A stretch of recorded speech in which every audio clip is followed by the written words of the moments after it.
Why, hello. Good morning, everyone. It's time for the post-Christmas fat. It's a good day. It's a fat day. Full of fat.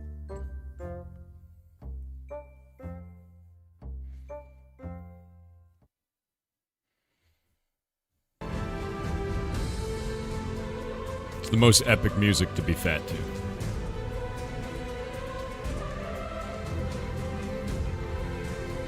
You sound different? Probably just woke up.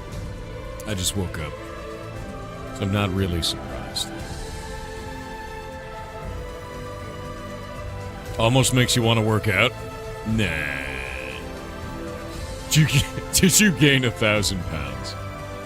Nah, I just woke up. This is my morning rose. Full of slugs. This is the way.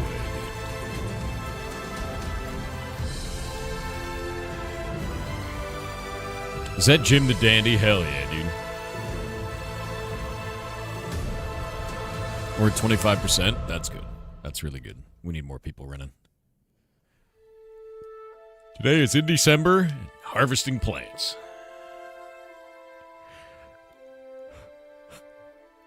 Ugh. Man. You need a new anime to watch. Dungeon Meshi, dude.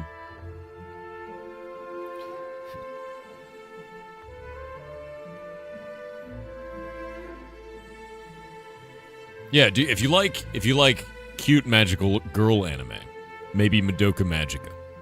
That would be good. It gets really good after episode 3. Like, really good.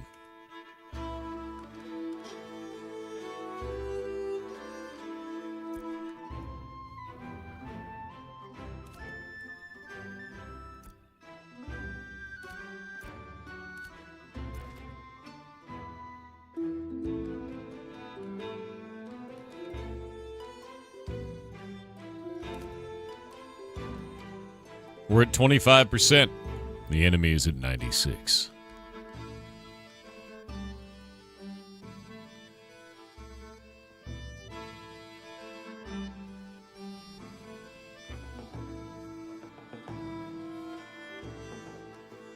Hello, Thor. Hello.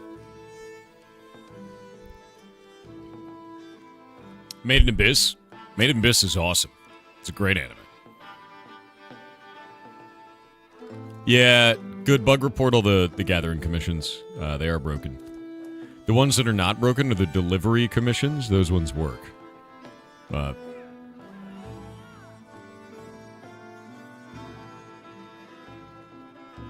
Need to watch Log Horizon? I know, it's on my list. It is there, ready to go. Air Wheels, thank you for the rating party of 16. I'm just waking up, man.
Alright, taking the morning screenshots.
Morning guild announcement is going out.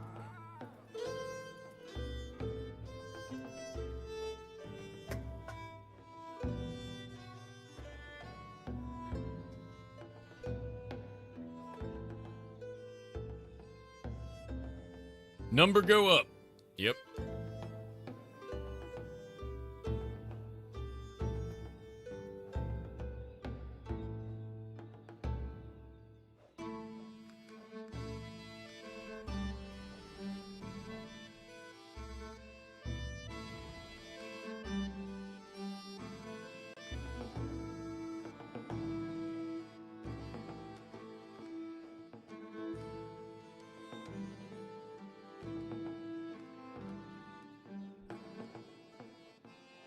You're trying to get your game out for people to check out. You don't know how to start doing that. Set up a demo through Steam.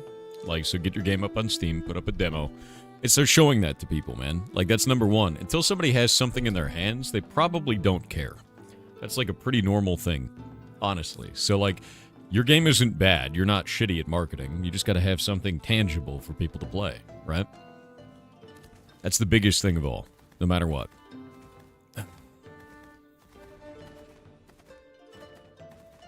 And you got this, dude. You can. You can do it.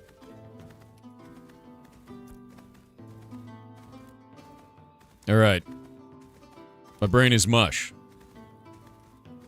It's time to survey. Nice. This is what I love to see.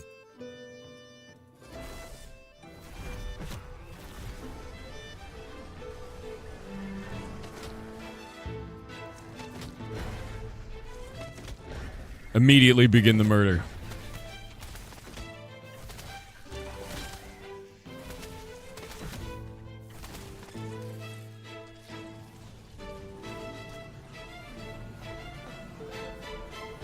Your brain's always much? Good. If you are playing Ashes of Creation, go to Brine Barrel on the Lyneth server. Join us. We need every person to come out here. We fill the new guilds cap? We did. There's 2 more people, and I know who they're going to be because they're people that we've been trying to get in for a little bit. We gained an entire level in the guild yesterday due to the shenanigans of the Grand Migration.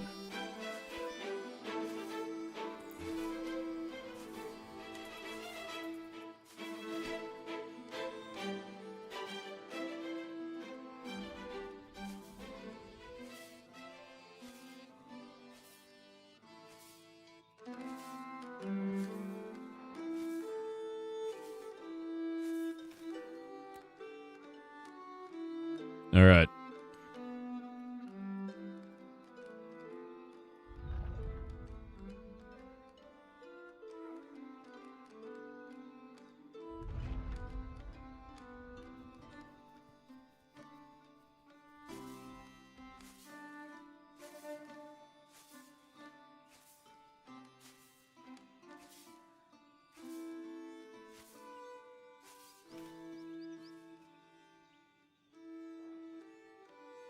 Yeah, everybody. I'm inviting everyone to the raid. Everyone. We're gonna be like a gigantic locust swarm, descending upon the island and harvesting everything. Just whisper me in game. Doesn't matter who you are, doesn't matter if you're in the guild, doesn't matter. Come join us in Brine Barrel. Everyone. Thank you for the 5 gifted subs. That's very nice of you, man.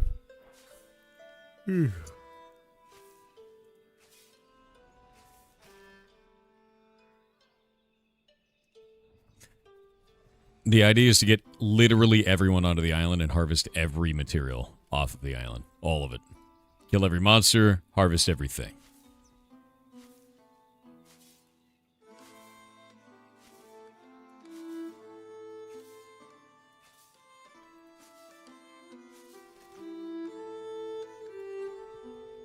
Remember, harvesting the plants gives you experience. So if you need levels, this way actually works. Hey, you good? Everyone. I don't care what level you are. I don't care what guild you're in. Join us.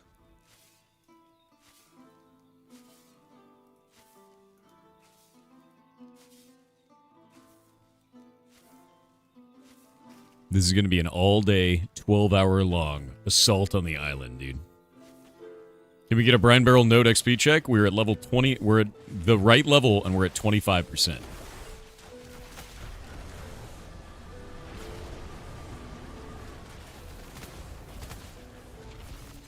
Yeah, 25% on the level we need to be. Brine Barrel's at risk of becoming a vassal. That is correct. We've made some enemies, and those enemies are trying to, well, cause us problems now.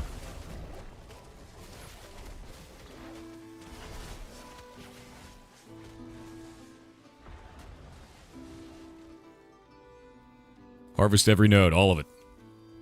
Loot it all. Is there a way to unvassal? Not currently. So, like, that's why I'm like, get off the mainland. Your professions can wait. This cannot. Because, as far as I know, sieges are not working yet. So if we get vassalized, it's permanent. So get to the island and help. Get to the island, lads. This is the only thing you can do. Oh, it's Violent Mango. Coming to Brine Barrel to tame those iguanas? Hell yeah.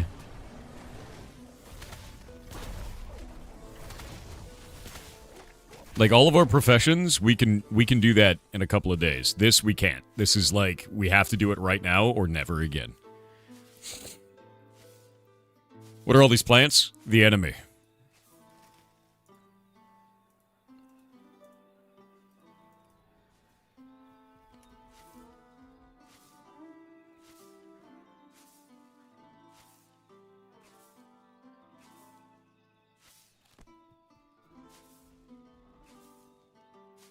These plants are the enemy. What server is it? Lyneth, yeah. And I'm just waking up, so my brain is a potato.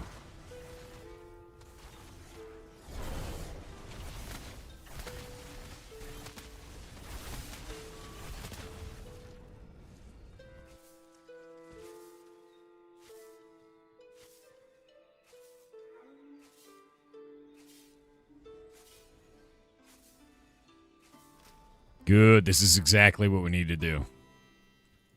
Every single plant, every single tree. Locust swarm. See that? See that nice clear field? Every one of these plants is worth 28 experience to the node. So the idea is to harvest literally everything. And it will pay for all of your repair bills, too.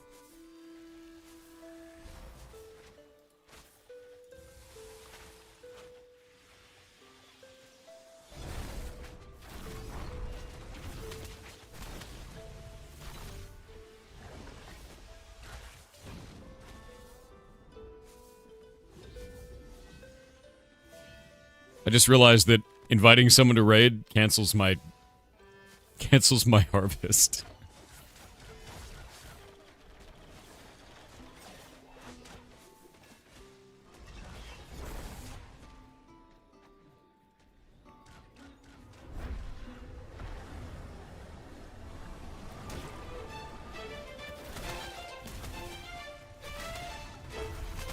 Yeah, we gotta get the elephant ears, dude. As you can see, these plants are called elephant ear. There is still room in the raid. We need more.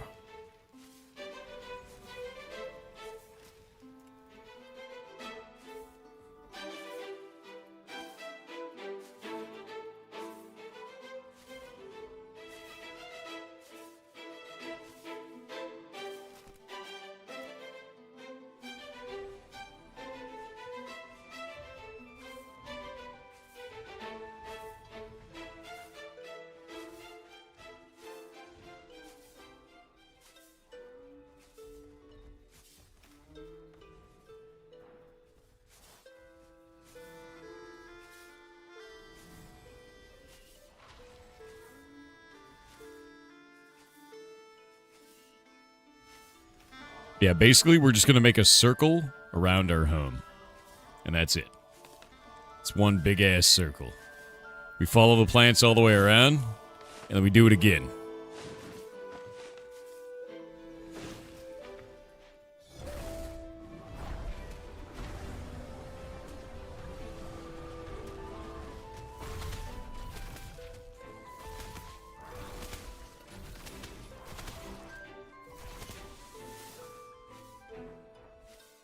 Yeah, deforestation to the max. Like, if you look behind us, all of that is clear now. That's what we want. And if you do this right, you'll make about $1.50 an hour. How was your Christmas? Really good, actually. I hung out with the community. It was a lot of fun. My brain is potato now. It's a good time.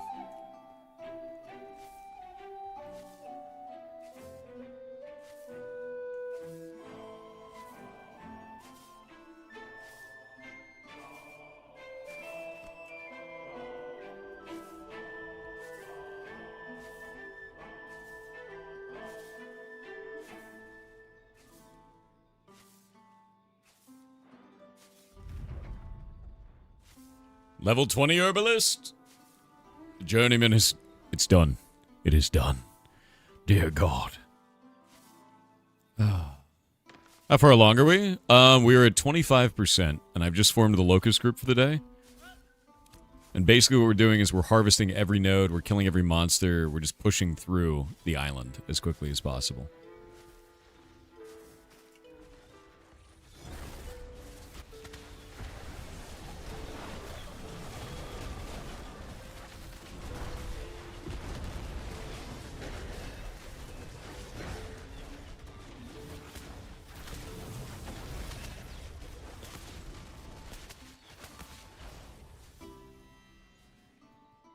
Yeah, I gotta get the cert. But I'm not doing that right now. The only thing that matters right now is the island. No certs, no professions, none of it. That comes later. Right now, we chop everything.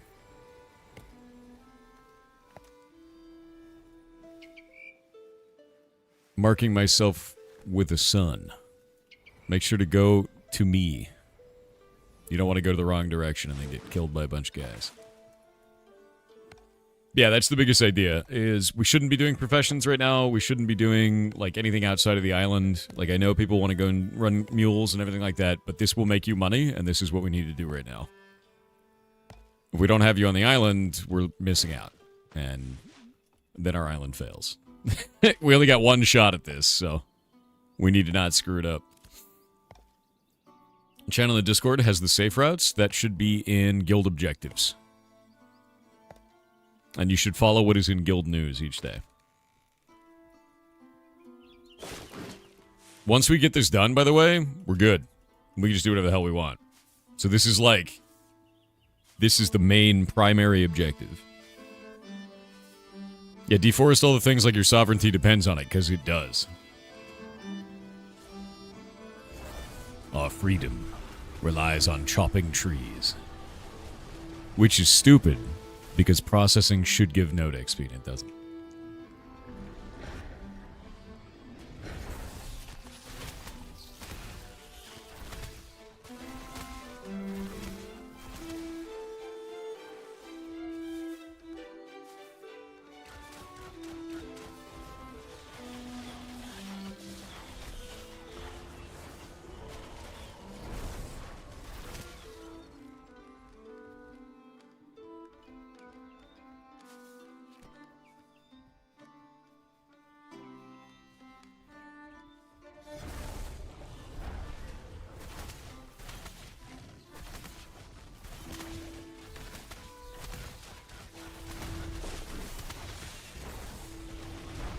We still got room in the raid, too.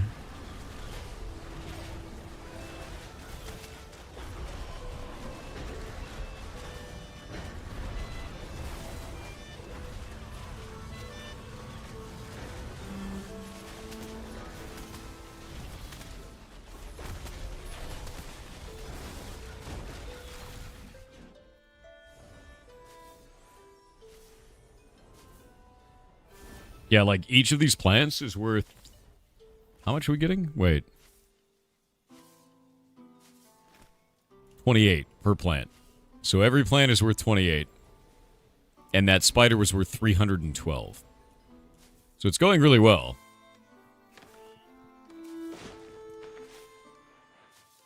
How are we getting 36? Somebody's killing something out there. Nice.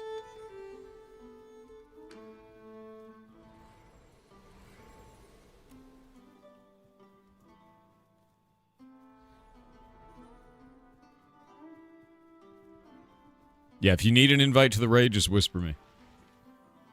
Your rating puts hair on one's chest? It could. That is true. Hey, look, it's empty over here. We're going out to those. This is good. This is good. What is this? It's Redworm, the actual pirates. Plants. The sworn enemy.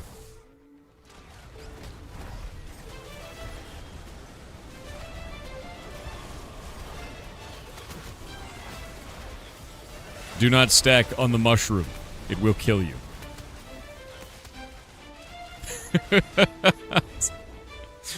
As it has killed one of you already. Do not stack the mushroom, guys. Ahoy. Would it be faster to have raid at Brig kill mobs? No. The Brig is not as much XP with this many people. The Brig only gives an amount of experience per kill. Like, each of these monsters, right? It may show up for everybody and say, hey, you got this much experience, but that's on a per kill basis. So that was just 20 or 36 experience for that mushroom. Each of these plants is 28. So every person that harvests one of these is gaining 28 for the node. So the idea is you want everybody doing a bunch of stuff. That right there, all of that was worth, like, minutes at the Brig. So the idea is you get a team at the Brig that's constantly milling, and then you get people out here that are constantly milling. You do everything. Everything is available to us. Ooh, huntable iguana. Oh, killable iguana. Don't die to the poison, please. Like that. That's a bad idea. Yeah, that green cloud you stood in, death. Estrud, you're standing in death. Guys, get away from the poison. You're a ranged character. Use it. Why are you like this? If you are a melee character normally, swap to your ranged weapon. There you go. There you go. Yeah, too many melee rush in and die in poison clouds. You'll get used to it. You'll learn it. The poison's so yummy. A little bit. It's a little delicious. The ADHD Santa with 500 bits said New Year New TTS voice. I vote for Batman or Arnold Schwarzenegger. No. No. Oldie but a goodie. I think we're keeping it this way. Wait, what did Jake send me? What? What the hell? Is block game down?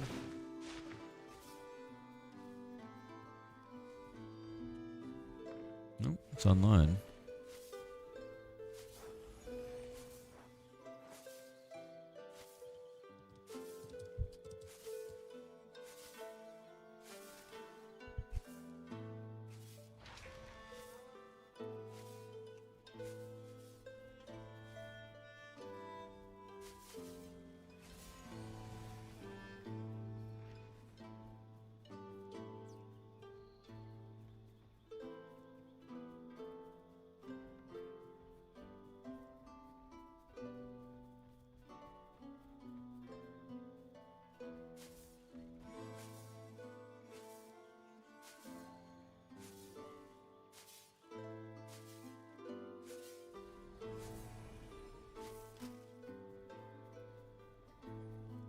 My god, we're eating it all. It's good. 26.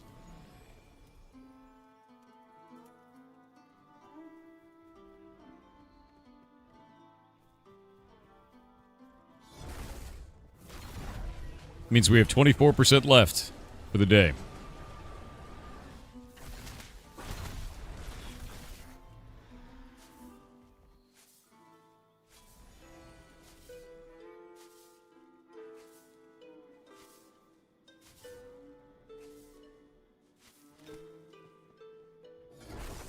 Alright, we got pirate archers over here. I'm going to start taking them out.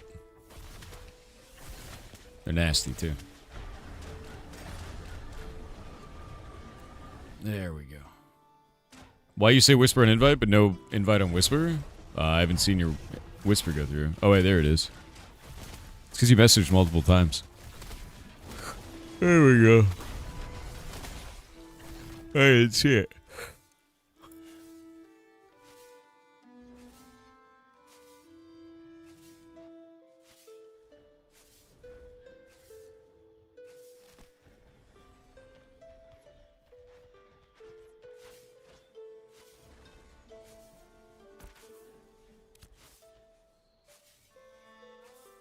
To the south of you guys, there's a whole lot of them. Kind of southeast of the general raid mass. Y'all are dusting in mobs now? I know, we're getting a lot stronger. Like, a lot stronger. The island has made us powerful.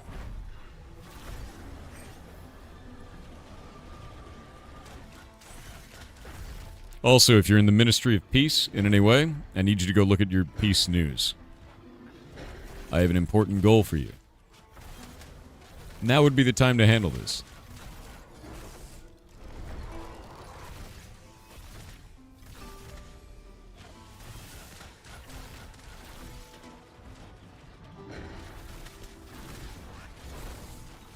Careful pulling these, they're quite nasty.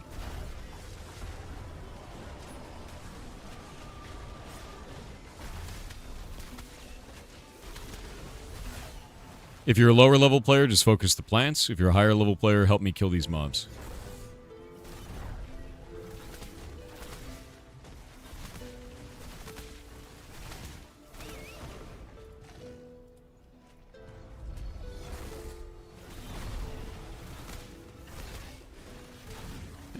Whatever you do, do not be in melee with these.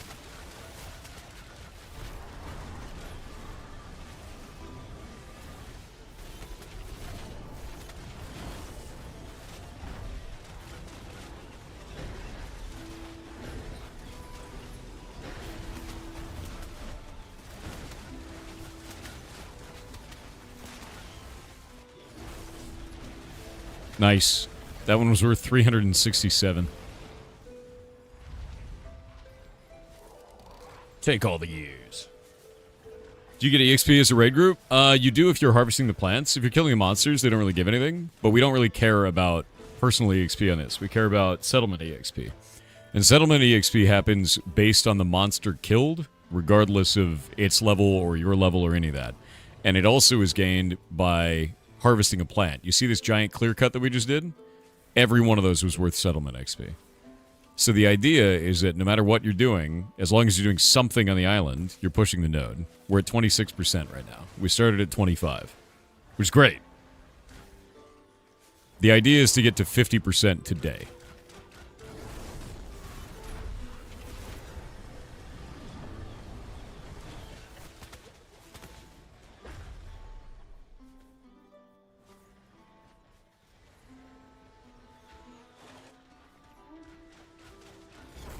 And I'm basically going to be doing this all day, dude. Just all day. Because that's our main goal. Like, we got to hit 50%. If we don't hit 50%, we're going to fall behind.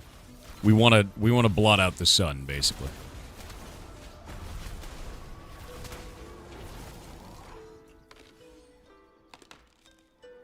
And most players that have been here are strong enough to be able to do this. Got another pirate captain.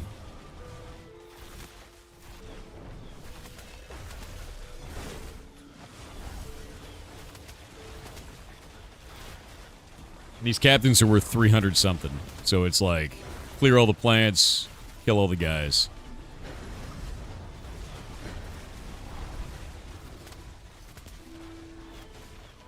And I'm level 25, so I can just clear these easy.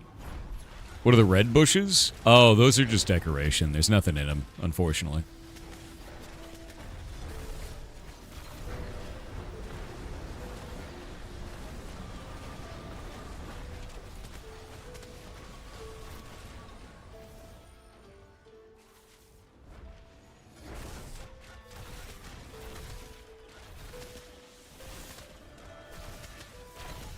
You can see we're just clearing the hell out of these. What happens if you're vassalized? Basically, we're at the whim of another city. They become our lord, and there's nothing we can do about it. So we need to not let that happen, because we can't get rid of it. Like, the siege system, I guess, is not activated, is what people are saying. Which is not the best. Like, I really don't want to be somebody else's peasant, you know, for the entire phase. Why does that matter, though? Because it means that our city can't grow beyond a certain level. Once you're vassalized, you're stuck. You can't become a giant city. You can become, like, an okay-sized city. Yeah. Like, we don't want that. We didn't vote for that guy. We don't want to be limited in our growth. Like, this is not good.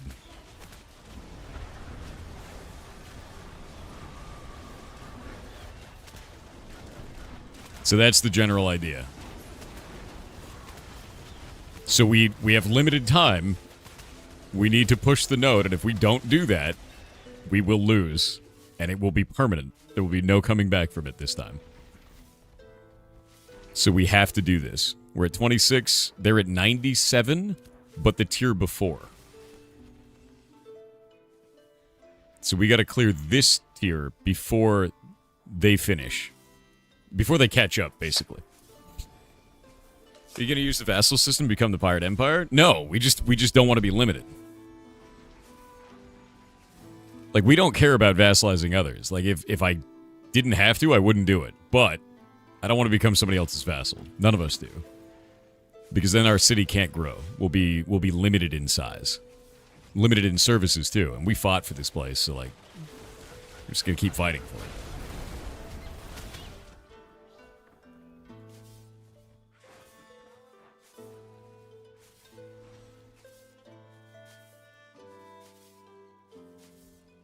Yeah, that's true. When they add in the capstone bonuses, we would allow fast travel between the nodes that we vassalized, which is kind of cool.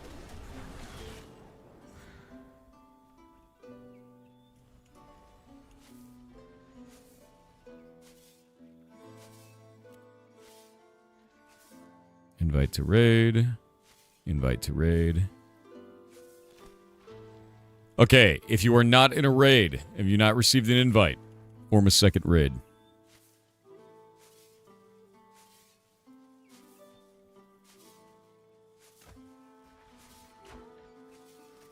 Yeah, if you've not received an invite, we are full. Go form a second raid.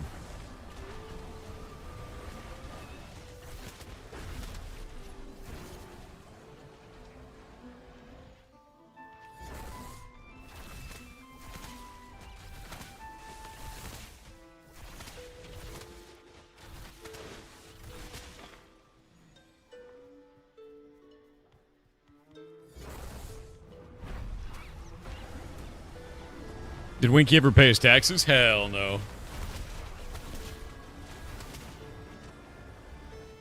Pirates of Brine Barrel? Yeah, hell yeah, dude. Yeah, this is gonna be like a wild amount of push, but like, look how many people are out here, and we're just clearing everything. You know, eat all the trees, eat all the plants. Eat it all.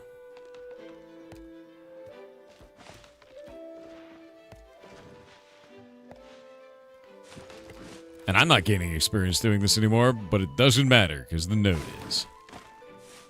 That is the whole idea, man. Yeah, locust raid.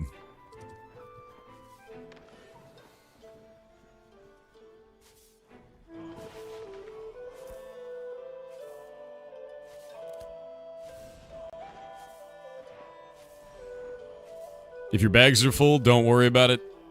Leave the plants on the ground. We'll be going back to town to sell everything in a little bit.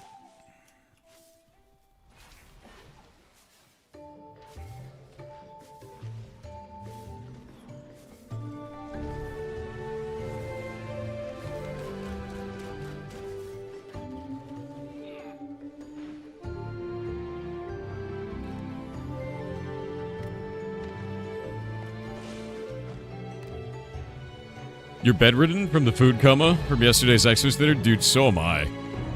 I'm sitting here in a chair, but I'm a potato. What are the flaming crab gorillas? That's my summon. It's like a weird pet. We're zerging the island. It's true. Yeah, it's a weird pet that basically, it's a tanking pet, right? And it's really strong for that. You ate so much? Dude, I understand.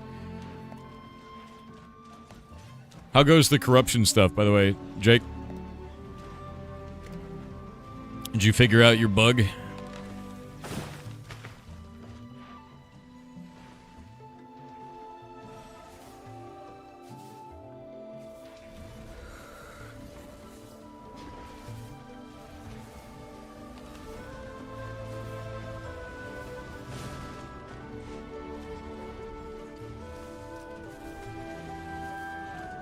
What did you do for Xmas food?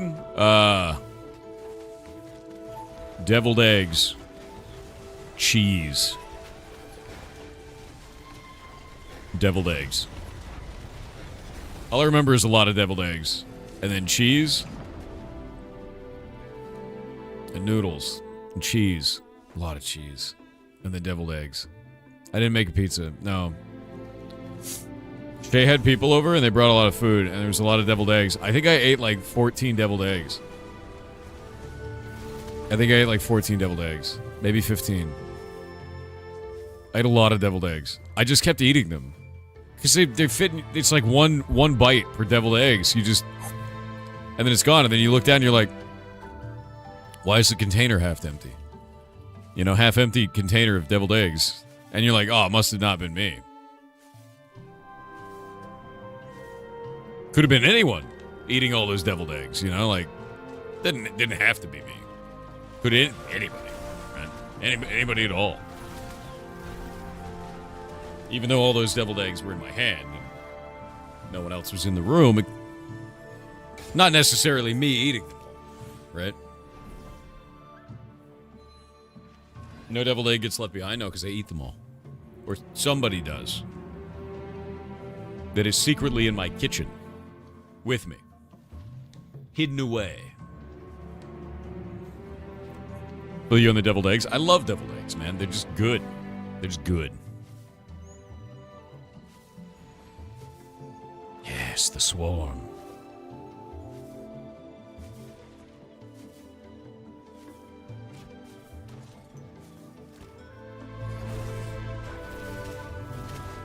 Oh, Dres, no, I know about that. I'm just doing the tanking one because I'm a level 25 and I can clear anything on the island with that.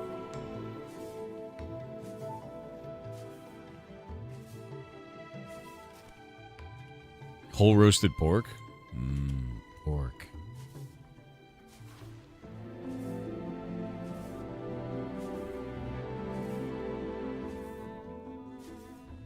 I love just seeing all of the plants just disappear around me.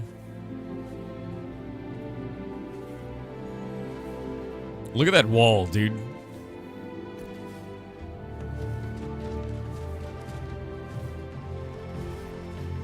The coolest part about this is this level takes dramatically more experience than the last level. So the people on the other island, when they're cheering about how much percentage they gain, because they gained 4% the other day when we gained 1, they don't know. They don't realize it all. They don't realize even a little bit.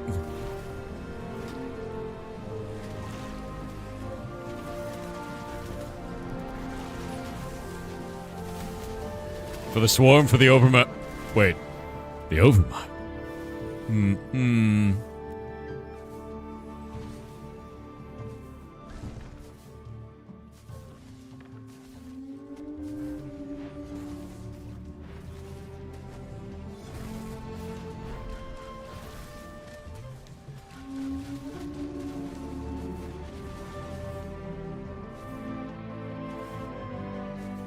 My God, look at them all.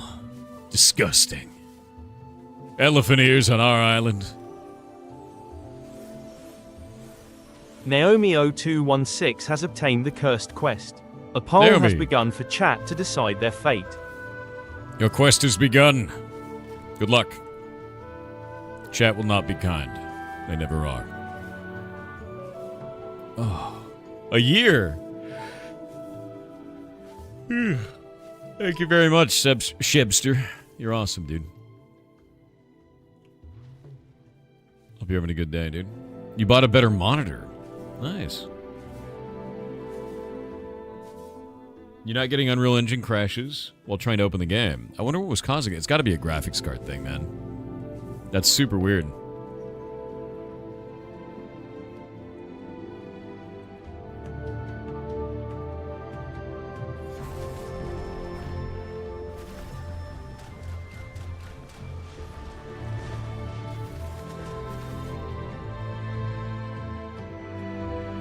Chat has cursed Naomi0216 with interpretive dance. Wow, dude. You hit him with the interpretive dance a day after Christmas?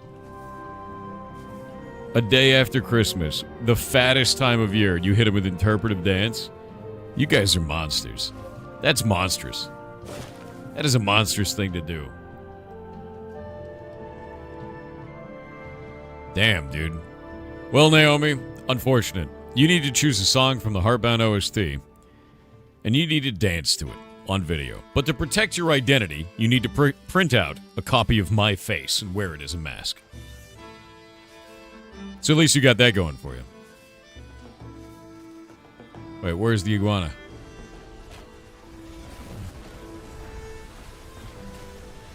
Shoot her! Iguanas are worth 400, by the way. They're a great resource.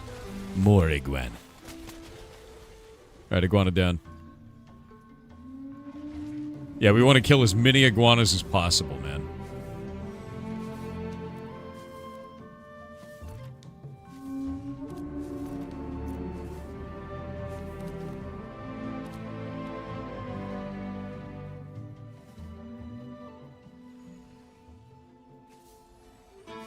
Iguana ranching. Yeah, we're iguana ranching, dude. Got any mainland focus, folks? No, we are not on the mainland. Do not be on the mainland. If you're in the guild and you're not in Brine Barrel, you're doing it wrong. We need everybody on this island. Every single person. You can go to the mainland later. You can level your professions later. We need everybody on this island right now. We have to hit 100% on this bar, or we're going to get vassalized. This is the objective. That experience bar is the objective. And every plant, every mining node, every tree chopped down, every monster killed counts. So we need every single person on the island. Doesn't matter if you're in the guild or not. Every single person on this island. Everything you do here counts. Everything. So if you're in the guild, if you're not in the guild, irrelevant. The more people here, the faster it goes.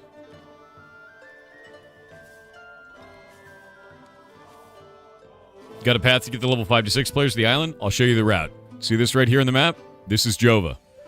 If you go from Jova, you go to the mountains. You go across the mountains right here. Along this route, stop here. Go to the river. Travel the river down, and then you're scot-free. Just take the ocean.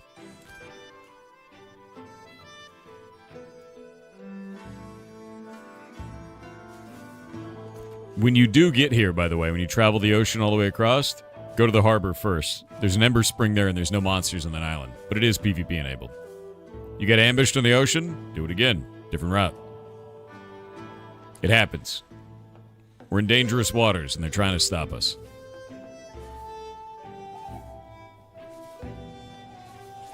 But yeah, so Geeky, there's not going to be a monthly sub until they launch, which is going to be over a year from now. Also, the raid is full. Form another raid.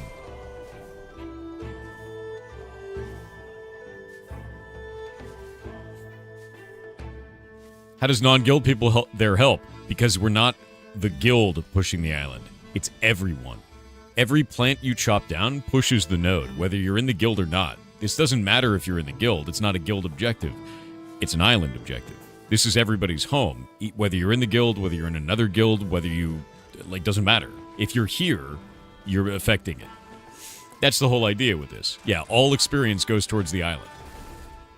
Yeah. Mass Locust O'Clock. I got one full raid. We need more people running raids. And if you guys want to do some culture fun activity with this, inside of the Discord, if you're in the guild, you should be able to go into one of the raid channels and hang there. Looks like raid 1 is empty. Go pile into raid 1 if you're in the raid. Is there enough to do in game? There's a shitload to do in the game. Just woke up and we'll get on. Thank you, Phoebus. Phoebus, if you'd like to run a second raid, that'd be very helpful. We need this, like, round the clock today. We got to get to 50% today. That's the goal.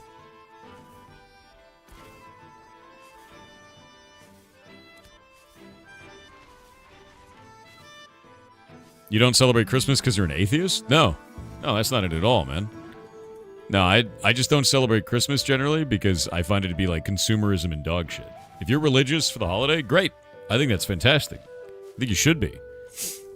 I just don't like the consumerist aspect of it. I spend that time calling family, calling friends, saying hello to people, hanging out with people, spending time with those that I care about, right?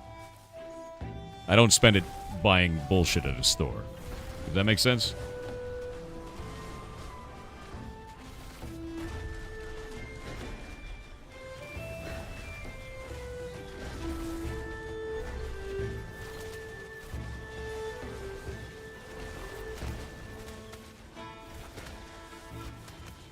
Your server doesn't welcome people to Ashes in the invite? Wait, what are you talking about, dude? What do you mean your server?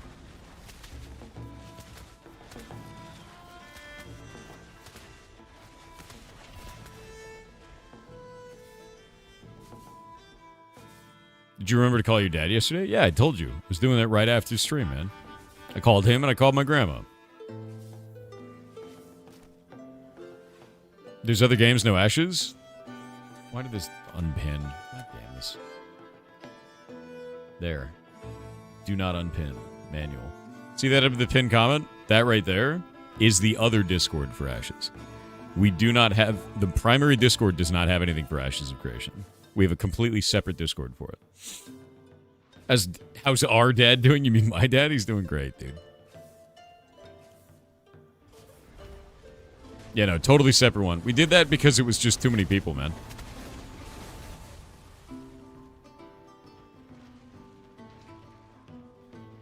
Yeah, you're good, dude. Don't worry about it at all.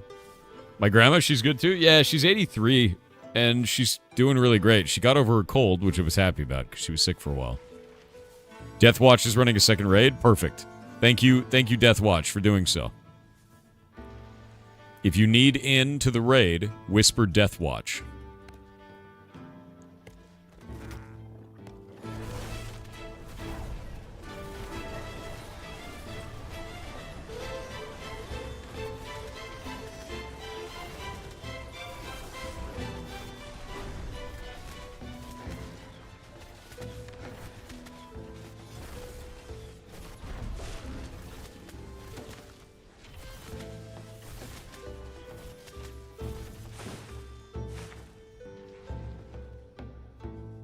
Get a lot of plants up ahead.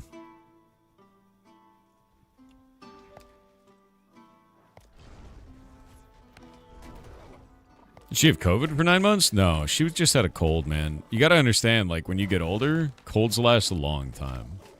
Like, she had bronchitis, and it just lasted, like 6-7 months, dude. Maybe even 8 months, somewhere there. It was bad. It was a lot. I was worried about her pretty bad. But she's okay. That's what happens. You get old, and then it happens. Undead Munchie said, I do not know who the enemy is, but we will destroy them. I do. They wipe back to front. They use B-days not to be clean, but because they like the way it feels. They put pineapple on their pizza and chocolate pudding on their hot dogs. Damn. We cannot let this slide. This has been a certified and fact-checked message from Grok and Bals. I know who they are. Do you remember when we pushed Valgadum to make it so that they would vassalize Kaltorum, so then Kaltorum couldn't vassalize us. Yeah. Yeah, the leader of Kaltorum is very mad about that. Apparently. So that's who's pushing Shorefoot now. And that's why we have to get, you know, we gotta lock in, because they're angry. Which is very funny. Yeah. Yeah, whisper Deathwatch in-game for the second raid. Deathwatch in-game for the second raid.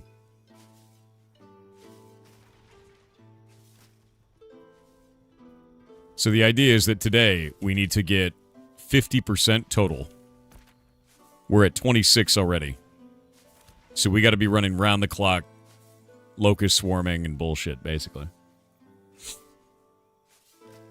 Saw a picture of a hot dog with mayo on it? Insane.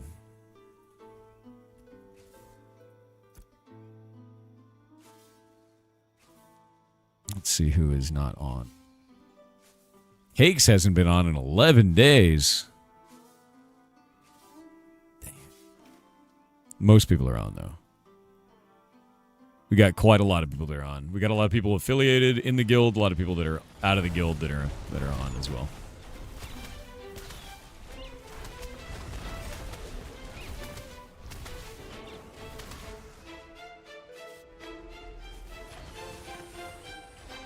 Yeah, it's a locust pirate guild at the moment.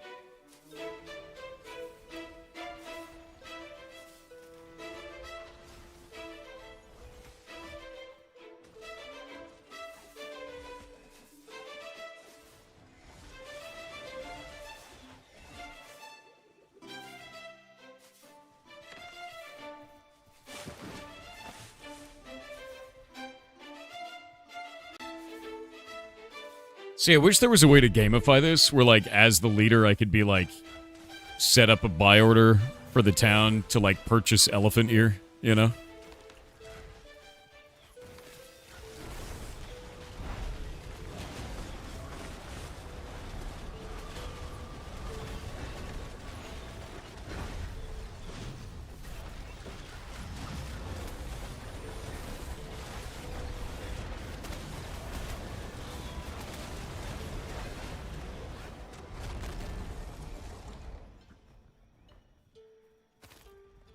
Nice.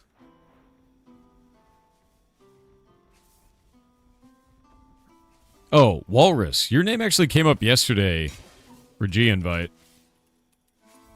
Yeah. You were on the list and your name came up, but you were offline. I got you in, bud. You still wanting to set up leaderboards in Discord to help gamify the locusting? Yeah, so, like, I really hope that you find a way to do that in some way. I just wish there was in-game systems that would allow us to do it much easier, but yeah, gamifying it in any way would be great. Because, like, think about it this way. The way that I think about it is how does a player bullshit that gamifying, right? It'd be like, oh, every 500 elephant ear you turn in, you get a thing. But, like, you have them turn it in so then they don't sell it to the vendor and they don't get coin for it. Like, there's got to be a better way, you know what I mean? And if they don't turn it in, then what's stopping them from coming back 15 minutes later and being like, I got another 500, right? So there's all kinds of, like, weird shit like that, which is why I think a game system would be so much nicer.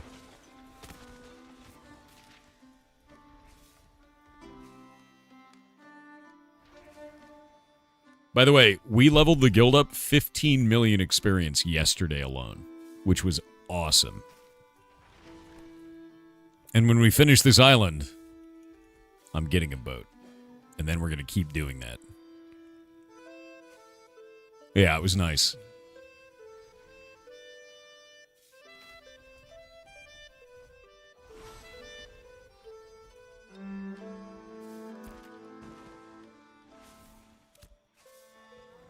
It looks like we get about 1% an hour Generic right now. Gamer said, good morning, Thor. Hopefully morning. We can get some percent on Brine Barrel. Question, Are you a Plex guy or a Jellyfin man? Plex. Plex all the way. Sorry, at first you said a Plex guy, and I was like, EVE Online Plex. I was super confused. Never used Jellyfin. Don't know anything about it. Plex servers I know about, though. That is if that is what you're talking about. Is Jellyfin good? Typical CEO buying a yacht. Dude, maybe. It's an in-game yacht. Jellyfin's great. I'll have to look into it. I've never used it. Chunky Magician 7 with 505 bits said, did you know that all myths of a jack are the same person, or so they whisper? What? Is this a reference? This has to be a reference. All myths of a jack. Is this a reference? What the hell am I missing, dude? I'm not awake enough for this shit. This is too esoteric for morning me. Get a kill squad south of town, please. Mushrooms? Alright. I mean, we just killed all of those and then swept through. There's no plants there right now. The idea is get a gigantic swarm of people and just kill everything in your path, right?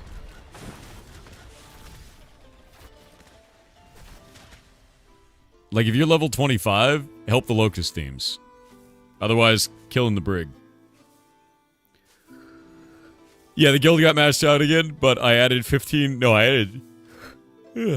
17 new people, because 2 people left the guild. They probably deleted their characters. And remember, we will be doing kicks for inactivity in January. So, on January 7th, that's when go time is. If somebody hasn't logged in 7 days or more, then I will be kicking them out and we'll be doing the purge, the cleaning.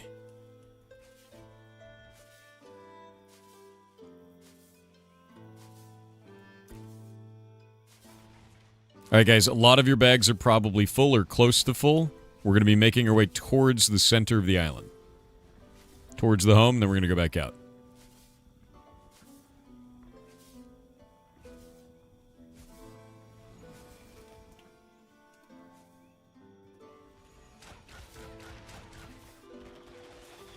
Thinking about the 7th? Is Hytale is released in 6 days? I know, dude. I know. I'm really excited for it. Hytale is going to be boss, man. Like, that is the thing that I'm most interested in right now for the new year.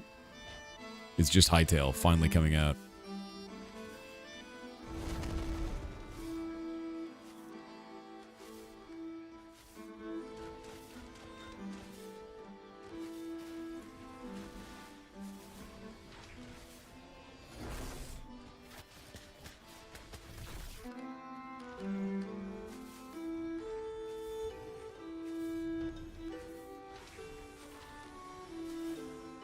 I feel like we're like a Katamari Damacy ball, dude.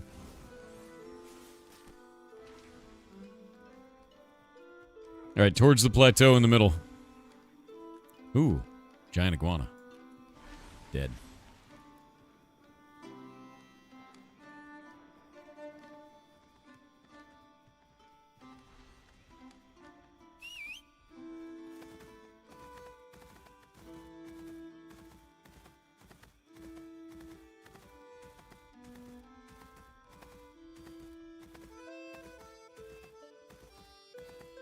Do we have to tell you if we're going to be off for more than 7 days? I mean, in January, dude, like, if it's January 7th, we've waited until after the holidays. If a person hasn't signed in 7 days at that point or more, they likely just don't want to play the game. You know, like, and that's really what it is. We've got a lot of active people that want to get in the guild, and I'm just going to purge people that have been out for more than 7 days. And 7 days is a pretty long time. It's a pretty big deal.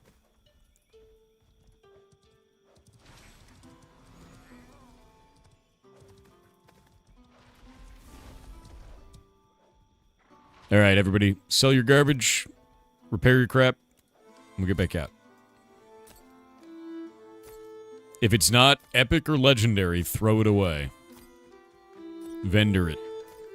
If it is epic or legendary, keep it in your stash. Everything else is worthless.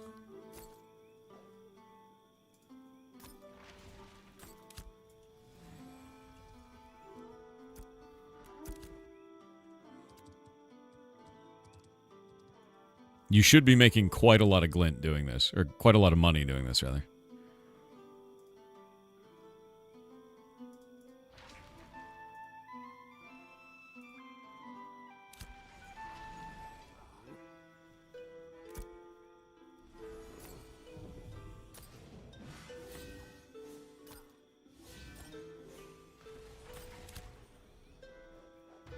Alrighty, back out we go.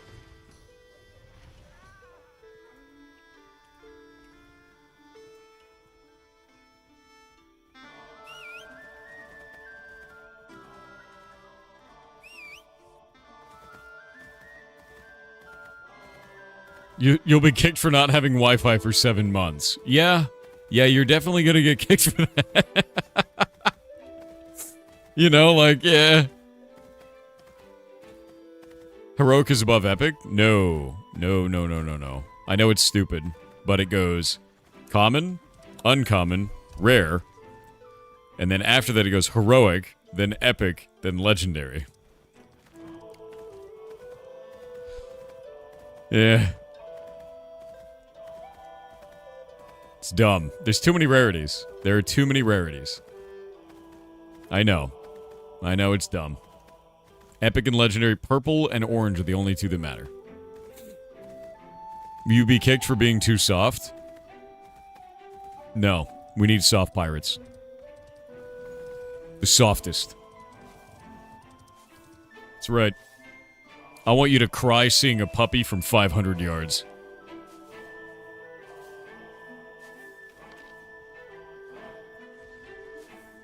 Can a plant be heroic? I mean, technically, yeah.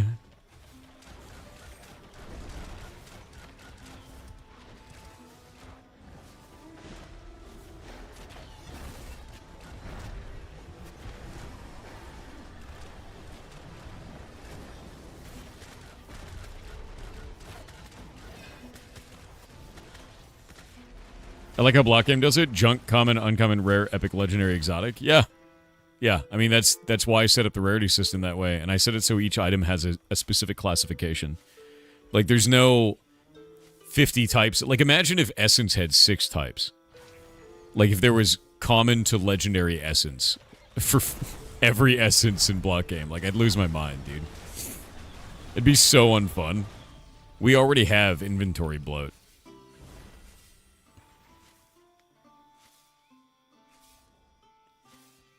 By the way, Jake, is it possible for us to make backpacks? Like a craftable item? Because I don't like satchels. It'd be kind of cool to make, like, you know mine packs? It'd be cool to make, like, mine pack backpacks. But I feel like we'd have to store all that in a database. I think that's probably the next upgrade I'd like to do after corruption, then.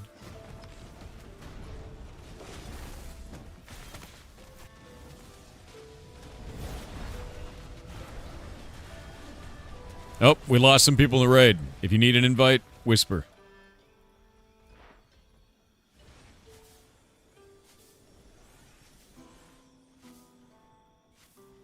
We got 3 slots open.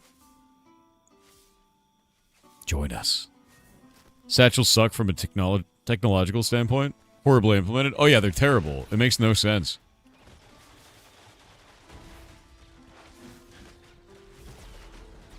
They're like such a weird item, man. Good night, Zotex. You sleep well, dude. Good job. We're sitting at 26%. If we're matching them in terms of percentage, we win. And the reason why is because they're on the level before us that's much easier to level than ours. Every level gets harder, so... Like, I remember when we first started out here, and we had, like, 8 people, and we were pushing a percentage every hour, and now we have, like, 80 people, and we're pushing a percentage every hour. So it's, like, it's way harder than it was before, dude. Yeah, we do Java for everything. It sucks, Lexia. It makes me upset in my bones. If you need an invite to the raid... You are not in one, whisper Maldavius. If this group is full, whisper Deathwatch. Those are the 2.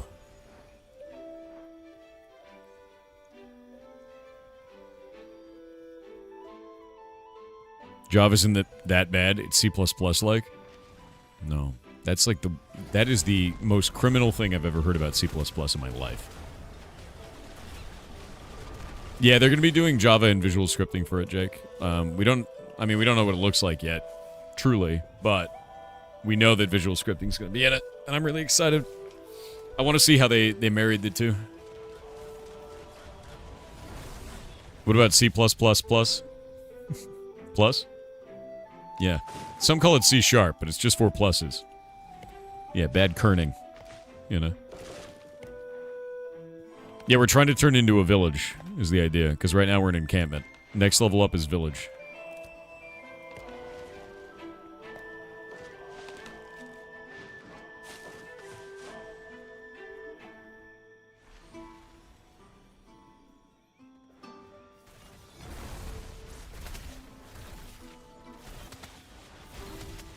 Hello, Phoebus.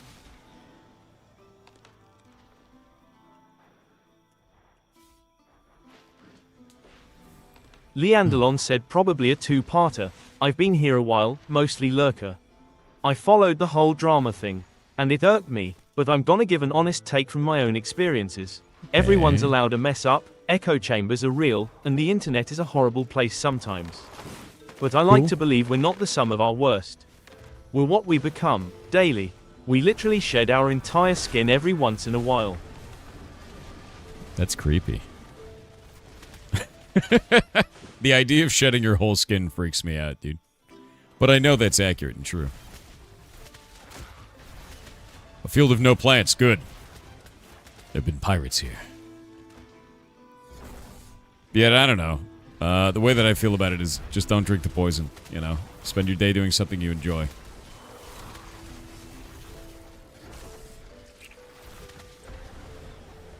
Dust is just shed skin. True. But also gross. Deeply gross, dude. Leandalon with 500 bits said, "Sir, I'm here, reserving my judgment for later, based on what I see, based on progression. Cool. Not based on what once was. I think you're a person that ultimate is, for the best, and have been vilified to a degree for potential bad decisions. But I really want to think that's not the sum of your persona. Okay. So I am here, and I am a viewer, with my own eyes and opinions, unecho-chambered, unencumbered. Best of luck, Thor." Thanks, dude. But yeah, just hang out. And like the way that I feel about it is not everybody is going to be for everybody. Not every game is going to be for everybody. If you like the stuff that I do, cool. Hang around. If you don't, then don't. Like either way, it's up to you, man. So, I hope you have a good time here. And if you don't, I hope you have a good time somewhere else. Either way is fine. Goblin_Scout_7777 with 500 bits said, "I found out my fridge has been broken for some time and is probably a big reason I keep getting sick. Now I have to live off shelf stable food and fast food till I can get a new one delivered." You keep getting sick because your fridge is broken? You getting food poisoning? That's awful, dude. Yeah. Ah! Mr. Deathwatch, where is your swarm?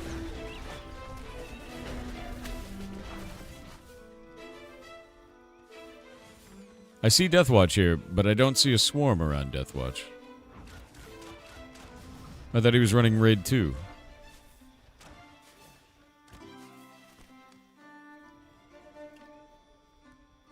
Oh, okay.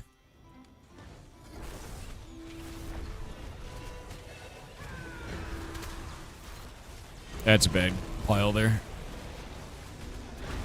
That is a bad one. Shoot her. There we go. The mushrooms are the scariest thing around, dude.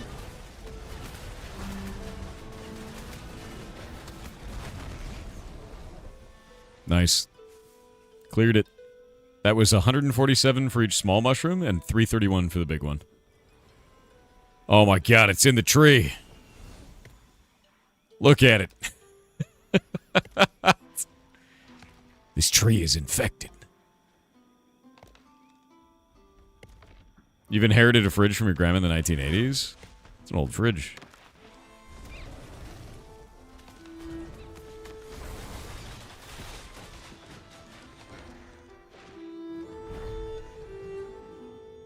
Wait, what?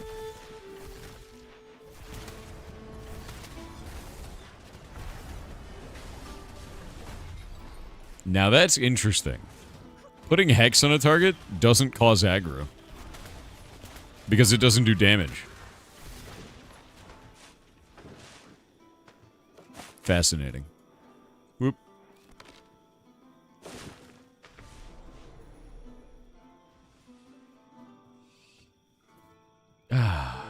Would you say this is the Apex game at the moment? No, it is an early alpha and deeply scuffed.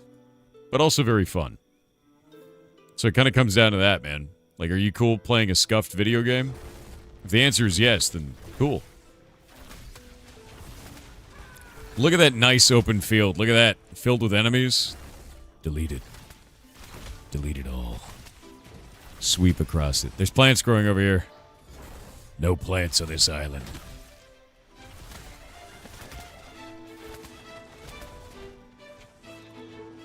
We don't want a single thing growing here. Francis with 500 bits said, "Yar cheer 500 good morning Uncle Kitten Thor. If you are Chat's uncle, then that means that Chat are the children of Loki. Now you know why we are like this Yar dance." Oh, god damn it. It's true. The horror. The absolute horror of it. But yeah, no, the game is full of scuff right now because it's an early alpha, you know. Yeah, the factory must grow. Taskanoid said, "Bug report time. Twitch is being Twitch again. Open chat. See an emote I have never seen before. Click it in chat. See error. There was an error getting the emote data. Please try again. Well, that was strange. Let's click it again. Now it works fine. Every single time. Twitch. Why?" Yeah, the one that I'm dealing with right now is randomly our pinned comments just disappear. Even when I set them to, like, remove manually, like, stay up indefinitely, I'll just look up and it's just gone, and I just have to add it again. I don't know why that's happening, but it just does. I actually need that, unironically.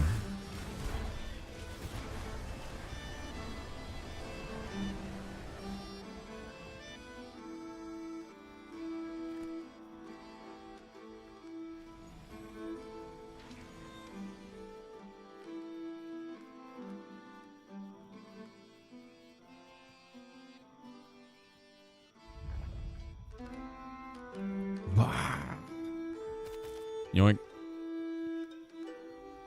I think we cleared this whole side of the island. That feels insane. Good.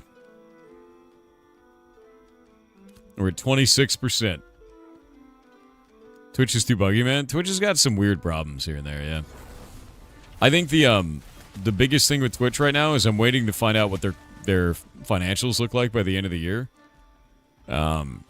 Because Papa Bezos, or at least Amazon, is always breathing down their neck, you know? And that's why we keep seeing weird monetization additions like the 1,000 gifted sub. Which is like a crazy-ass thing to see, to be honest with you. But it's also like, I can understand why Twitch is doing this. And Twitch is doing this because they're like, hey, please, Amazon, we're doing it. We're doing good, Amazon, please. You know?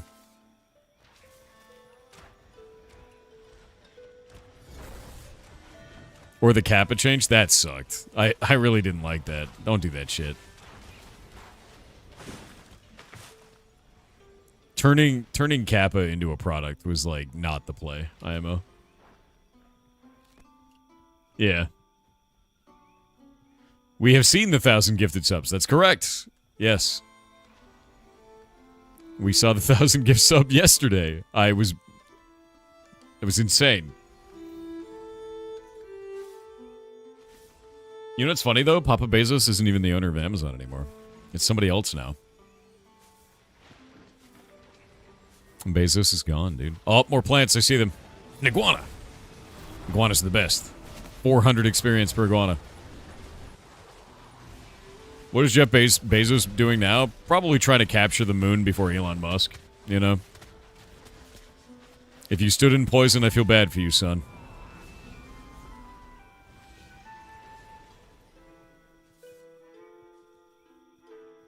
F.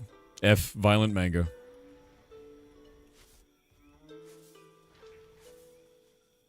Does that mean we need to change our Bezos ad screen? Oh, no. Bezos hasn't been the man in charge for a while. Ugh. He hasn't been the guy in charge for a long time. And, I still have the Bezos because it's funny. Privatizing space travel? You know, I'm gonna be honest with you. Good. I know it's stupid. I know the idea of privatizing space travel is insane, but good. Because if the government ain't gonna do it, we need somebody to take us to space. I don't give a shit who it is. Like, spend that money. Great. Do it. I don't care if you slap your logo on that bitch. Take us to space. Anybody. Like, anyone.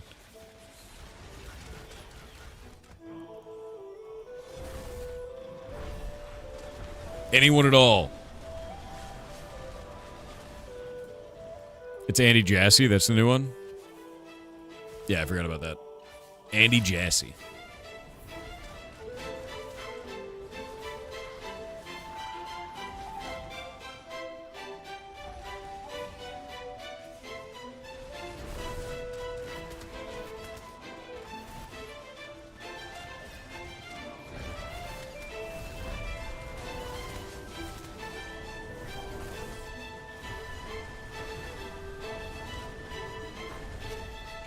$27%.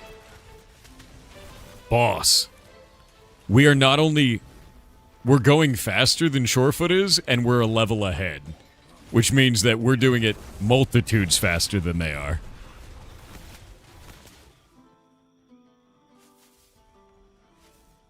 This is the way. We only have 23% left to do today. We gotta hit 50% at the minimum.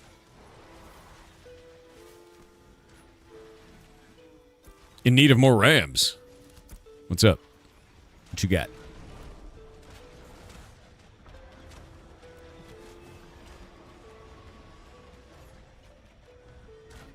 Wait, how did you get rams? I thought these weren't in the game.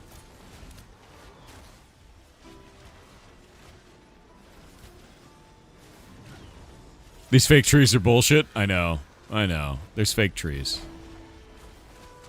It's what happens when the trees start respawning. Their first form does that, then they turn to adolescent.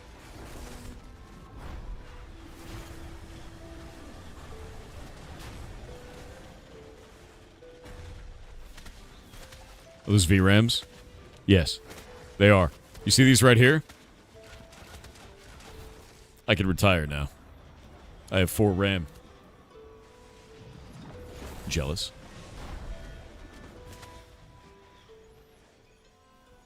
We leveling the town today? Yes. Everybody should be. Every single person should be on the island. Yeah, the starter mount for the anvil spawn, but I didn't think that it was possible to get them. I thought Tix was talking about that yesterday. Oh yeah, these are DDR6 actually. They're from the future. Yeah. Just downloaded 5 RAM today. Nice, dude. You explained that for some reason the RAMs have no recipe. Oh, okay, so I just have RAM in my inventory.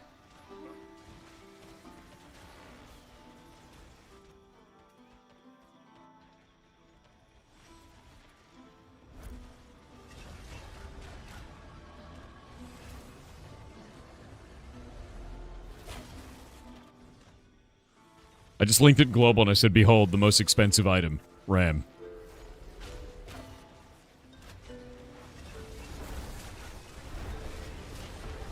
This is the way.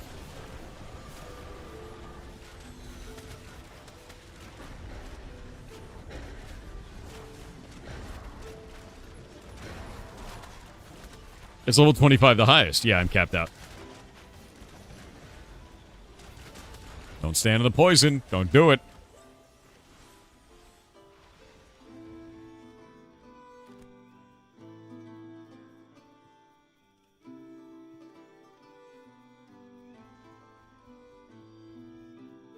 Holy shit. We did it. We cleared the island.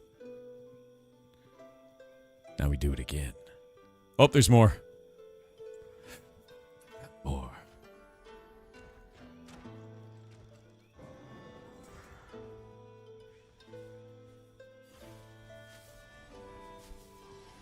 The poison smells like glue? Probably true, dude.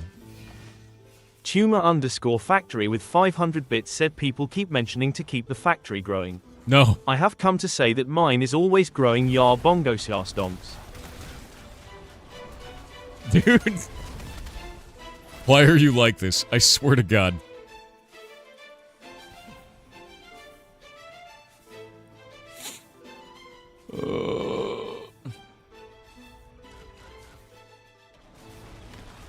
You have the most positive outlook on that I've ever seen.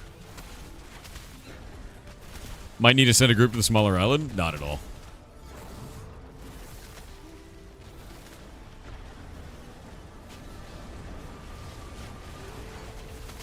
We got AoE. Run to this clearing here. Run to the big one. Run to the big one. Run your tiny mushroom through the large mushroom. There we go. AoEing. Do not be in melee. They're made of death and poison and sadness. Good. Nice. Oh god. Chat, look at this item. That's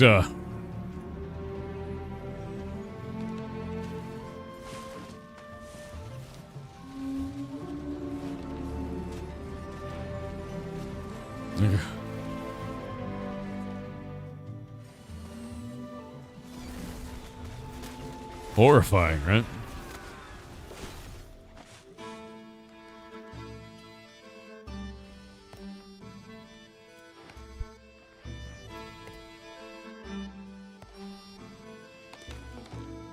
By the way, even the adolescent trees are worth 28. Chop it all.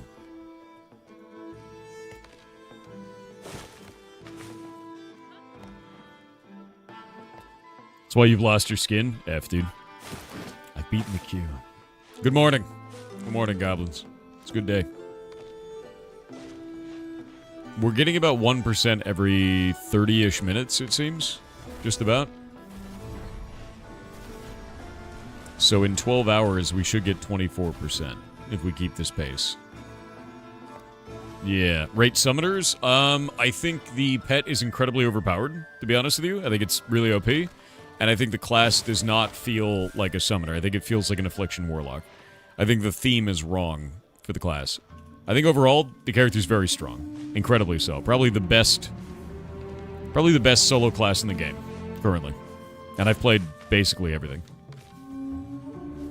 But it does not feel like a summoner. It feels more like a Hexer, Affliction Warlock, something like that. Because your spells are like Mortal Blast and Spirit Shred. Like, a summoner should be like, I summon Locust, or I throw a Spirit Wolf at you, or something, right? But like, instead I'm attacking their soul directly, which is very necromantic, you know? That's on Rogue for PvP. Rogues are very good at PvP, so are Rangers. Both of those are fantastic. In fact, if you're a PvPer out there and you want to have a good time, there's an island out here called Ruins of Shoalfire that a lot of, like, more Care Bear players like to harvest on. And if you go there, you can fight them. Because it's a lawless zone, and it's real easy to kill them. It's a great place to be. Said, good morning, Thor. Happy Christmas and soon Happy New Year. Good morning to you. Thank you for all you do, the motivation, the streams, the companionship, and OFC the chaos. May you get everything you want for next year and remain ever healthy. Aww. Also, Merry Christmas and Happy New Year, Goblins. Also, 7. Merry Christmas to you, and a Happy New Year to you as well, bud.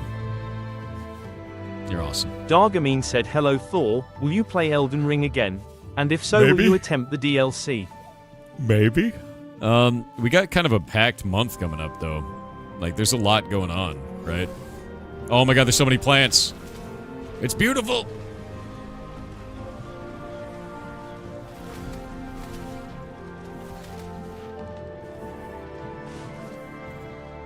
Oh, the ads.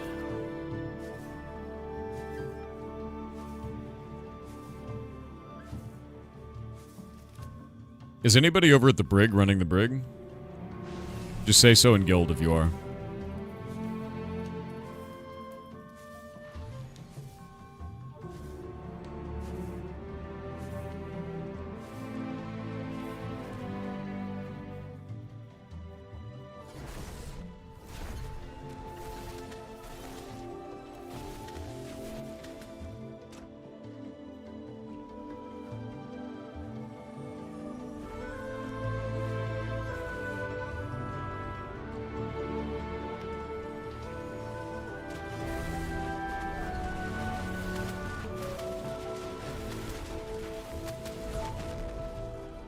Okay, the brig is running. We've got groups in the brig. We've got 2 raids on Brine Barrel. We're at max capacity. We just got to keep pushing.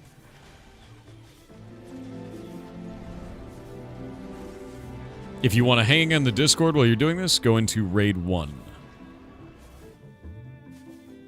Shoalfire's empty right now? Good. It's a good place for hunting in PvP, man. Like, if you want to be a PvPer and you want to hunt that place, it's real good.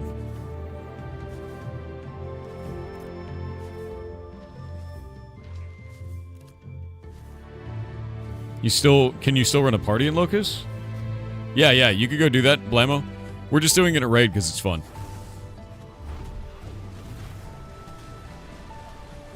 Yeah. You wiped a bunch of them last night. It was good. Hell yeah. That's a good way to be.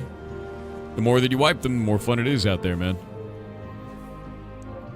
That is the best PvP spot that I have found. It's super fun.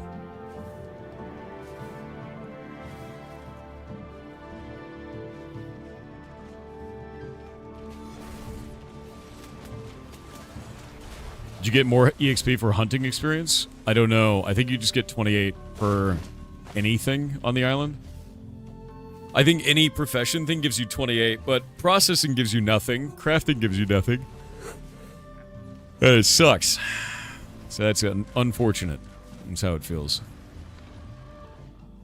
We need fish out here is the biggest problem. We don't have any ability to fish on our island, which is gross. So we're on an island. Don't you get corrupted, though? No, it's lawless. There's no corruption there. So you could just go there in PvP, and it doesn't matter. Like, there's no corruption, there's nothing. You just kill anyone you see. It's so good on that island, man. Yeah, no laws. No corruption. Nothing.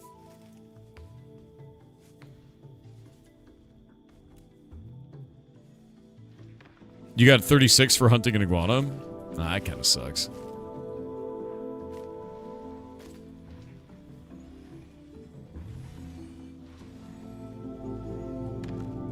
Yeah, it's hilarious that we're on an island and can't fish. I know. I've reached out to the dev team. I'm like, yo, let us fish on an island, right? Like, come on, man. It's really silly. Like, if there's water, you should be able to fish, you know?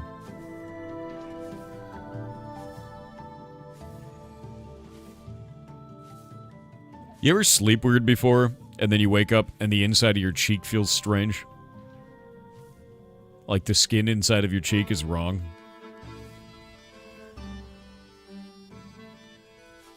That's my morning today. Arrive, Tix. Are you sure it's your skin? Moderately. This man still believes in skin. Okay, buddy. Yeah, I woke up with ligma. That's not, like, deadly, right? Tix, when you get on, let me know.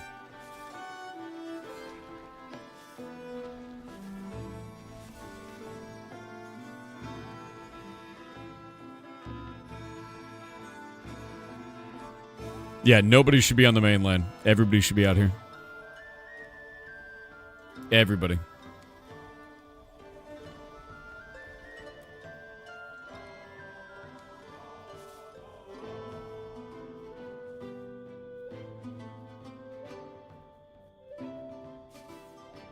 We have limited time to do this. And if we lose it, we can never recover. Is today the day we push the village? Yeah, that's what we're doing right now. We've already gained 2% today. We're at 27% out of our goal of 50 for the day. 40 people do a raid? Yeah, there's 40 people do a raid. We have 2 raids running. We also have 2 groups of 8 that are running the brig. We're basically at full-on max capacity. If you are not in the guild, you can still be on the island and helping. Every person that's out here is helping the cause. You could be anyone on the server, totally ungilded, totally unaffiliated. Come have fun. Help us build this place.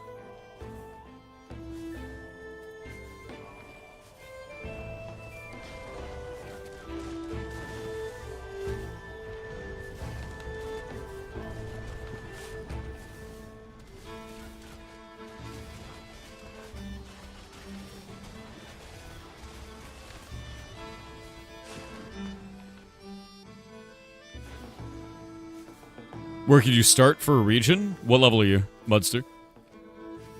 Oh wait, you're starting your character? I would start in I'd start down here. The Aelin Gate is the better one. The Northlands, like the Dwarven area, it's just not super fleshed out for quests. So if it's your first time playing a character, first time playing the game, that's it. Yeah. Us folk trying to support you are stranded. Where are you that you're stranded? I can help you get to the island easy.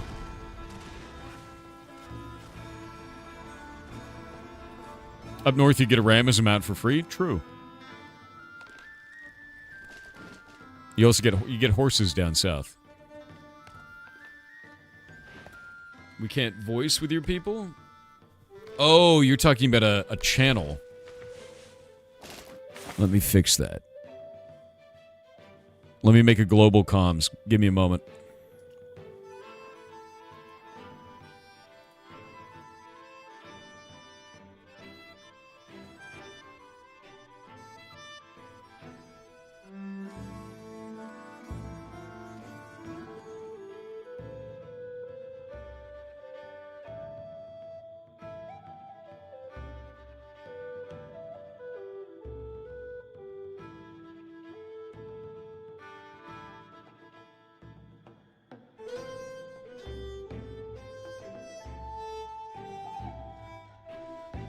There is now Public Raid 1, and I'm making another channel called Public Raid 2.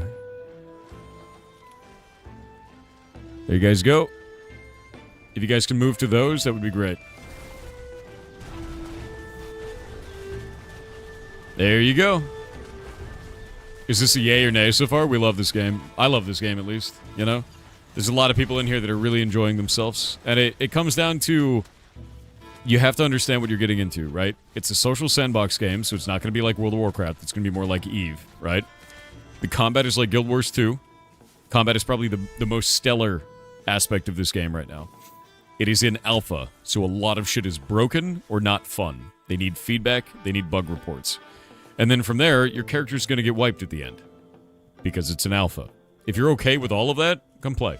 And if you're not okay with even one piece of that, wait. Just wait.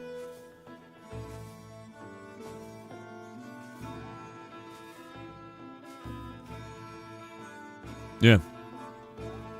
I don't want you to, like, feel FOMO to buy a video game, right? That's the biggest thing. A lot of people feel that. They're like, oh, I'm going to miss out if I don't play the game right now. We've been playing this for 2 years. It'll be around. Will it be free to play? It's going to be no cost to buy the game, so no box price, but then $15 a month, 1.5. And they will localize the monthly fee. At least that's what they've said in previous interviews, so... I need to go get water, I think. I think I'm dehydrating slowly. Maybe rapidly. I'll be right back.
I have returned. Oh, man.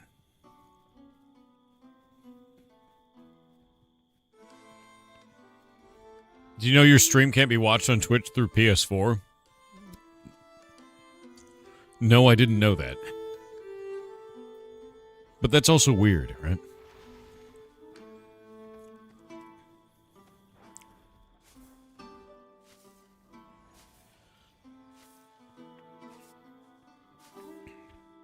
Also, I just ate 2 more deviled eggs. It's a good day. Yeah, it's a good day.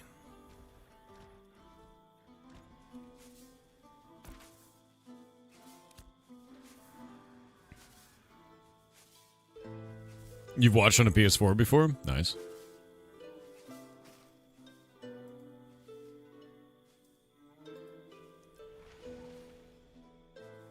Your name is Tix and you are a person. Yep. Oh, no. Oh, rogue down.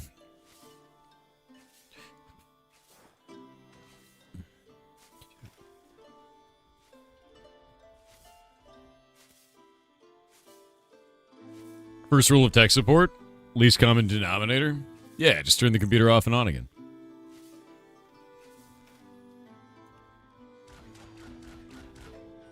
Giant iguana.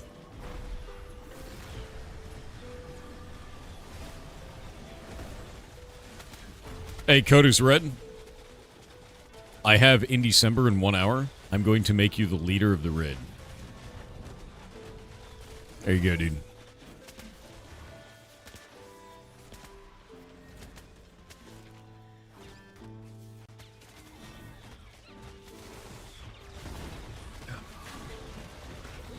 Or DNS if you're a sysadmin?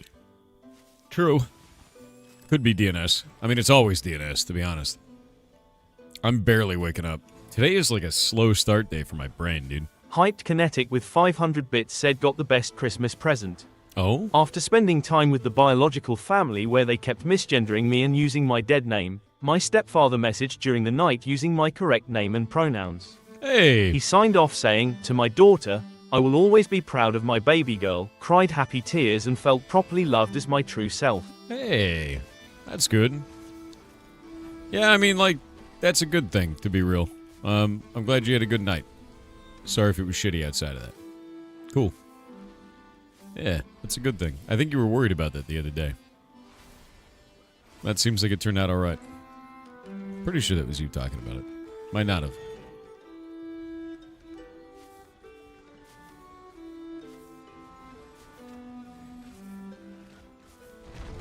Launch.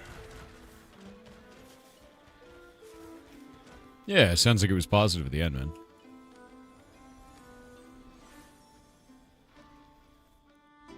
Alright, Lexia, you have a good one. Thank you for locusting. Go sell. Make sure you get your coin.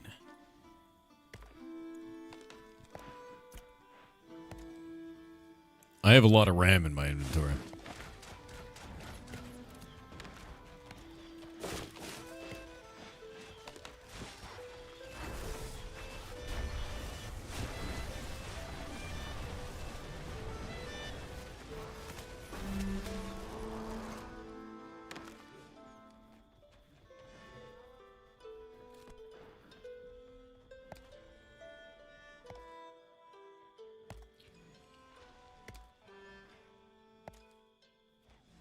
Ugh. There is RAM? I do. As you can see, I have RAM. It's DDR6 RAM, dude. Might even be DDR7. From the deep future. Yeah. There it is, right in my inventory. You can't have it. Did you go bankrupt getting that? No, I was handed it. From a guy from the future. Yeah. Future RAM.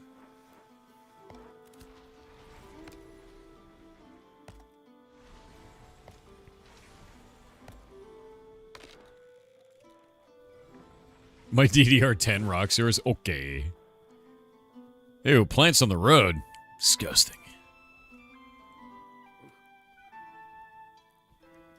John Future Man.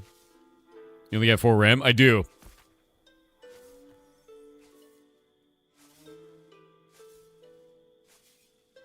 Dude, we're getting there. Oh, iguana. Iguana. Beat it up.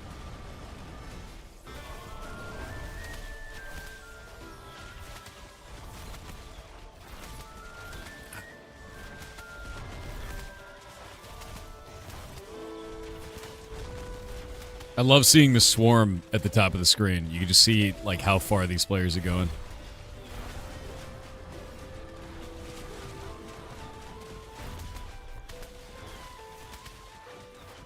Don't die in the poison. Don't do it. If you die in that poison, I will make fun of you. It's like hitting a parked car. Don't do it.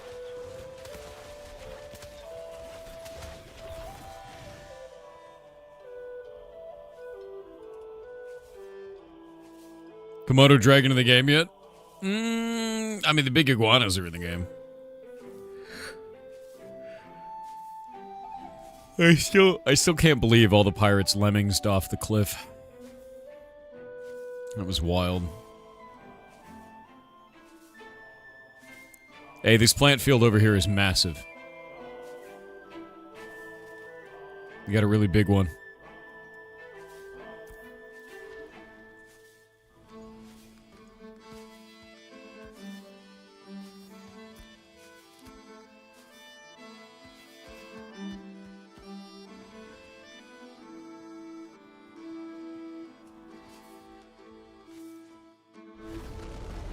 Jumping off isn't a bad thing. It's the hitting the ground that's the bad part. Yeah.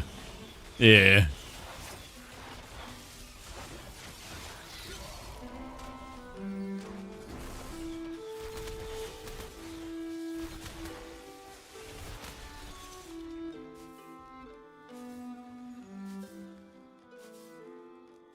Plenty of people hit parked cars and we make fun of them. I mean, yeah, that's...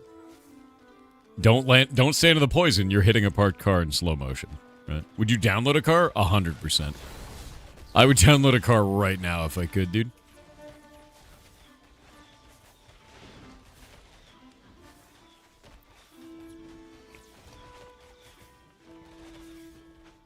The swarm. Another iguana. Those are worth 400 each.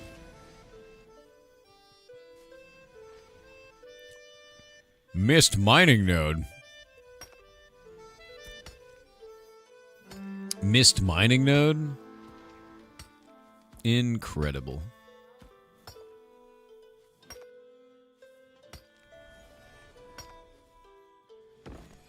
Nice.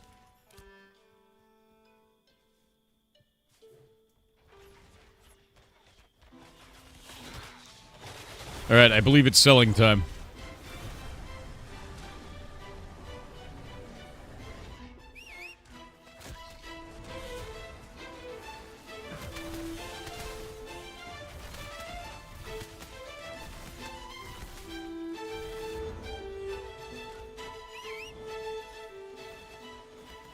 There's one field here on the way to home.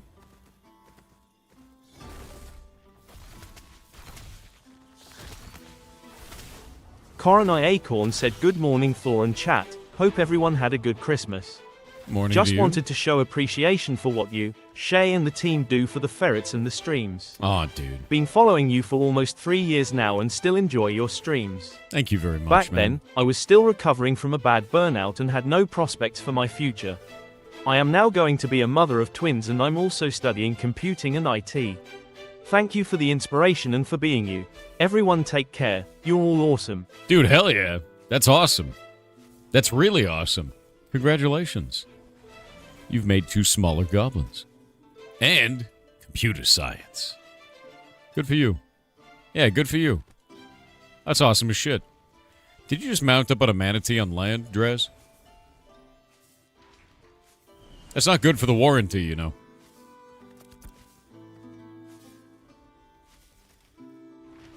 Bones? You just... Just give me a bunch of bones? Okay. Thanks, I guess.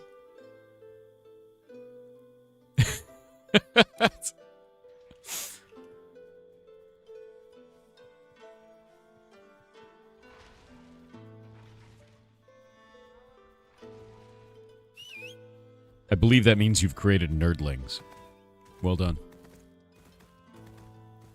Yeah, well done, dude.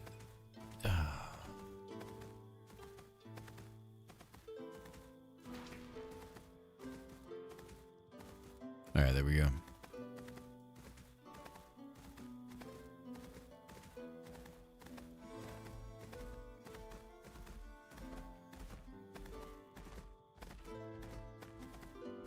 Faithful Oasis, are you having like an AI-generated crash out over there?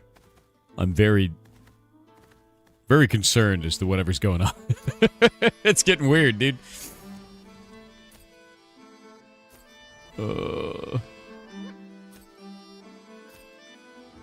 Merry Christmas. Have you tried Arc Raiders? I have played Arc Raiders a shitload. I've already sent my character on, and I will be starting again next season.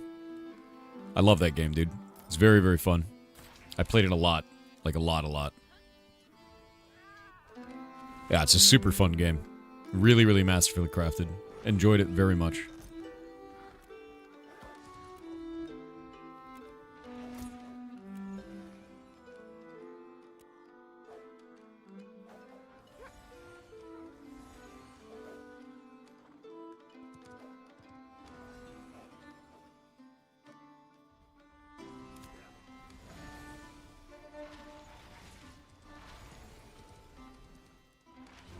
Remember to repair your stuff. Don't forget.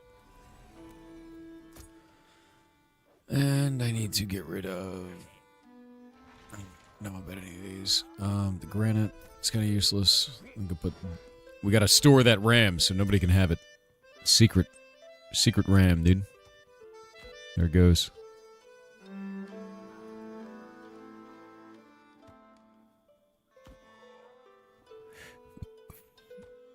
That.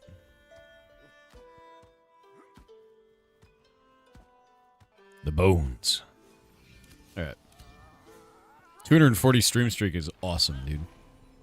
Hey, Spective, thank you very much, man.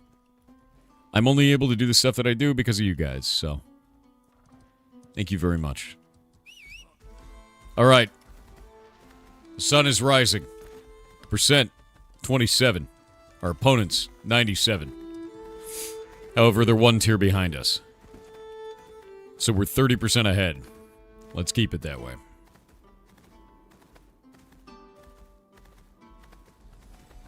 More plants.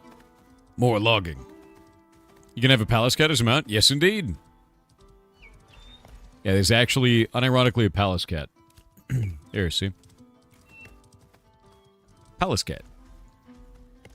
It's 145% mount speed. It's very, very good. Palace cats rock.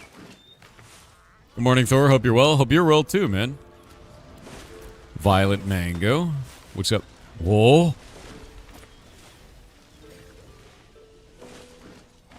Hey, Tix.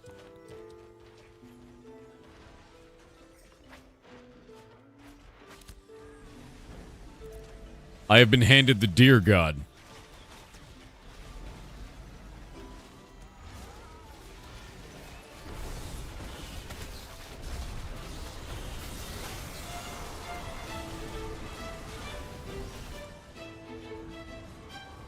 Yeah. It's Beast of Burden only. It can't be a mount.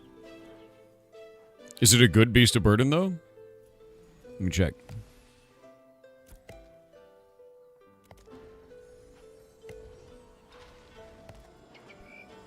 Oh, it's not novice, is it?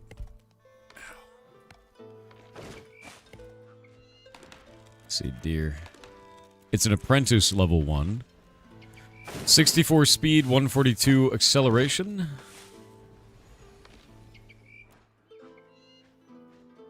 Please.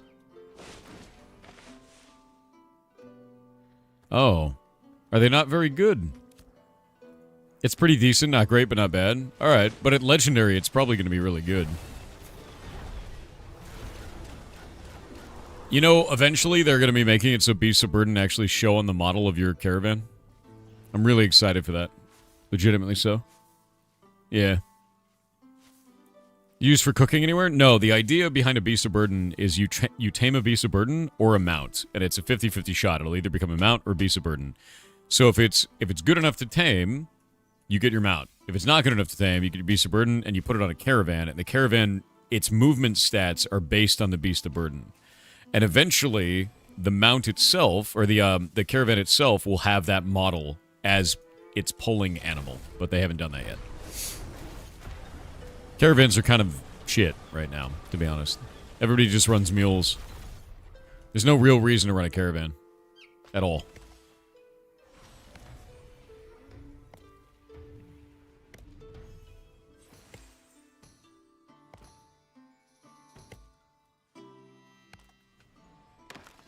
Good morning. Good morning to you.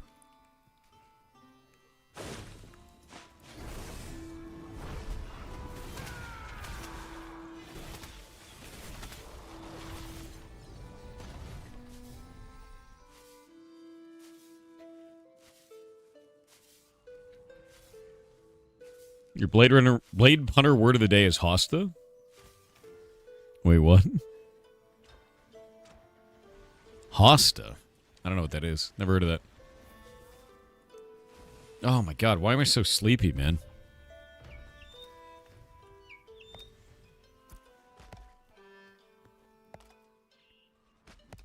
Are mounts allowed to be used as beasts of burden? No. No, you either get a mount or you get a beast of burden. It's not both. Nico Spud, no! No!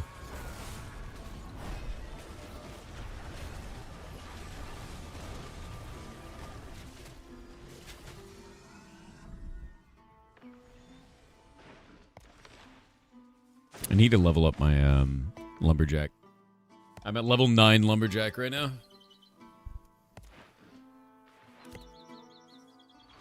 I wonder if journeyman nodes give anything better. There's journeyman plants on the island, but no one's been able to harvest them yet. I should be one of the first, if not the first in the guild to be able to get them. You're level 26 lumber, Phoebus? Do you know if harvesting like higher level lumber on the island actually matters? Does it give you more XP? Because I'm level 20 herbalism now. I just gotta get my cert. It does? More XP to the node, not more XP to you is what I mean.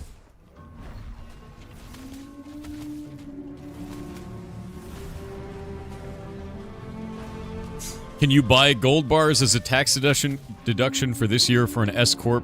That sounds like you need to talk to a lawyer and a financial advisor, bud. Wait, what? How is there a salt woven earring? That's going to the guild bank. Or it's going to one of you guys. If you need it, wear it. But how did that just drop? Those drop out of the brig. What's going on? Preveni, enjoy.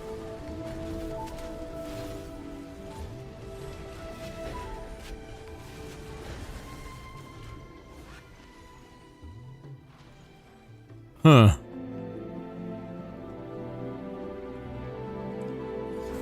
Now the hard part, Gravetti. Find it.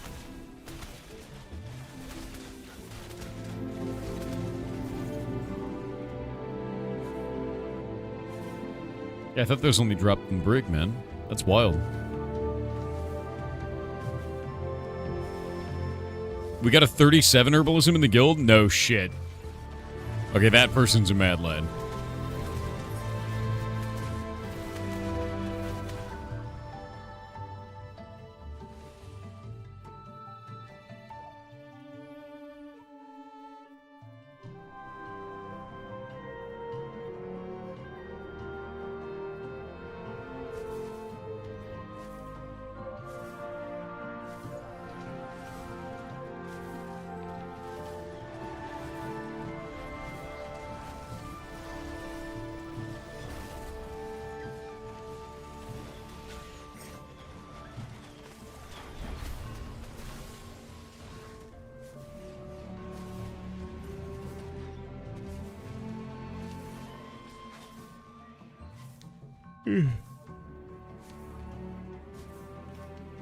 Yeah, there's a jam herbalism gatherable. There's long lemons and some kind of weird flower.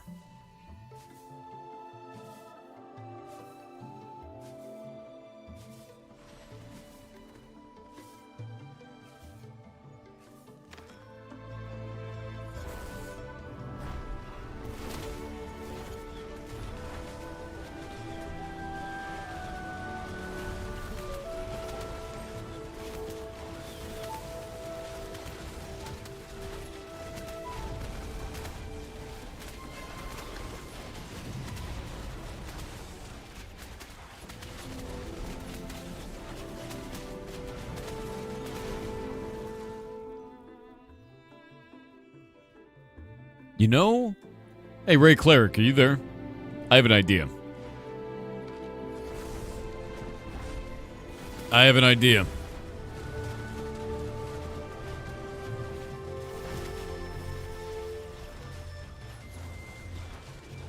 He was talking earlier about gamifying locusting the island, but I have a good idea now. I have a way we can do this. Yeah, the fungal anemone is pretty rare. That is a thing, though.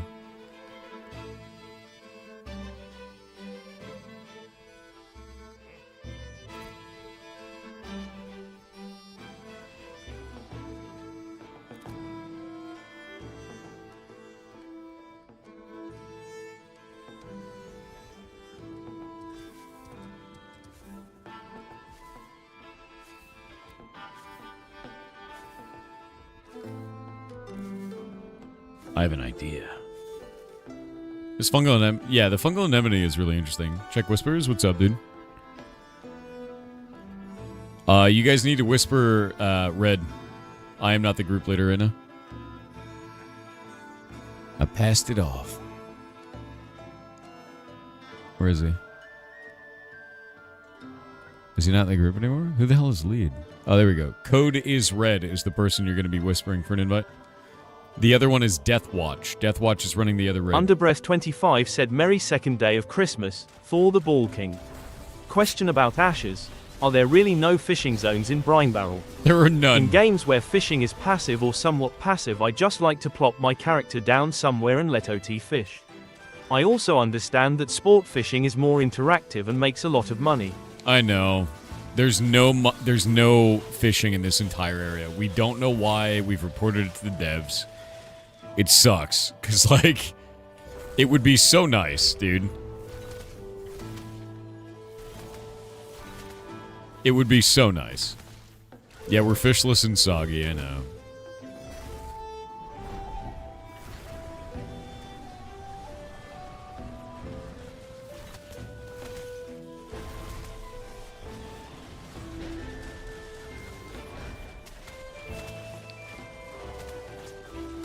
Oh, okay. There's room on the brig for a second group, but Illusion Cleric can't convince anyone to start one.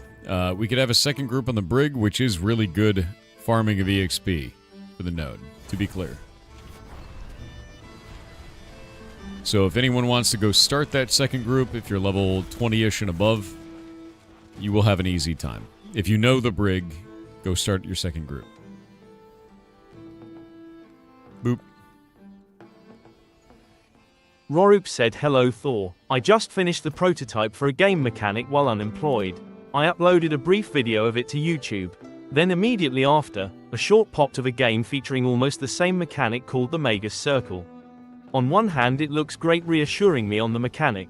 But on the other, how do I cope going from I accomplished this development to I'm a fraud solving an already solved problem? Here is my take on the mechanic. Link incoming. https://u2.be. One moment.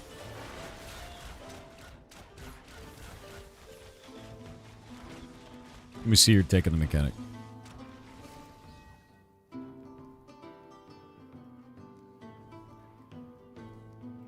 So I'm going to show you this.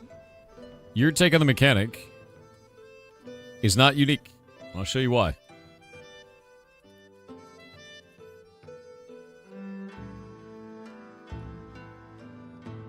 And it's okay that it's not unique, by the way.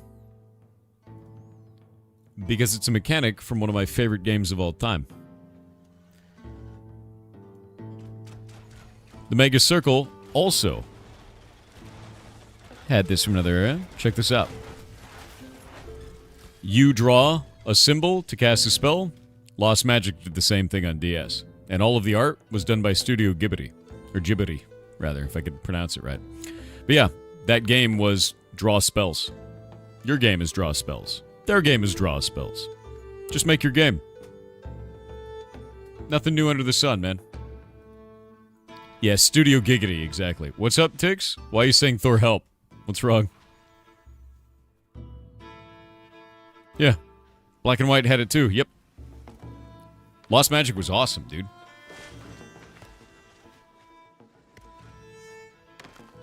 Yeah, Lost Magic was one of my favorite games of all time. Phenomenal game. And you drew all the magic, and the better you drew the symbols, it would actually do a crit. A bunch of you guys were dead because you were fighting a 2-star spider. I don't know where you are. The raid is split. Because where I was, there are no 2-star spiders. So, let's group the raid back up. Yeah. Arx Fatalis did that too. Well, there's a big 1-star spider.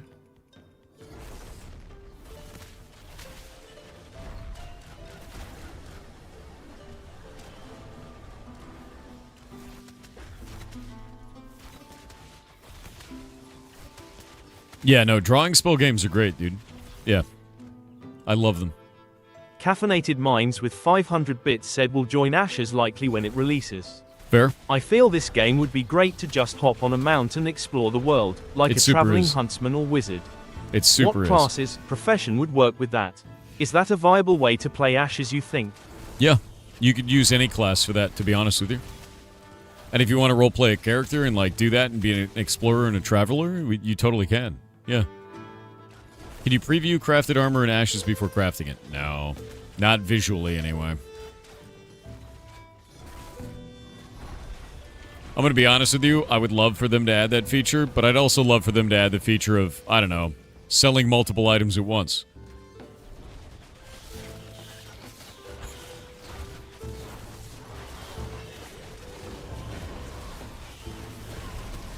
Wow, that thing is nasty. Look at it go.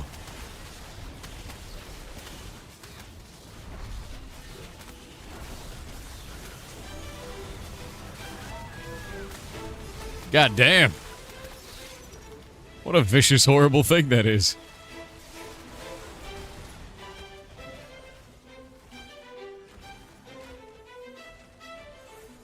Please whisper code is red to get more groups, or more people in this group.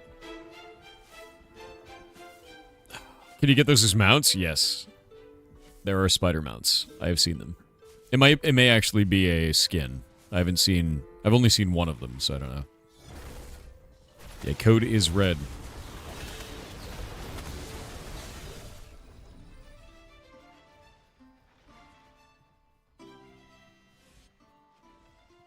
Unless he left the group. Did he leave the group? Ah, Phoebus is lead now. Yeah. Whisper Phoebus. Looks like code is red left to go and run that other group.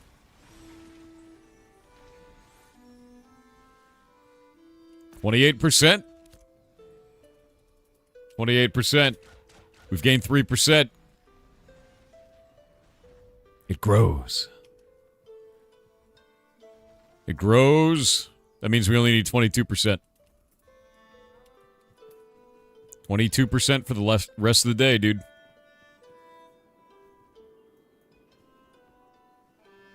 If we can gain 25% per 24 hours, we win. Easy. How did the crate run go? Great. We gained 16 million experience for the guild, and the guild gained an entire level. Check it out. We're at 31 million experience now. And once we get this island done, I'm going to get a boat, and we're going to be doing that every day. Everybody's going to be rich. Rich. A bunch of rich pirates, dude. Why is 50% important? We need to get to 100. And if we keep pace at 25% a day, we do this in 3 days. And that's all we really need, really, right now. That's what we're after.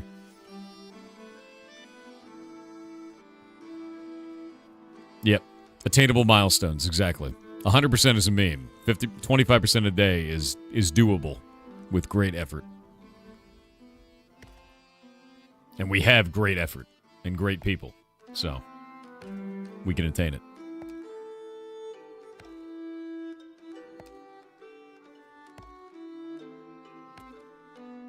Yeah, Draz, that's what I'm doing. Thank you.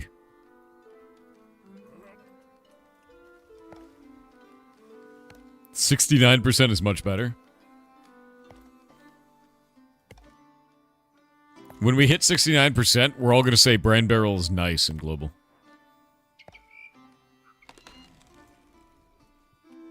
Oh, that one just turned into an adult coconut tree right in front of me from an adolescent. That's funny. One sec.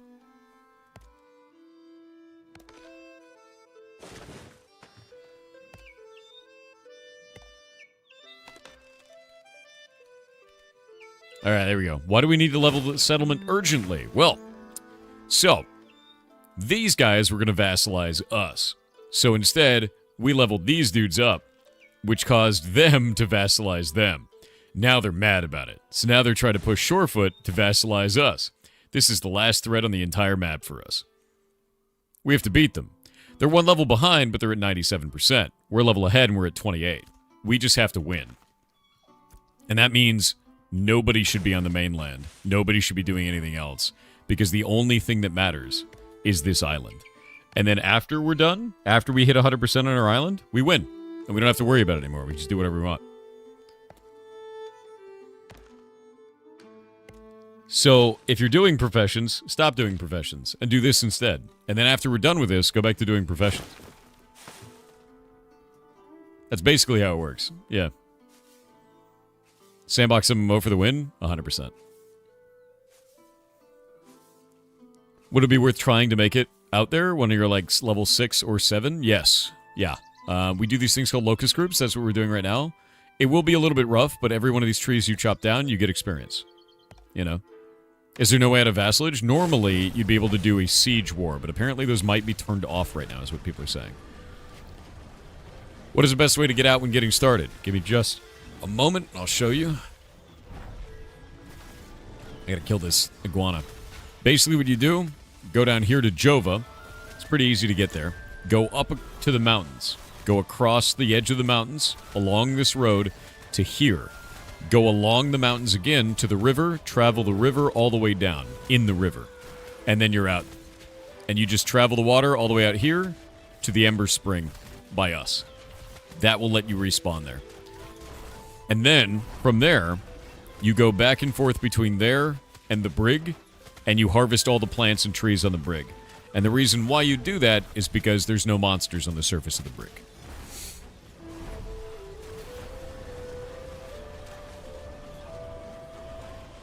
Is it possible to flip a vassal that belongs to somebody else? Not currently. So, my hope is that later the answer to that is yes, which would be cool. We could do raids and PvP to like take over areas and basically stop them or take their vassals away from them is the idea. That's the general conflict, you know, loop, but we're not there yet. To be real with you, we don't actually want vassals. Like, at all. Like, if we didn't have one, we'd be fine. We just want to be on our cool island and not be restricted. You've almost made 3 levels harvesting the brig? My man. That's awesome. Thanks for being you, dude. Thanks for being you. You're rad as hell.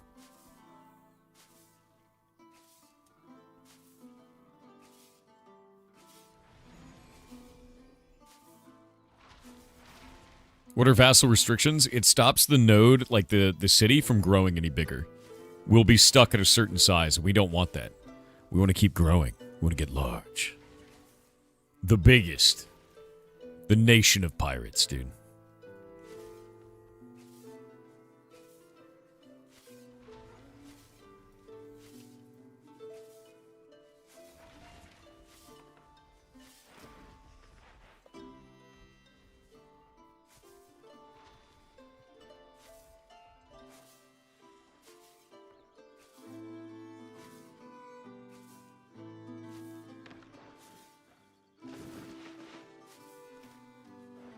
Nice.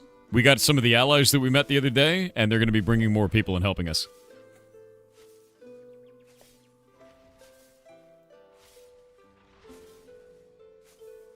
Yep.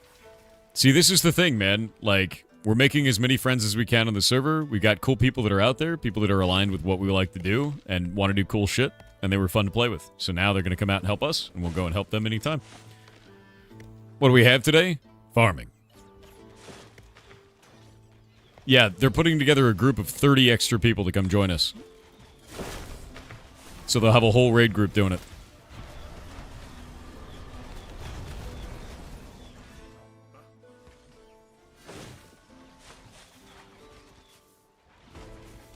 Yeah, it's like a third raid group on the island.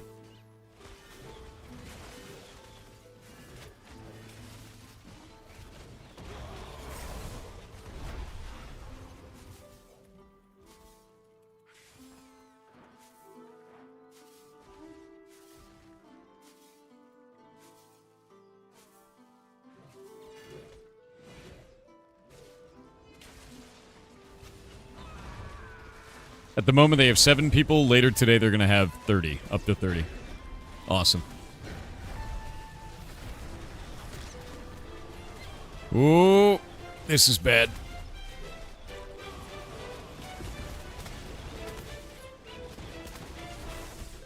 Estrid, I got you. Stay away from it, it's blowing up.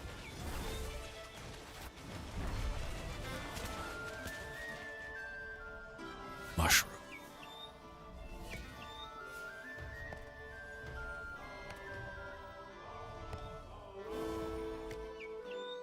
Cinders, you need to message Phoebus.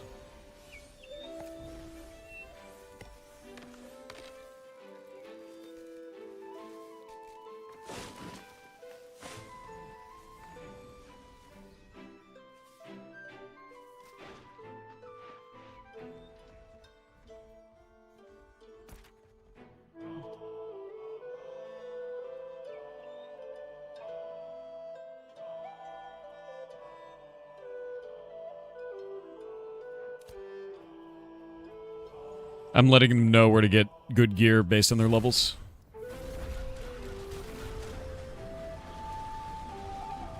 Off to sleep, thanks, and take care of yourselves. You too, man. And thank you very much for being here. Hope you're having a wonderful year. Merry Christmas. Happy New Year to you.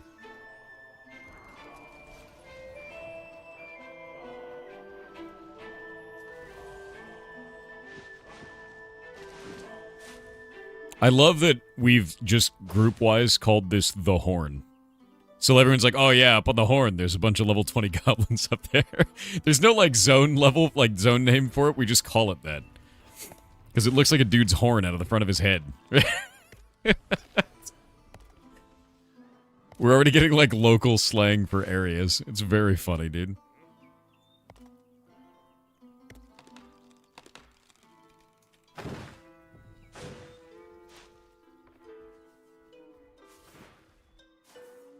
It's also called the chainsaw. True.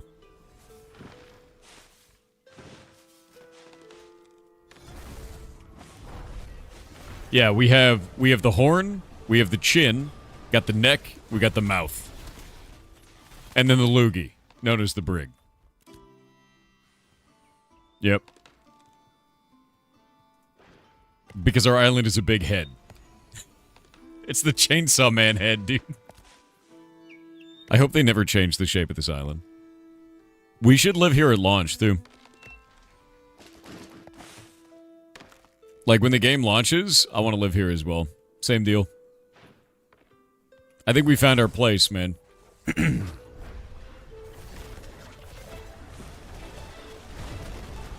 Will we be able to build a harbor? There won't be a need. The harbor's right below us. There's one right there. Yeah, I think we found our place.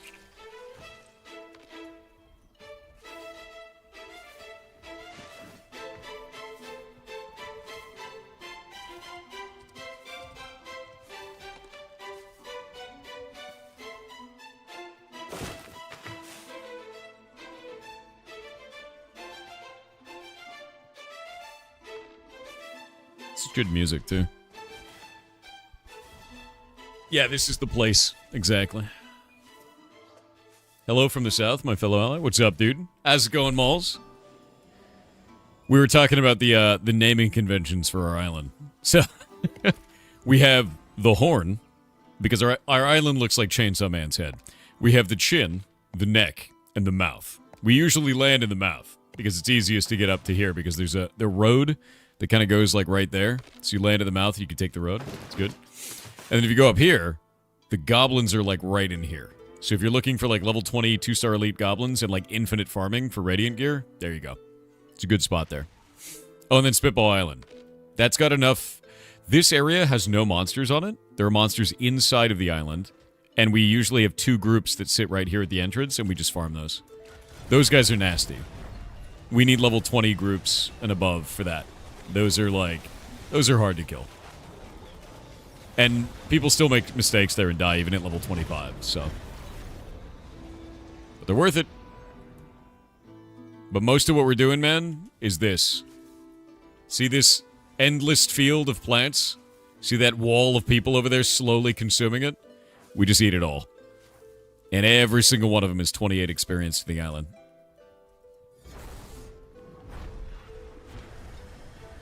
Shield to keep you informed as well. Sounds good, dude.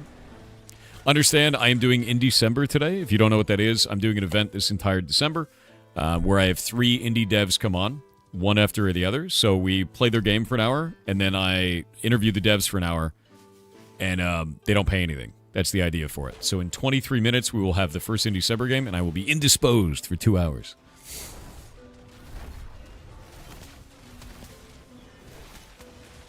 How hard is the game to start up and get leveled? It's very slow, to be clear. It is very slow. The game is full of scuff. Yeah, look, see how clear it already is? So much stuff. But if you're into it, if you like a game like old school RuneScape, you'll probably like the Gathering, for sure. It's very old school RuneScape for that. But you can see, we just locust everything, dude. All of those are now gone. We're slowly encroaching on the next area, and like we've killed everything in the way. And this is what we're doing. All day, every day. Also, if you look right here, you can see nothing. But I'm harvesting it anyway. That's Dracinia. Dracinia, or Dracinia, whatever the hell it's pronounced as. It's invisible. We've bug reported this a million times.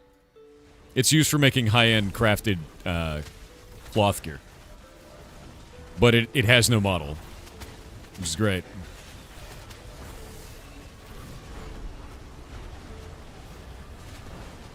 No! Oh, no! It's underground? I know, right?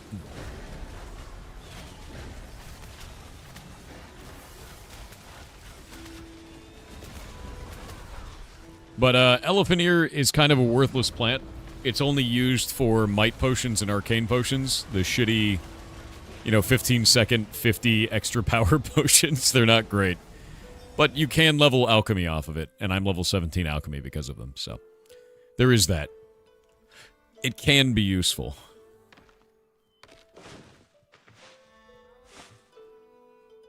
Nope. Gotta turn this way. Yeah, it's just 50 for 15 seconds. It's really weak. Like, I've got them here. Yeah, see? 55 magic power for 15 seconds, 2-minute cooldown. They're kind of shit. But they raise alchemy experience, and that's all that really matters. We'll be there in an hour, so helping new players learn how crates work. Perfect. That's great. Yeah, my plan after this is to save as much gold as I can to get a boat. I'm already at 5 gold again. Herbing and then selling all the herbs to the vendor here, definitely worth it, by the way. And if any of your group are more PvP inclined, such as rangers or rogues, you can always go down to Shoalfire down here and kill to your heart's content, because it's lawless. Great place for it.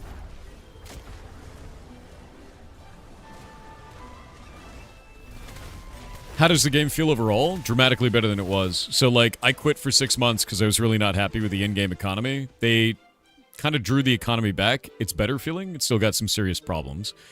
But the overall world is massive now. And it's a lot of fun to play. So we've been having a blast with it. If you look at this, it used to just be this about a year and a half ago. Now it's like all of the Sandskull Desert. It's all the Jundark. It's all of the Turquoise Sea. All the Northlands are in now. Like, the game is enormous now, dude.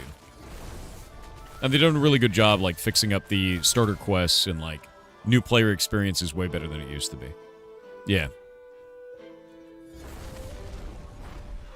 Can you play Ashes without being a gatherer? Oh, absolutely. But what we're doing right now is very efficient, so. Oop. Too much running? Not your kind of game, then. Remember, in a social sandbox, distance is defense. What in the name of science? Wait, what? Chunky Magician, dude.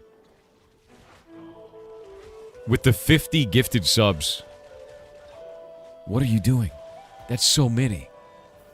You brought the hype train to level 9. Instantly. What? Dude. Dude. My God. Yeah, exactly. That's crazy, dude. Thank you very much. Seriously, that is incredibly awesome of you. What a boss, man.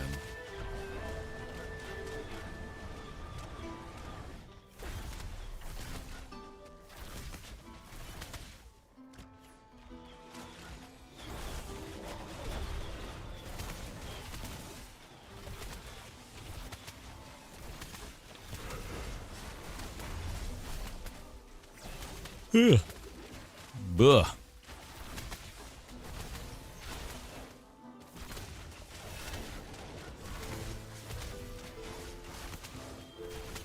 Yeah, 50 is... What? Wait. Chunky Magician with 50. Xeno with 1. Sublime with 5. Gamer for you for life with 1. And then Golemancer's Art with another 50. Dude, what are you doing?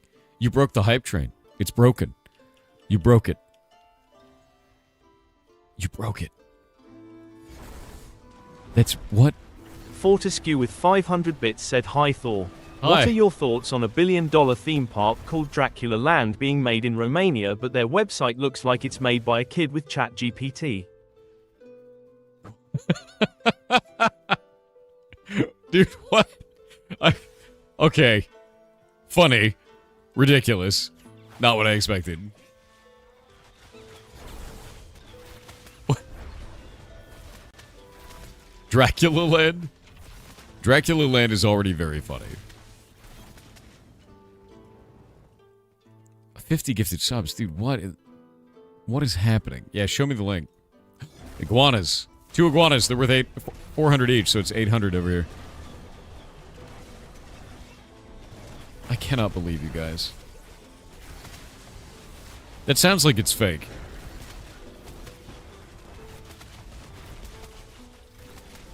A new icon of global entertainment. Or cultural heritage, technology, and destination design. This does look like it was made with ChatGPT. Romania launches Dracula Land. This has got to be fake. There's no way.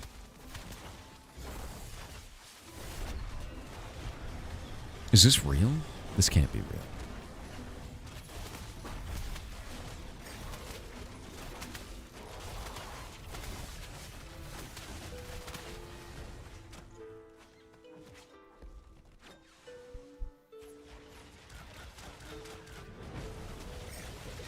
They're making a 1.1 billion euro theme park called Dracula Land. It's so real it sounds fake. It's so fake that we know it's real. What is happening, dude? Oh my god, people are dying all over the place. This is bad. All right. Pull the mushroom towards the lizard. Tank GPT is handling it. Kill the mushroom first.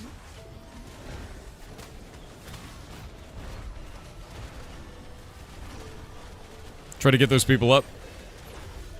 As a nasty pull. There was the mushrooms at the same time. If you are running away from Tank GPT, you're going to die.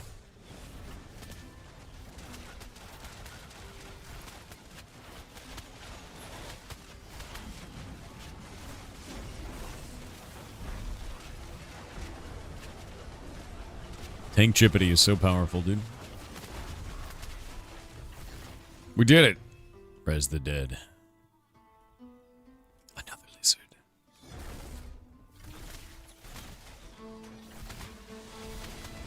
Yeah, it's Tank Chippity, dude. The fact that they want to host esports there is amazing. Look, alright. I know you guys and I have memed a lot about this, but I need to explain to you something. Dracula Land, with all of its esports and its actual theme park and everything like that, this is unironically big suck. This is who I was talking about. They're actually big suck. They're real. It wasn't a meme. This is corporate vampirism, dude. This is actually big suck. The horror. Are you moving to Romania? I mean, you know, maybe. We'll see what my corporate overlords think. We'll see. We'll find out. Thank you for the 5 gifted subs. That's incredibly nice of you. And dude, a level 12 hype train out of nowhere is nuts. That is, you guys are bonkers. Thank you. Seriously. Bet their food will have a lot of garlic in it? Dude, I hope so. Any spots open for Raid 1? Talk to Phoebus. I am not the raid leader. Phoebus.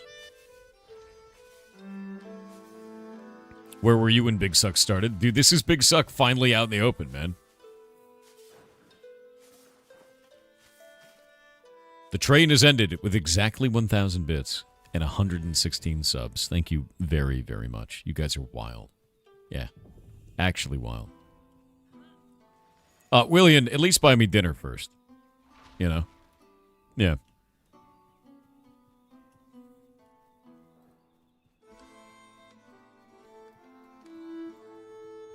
How much gold do you have? 5. Not very much. I need more so I can get my boat. So I'm saving up for a boat now.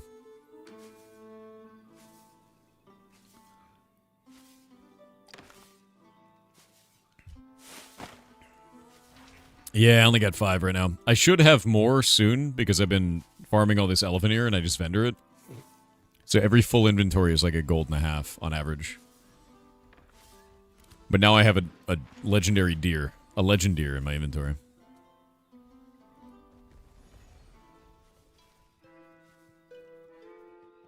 Can Thorland as a franchise have a franchise off of Dracula Land? Have the world's largest ferret sanctuary? I don't know if I would want a ferret sanctuary associated with Dracula Land, dude. Boats are expensive. I know, they're 25 gold.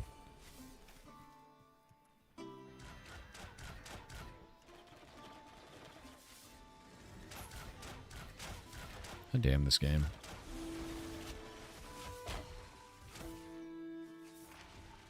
There we go. Oh, Blammo Heals is not even online.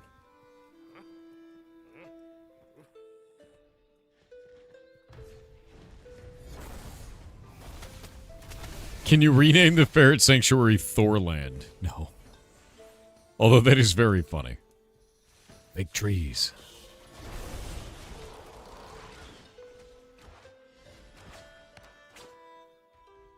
Ferret theme park sounds kind of cool. Hell yeah. Shay would become enraged. That's true. Big spider. I'm on it.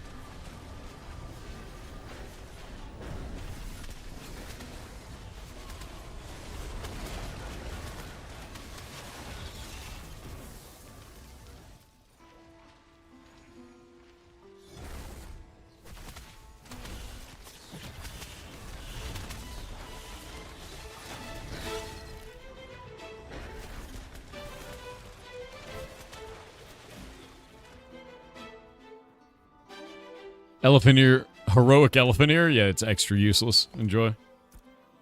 Enjoy the sadness that is that elephant ear, unfortunately.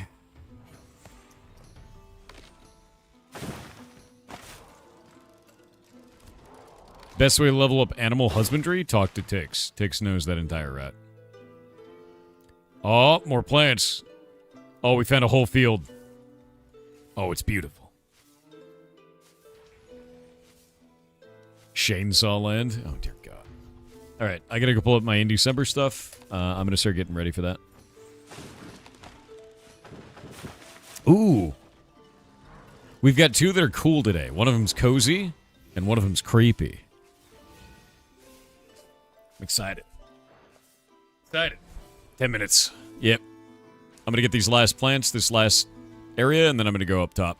And then you guys keep locusting.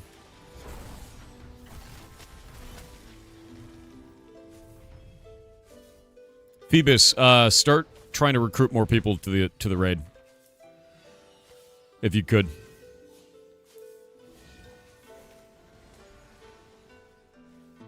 And Tix, if you could help him out, that'd be really great. What's max raid size? 40. We're missing 1, 2, 3, 4, 5, 6, 7, 8. 8 people. So we got 32 right now. We're down an entire group.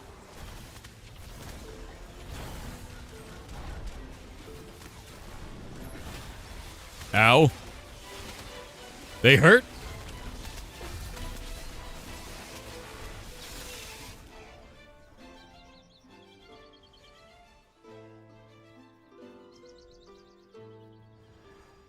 All right.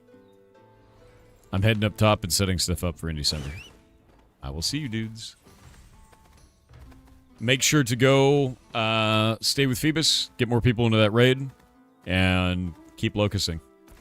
We're currently at 28%. My hope is that at the end of this game for in December, we'll be at 31. 31 is the goal.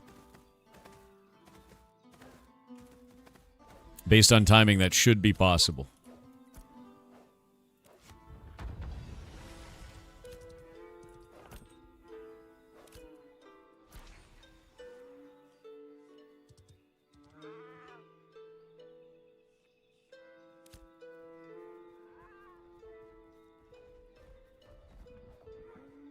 Grab this.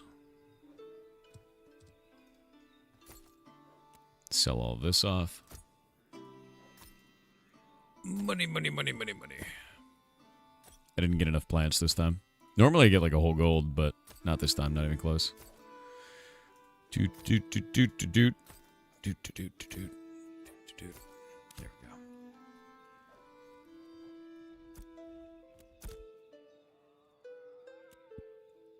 There we go. All right. Swapping out.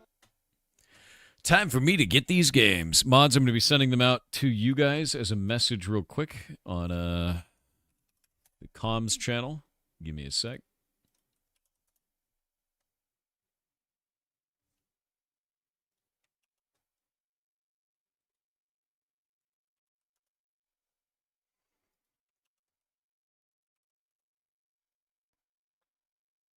There we go. 2 of these have keys, so I'm grabbing those keys now. It's going to be just a minute. Is this the first indie game for the day? Yes, it is. It's going to be the first indie game for the day. I'm going to change the category to just chatting for a moment. I think. I'll turn some music on for you guys, too. Oop, there we go. There we go. We're going to set that up for just chatting for a little while I set all this stuff up. It's going to take me a few minutes. Because it took a little while for my brain to jumpstart this morning, and I didn't set this up because I'm dumb.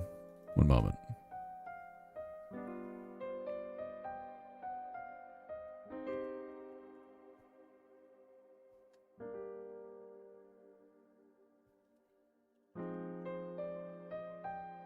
Grab that.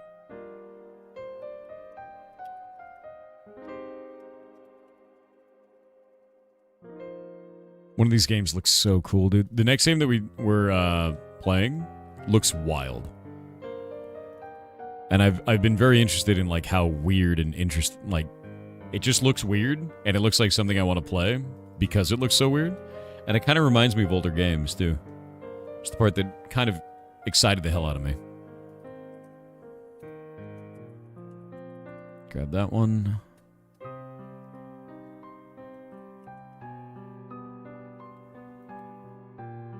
What was this one? That was Die or Die yesterday. Die or Die was a lot of fun.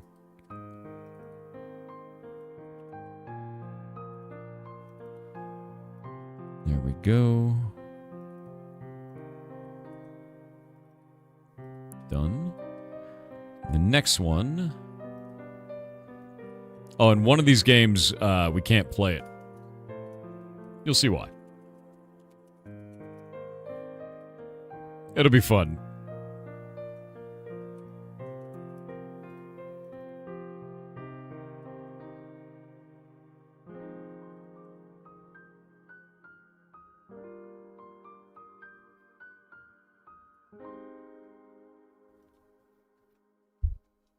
You'll see.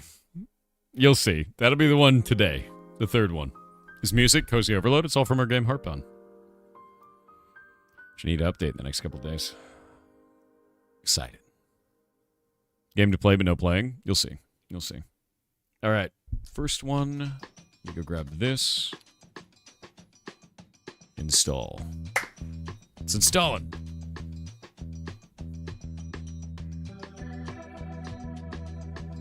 Soon.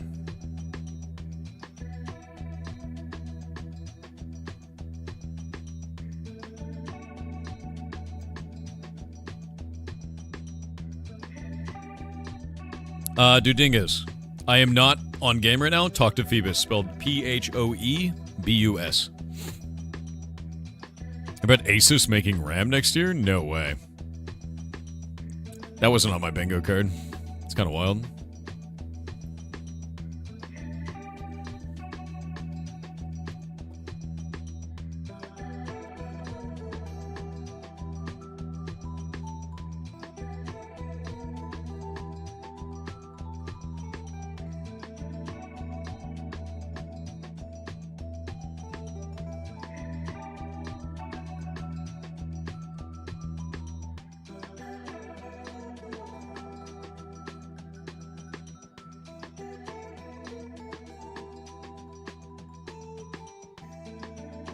Okay, I got almost everything ready. Are you guys ready for the first in December game of the day? You ready?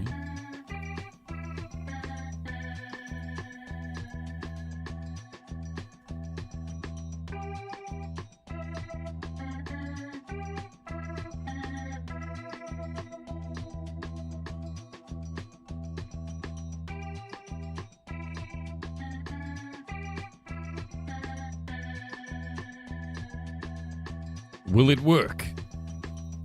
No. One moment. Ah, it works. All right. The first game of the day for in December is called Verho, The Curse of Faces, which is kind of freaking creepy. Freaks me out, and I'm ready for that. Let me turn on the music in game. We're going to turn off that, and I think everything's good to go. You guys hear it? You see it? You love faces, you have a collection. Okay. Sure you want to start a new game? Yes, I've never played this. 600 years ago, the world as we knew it ended in a matter of hours. I like that it's voiceover. People collapsed dead on the ground, unaware of what was happening. Some noticed that death occurred when two people met. Thus began the era of solitude. And though the era of solitude lasted for nearly 300 years, humanity somehow survived. To this day, no one knows how. So if you see someone's face, they explode. After that, the world entered a new era. That was when the Maker appeared. A man who somehow uncovered the mystery behind the tragedy. It was, as he called it, the Curse of Faces. When one person saw another's face, both would die instantly. The Maker shared this knowledge with the remnants of humanity and crafted special masks, which became the defining symbol of the new age, the era of masks. That's a cool backstory. For this act, many saw him as a savior, some even as a deity, giving birth to the first religion of the new world. Though many records suggest that the Maker himself never wanted this. Over the years, people managed to determine one thing.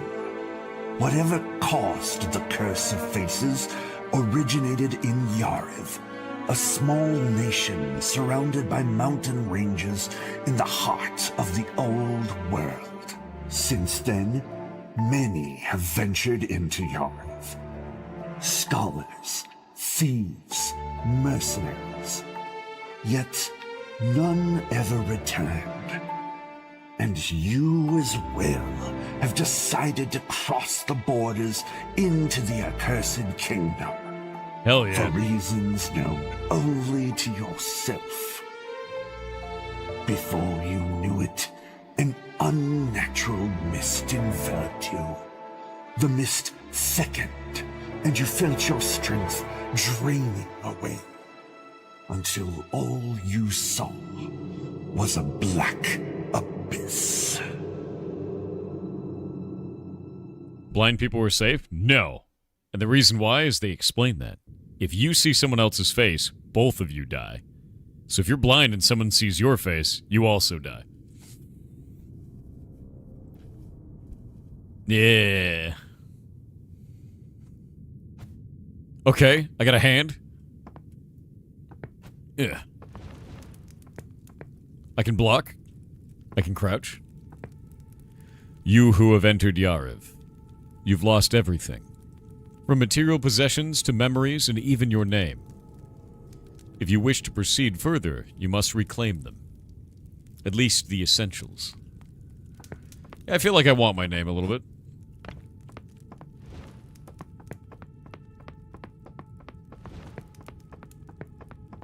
I love the crunchy graphics, dude. Crunchy graphics are great. Let me check the settings.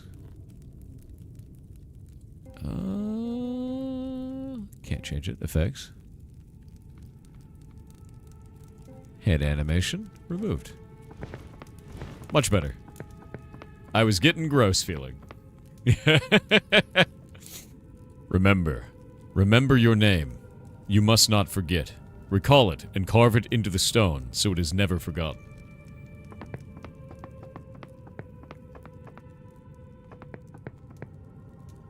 What is your name?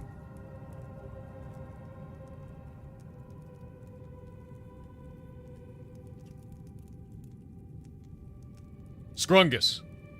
I think it was that one. That seems right. Right? Buttloaf? Buttloaf is also a pretty good name. That's a good name. What? You know what? Wait, no. Mind Goblin. Yeah, that's it. That's the one I remember. Yeah, there we go. Good. Now turn around and don't look back. Only then will you reach Yariv.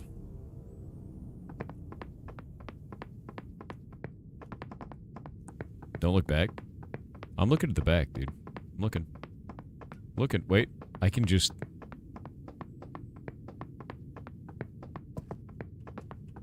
You just gonna let me fall off? Oh, God, wait. Oh, what have I done?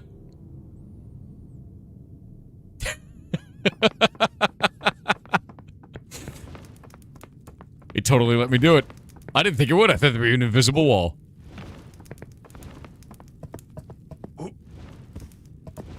I love games that just let you, you know? They're like, alright, you want to walk off a cliff, like, have fun. In this world, everyone hides behind a mask, but beneath it, there is always something more. Whatever your mask or identity may be, you must remember who you are. It is I, the Mind Goblin. I'm a brawler. I have come to Yariv from the distant north to find a worthy opponent who will give me what I desire most. A death worthy of a true warrior from the north. Is that really you? I don't know. These masks are sick, actually. I love that this is, like, class selection. You know? Like, that actually seems really cool. What is this one? I'm a scholar who spent years studying spells and the nature of magic itself. However, neither I, nor anyone else in history has managed to solve the mystery of the curse that has dictated our lives for 300 years. To be the first to do so, I intend to investigate its source. I want to be that. Yeah, that's me, dude. That's probably me. Yeah. Yeah. Wizard. You remember. Good. That's an important step. Now turn around and don't look back. Only then will you reach Yariv. Turn around and don't look back. To survive, you must fight. Remember what you learned on the other side.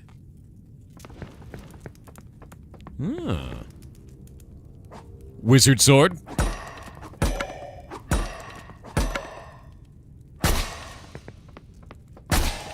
Okay, we can actually charge attack. I like that. You run faster when your weapon is sheathed. Yeah, the sound effects are cool. I like that. The environments I love because they're so crunchy. Sup, dude?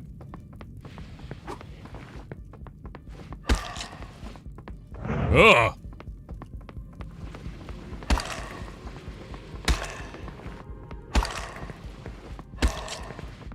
Oh, he's doing it.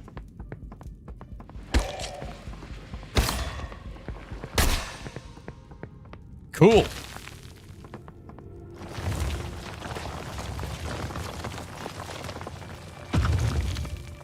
Good. If you pass through these doors, there will be no return. Though for you, there isn't one anyway. Alright, well, a little bit of nihilism. Yeet. I like the sound, yeah. Enter Yarev. There is no turning back. Okay. Okay. Alright.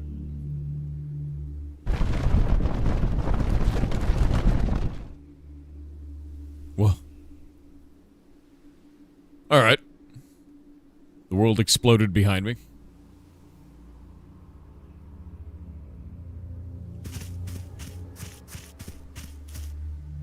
Swordless and soggy. The Rotten Valley. Hello. I see you also have a mask. And one arm. Hey you, stop. Who are you? And why'd you come here? You're probably not very bright if you came here willingly. Trust me. Go back where you came from, while you still can. What are you saying? The passage to the valley collapsed? Looks like we have a problem. Here's the plan. Follow this path till you hit a big lake full of poison. Nearby, you'll find someone named Loren. Tell him what happened. He'll give you your next move. I see you're unarmed. One of my swords broke at Biter Ridge. If you don't mind digging through corpses, it's yours. Now, get going. Okay, Biter Ridge.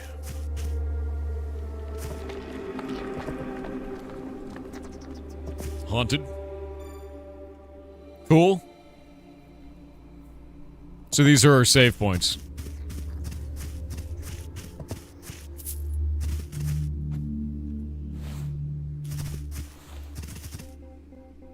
Weapons.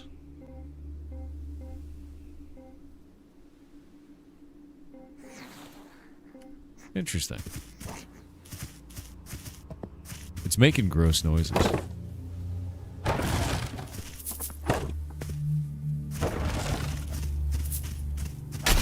Ew.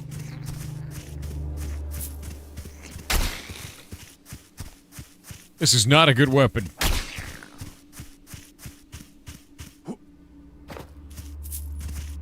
Energy blast. The hell is that?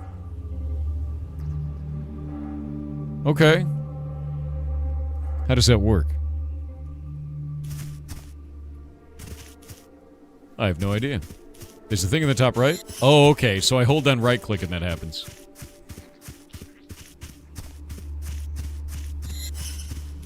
That did nothing. That didn't do anything at all.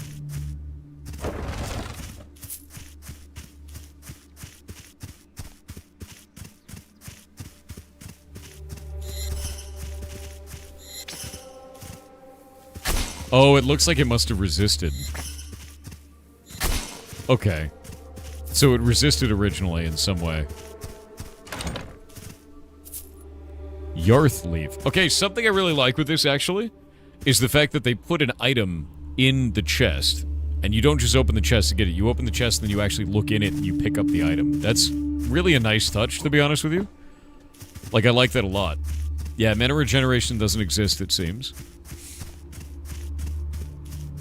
But no, I really like that. I think it's quite good. Yeah.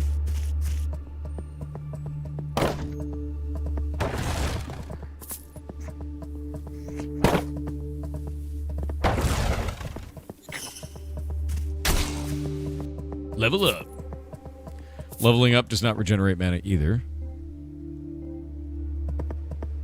So it's something I gotta use pretty sparingly, is what it looks like.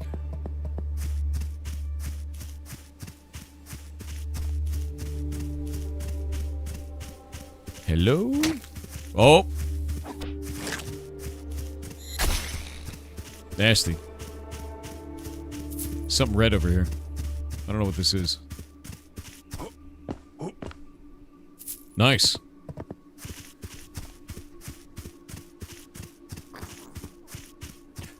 Why, hello. Got it. Ah! That was like a third of my HP.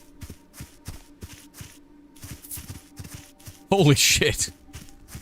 Can I chop trees? No. That was a lot of damage, dude. I am very weak. I have a deep fear.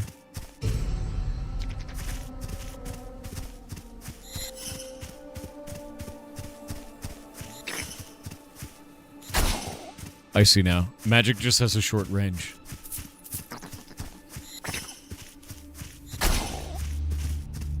Now it makes sense completely.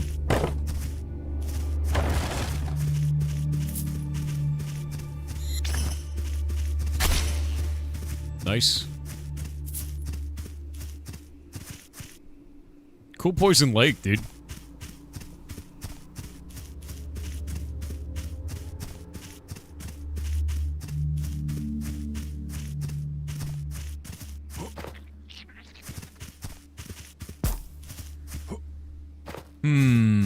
It's gotta be where on the side. We got ads, so I'm gonna wait. Gotta wait on the ads.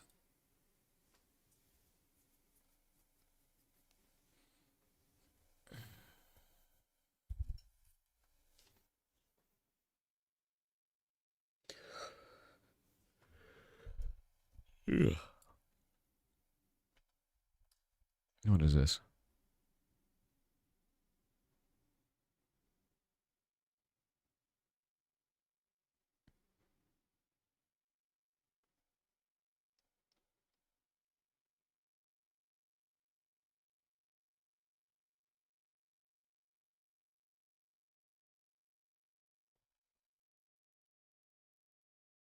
Really cool start in lore. I agree.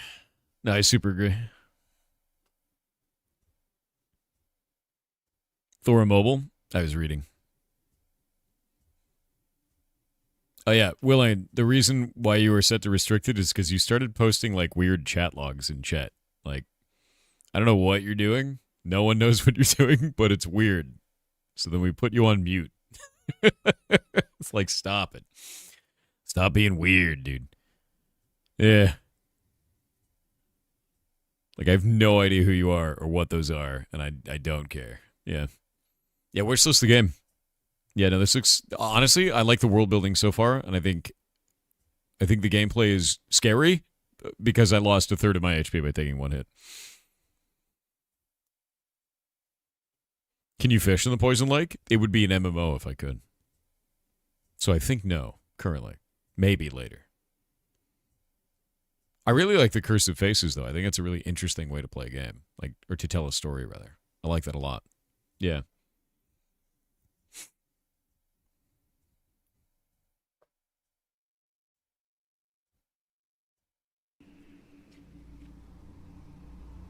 Dredge is an MMO, so it seems. So it seems. Alright, ads are over. Welcome back. I think I have to block every attack. And I don't know if block is a full reduction in damage. We'll go up this way. Oh. Ate it. So can't open it from that side. Ah.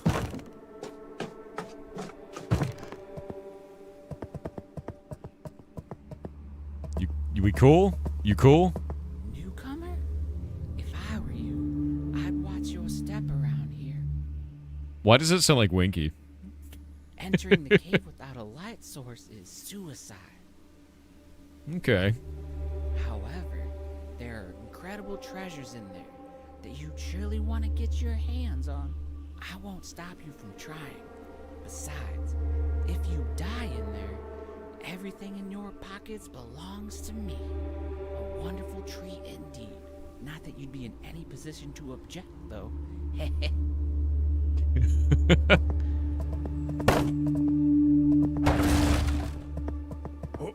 wanted your stuff, but there's no stuff in your stuff.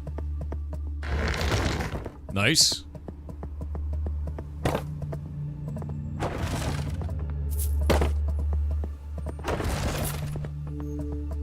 I have a lot of gold now, but I have no way of using anything. What? Wait, what? There we go. Alright, we got back to the beginning. I think I can rest here. Saving the game. Okay, resting gives me all my resources back. But it also resummons the enemies. Paradox 333 with 1000 bits said hello P-Soft. I have Why recently like this? experienced a hyper-manic and hyper-depressive episode. I think I can provide a lot of insight about what can be done better in the future. Okay, I mean, if you're having that kind of a thing, I think you should talk to a professional, for sure. But I hope you're doing okay. Yeah. Thank you very much for the bits. I do hope you're doing alright, though. That sounds like a stressful situation, man. It looks like it recreated the Vial of Healing as well. Do I get to keep that? Is that a consumable for me now? It looks like it is.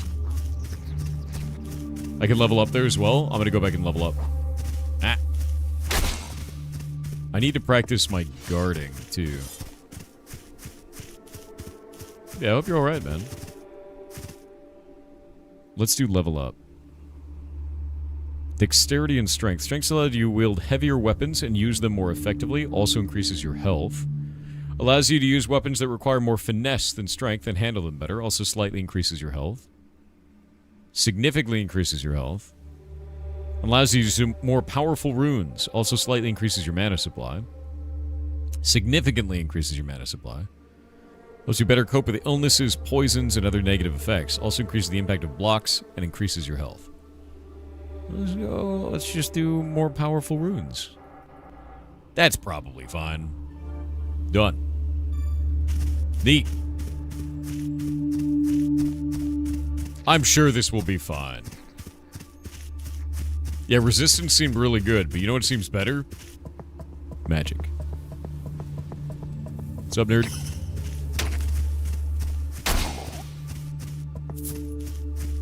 If this is how much damage I do with one strength, I'm kind of blown away.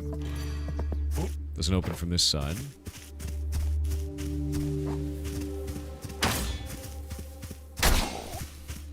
There we go. Wet paper cannon build? I'm beautiful. I'm beautiful and you will respect it. The flat grass pixels look so good. Yeah, they do. They work really well. Oh! I didn't like that. That thing was charging up some bullshit.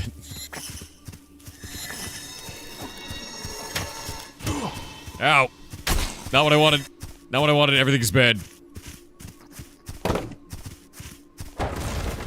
That thing had a lot more damage than I expected.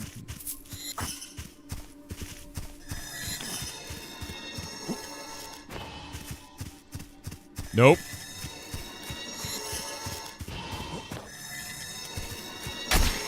Eat it. I have a deep fear.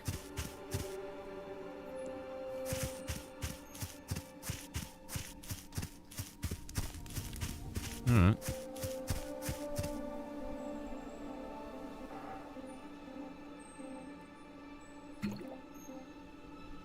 That is not very much health. Oh god. Here's what I'm gonna do. I'm gonna use this ladder. And I'll use it as a shortcut. And I'll head back. Because I can gain another level. Is the ground breathing? I hope so. I hope so. We can only hope. Yeah, my current rune is not very good. I got 3 more points.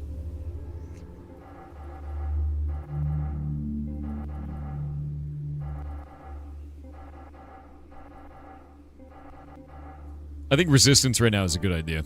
Yeah.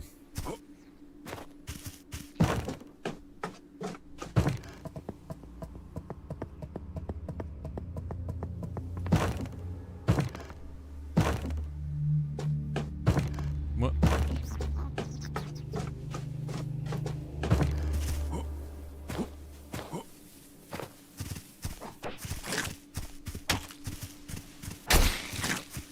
Awful. Awful things. Eat it. Ladders are hard. They do feel weird, yeah. A little bit. Yeah, hug denied.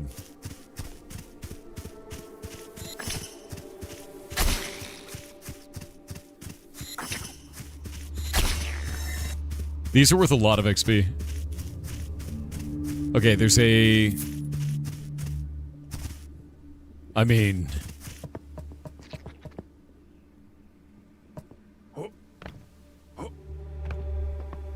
Yoink. That's kind of cool. I like that.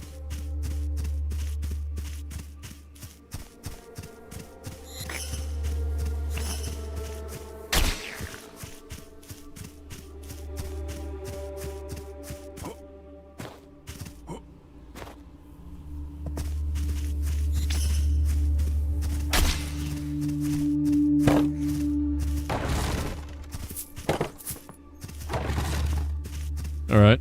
What do we got over here? Caverns, Nameless Village, Morning Forest. Nameless Village seems like a good idea, right? Right? That seems fun. Shield.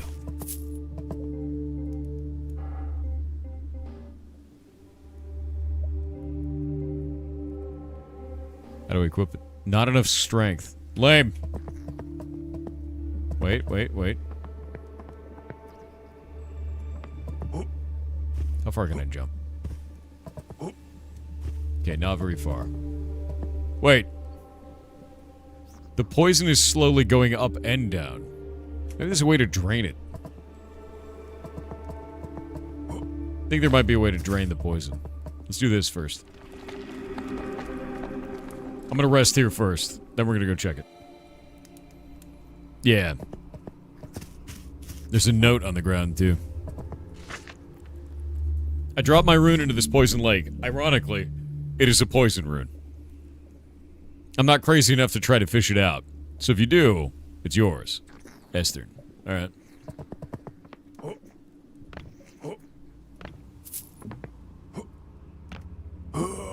Oh.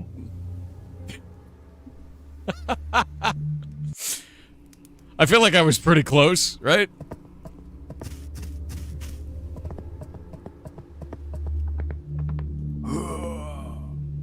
Definitely less close that time. Definitely less.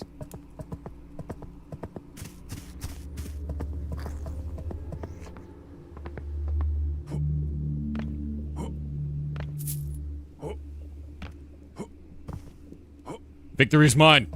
All right.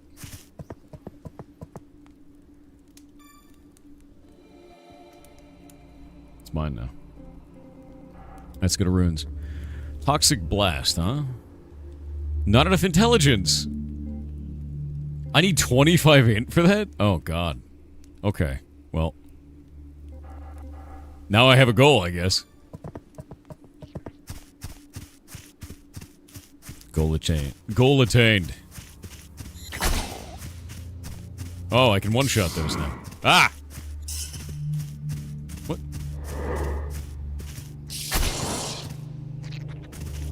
Ghost of Bat.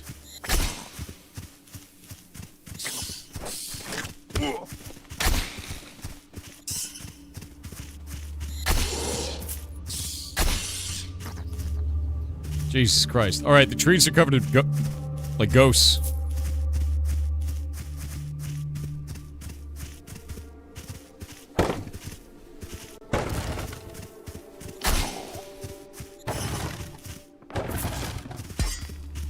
It's a horrible place over here, man. was that? Vial of Magicka. What does that do?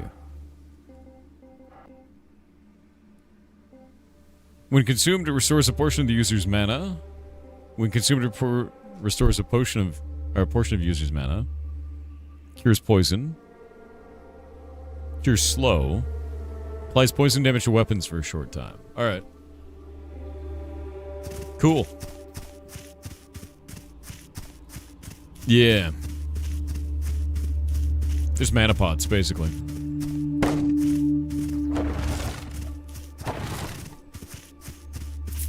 Oh, there's something over there. What is that? Spark. It's a rune. And I could use it. The damage is 90.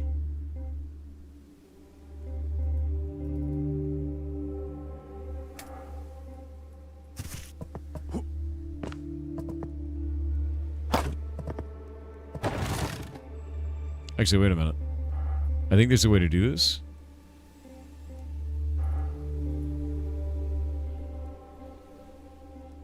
There we go.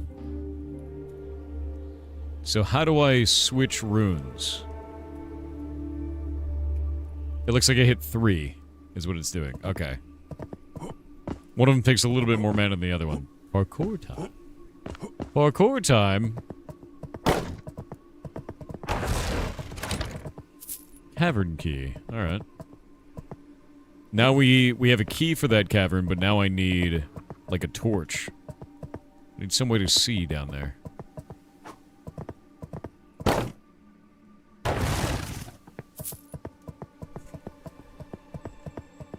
Can we upgrade the sword to a sword? I found an axe.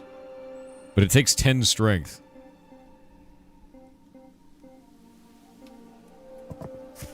So not very good. I'm gonna go regen. Oh, I should probably pick up this note.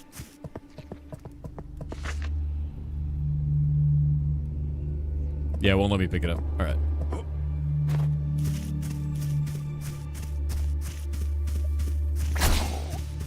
Okay, cool. So this spell is dramatically more damage.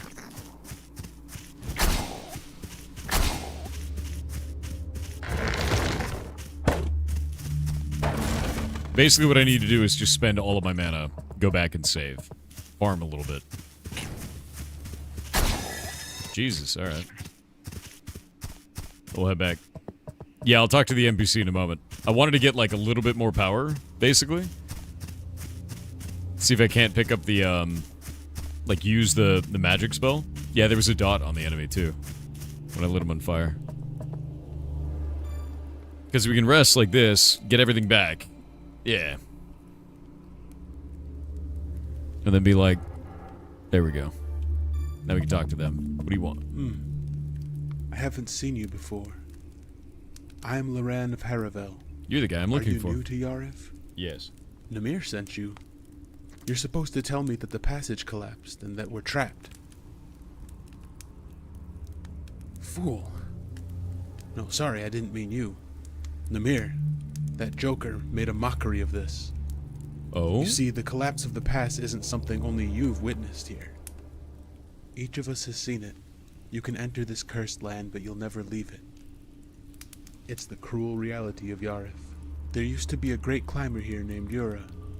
He tried to climb the boulders blocking the exit, and he actually succeeded. But his triumph was short-lived. As soon as he glimpsed the outside world, a mighty lightning bolt struck him down. Yura was dragged back to Yarif, now nothing more than charred remains. Okay. You've likely felt weaker since crossing the pass, and you don't know what happened to most of your equipment. I'll tell you more. You probably don't remember how you crossed the pass. Don't worry, that's normal. It's likely another part of the curse that controls this land. Sorry, I didn't mean to scare you, it's not that bad. If you head through the door behind me, you'll reach the Nameless Village. It's the only place here that offers any real safety. You'd be wise to get there quickly. And beware the crystal mites. Crystal mites. Crystal mites. Ooh. Small ancient rock. What is that? Small rock of an unusual and natural color. From its appearance, it seems very old. Perhaps it's worth taking it to someone knowledgeable about such things. Alright. Alright. What is that? What is that?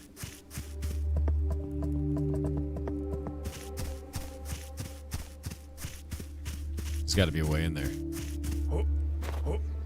No.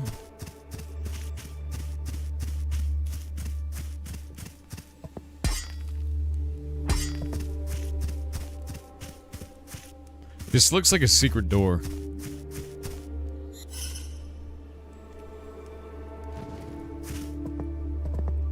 It's got a symbol on it. I don't know the symbol. Yeah, no idea. Could be a key. Wonder if we can actually use the key that I already have. No, it's for the key. This is for the cavern. Yeah.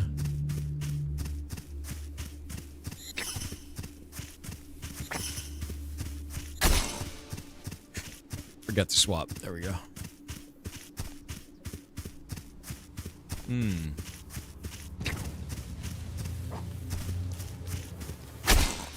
Eat it.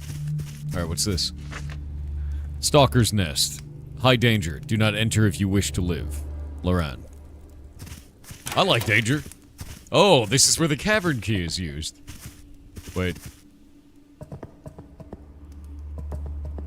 Nope, don't like that. I need a torch.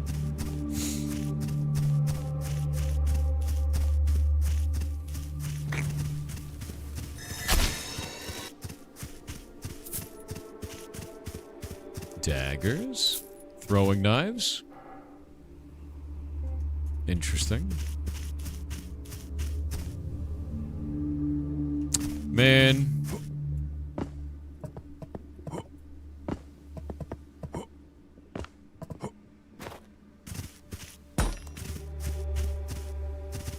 There's a torch over there.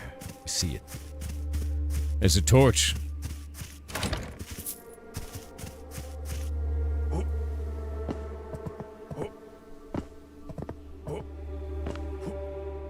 Actually, boss. Alright. Weapons, torch. Hell yeah.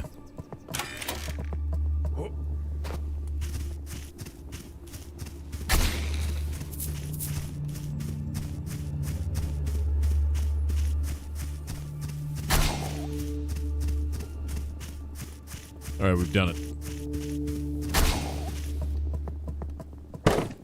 I actually think this is really cool. They've got like a lot of like little side things and like different ways to, you know, sort of level up and gain power. And there's like a lot of little secrets throughout this. There's probably quite a lot of secrets that I missed as well as a result. Now that I kind of understand the general design flow of the game. My guess is there was hidden areas in the first area, the kind of other world that we started in. And it's one of those things where you want to check like every area, right? Like every little piece.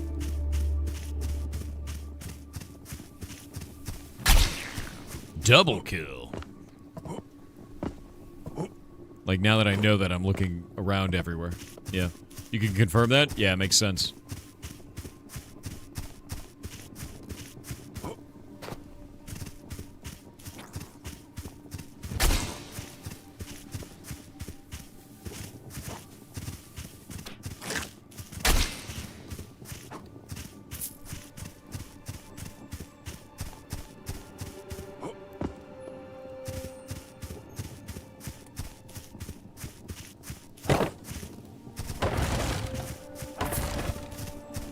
Yeah, now that I have a torch, what I'll do is I'll go save here.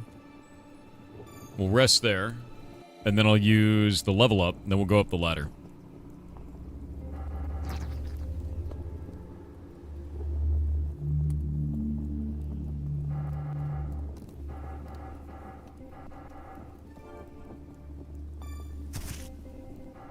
Because now we can use this.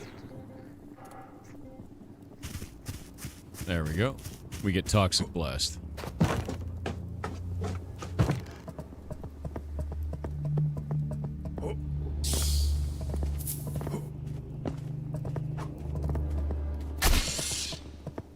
Nice.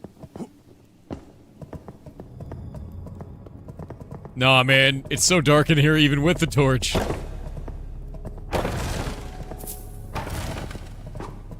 Oh, come on, man.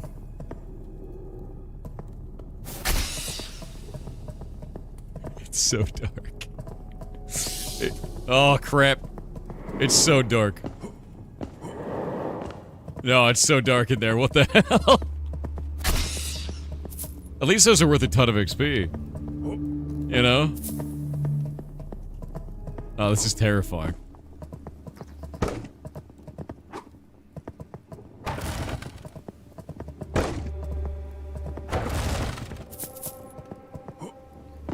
It's so dark. It's so dark. Why is it so dark? They did say it was dangerous? Yeah, they weren't screwing around. Ah, crap.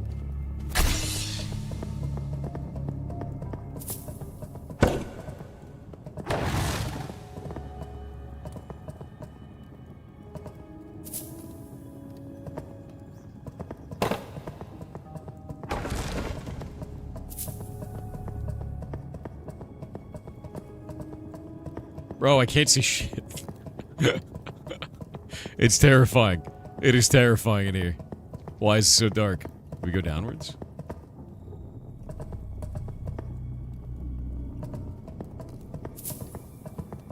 Down is good. That seems good, right? Right?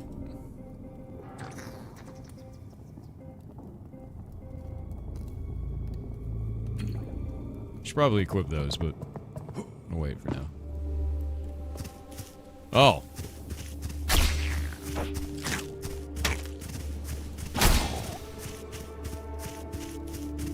Waha!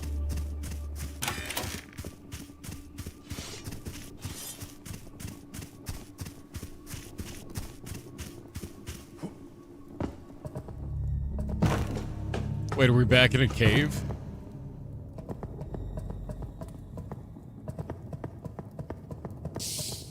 Shit.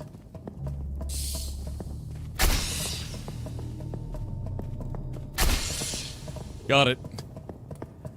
I understand.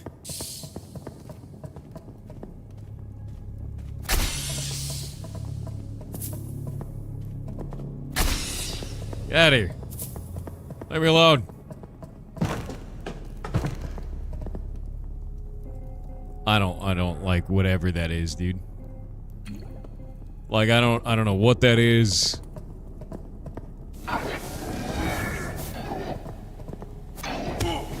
Ow.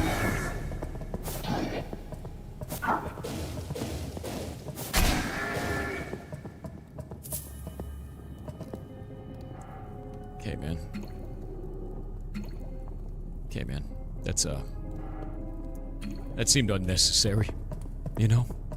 Whatever that is. Cool. Longsword. No, that was called a stalker. I don't know what that... I don't know, man. That needs 10 strength and 3 dex. The broken sword does 55 damage. This does 87. Hand axe does 113.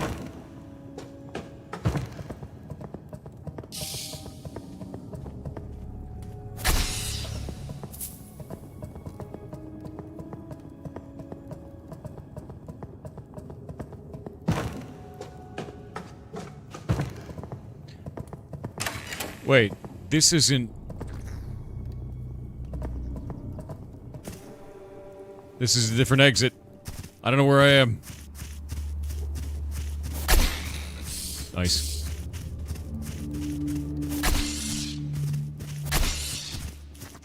Wait, I know where I am now.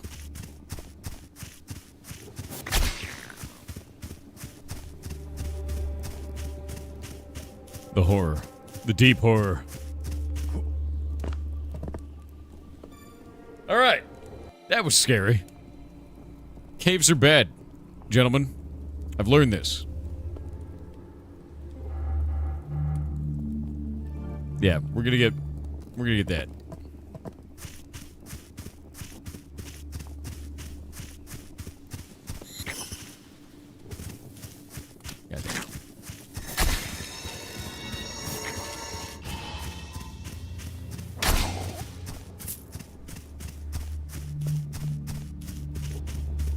I wonder if they have elemental resistances. It seems like they might.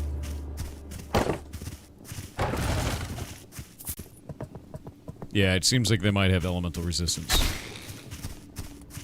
Because that poison spell did not kill it in one hit. But it's the fire one is killing these. And the poison spell should have more damage. That's what it seemed like, anyway.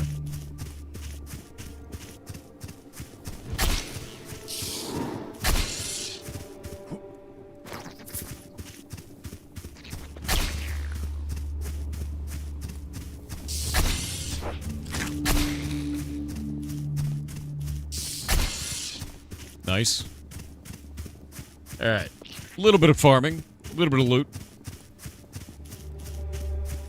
Game has real proof of concept vibes. I think it feels quite good for what it's trying to do. I'm just trying to make myself a little bit more powerful before I go into wherever I'm about to go, right? Because I'm about to go somewhere kind of terrifying. Because we gotta go in here, right?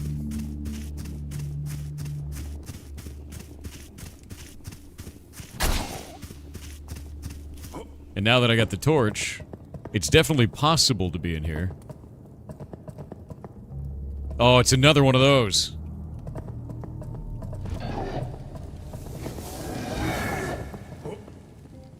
We got ads. We got ads! Hold block in the cave? Okay, I will do so.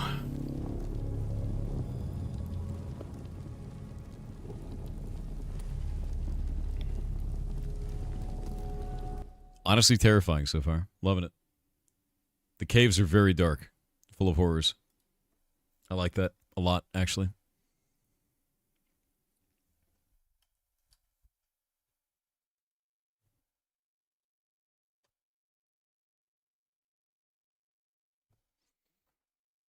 Yeah, very scary. Very, very scary. Grabbed a huge glass of cranberry juice myself. Hell yeah. Sound design is amazing. I really like the sound design a lot. Quite a bit.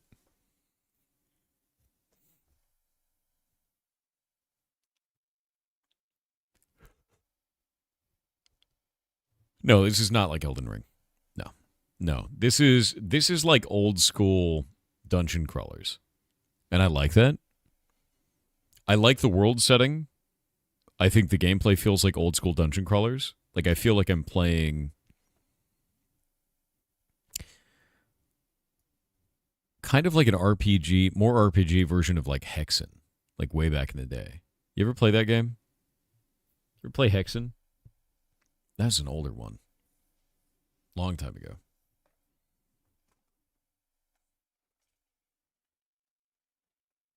Yeah, it's kind of like that. That's a throwback.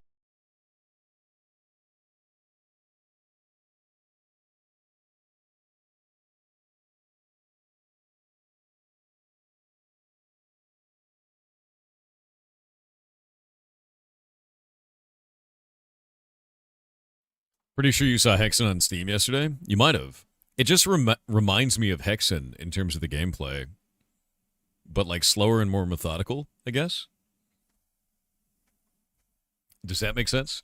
Yeah, we're back from the ad. So it kind of feels like methodical Hexen. Jesus. All right. Oh. Oh. Oh.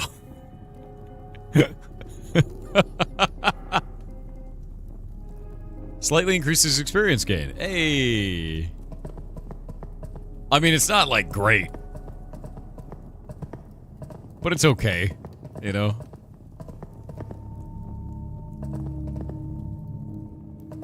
Are there two of them down there? Oh, Jesus. What? No, come on.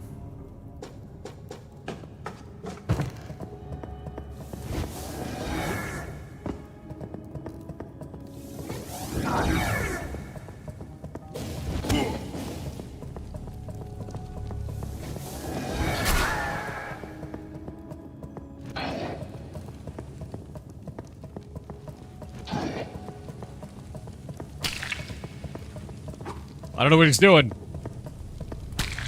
But I don't like it. Alright. Welcome to the horror that is this dungeon. His AI decided to...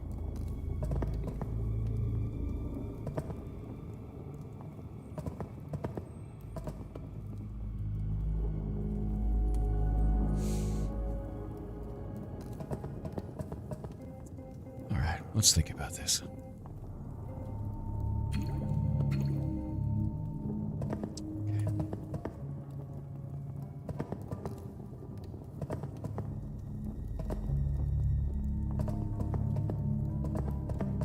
Dude, I feel like you don't need to be there. You know what I mean?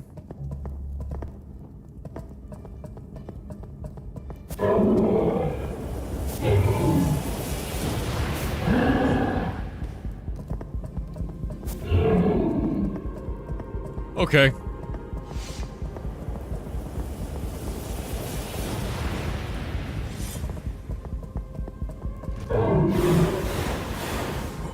Okay. So let him burn.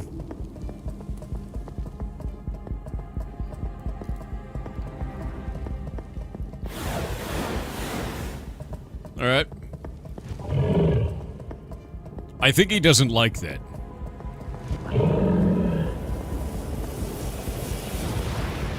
I feel like he doesn't like that.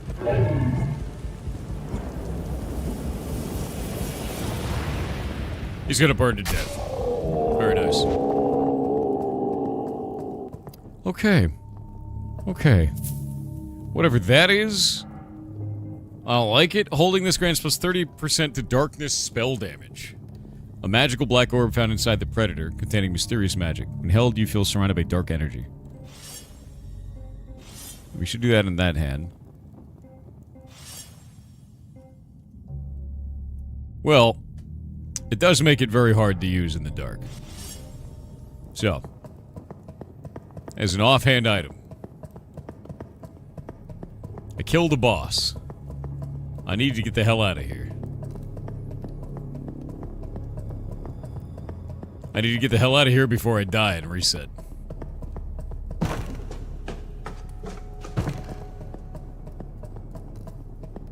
What an awful place. I found that fire spells are very good. Yeah. Yeah, that's what I've discovered.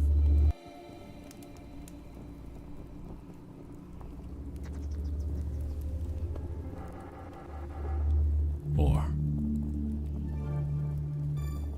So he said behind him is the way in? Let's go in here. Yeah, it's a lot of eyes, dude. I wonder if poison does darkness damage. Let's find out, actually. Let's go in here. We're going to check out runes. Doesn't say. It just says damage.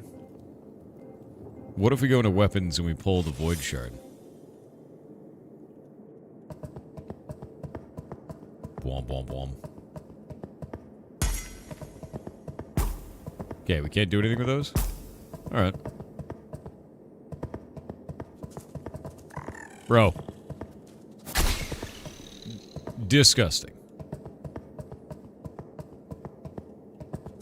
Nope. Alright, normal spell won't kill it. Fire spell might.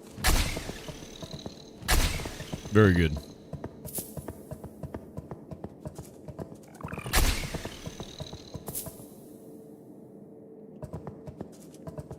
Where's the mom, dude? There's gonna be a mom in here somewhere. You know there is. Okay, that's the way out. I want to go back. Yeah, I want to go back because there's... Ah! Bullshit. There we go. Fire bombs. I like fire bombs. That thing is definitely laying eggs somewhere, exactly. Like, somewhere in here, there's a big one, you know?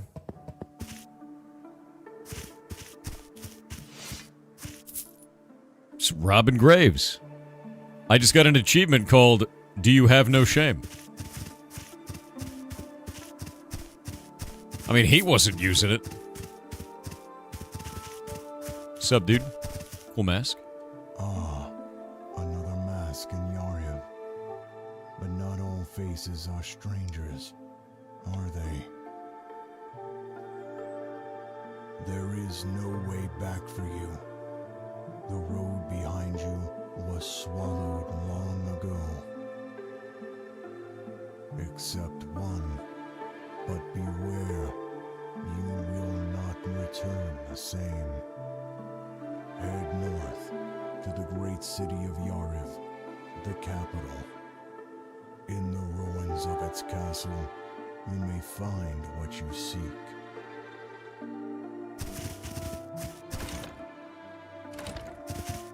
Oh, I have a full-on storage in here. Okay. Move all those over.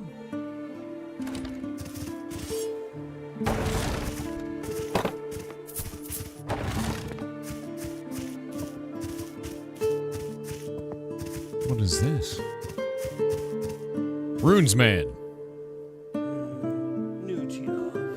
Quite an intriguing place, isn't it? Voice is a little low. Traces back to the deeds of a single being centuries ago.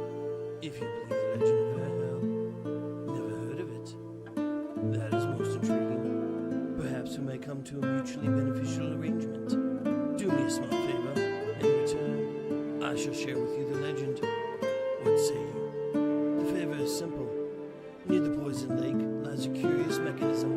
It is very old, almost ancient, likely crafted before The gold symbol we saw. If my theory is correct, the key to the mechanism lies in the old iron seals scattered throughout Yav. Alright. It just so happens I have one of those seals here. However, Crystal Cave and the Rhine Valley have grown far more dangerous recently, so I cannot test my theory myself. Yeah, the music's too loud for the voice right now. Seals act as a key to activate the ancient mechanisms. You seem strong, at least above average. Go test my theory for me, and in return, I shall share the legend with you. Perhaps. Yeah. Here's the seal. And now. Alright, if you so excuse me, I must return this to seal my opens up studies. golden symbols on the walls. That's basically what it is. Yeah. Have you had a chance? No. I just want to steal your runes, dude. Alright, fine.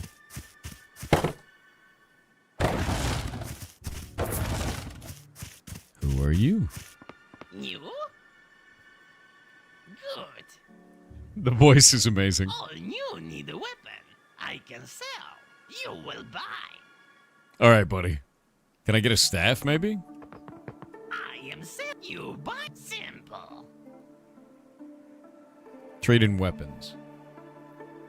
That requires 15 dex, 28 strength. That's a rapier is int and dex. That's interesting. Oh, it scales with int. The rapier does. I think I'll get one of those, actually, and then I'll start leveling dex, I guess? Maybe? Yeah, dex. 15 dex on that one. Yeah. In terms of my weapons, the broken sword is all I can have right now. There's no int scaling on it. But getting int scaling on a weapon seems really good.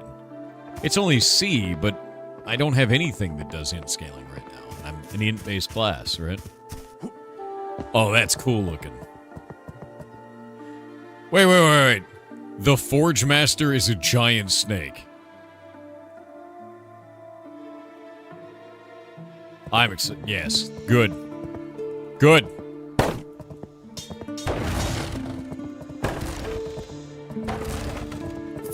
Hammer Snake increases the level of this game immensely, dude. Greetings, small human. I'm Parentius, smith of this village. I'm so glad.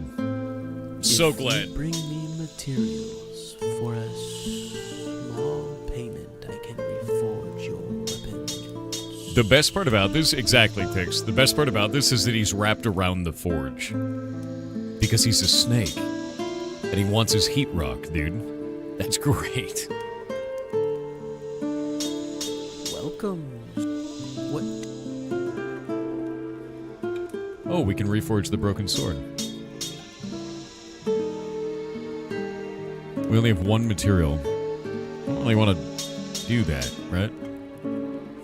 We just make it an advanced broken sword? Kind of weird. Welcome. What? A one-handed hammer, a replica of a hammer used by the Great Serpent. That's kind of sick. Huh. Big strength weapon.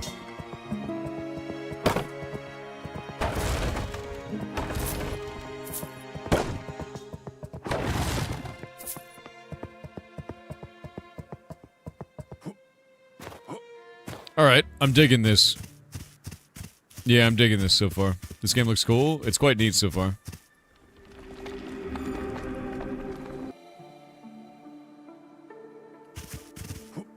Hammer Snake is God, dude.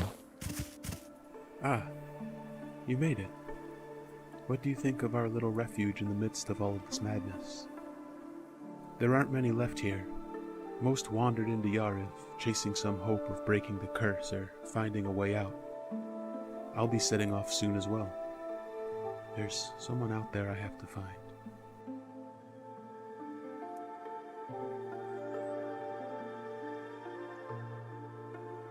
There might be a way to turn the music down, but keep the dialogue higher. I think the dialogue is very low.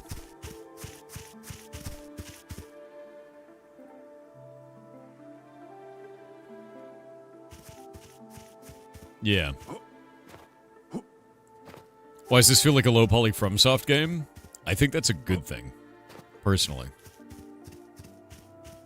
I think it's a really good thing. Yeah. Nothing but positive, IMO.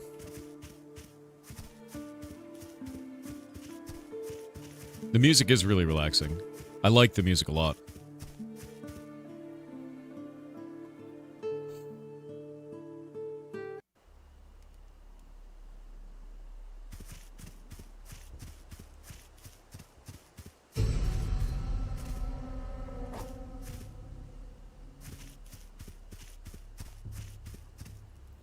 Don't tell me, like, the trees are gonna try to eat me or some shit, right? What are you? Oh, that's a nasty one.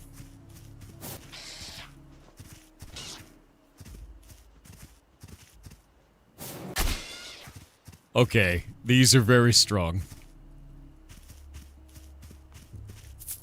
Nice, vials of healing.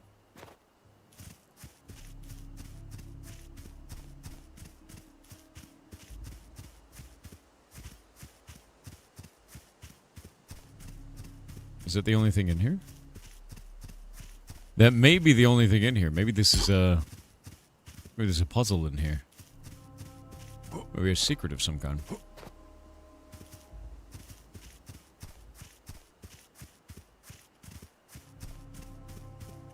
What do these say on them? Nothing. Chonky trees, dude.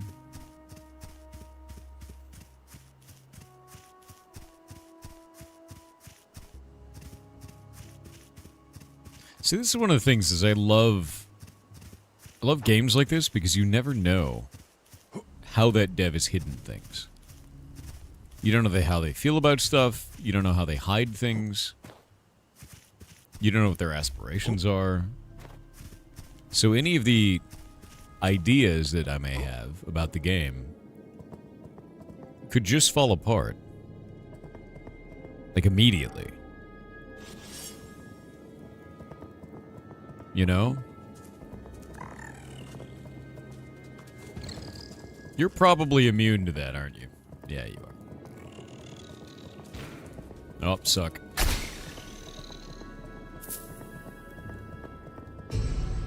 The Red Cavern.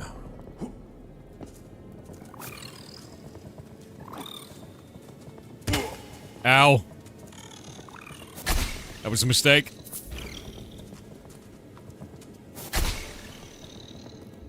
This place is horrifying. I love it.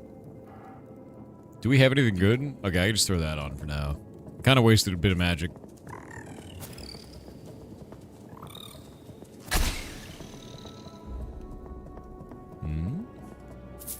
Cool item. It's tiny revstone. Oh.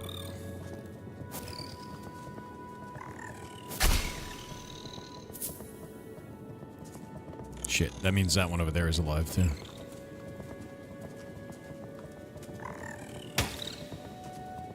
It's slowly dying to poison. Maybe I just leave it alone. Or not.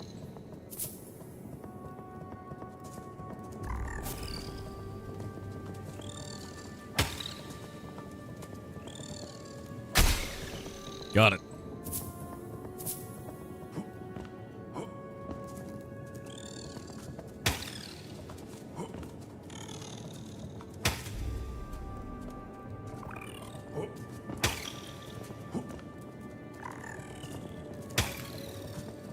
Slowly running out of magic power.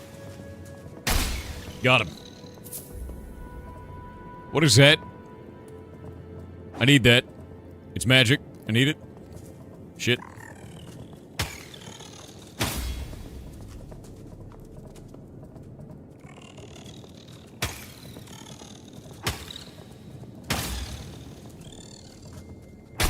Got it. I'm gonna call the devs after I pick up whatever that thing is. Or die trying. I gotta go to the other side, I think. You alive? Yeah, you are.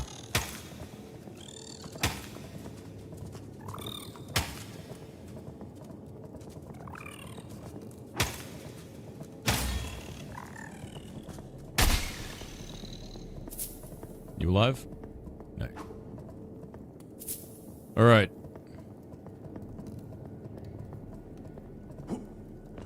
Scary? Ow. I don't know how I just took damage. I don't care. Gotta get out of here. Alright, I got something weird. I got a weird item. What is it? Are you consumable? No. Are you material? No. What are you? Are you a rune? No. Weapon? What are you? What is it? A ring? No. Key item? Obsidian root. This root emits dark magic. Skilled mages could use it to enhance the power of their spells for a short time. It's a consumable key item of some kind. Alright, I should probably get out of here before I die to horrible fire mites. And then I'll call the dev. I love weird shit in dungeons. It's a good time. I'm also glad that there's a lava cave in a graveyard. Also good.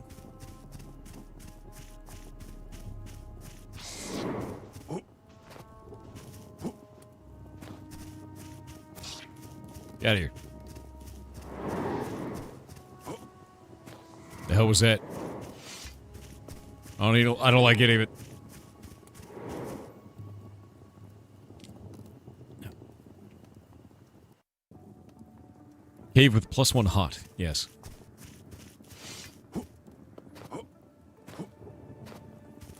Yeah, I want to talk to them all about the audio. I think the environment is cool. I want to talk about the storyline and like what led them to this because it's quite fun. I think it's really well done.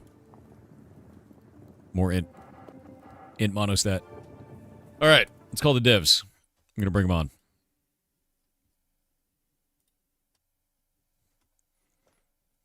Whoop.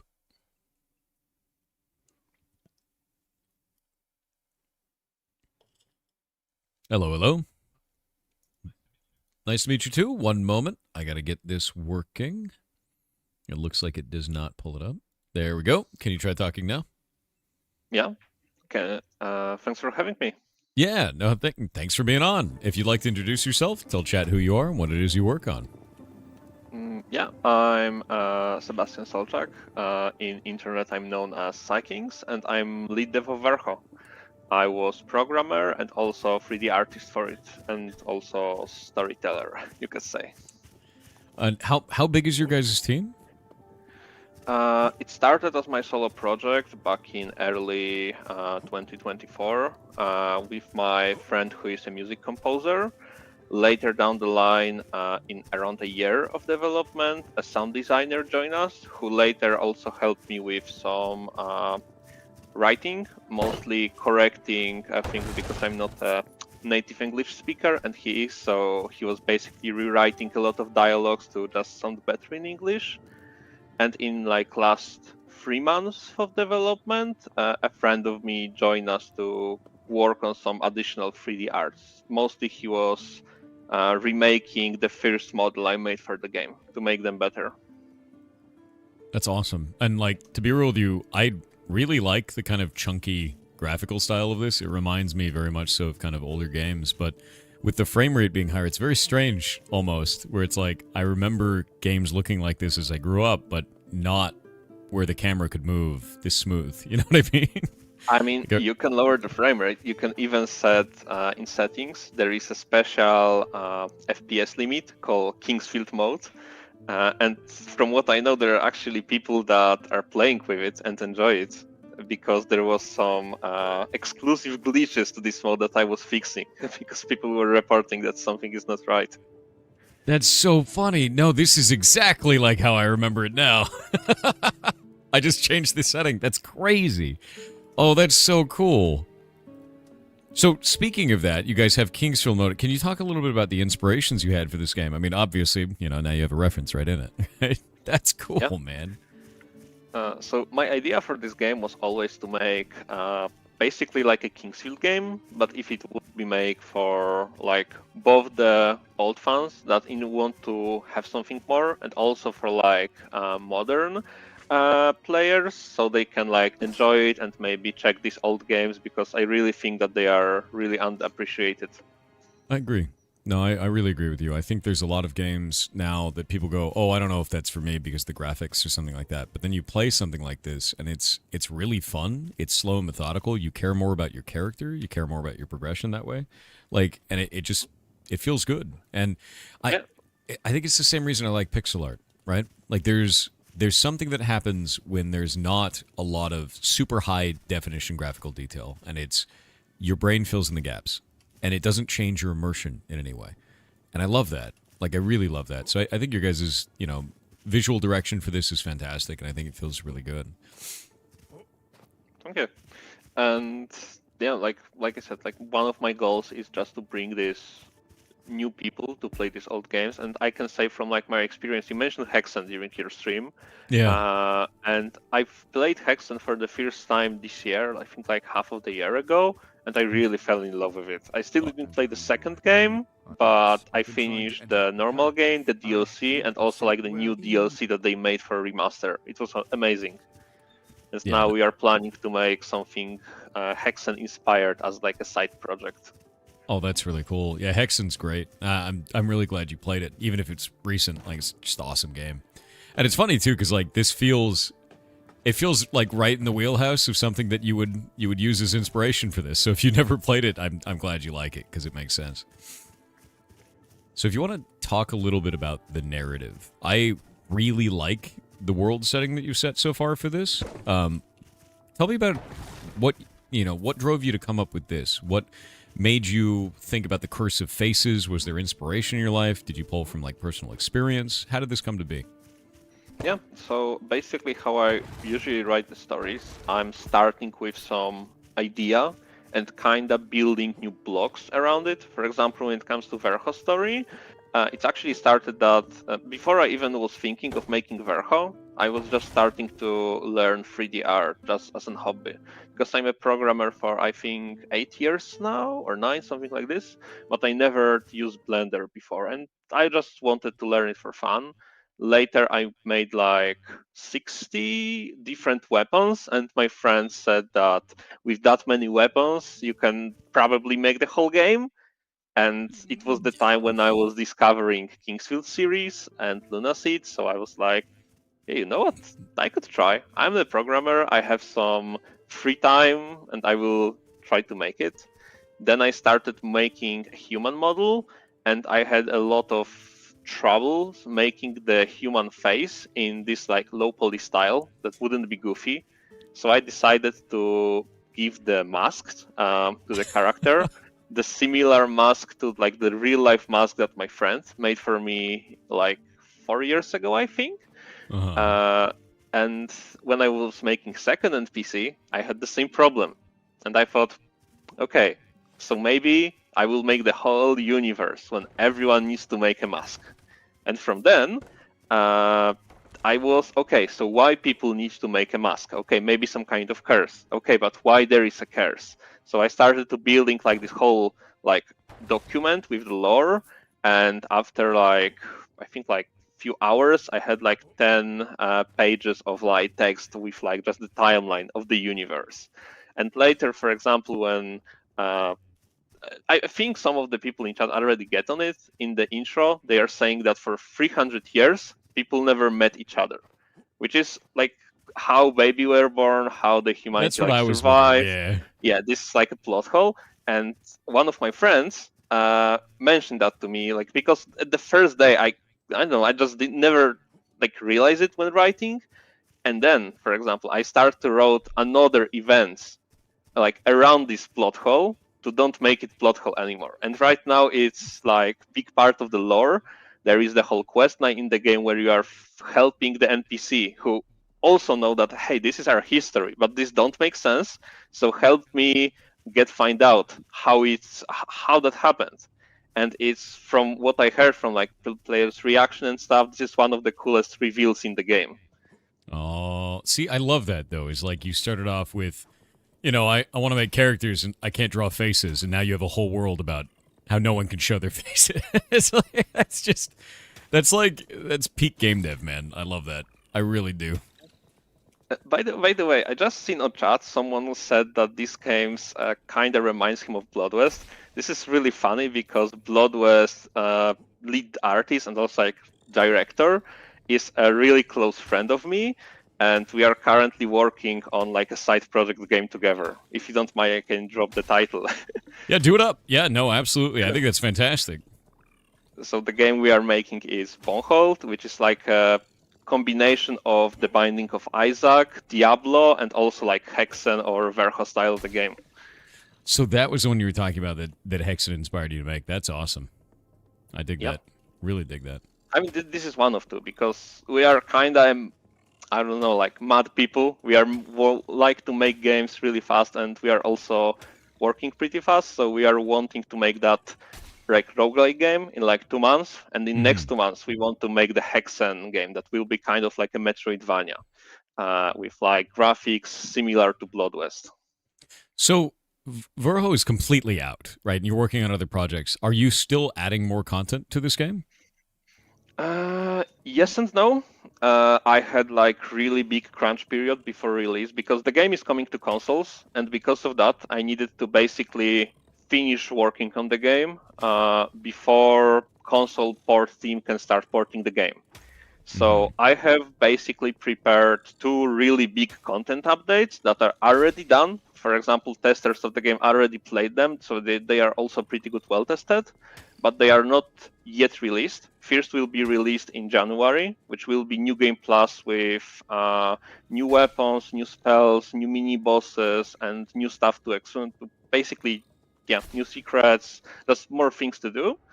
And the second one will be coming together with console releases, probably around like April or May, something like this. And it will contain the hardcore mode, which is kind of similar to honor mode from Baldur's Gate 3, and also randomizer mode, which is, if you ever played any randomizer, you know what to expect. Oh yeah, the randomizer is super fun. I think that's awesome. I think it's really cool. Yep. Seems like you're supporting quite a lot of different game modes, and like that just sounds like it'd be fun, like super fun.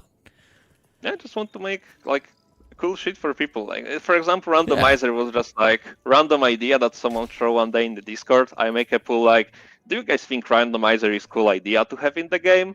There was like 95% votes for yes, so I was like, okay, I will make it. Yeah. We also plan to make like DLC later down the line, but I don't want to like milk the game. I want to like finish working on it, have some time to just collect my thoughts, collect the best ideas, and then make the DLC that would be basically definitive Verho experience. That's cool. So I can just say that when it's released, hopefully like maybe in the late next year or something, but can't promise anything. It, like I said, basically when I think it will be really good, then it will be released. Yeah, no, that makes sense. I actually really like that. You know, like, you know, collect your thoughts, work on some other stuff, think about what you want to do, and then kind of, it's like, okay, now I think this would be a good enough DLC for this. That's cool. I really like that, man. And it seems like you have quite a lot of content in this as well. Like, what would you say is the general runtime of somebody going through this and kind of exploring? Around 20-25 hours. I think the longest I seen was 40 hours, and the fastest was like 17, I think. That's fantastic. That's actually a lot of content. That's a huge amount. That's great, dude. Yeah, thank you. Finding all this weird stuff out here. I notice you've hidden a lot of secrets in here too, so I love that. I was wondering also, voice actors. Are these voiced by you? Are they voiced by you and your friends? Like how did you source your voice actors to this? Because I noticed there's quite a lot of different characters and a lot of different voice acting. Yeah, so honestly, it's a bit of mixed bags. The story about voice acting is that the game wasn't supposed to have voice acting at the start, but one day when I was like showing my game on Kingsfield Reddit, there was a guy named Solus that basically hit me up and said like, hey, I have like a indie voice acting studio. We are making some voice acting. If you want, we can make it for free. If you like it, you can use it. If no, you cannot. So, you know, we are just started working together. Then we also had like on Discord some people that were asking if they can join the voice acting. So there are also some freelancers who basically volunteer to work on game. For example, one really cool is Next to You with the bonfire. A lot of people really loved his voice. There is also some streamers that like the game and like to voice act. So it's honestly a mixed bag. Some people saying that it's kind of bad because the like level of performance is not that consistent. But for me, first of all, it's like with our budget, which was close to zero, it's not really something that we can have like a clear obscure level of voice acting. And I also think it like all of the voices sounds really cool and charming. So. And if you don't like them, you can always just remove them, and then problem solved. Yeah, I think that's one of the things that's really interesting to me is like I don't think I would ever complain about something like that. I think that's cool overall. Personally, I think that any voice acting in an indie game, a lot of people don't realize just how expensive and difficult that is to implement, because it's expensive, number one. But it's also incredibly difficult to manage all of that and manage all the voice actors and get everything to align and like put it into the game. Like people don't realize, and then it also becomes a blockade for localization for the game because now you have all these voices in a language. And speaking of that, like have you localized this game? Are you in a bunch of different languages? And if so, how have you handled voice for that? Yes, so we have 10 languages, I'm pretty sure. Let me just check on the Steam page. Nice. So we have the game in English, Polish, French, Italy, Germany, Spain, Chinese, and Russian, which is a mixed bag of, for example, I'm native Polish, so I translate the game to Polish. Our music composer is Italian, so he translates the game to Italian. Spanish and French was made by community members from Discord. From what I heard from the players, they're really high quality, especially like whatever someone playing in like French, they are always saying like, oh my god, this is one of the best French translation I ever seen. Who translate that? And this is like one random guy who just hit me up on Discord. That's awesome. Which is, yeah. And we also have like Russian, Chinese, Russian and Chinese was created by the companies that are publisher hired, and also the Japan is coming in the January. That's awesome. Update. That's really cool, honestly. It seems like you guys have done a really, really good job with this. Well, we tried. I'm trying to fight a horrible boss right now. Yeah, I know you are in not good situation because you can't. Yeah, because you actually can't damage that boss before you finish the quest line of that area. I noticed. Yeah, I was like, his health isn't going down, and mine is gone. It's great. Yeah, I mean, technically you can damage him, but he have like, I don't know, like 100,000 HP before you use special item. I could totally win it. Yeah, like, based on what I've seen already from players finishing the game with fist only, level 1, or other challenges, I'm pretty sure someone will do that eventually. People have beat the game level 1 fist only. That's yes, maybe not like level 1, but like because it's not like Dark Souls when you like spending your souls. You are still leveling, but you can just never spend your points. So have like all your stats on 1. That's completely wild. That's absurd to me. But I guess it makes sense, right? Like, there's always going to be people that do that kind of crazy stuff. So, yeah, there you are. Even for me, when I was testing this game, I finished it like 10 times before release, and my 10th run was like not the fist only, but level 1 run, and it was pretty cool actually. With like the rings, some items. There is actually like theory crafting that makes it not that hard. Also, I see there was the chat question if that game run on low specs. Yep, it should. Like from what I know. It runs on 20 years old not gaming laptop, so I'm pretty sure it will run. Yeah, and I'm looking at my resources right now. It's taking literally 0% of my CPU. It doesn't even register. It doesn't even register the amount of CPU. And 0.1%, 0.2% now. There we go. And yeah, back down to 0. And it's also using about... It's less than 1 tab in Chrome of memory. So, yeah, no, it will run on a potato. Yeah. So, yeah, that's pretty legit. Maybe the calculator point is coming. Maybe. I've got a spear now. Now I have to leave before that guy tries to eat me alive. Oh, so what do you think was the hardest thing for you to build for this game? I get that question a lot, and always I'm a bit hard to answer because, like, surprisingly, I don't think there was like really hard thing like that. For example, I struggled for a lot of time. There was one thing I couldn't solve, but it was kinda because I thought it won't be that hard to how to make or how to like fix, and I leave it for like really late stage, and it wasn't as easy. So in the end, it's a bit of the junk, you could say, with some flying enemies and pathfinding. But other than that, most of things went pretty smooth, actually. That's good. Yeah, no, I mean, the thing is it seems like your personality for how to accomplish your goals is very adaptive, right? And I can tell that by the fact that you were like, well, I can't make faces look good. Let's make a whole story about how you can't see faces, right? Like that's not something that everyone would do. So I think with that kind of a personality, it's really hard to get yourself backed into a corner where you're like, oh, this is very difficult. I don't know what to do, right? So I think that plays into it a lot, man. Like that's a very good outlook and not something that everybody has. So props to you. Honestly, I think it's something that I get from taking part in a lot of game jams. I think I take part in like 12 or 13. Yeah. And if you have like 1 week to create a game, you kind of learn to just cut your corners when it's needed to be cut, and yeah, it's all about knowing like what can be like cutted or what can't be cutted, Yeah, no, that makes sense entirely. We actually run game jams, so twice a year, and I think that's one of the biggest things that teams learn is they'll try to make something massive their first game jam. It just like never works out, and then after that they're like, okay, this time I'm not going to make something really huge. I'm gonna do something really quick and dirty, and they get faster and faster at cutting corners or cheating, around corners as quickly as they possibly can. So yeah, no, that makes sense.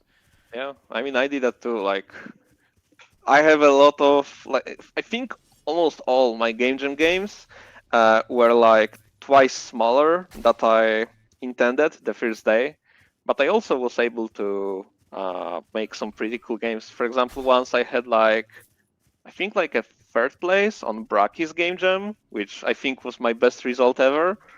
I was also able to win some smaller game jams, so I don't know. I think I I kind of missed working on Game Jam games. This is kind of what I'm making now with the Bloodwest developer, because he's also like the Game Jam maniac, I would say. He participated in like 60, which is... That's amazing. Yeah, that's a lot. Yeah, this is crazy. Okay, we have ads in just a moment here. I'm going to pause for about 2 minutes. Basically, we just hang out. The community can still hear you. I can still hear you. But it's just one of those things. I don't want people to miss stuff because they didn't pay money. That sucks. So I'm just waiting. Yeah, no problem. But no, it's a good thing to do game jams. What's up? Yeah. No, by the way, it's funny because for some reason I didn't have the ads during your ad break. Yeah. I'm not sure if that's because of the ad block, but also I had ads on different streams, so yeah, not sure. Twitch doesn't always deliver ads, and most streamers don't call out when the ad break is. So because of that, someone goes, well, where are mine? It's because not everybody gets them. They send them out based on like how many times you've gotten ads across the whole platform and like where you are in the world and like what your viewing habits are. And if there's no ad to deliver, they just don't, you know. Interesting. It's chill. Yeah. So you won't always get them, and sometimes you'll get like 10 seconds of ads, and sometimes you'll get like 2 full minutes of ads. So I just wait for the full 10 minutes, you know. In Poland, you have less ads? Yeah, that makes sense. Oh, there they are. They finally arrived. No. Yeah, it's always a really interesting thing. You never know what they're going to deliver. It's also really funny, too, because we can kind of bait what category it's going to be. Like, if I talk about Subaru, the car, Subaru, like, I just say that a couple times, people will get Subaru ads, which is really funny. I mean, I think everything would be better than Polish Nintendo ads, because it's like Nintendo ads, for example, for like Zelda or new Kirby game or something, it's like, technically it's like voice acted in Polish, but it's in most awkward way. When, for example, when they saying like Princess Zelda, they are saying like in Polish dubbing Princess Zelda, and not like the Polish word for princess, which is sound like really awkward. That's really weird. You mean super ads? Well, just another channel? Good. No, that's really funny though. It's like weird localization ads are always very interesting to me. You never know what it's going to be. I think my favorite ads, actually, they're kind of older, but it's Japanese McDonald's ads. Because they would have Ronald McDonald, and he was just super animated, and he would, like, dance around and, like, make weird noises and, like, jump and all this kind of stuff, and it was just... Something about it is hilarious to me. He was just, like, very, very animated. You just hate the gambling ads? I can see that. Let me see if we can find it. Japanese McDonald's ad. These were like famous like 10 years ago. Interesting. Let's see if we can find him old. Yeah, he was wild. Ronald McDonald was so intense. I have a horrifying image. He was almost haunting, to be honest with you. They go pull this up. There, you can just see him on the screen between the ad screen. But like Ronald McDonald in Japan, wow.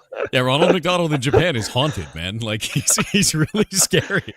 We're back from the ads. We were talking about ads during the ad break, but that's Japanese Ronald McDonald. He's very scary looking. Like honestly, he reminds me of Jeff the Killer.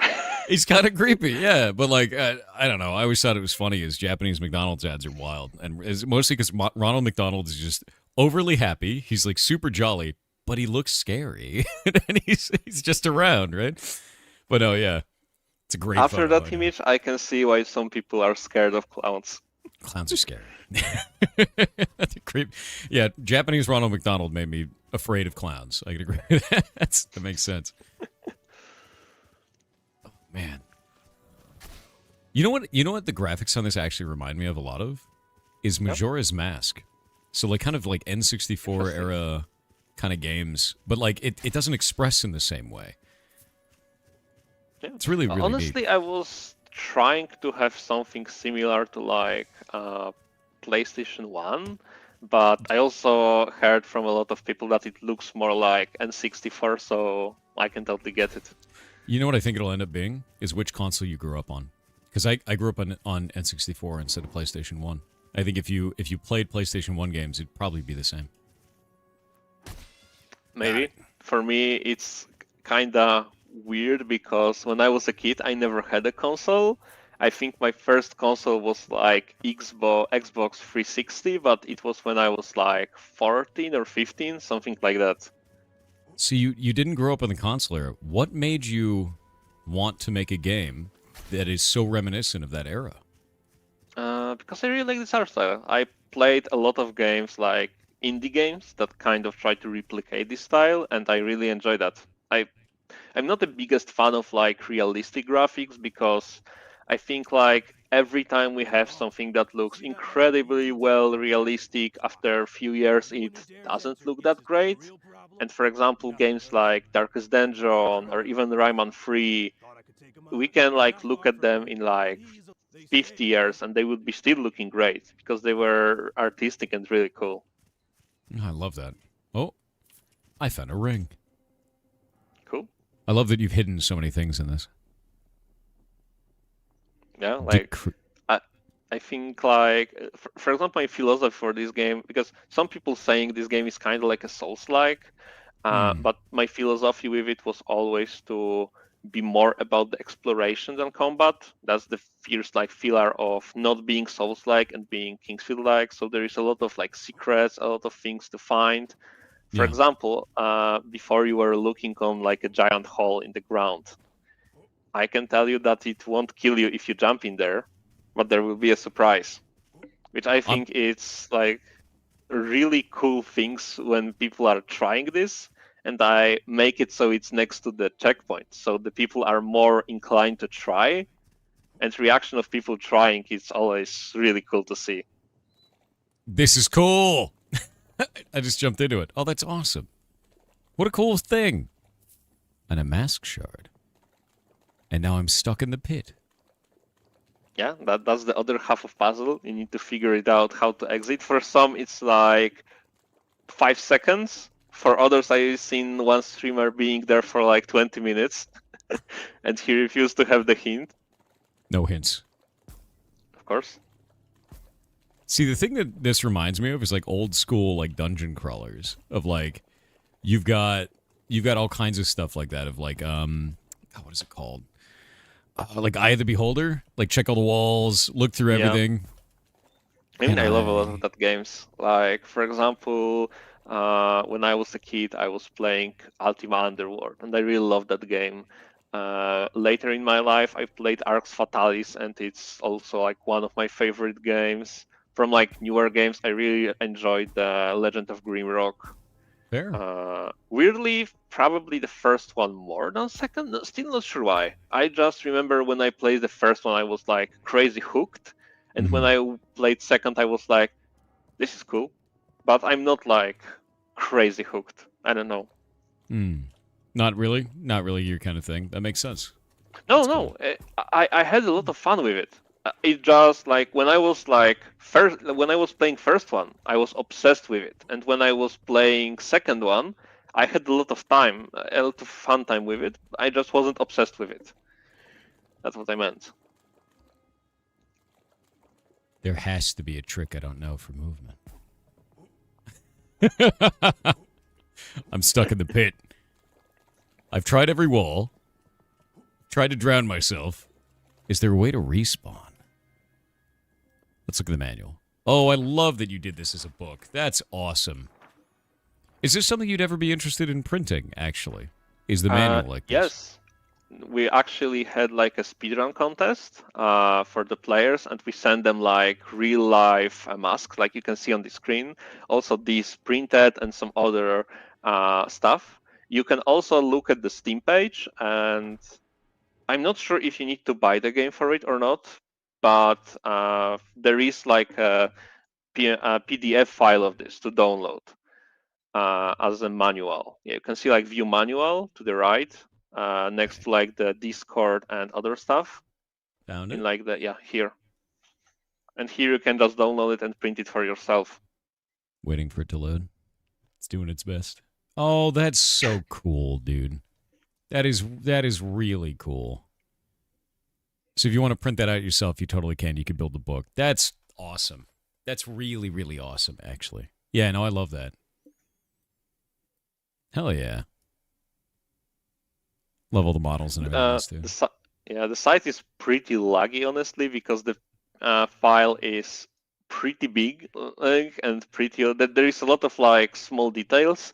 It's actually like the second version of the manual.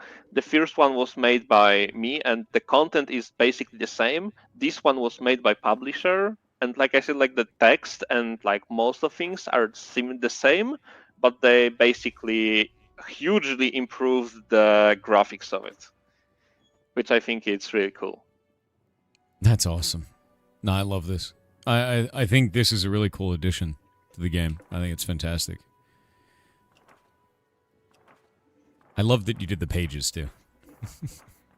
knowing that was probably quite difficult to implement at first.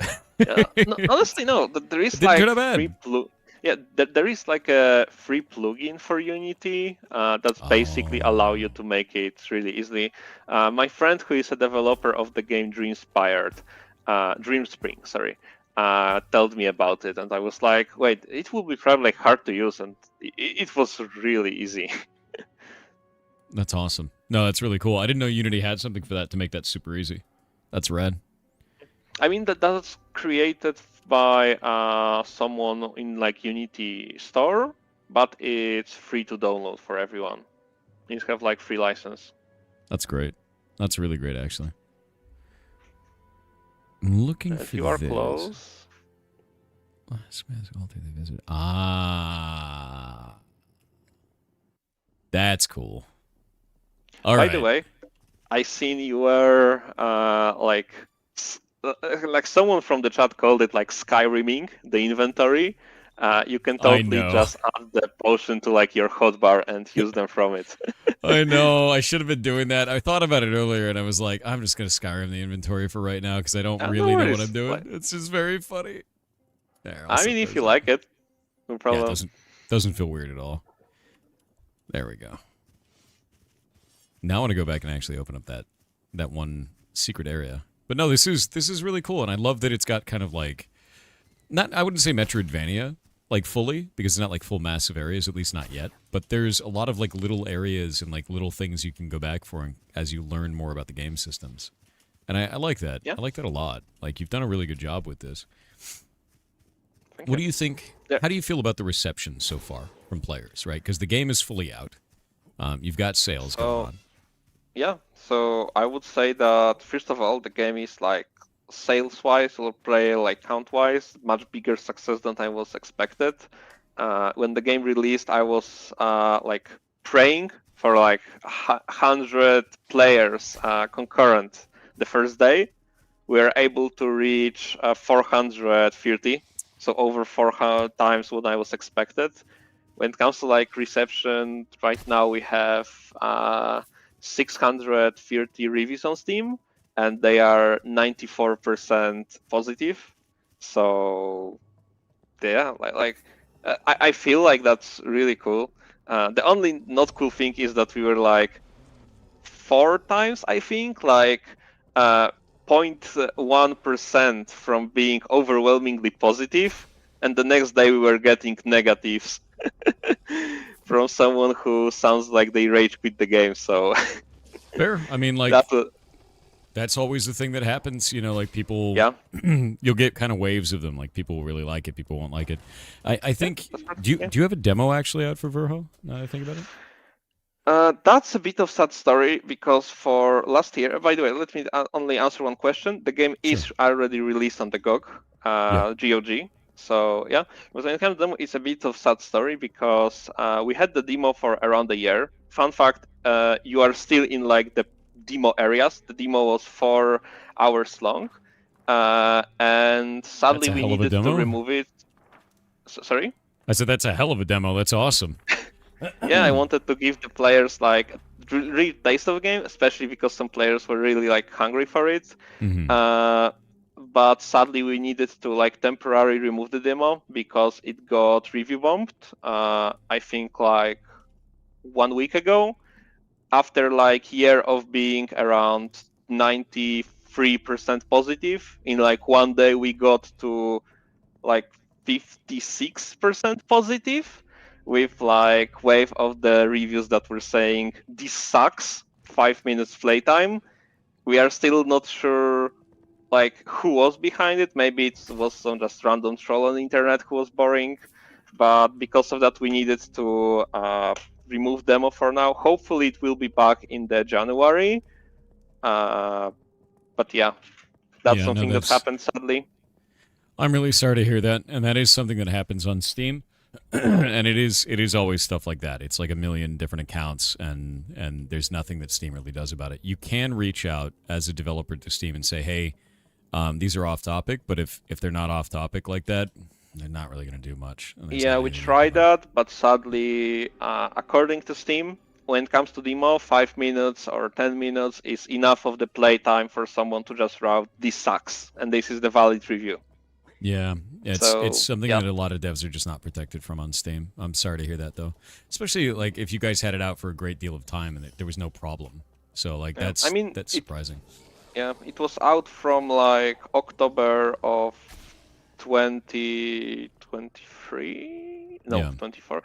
It was for around a year before release. So yeah, like I said, hopefully we will be able to bring it back when basically at least like the recent reviews will disappear from it, because basically when that happened, publishers reached out to me and told that people will be looking at the the reviews of the demos, seeing that recent ones are below 50, so that would probably make the people think like, okay, this game must sucks, or they added something like, I don't know, like microtransaction or some NFT shit. Yep.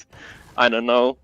Yeah, so, it's that's a pretty normal thing. People they'll see that first, and then they'll judge it on that. So I do hope that stuff switches around for you guys and they stop bullshitting on your game, because that's never makes any sense, But it sounds personal, at that point. Yeah, that's true. But also I'm happy that it happens to demo and not the full game, because that would suck 100 times more.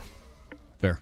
No, I mean, I don't think there's anything wrong with your guys' game. This is quite cool. I like the mechanics. Everything feels really good. I don't think that makes sense. And the demo is generally there to try and get rid of, kind of let people opt out of a game they otherwise aren't going to enjoy. That's the point of it, is they play the demo and they go, this isn't for me, I'm not going to buy it, and then they don't leave a negative review. Ooh, mechanism. Yeah, so I'm surprised to hear that, but I guess not that surprised, because it's, Steam. I mean, the truth is, with with the indie games, when there is for example, for the demo, there was 200 reviews, it's not that it's hard to create 40 accounts to make it much lower. So indie games are way more vulnerable to that. Yeah, very much so. Yeah, that's true. Actually, speaking of which, if you guys like this game, you like the dev, you like what they're doing, go wishlist the game. Do it. Wishlist it. Because if you wishlist the game, you're telling Steam to show it to more people. Yeah, 100%. Do that. Yeah, thank you. Yeah, especially if you guys are dealing with that. That's not great. That's not fair to you. Yeah, you should judge a game based on the actual content of the game. If you're doing it just for, trying to get rid of the dev or anything like that, it's not helpful for anybody. Yeah, well, that's just part of the game, I guess. Yeah, that's true. Yeah, can't really do anything about it. And honestly, when it comes to the Steam and the Steam algorithms, it's much more help than they otherwise. So, for example, we got crazy amount of traction from new and trending. I remember before release we were 30,000 wishlisting, and after new and trending we got not sure if I can talk about it, but no, I'm pretty sure we were talking about it publicly. So 3 times that in 2 weeks or something. New and trending is amazing. Was crazy. Yeah. That is huge. That is absolutely enormous. What a good opportunity for that. So that's good. That's really good, man. Heck yeah. And yeah, to be real, it gets better. You'll be all right. Especially because you have a game that people do truly enjoy, and you've got a core community of people that really like it. So as much as it sucks right now, you'll be fine. Got to keep people doing that. I think a lot of people don't realize, especially consumers, you don't realize how much power you have as a player. And the thing is at the end of the day, like, if you want a game to succeed, good game's not going to sell itself. You're going to sell it. So tell everybody about it, man. Tell everybody about the games that you love. Show them the thing that you like. Make videos about it. Make posts about it. Like, spread the knowledge of it, you know, especially for indies. They need that. That is how they survive. Yeah, that's true. And like honestly, I think like marketing is really underrated in some cases with some indie developers, because I heard a lot from people that, yeah, I will make a cool game and it will sell itself because I will post it on Steam. And for all indie game developers that are here, that's not true. That might be like less than 1% of that happening.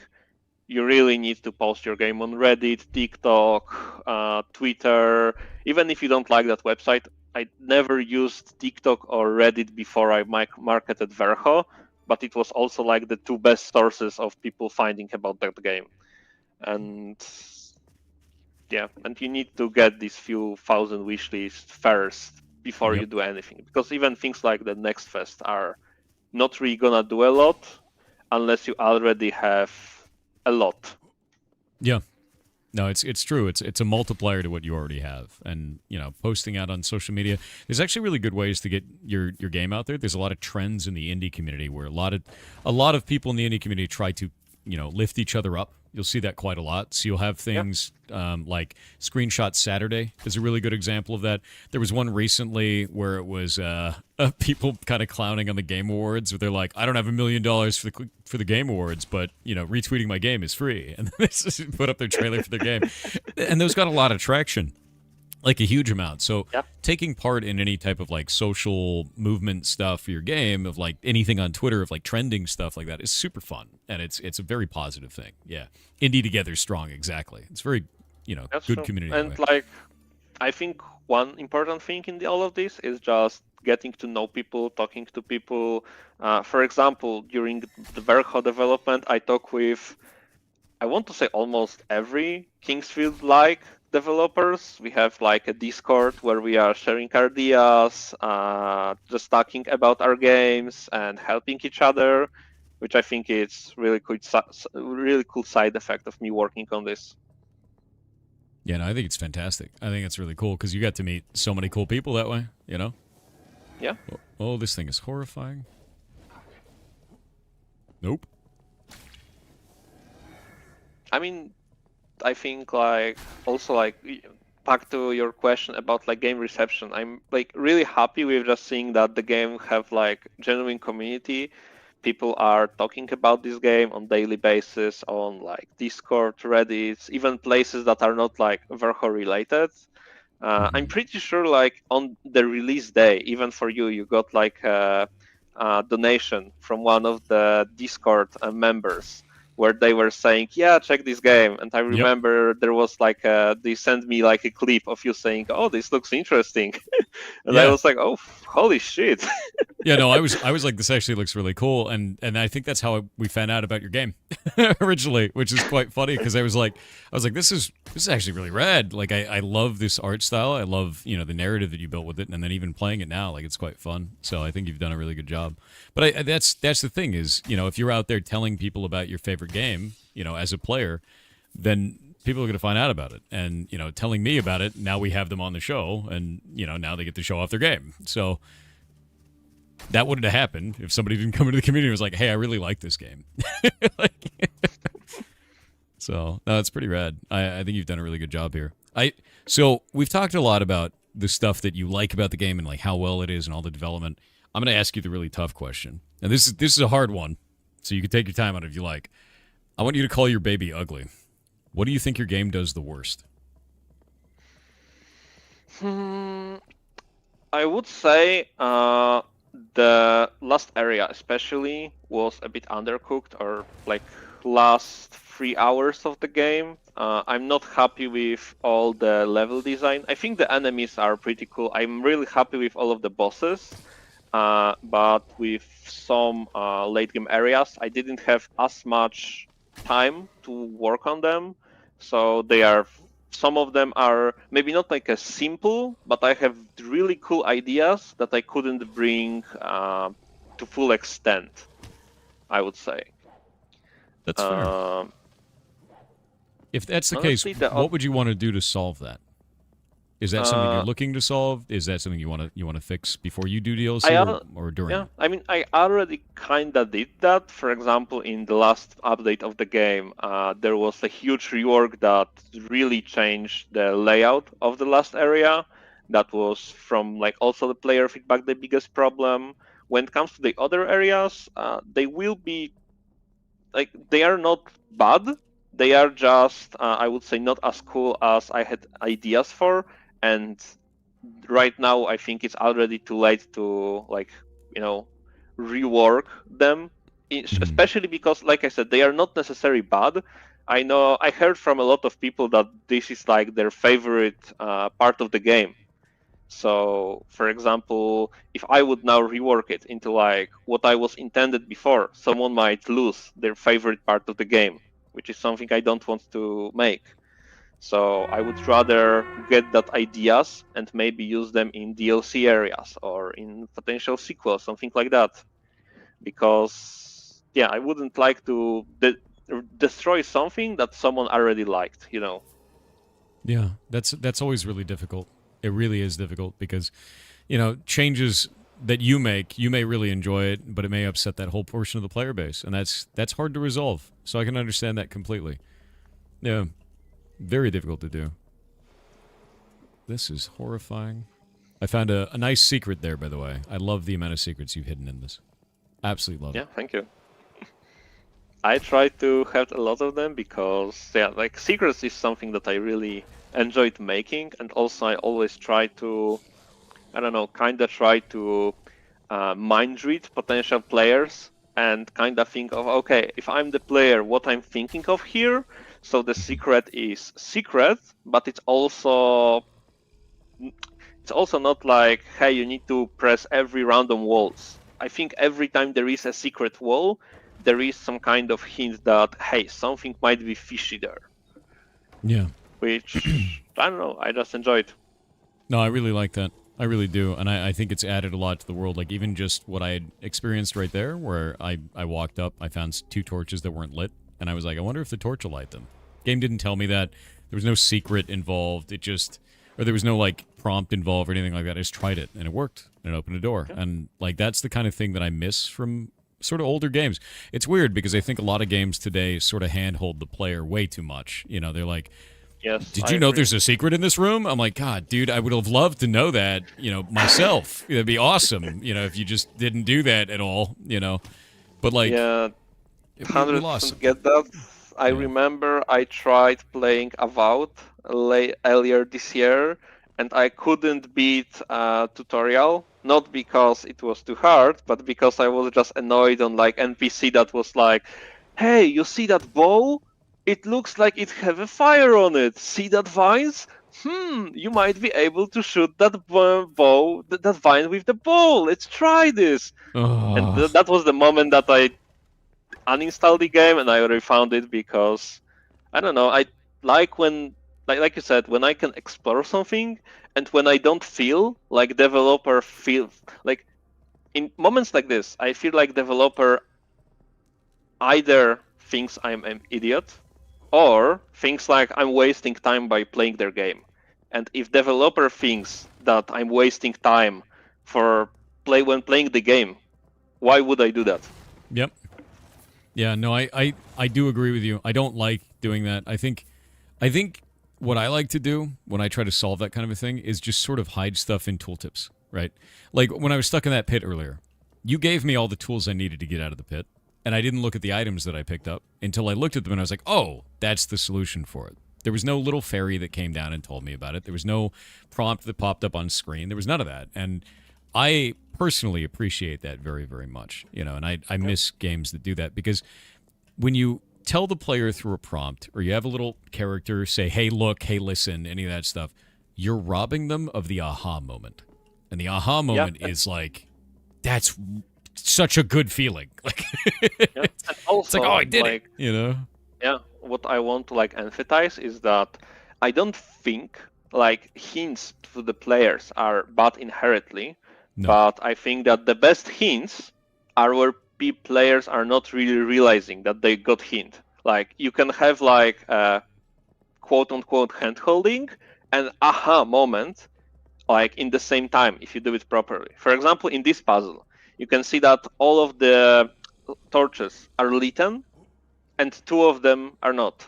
So this is like your hint that, oh, there is something suspicious about it. There is even like a kind of the shape of the moving wall in it that you can also spot it. And that's for me, it's a way of saying player, hey, look, this is suspicious. Check it. And that's like something that player thinks like, oh, I spotted that. Aha. And I think that's the way to make it. And I know it's not for everyone. Some players just want. So it's not like there are like better or worse players. Some players, for example, are just tired after work. They want to play something simple, and maybe for them it's better to just being handholded. And I don't think there is any shame with it. For example, even I'm like sometimes want to just turn off my brain, play something that is not needed me to think a lot. A lot of this, for example, lately I was playing a lot of Witcher 3, which I think it's not the game that handholdings you, but it's also the game where you don't really need to think about a lot of things. So yeah. Yeah. I see we have another ad break, or Yeah, I was gonna let you finish your thought, but the ad break just went through on its own. They go off every 30 minutes, and I was like, oh no. No worries. Oh no. It's just letting it go. Yeah, we'll just wait. We'll wait 2 minutes. Yeah, no worries.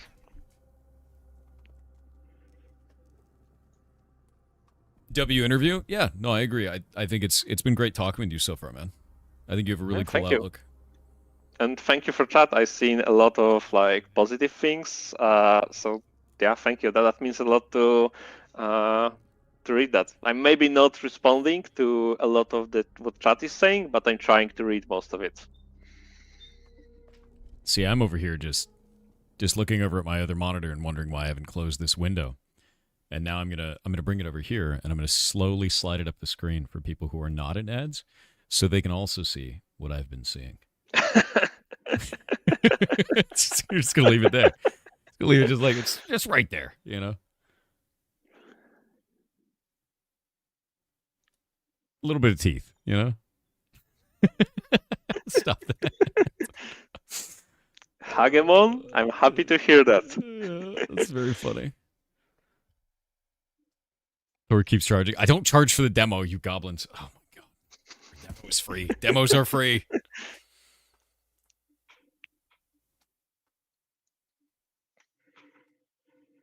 And I'm curious for now, what do you think is like the worst part of the game, something you maybe don't enjoyed or things should be done differently? Because it's always cool for me to hear constructive criticism rather than just praises. And I think like you are the really like, I'm not like your usual viewer because I'm not really a Twitch viewer, but I heard a lot of what you were saying from like the YouTube shorts and sometime, and I think you are a pretty knowledgeable person in that. So I wonder what you are thinking. For example, what is like the worst part of Verho for now? I think there would only be one thing that I would change. We were talking about this during the ad break. I'll tell Shadelock to leave that portion in because that's a good question. Now you're interviewing me. But no, I think it would only change one thing, and it would be get your demo back out, man. I think that is a very positive thing for your community to have, and I think that it is harder to showcase a game if the demo's not out there. And I know you guys got hit by somebody downvoting the hell out of it, but the way that I feel about it is this: if that person is dedicated enough, they'll just do it again when you bring it back out.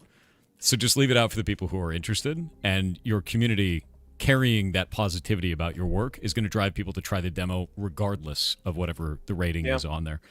Because if they're dedicated enough, they'll just do it again, and you'll be like, oh, I should bring it down again. But no, I 100% agree with you, and this is also something I told publisher when they were when we were talking about it. If that happens again, just downvote it if you want. Like it will stay. Like right now, we are hoping that it's like some random troll, someone not like crazy dedicated.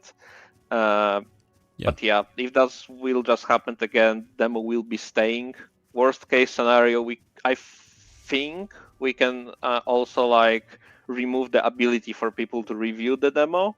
But I'm not sure if when you already like enable it, if you can disable it again. But yeah, like after like the demo will be probably back with the next big update for the game in January, and I don't think it will be going down again. Good. Yeah, good. And I think people that's. can clip this, can quote me on this. I will do my best. I honestly believe that'd be the only thing that I change. Everything feels really smooth. It feels really good. I love the addition of the idea of being able to have like FPS limited to what Kingsfield 2 was, where you can play it like an old style game like this. Like that's really cool and nostalgic to me. And I know there are some people that want to play it in that setting, and I think that's fantastic. I think that from what I've seen from the reviews that you have and from the interaction you have with your community, you've got a very tight-knit community that very much so love the game. Everything feels correct to me, and it also feels like if I'm, struggling against monsters, I can always grind out levels and then just keep going that way. Or I could do challenge modes, like you were saying, where it's like fist only level 1, which is crazy to me. But the idea of being able to do that is very interesting, and it means that there's a wide variety of ways to play the game. There's a good community behind it. I think you're doing everything right outside of that demo, and I think that's the only thing. That'd be it. Yeah, thank you. Answering some question, yes, there is a CRT filter built in. When it comes to modding support, they are not like, I don't know, like I didn't create any modding tools, but this is a Unity game, so it's pretty moddable. And I already know that people on Discord were playing with some modding stuff. I know they are mod, for example, make the mod that changed the Scythe model to banana. So no Shrek yet. You can be the first person who create the Shrek yet, chatter. Remember. Yep. There you go. Like that's classic. Banana, dude. Yeah, W modders. That's super fun. I love that. I really do. That's quite funny. And how do you feel about like the modding community? Is that something like you're like, great, yeah, do it? Yeah, honestly, I told it a lot. If anyone from like will go to me, I'm pretty active on Discord. I'm trying to reply to every message. Same for the Steam forums. If you are a modder and you come to me with like, hey, can you help me like decompile your game, modding your game, or can you tell me like how this script work? Yeah, I will be down to it. I can answer all the questions, and I will be happy to help. Hell yeah, that is the way, dude. No, that's an awesome stance to have. Good on you. Yeah, hell yeah. Yeah, well, honestly, I would dream to play like a new full modded area of Verho. Like that would be really cool because I can experience like the combat of the game, but I can't really experience the secret part of the game, because I create all of them. Fair. Yeah. It's really difficult to have that. And it's always one of those things too, is like trying to find out if a player is even going to find the secret you put in is always difficult. I find that to be really tough. I'm like, are they going to find this? And then I realize, like, because I put it in ARG with ours, right? And I'm like, they're going to find it. Oh, I died. Yeah. Nice. There was also like an ARG in Verho. And people, that was like really cool event when people on Discord band in like this group of, I think, 8 peoples that for like, I think like 4 days were almost all time on voice chat trying to figure it out. And in the end, when they figured it out, it was like really cool for them, really cool for me. Some of them DM'd me that it was like really one of the coolest things that they were doing in like this year. Cool. I also added another not like ARG this time, more like a secret, where I added like super secret area where you can actually see the graves of all of these 8 players, and also in that area you can find the weapon that one of them is like begging me to create for like weeks.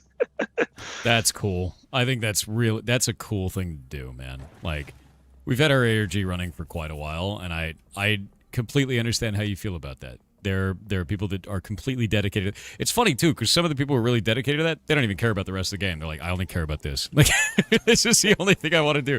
And I'm like, that's great, man. Like, the idea of putting that in this is cool. Where was your trailhead for this? Is there a place that people can start that and like go and follow along and try to solve? Yes, what's still actually, there? you are in the correct area. Like, there are a few like ciphered message that player can find later in the game, but in this specific area, this area is pretty important to the ARG. There is a chance that at some point in the fog you will be able to see the something that will disappear when you get close to it. And from then, in other areas, you can find a reference to this and also to what you need to do to this thing to unlock some special event and be transported to some different secret area that will allow you to find new cool stuff. But yeah, See, that's cool. I don't want to spoil like everything, but Definitely it's don't. pretty well documented on the game wiki if someone wants to check it. No, I love that. I think that's fantastic. And the addition of like deep secrets and stuff always feels really good. And I really like ARGs. Like, I'm a big fan of that. I've loved them my whole life and worked on a number of them. So like, that's cool, man. That's really cool. And not every indie dev puts ARGs and stuff. And I think it should be more common because it's fun. I mean, I would say it was like it wasn't something I was planning for a lot of time. It was literally like I don't know, like around month before release. I was doing like the polishing of the game, and I watched pretty cool ARG video on YouTube, and I was like, it would be cool to have something like this in Verho. And then I prepare it in like, I don't know, like 3 days, something like that. Then you put it in. That's cool. Yeah. Yeah, that's awesome. It's funny too, because when you make a puzzle for people like that, an ARG one, it may take you 3 days, but it could take them weeks to solve it. Yeah. I mean, with my community, I'm pretty confident that they are like crazy, like they are crazy good in that. Like with the first ARG, the big one, it took like I don't know, like I think like around 1.5 weeks after the release of the game that it was like fully solved. But for example, with the second one I told you, with the hidden graveyard, it took them like literally like 5 or 6 hours after I make the patch, and it was in like the middle of the night. So they just decided, okay, we are not sleeping today. Everyone deploy, look for invisible torches, and report when do you find them. That's interesting. That's really interesting, actually. I love that. No, I super love that. That sounds cool as hell, man. Well, we are almost at time. We're getting there. But I'd like to know if you had any advice for somebody who's just starting out making games, what would it be? We have a lot of people who are like aspiring game devs here. They've just, begun their journey on that. A lot of people doing game jams. And, yeah, what would you say to them? I mean, I guess the obvious advice is don't try to make Witcher 3 as your first game or MMO, but that's pretty, like, common thing. I would say if you really want to, like, work in the industry or just create your one dream game, start with basically grinding game jams, because you never learn as much in, like, that, like, quick succession as game jams. Like, not... If you can get like 6 game jams a year or even more, just go for it. And I can guarantee that you will see that you are getting much better and much faster. And when you are making the game solo or in like really small team, making things fast, it's really important. And like few game jams can literally speed up you years of development, I think. Yeah. No, I super agree with you on that. That is very, very good advice. Yeah. You got to level up. Yeah.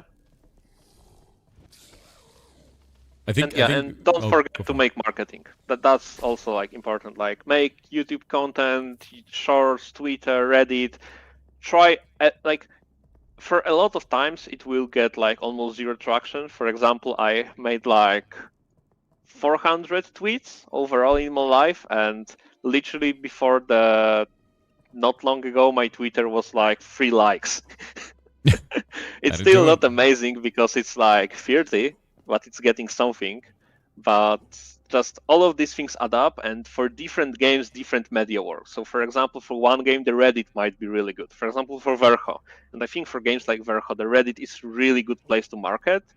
But for example, for other games, it can be TikTok, it can be YouTube, it can be Facebook. Just try everything, basically throw everything to the wall and see what is sticking.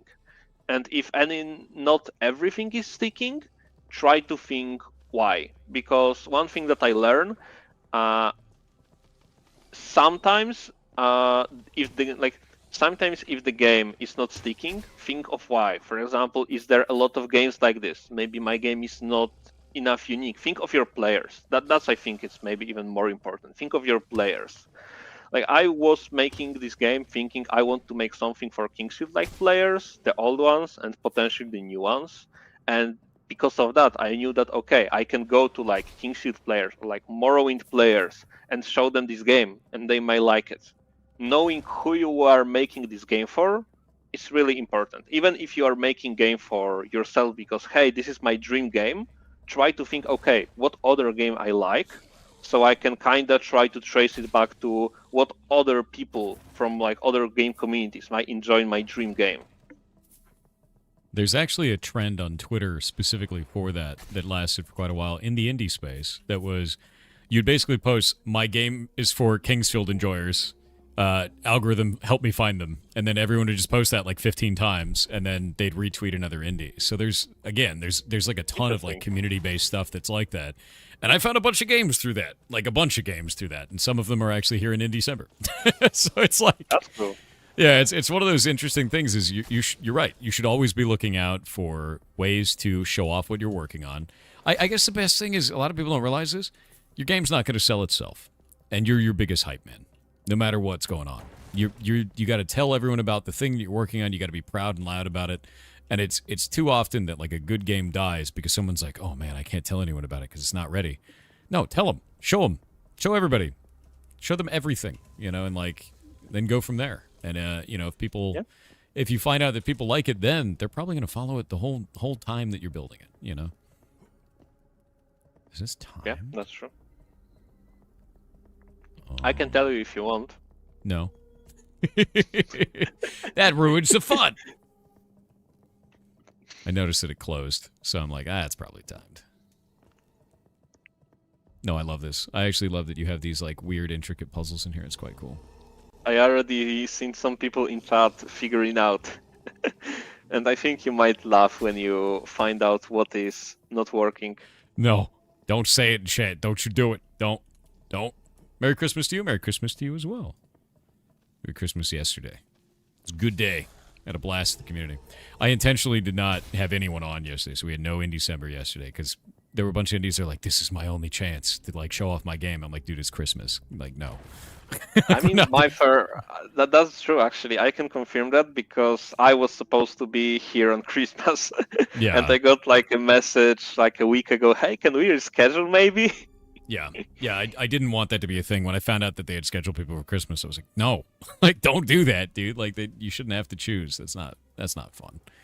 It's not good, Well, with that being said, we are now at time. But is there anything else you'd like to say to the community before we head out? I don't know. Like, I want to thank everyone for liking this game, for a lot of positive feedback. I want to thank you for inviting me. I want to thank my community member who gave you donation. That's basically made me be here. Oh wow, that sounds actually that sounded wrong. Sorry. No, honestly, thank you for telling me about this game. I don't remember the exact person who did it, but in fact, I don't even think it was one. I think it was like 3 or 4 people brought it up, and I was like, okay. Oh, really? Enough people are talking about this. I'm going to go check it out. In fact, I have a way of finding out. All of our TTS messages, every single one of them, are stored on the Discord permanently. Verho. Yeah, it's 2 of them, actually. Vostel and Barbarino Jones both talked about the game. Curse of Verho. Or Verho, Curse of Faces. Yeah, Curse of Verho, lol. But no, so thank you both for bringing it up because, yeah, No, that's great. That's awesome. And this is how we find out about more games. Doing that helps every indie dev. Keep doing that. Yeah, that's true. And yeah, I think that's it. Well, it's been lovely talking with you. Your game is really cool, and I found a really cool weapon that I want to be able to use now because it scales with my int, and it's a spellblade sword, which I think is cool. But yeah, with that in mind, thanks, man. And your game is really cool. And if you guys want to follow it, if you want to wishlist it, please do. That helps any game ever. Wishlisting the video game is like upvoting on YouTube. It's like sharing on Twitter. Like this is how you help indie devs. Show their game to others and wishlist it because then Steam wants to show it to more. That was so enjoyable, wishlisting. Yeah. Would you mind me also like sending the link to Bonehole, for example? Because I think other people might also enjoy that game. Yeah. Throw it in chat. It might get caught by the bot, and then I'll just repost it a bunch of times. Okay. Or maybe I'll just send it to your Discord, I guess? Yeah, that works. I'm going to send out an invite to the Discord. If you guys want to follow this game and like talk to the dev more directly, here's their Discord. There you go. Post it in chat. Yeah, feel free to join. And then I will grab that link from you. Oh god, I'm in a different channel. There's a billion channels in here. You only see yours. There's like 100 for me. Yeah, I get that. No worries. And so this is your next game on this, or is this a game you're working on now? This is the next one. Yeah, this is like the side game that I'm working on with the lead developer of Blood West. We make it in like a month, and now we are like polishing it for December. Like I said, it will be like a roguelike combination with kind of like Kingsfield or Dungeon Crawler, and yeah, I think it will be pretty cool, honestly. Dude, that looks rad. And it's a lot of fun to test. Sick, yeah. No, I love that. That looks actually awesome. Hell yeah. Thank you. I dig this. It reminds me, it's funny because I've played a lot of like dungeon crawler games going all the way back to like Eye of the Beholder, Etrian Odyssey, stuff like that. And it reminds me of that, but with like Hexen style movement. I dig this. I really dig this. Yeah. Like, I think it will be cool for like Hexen players too. But I also think what we will be doing after that will be even cooler for Hexen players. Yes. I hope that at least. Carry the genre. For those who haven't seen Hexen before, I think they have Hexen up on here now. Do they have the original Hexen? I don't know if they do. They might have the original Hexen. They have the remake, which is like the original. Yeah, it's pretty good. Like you can play it on like the, on like the big settings, on that like remastering the game, but you can also play the game as it was in the first release. That's awesome. It's like old school Doom, but like you're using swords and magic, which is rad. Instead of big gun, you have big mace, It was such a cool time in games back then. It's rad as hell. But anyway, thank you very much for being on. And I will see you later. Your game is rad, and you should feel really proud of it. Honestly. So rock on. And thank you for the interview. All right. I'll see you around. See ya. What a sick game, dude. What an awesome game. Yeah, Verho is cool. I really liked that experience, actually. I really like the narrative. I really like. Oh man, look at some of the weapons you can get. What the hell? It has an eye. Yeah, no, this is really awesome. I really, really like this, man. I really like this. I think he's done a very good job. It fits in that genre really neatly. The gameplay feels really good. It feels very much so like Hexen, like that old school dungeon crawler kind of a thing, but a little bit slower and more methodical. The monsters are interesting. The secrets are very cool. I like that. It's a cursed blade. Good. Anything with eyeballs is cursed. I've learned this. But no, I dig that, man. I really, really do. I think you're making something amazing. And I want to play the rest of it. So, hell yeah. Anyway, we're going to get switched out. And we'll get back to Ashes for a little bit. Just give me a little while. What a rad game. Oh, actually, I also need to save, because I didn't. So give me just a minute. I'm going to go pop this open, launch this, switch that, There we go. More eyes reveals the eldritch truth. Yeah. More caravans? No. No. Read the guild objective. We have a very specific guild objective. We're at 30%. Good. That is exactly what I was hoping for. 30 to 31% was the goal right there during that. So, that's really good. Give me just a minute. I'm going to get everything set up. That should be set to ashes. There we go. And this should be set to ashes. There we go. There we go. Is it going to work? Ashes, please. There we go. All right. I'll be right back. I gotta use the bathroom.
Shay is sleeping, so I stole more deviled eggs. And I'm eating them.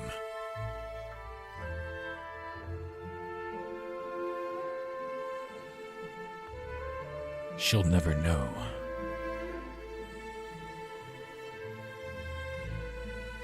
She'll never know.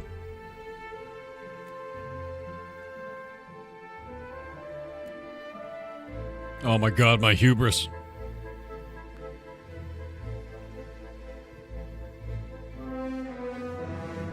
My hubris.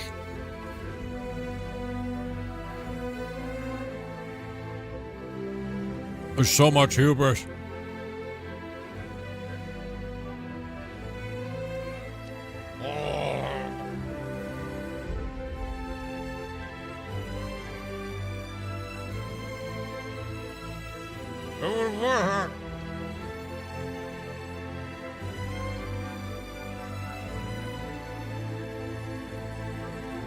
It was worth it.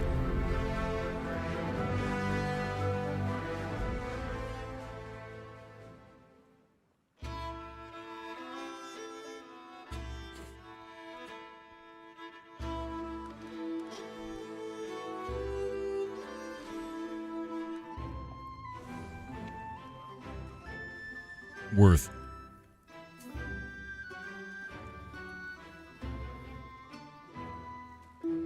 Whoa. When eating deviled eggs, a dozen is perfectly fine. My friend, you're not thinking big enough. Why stop at a dozen?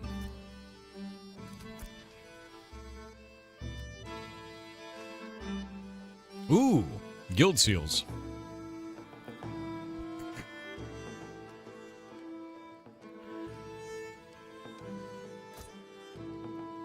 I know it's the right amount of deviled eggs because after I eat them, I feel like I've run.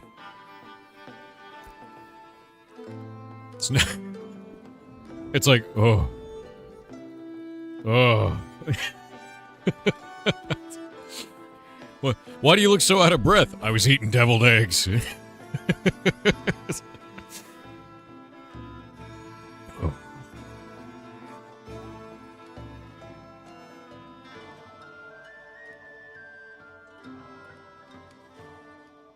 I was just whispered by someone that said, do you have any skill injectors for sale? Get out of here. 30%. 30%, and our opponents haven't even gone up one. And they're in the level before us. Good job, lads. Hello, Phoebus. Feeblerino. Feeblerone. I arrive to the island to see that there are still elephant ear alive. Dear God, what has been happening in my stead? Horrific. I must fix this at once.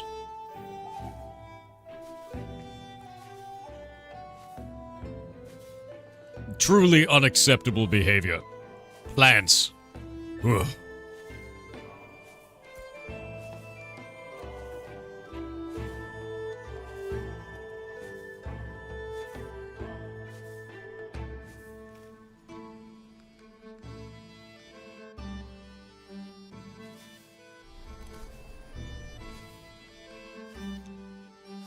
$10,000 dungeon. With enough fertilizer, it's bound to grow quickly. Well, you know. Yeah, you gotta consume the ears before they consume you. What's the node XP at? 30%. We're kicking ass. We're almost a third of the way there. Today, our goal is to get to 1/2. That is the overall goal. So by midnight tonight, the goal is to get to 1/2. So 50% of the node. And we can do this as long as we're running enough raids to do it. Phoebus, did that raid collapse earlier? We still got people, like, raid running out? There is 5 scouting missions if you see nightmares about elephant ears and need a little break. What do you mean scouting mission? 5 of them. You mean a 5-man scouting mission? Or do you mean 5 total? Scouting missions. Because we need people on this island. Unless they're out there killing. Killing is fine. As long as they're killing at a specific location. The location for killing. Your split groups to get a bit of XP as well? Good. The raid was quite fun, though. It was very, very powerful. Oh, they're doing scouting missions to do commissions? No, that's really slow. It's really slow, even if you have a manatee. My plan is eventually to get a boat and then do party cruise where we do like 80 people on one boat and then take them around and do all the scouting and then bring them all back and everybody turns in at the same time. That would be really powerful. Like, that's the good way. You need it to be efficient, and the only way that's efficient is at scale. You know. There was a weasel because he stole Shay's eggs. No. I didn't steal Shay's eggs. They were in the fridge, and nobody's name was on them. As such, they're open season. If you didn't want the deviled eggs eaten, then they shouldn't have been there without a name on them. Obviously, Meatball did this too. He was awake. I saw him. Yeah. Not stolen. Not stolen. Acquired. Paradox Different. 333 with 500 bits said I have been a long-time fan and you helped me significantly to keep me positive and motivated. Aw, The dude. thing is that I also went to the top. I was helped my loving partner and family and was able to recover over a long time. I am now at baseline with the help of psychiatrist and therapist. I'm really glad you're doing okay. And I hope you continue to do so. Understand that life is going to have ups and downs for all of that, man. And like, you know, you figured out you had a problem, you went to go to a professional for it, and now you're doing really well. Good. Good. Even if you have times that are rougher beyond this, you're still a good, valuable person, right? You're not lesser for it. And if you never have a problem again, you're also not lesser for it, right? Either way, you're moving forward, you're learning about yourself, and the weird biomechanical mech that you pilot through life. It's a very strange thing to be doing. Yeah, good on you for seeking help, too. I think there's too much stigma around that. I think a lot of people have this stigma where it's like, oh, I don't need to get help because if I get help, then it's real.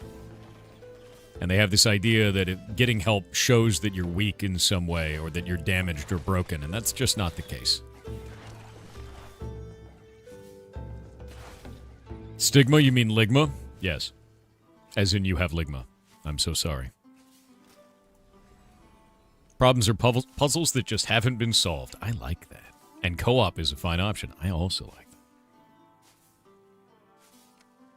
You just say stigma balls? God damn it. Two kinds of community member. Paradox 333 with 600 bits said I also just got a new job that I love and has the best hours. Nice. I have gained many brain cells. Well, you're going to share them with chat? Please don't. Please. They have 7 alone, and if you give them more, I fear what could happen. So, please, if you have more brain cells, just keep them. Yeah, keep them. Yeah, see, look, they're saying 7. Yeah, they know. They know how many brain cells they have.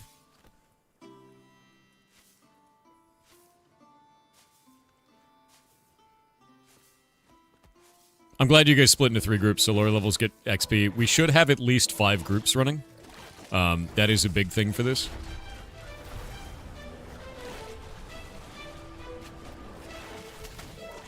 About every half hour, by the way, in here, I was getting about 300 plants, solo.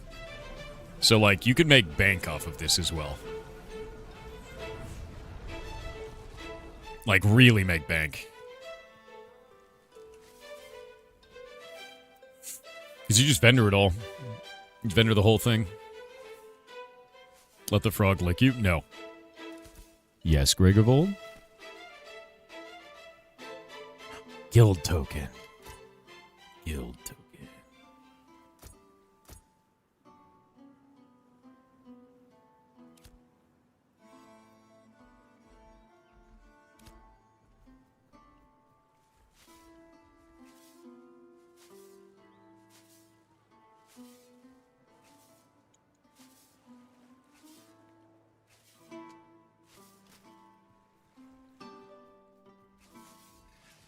Gathering interrupted, player moved. I know. It's super weird. Did you give me salt? Did you sneak salt into that trade? God damn it. Onto your bullshit. What if we get 7 squared brain cells? That's a lot of brain cells. That's too many. Yeah, no, we can't allow that.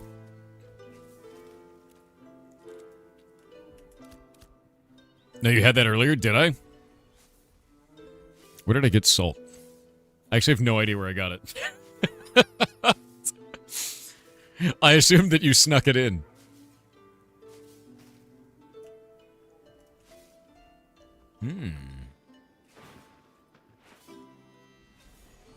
I wish I could see the stats of my pet. You know? Could be from a crate commission. Yeah, commission crate. Me Blue Zero said, "Hello Thor. I wanted to thank you for helping me this year. At the end of last year I was in a bad place mentally.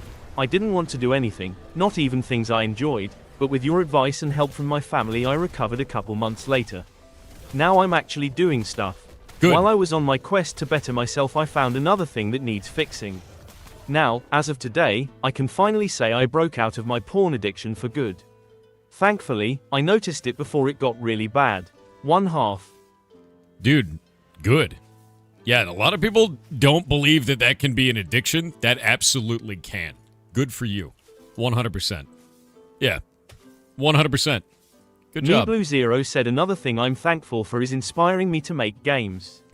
Right now I'm bouncing between drawing and making games, whatever I'm feeling at the moment. I found that best results come when I actually want to do the thing. One thing I struggle with in drawing is when I look at references, my brain thinks those are real people and gets scared. I don't like looking into people's eyes in real life too, so that's probably why. This was the best year of my life. Thank you again and Merry Christmas. You know what's funny for me? My problem is the opposite. If it's a humanoid figure and it has no face, no features to read, it scares the shit out of me. I get a fight or flight response immediately. I'm scared of mannequins. And it's a phobia, like straight up. I know it's not rational. I know it makes no sense. But there is a deep lizard brain fear immediately when I see a mannequin with no face. Freaks me out. Even like Verho, Curse of Faces, that was fine because there's a little bit of features in the eyes and the opening of the mask, and it was totally fine for me. Yep, just freaks me out. Yeah, super scares me. Like I get like jumpy because it scares me, dude. And I know it's just a phobia. I know it's something that's not real. I know the mannequin's not coming to get me, but I can't read the facial expression, and it freaks me out, dude. Play Silent Hill? Nope. You're like, I want to see you freak out. But no, like, I'm serious. Like, it scares the shit out of me, dude. You definitely get that. It's such a weird one, though, because, like, I don't know, man. Like, it's extreme. My reaction is quite extreme to it. Even if I see an image, if I see a picture, all of that. You know what one of the scariest scenes in a movie was for me? It was Neo losing his mouth. Because of that. Because I immediately got that, no. Because it wasn't even like, a lot of people are like, they think about what would happen to their mouth getting sealed and it freaks them out. That's not what freaked me out. The thing that freaked me out is like, I can't read his face anymore. It's just a totally different thing that scared me, but it was very scary for me. Yeah. That freaked me out bad, dude. No, the bit that followed didn't bother me at all. No. Neo with the weird squid robot, none of that shit bothered me. The idea that I wasn't afraid of my own face being sealed, like, it scared me because I couldn't read his face anymore. Freaked me out completely. Rapburger Live said Game Changer had an incredible bit about deviled eggs. If you haven't seen it, you need to see it. Link incoming. https:// I will watch this because I love deviled eggs. I am so full of deviled eggs right now. I have eaten... I think I've eaten 20 deviled eggs. Like approximately 20 deviled eggs in the last 24 hours. Like I'm replacing portions of my physical body with deviled eggs at this point. Oh, that's not good? No, that's good. You don't understand. I am a machine that is powered by deviled eggs. I am a deviled egg powered robot, and I'm fine with that. Like, you input deviled eggs and you get streaming. The hubris wasn't even that great. I could still breathe in that clip. The hubris is only bad when I can't breathe because of the amount of deviled eggs that I'm currently eating. And I could breathe there, so we know it's not bad enough. It can be worse. I could be worse. You shouldn't eat that many deviled eggs? Look, I've taken your feedback into account, and I've decided to become worse. And I will eat all of the deviled eggs as a result. Yeah. All of them. Not a few of them, not a lot of them, all of them. Shay has to hide them from me. The fact that they are in the refrigerator and not in a location that is outside of my knowledge means that Shay knows that I will eat those deviled eggs. That means they're for me. If I can see those, they're for me. And I will keep eating them until it feels like my heart is chewing them. That's when I know I've had enough. Spoilers. No, it's not. I wouldn't stop that either. Yeah. More. Always more.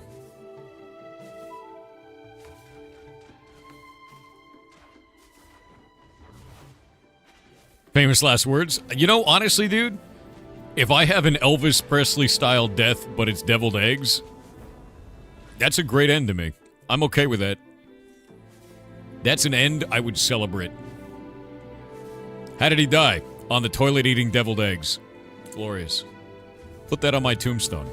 Perfect. I feel like that's a high score end to me.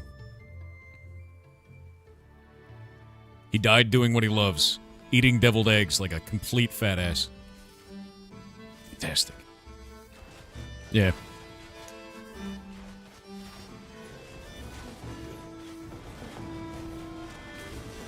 Praise to the deviled eggs. Dude, I love deviled eggs. Like, it's an addiction. Yeah. Like, I love them. And there are all kinds of ways to make them, too. You could put, like gherkin relish in them, or you could put, like, more paprika on them. God, there's so many ways to make deviled eggs. One time I found out that you could put about 50 eggs in a 12-quart Instant Pot. And it makes 50 hard-boiled eggs in about a minute and a half because of the pressure. And then you can take those out and you can make deviled eggs with every one of them. You can make 50 full eggs worth of deviled eggs in about 15 minutes. It's beautiful. It's just a beautiful time, honestly. Yeah, economics. See, I'm at that stage of deviled egg addiction where I think about the most efficient way to create and consume them. Yeah. Yeah, you get 100 deviled eggs. Okay, here's a question to you. And this is going to change how you feel about my day. Is a deviled egg the half of the egg filled with stuff? Or is it a whole egg? Need an egg sponsor? I have chickens. There's a reason for that. It's half? Okay, I've had 40 deviled eggs today. I was thinking of them as the whole egg. I've had 40 then. Yeah, 40 in the last 24 hours. That sounds a lot worse when I say it out loud. That doesn't sound as healthy or good for me. But that's fine. That's fine. I said 20 because I thought the whole egg, right? Yeah, no, it's fine. This is fine. That sounds not healthy. You know, that's a problem for future me. All right, current me is styling. Current me is enjoying his deviled existence with egg madness. Yeah, I'm fine with this. At least you were honest. I mean, yeah. That's a lot of eggs. That's a lot of fat. Yeah. Dude, stop. Why? Give me a reason, Kronos. Lawyer me out of eating deviled eggs.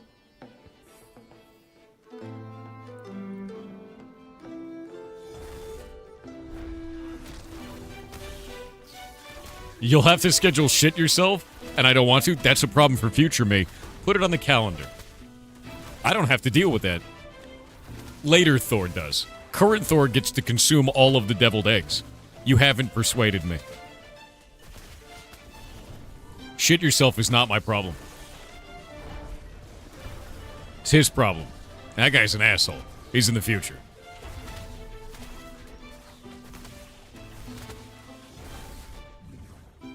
Is Summoner in the title your class? Yeah, it's my class. And I'm on the server Lyneth.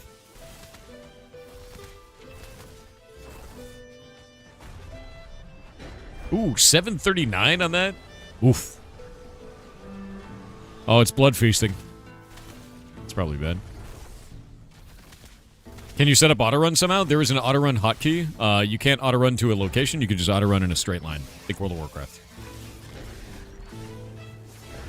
Rude.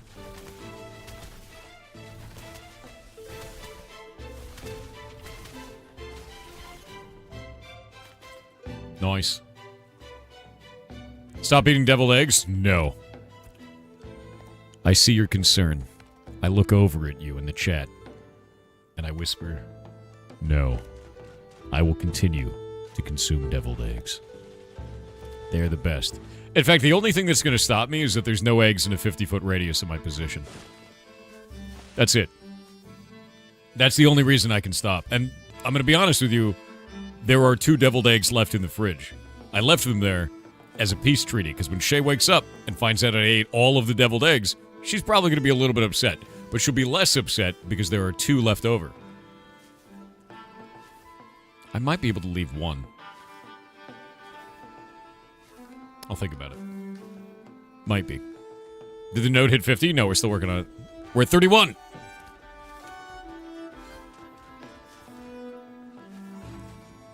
Yeah, I'm aware of all... See, what you have to understand is once you ascend, because you've eaten enough deviled eggs, you gain a power, right? And the power that I chose is I can sense all deviled eggs in a 50-foot radius of my current position. I know when they enter that zone of influence that I have. If I eat more deviled eggs, I may be able to expand that zone of influence, mostly because I expand as well, thus increasing it by several inches in that 50-foot radius.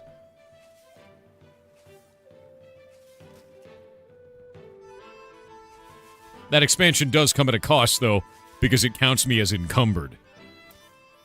A little bit difficult, but... Yeah, I don't want to be cucumbered while I'm trying to get my deviled eggs, dude. Yeah, encumbered, dude. I love deviled eggs.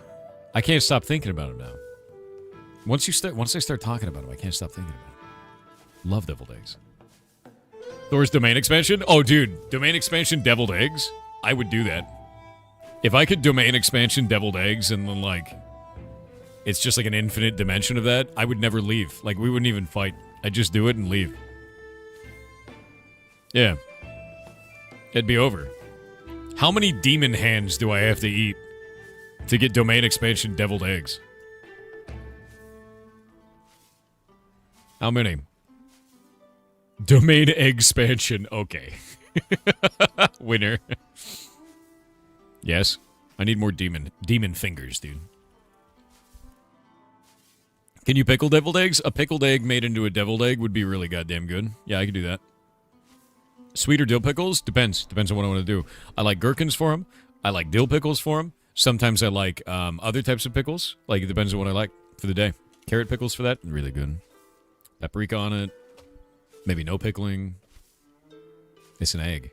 It's an egg that is also a bowl. Oh. Japanese soy sauce eggs and deviled eggs. I'd eat that. Oh, this is so good. Garlic deviled eggs. Oh. Noctis6502 said, "Greetings, Uncle Thor, longest Greetings. of lemons, father of ferrets, king of goblinkind. Oh. I want to wish you and all the goblins happy holidays and seasons dukings. Thank you very much for Indie-December and our awesome community. It's you're inspiring me to get off my and do things. Fun fact, Yamaha is both a motorbike company and a music company. They also made Vocaloid. That means Hatsune Miku technically is cousins with the Yamaha R6 bike." Do you want a really fun one? Another weird combination? Good Smile Corporation is a toy creator that made toys for Disney for a long time. Good Smile Corporation is also a very large investor in 4chan, which makes 4chan a Disney princess. Enjoy.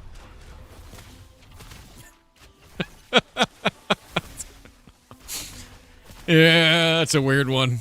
I love weird business combos. Love it. Yeah. Do not want? Yeah. Enjoy that shit. Have you ever tried vanilla ice cream with olive oil and salt? No. I've never tried that. You ever tried garlic ice cream? Roasted garlic ice cream is boss, actually. I tried it first at a place called The Stinking Rose, which was a restaurant in Southern California, and it was amazing. It was so good, dude. Like, it's basically the whole meal, everything is garlic, and then by the end you have garlic ice cream, and it's just amazing. It's just so good. Nurgle is also a Disney princess. True. Now, yeah, that is true. Yakatsu, Merry Christmas, and have a Happy New Year, man. You have to try it? Yeah, no, garlic ice cream is good, dude. I would try it out. See if you like it, right? Yeah, garlic ice cream. It's like roasted garlic, and then they mix it into the ice cream, and then it'll have like whole cloves that are like nice and kind of, and that's it, you know? Good morning, Thor and Chat. I've now moved into an apartment. Congratulations. You're adulting now. You've done it. I hope the apartment is not super expensive, and I hope you live in an area where rent control makes it easy for you to stay there. Oh my god, Disney is screwed? Why? Because Nurgle? Panasonic makes toilets? Weird. Paylorzan? Pylorzan. Pylorzan. Paylorzan? I have many questions. How do I pronounce your name? Number 1. Number 2, thank you for the rating party of 7. Which, now that I've said that, chat's gonna love. Today's your birthday. You hit level 37. Nice. Another 7 in chat. There it goes. Chat loves the number 7. You know not the power you have, sir.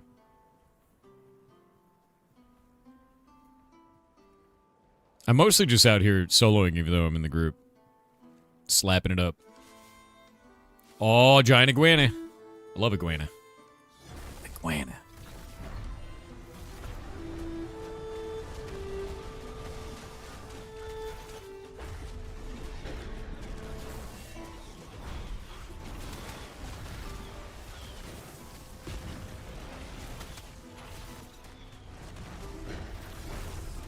There we go.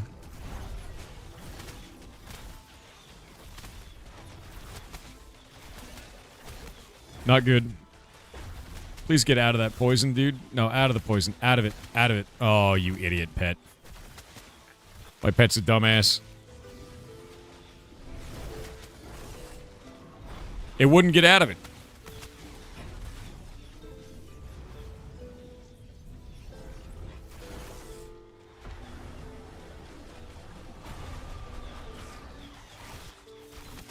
Dodged it. Dodged it. I don't have a dodge this time. Wait, I do.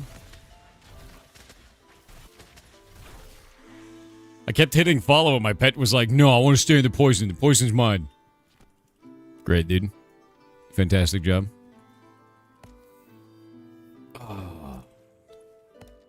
It's very nice. It's very cheap. I was living with my mom for a month after the breakup, but now I got my own place. That's fantastic. I'm glad you got your own. It's tough, man. I think one of the scariest things for a lot of people is having to move back in with their parents. But in a time of such economic upheaval, it's not abnormal, especially if you get out of a breakup, you know? I'm glad your family was able to be there for you. That's a good thing. Really good thing, actually.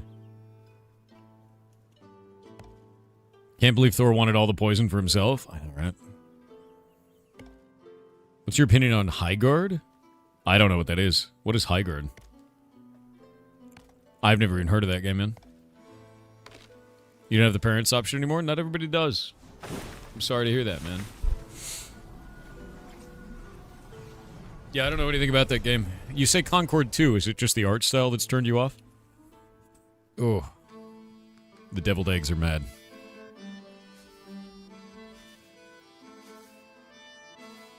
A devil duck egg? Had it. They're amazing. Lady Kit Kitty? Good name, by the way. Hero shooter, same art style. I think that was the problem, is Concord, if you actually go and watch the animations in Concord, it looked phenomenal. Like, the animations, the gunplay, all of it looked really good. But the art style was such a turnoff that a lot of people were just like, this sucks. Immediately, they were like, this sucks. And I think the reason why is they just...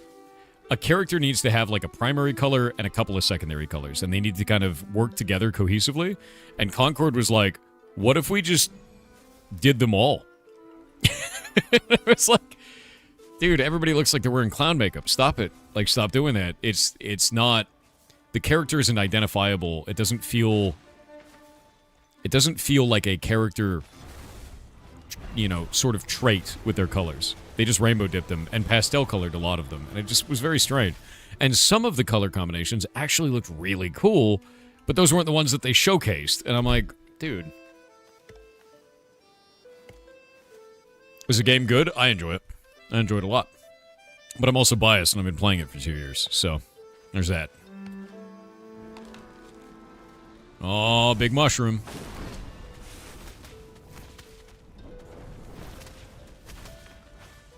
Ostrich deviled egg. I think I just discovered my win condition. That's the one. No, I've played this game for 2 years, dude. Yeah, this game, Kurdo.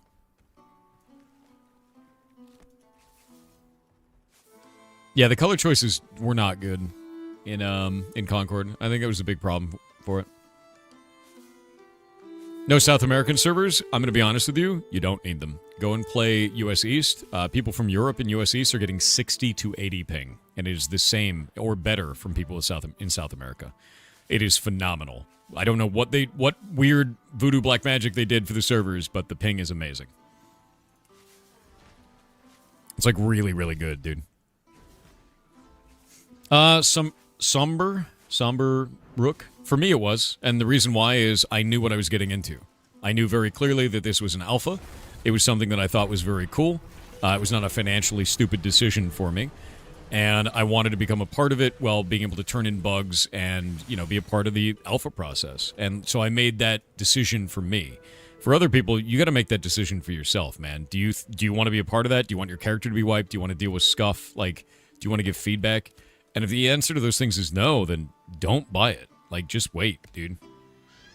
Like, wait for it to launch. But for, you know, the time that I've been in this game, I got to have a lot of experiences I otherwise wouldn't have. Like, we used to have, like, Steven, the game director, would fly around and fight us in PvP while shooting fireballs, like some god, to try and test server performance. Or, you know, like, in the beginning of this game, there wasn't even, like, this area I'm in didn't even exist. There was no grass on the ground in any of the environments. Like, all we had was the riverlands. We've got to see it slowly evolve, right? And it was fun. It's been fun the whole way. Even for the community, we did, like, crazy events. Like, the other day, we did these ship events, and we were stuck inside the ships. When this game launches, that won't happen anymore. So we got to see ridiculous stuff. Is it still total wipes? Oh, yeah. Yeah, they'll total wipe it. They've made so much progress. Yeah, Golemancer's has been here since the beginning, just like me. We've been here the whole time, man. And it's crazy how much progress the game has made. It's phenomenal, actually. And it's one of those things of, if you don't think it's good value for you, good. Wait. Or maybe don't ever play it. Either way is fine. Do you know from experience that Shay will get mad if you eat all the eggs? Yes. However, I don't know how many eggs I'm supposed to leave. I left 2. If I leave 1, is that too few? I'm going to leave 2. Yeah. I'm expecting a problem. But I'm creating the I'm taking the exceptional sacrifice to not eat all of the deviled eggs. 2 is there. 2 is enough. Shay knows my deviled eggs addiction, so the idea that I've left 2 should be exciting in some way. Or expiring. One of the 2. Yeah. I think I've executed this quite well.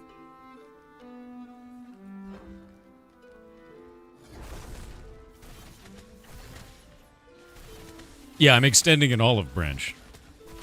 It's true. Exceptional times call for exceptional measures. Maybe I'll make eggs, deviled eggs, before she wakes up to replace them. I just eat them. I know who I am.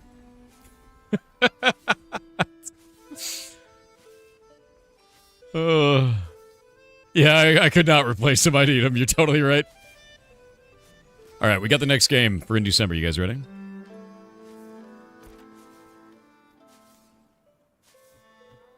I love that we've moved... Oh, 31! 31% was the goal for the first in December game. We got to get to 34 by the time I'm done with the next one. So by 9 a.m., we should have 34% on the island to stay on track. Tiny goals. Tiny goals. All right. I'm going to head back to Safeland, and then we're going to go play the next in December game. We have keys to give for this game. I'll be giving them active chatters across the first hour. That's great. That's really cool. The next game is a cozy game, so if you like cozy video games, that'll be the one for you, and it's one that I've followed for quite a while myself. I like their art style. I find it to be unique and cute, and we're going to have fun with it. So, yeah. What percentage of deviled egg would you say that you are? How much does a deviled egg weigh? Well, half a deviled egg. A deviled egg. How much does that weigh, generally?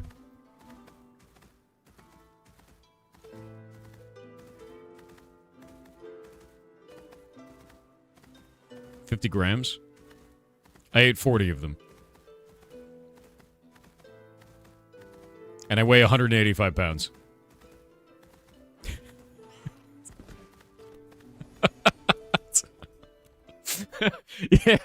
Yeah. What's the island prog? 31%. Yeah, we're looking for 1% an hour right now. All right. I'm going to play the next game. Let me get this set up. Give me just a minute, and then we'll get going. I love the Blakes. You don't understand. Dakar said, hello Mr. Thorington Thorentius. I really want to play AOC, and I don't mind the alpha, stuff, bugs and all that. Just wondering if it can be played without having to invest plus 100H weekly, considering work and all that. Yeah, you don't have to do that. Just play it casually. There's nothing wrong with that, man. I think a lot of people get kind of up on this thing where they're like, I have to be super efficient, and if I'm not super efficient, then I'm not doing well. Just play casually. Play a couple hours each day, or maybe even like every other day, right? It doesn't even matter. As long as you're getting on and doing something and helping the guild, like no one's going to be upset about that. Not at all. There we go. Apply those changes. Apply these changes. Go to here. I don't know what the sound options are. Oh, that's pretty. One moment. And we'll do the video game. That's nice. I like that.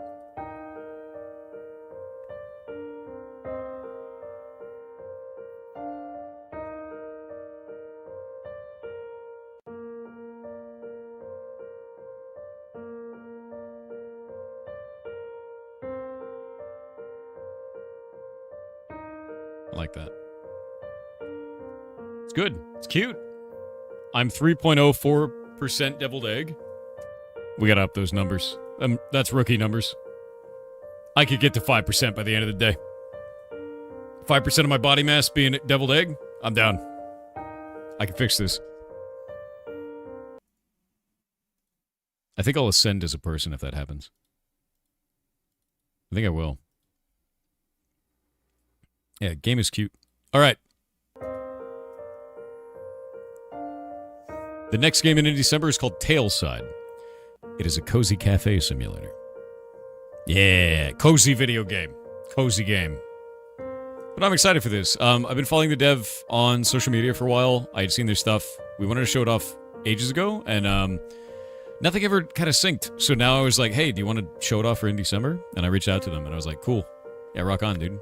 And they've got some really good options in this. I like the menus. This looks nice. But this caught me. There's a little guy over here. Hold up. Look at this little guy. When you click him,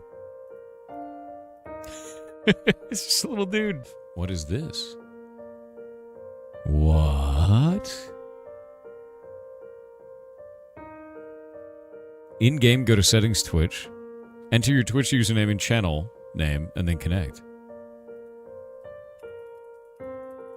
I mean, your Twitch username is your channel name. Oh, Steam. Wait, no, Steam. So it's a connection from a Steam game to Twitch. Okay. Successfully authenticated Twitch account. Type coffee in the chat to order. You guys will be able to do coffee once we're started. That's cool. Yeah, you'll be able to order coffee, I guess. Yeah. Let's do it. What are we naming our cafe, Chet? No, don't do coffee yet. We're not in yet. What are we naming our cafe? What do we name it? What do we name it? Kitten Cafe? God damn it. Deviled Eggs. Thor's Addiction. Cafe Egg. It's gotta have a good name. Beans, Beans, Beans. We just call it Beans. I like Beans. He's a good ferret. Good ferret named Beans. Cafe Egg? Okay, hold up. I ate so many deviled eggs. I ate so many deviled eggs, dude. Yeah, I ate so many deviled eggs. I can't eat the cafe, too. I'm gonna call it Beans. I'm just gonna call it Beans. Beans. Look at that animation. That was beautiful. This version is not available for streaming as it may still contain bugs, unfinished features, and potential saving loading issues. As you may already know, this version is exclusive release for Tailside Fundraiser supporters. With the game now moving into its beta phase, we're entering the last stretch before launch. They sent me this key. I'm supposed to play this version on stream. Yes. Welcome to your new cafe. Took a look around. Walk and run. We're moving. It's got like Animal Crossing style, like speaking. I just finished cleaning up around here, and I could really use a coffee right now. Speaking of that, why don't we make ourselves some before we continue? I gotta build it. How do I do it? Interact. I managed to get a simple coffee making set in here. I'm sure you probably already know how to use it. Guys, you're all ordering coffee. I don't think it's time yet. I'm doing the tutorial. It's gonna be okay. Small cup. Beans. Grind it. Nice. Brew the coffee and then click pour. I like that it all wiggles, right? Boop. I've kept an old coffee journal on the right for making different types of coffee that you can use. It's like a coffee-themed cheat sheet for when your brain needs coffee, too. Alright. Alright. I like that everything kind of, like, expands to make it easier for you to play with, and they all turn, wiggle. Neat. Alright. Prepare 2 of them. Oh, I gotta make a second one.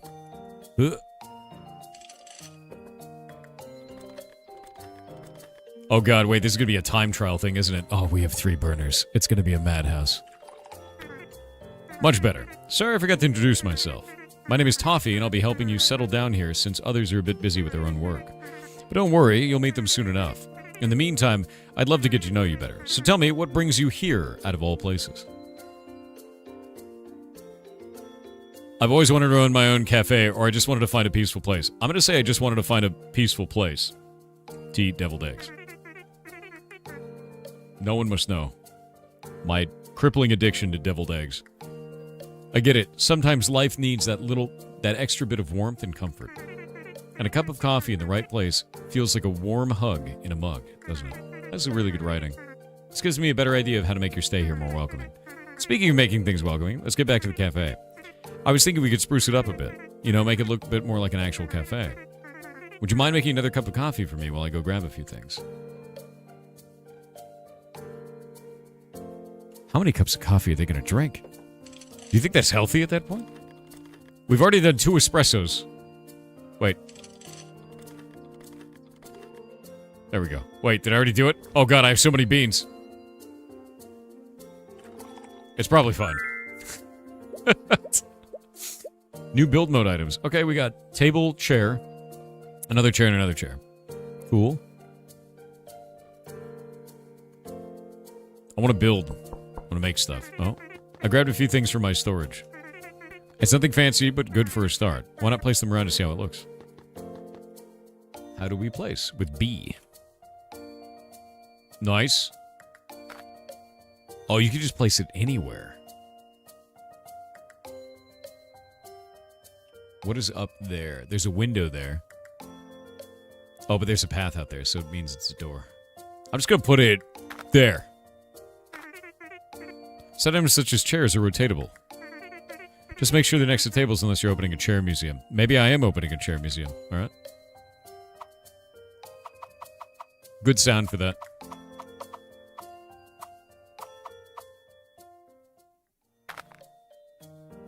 Oh, I only get 1 chair. Someone's gotta get the weird chair. Good. Alright. Place the table and all the chairs. Alright. Now we can actually start feeling like we're in a cafe. It does need more improvements, but we'll get to that later. And don't worry, I'll give you coins for all this coffee making. Since the cafe isn't open yet, let's pretend I'm a regular customer coming back for more. We're only pretending that, right? You're not like actually drinking a 4th espresso in the morning, right? Not... Wait, wrong order. What is What's your order, man? How do we do it? What if I cook it again? What if I cook it again?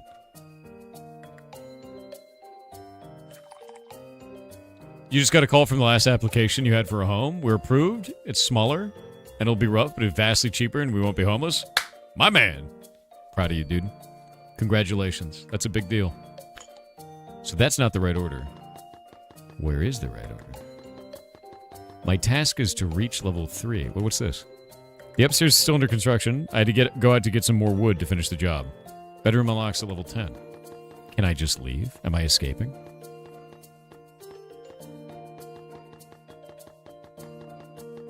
What did I do wrong? What's this? Ah, there we go. So at level 3 we get macchiato. We have to reach level 3 somehow. But I actually don't know how. Streamers can't read? Can I not read? Did I do something wrong? How do I reach level 3? I have everything built. What did I miss? It says wrong order when I build it. I may have done this wrong. Wait, what happens if I... Yeah, look, see? And it says wrong order. I think it's because you didn't put the cups first? I don't think so. There is a grid option? Really? Clifton Twain, did I do something wrong? Cup first? I already did that. It says wrong order. Top left? This thing? Or outside? No? I was reading. Did I do it wrong? Oh god, I'm gonna fail being a barista. Add almond milk? There's no almond milk. We're so poor. Dev said you may have found a bug. Oh. It's not streamer blindness. You can't blame that. It's not streamer blindness. Report a bug. I can't reach level 3. But the dev knows. Okay, I will restart it then. And we'll try again. I love that animation. That animation is beautiful. I'm going to start it over again. This isn't Ashes. You're not supposed to be finding bugs. Almost every game that we've played for in December has bugs. That is never anything that's wrong. That is just a thing with video games. Especially when it's an indie dev, right? There's always going to be weirdness. Always. Yeah, the animation is beautiful. It really is quite good. Bug, I can't be a barista. Bug, I'm bad at coffee. Alright. I'm gonna skip introduction this time. Wait! What was that? Who are you?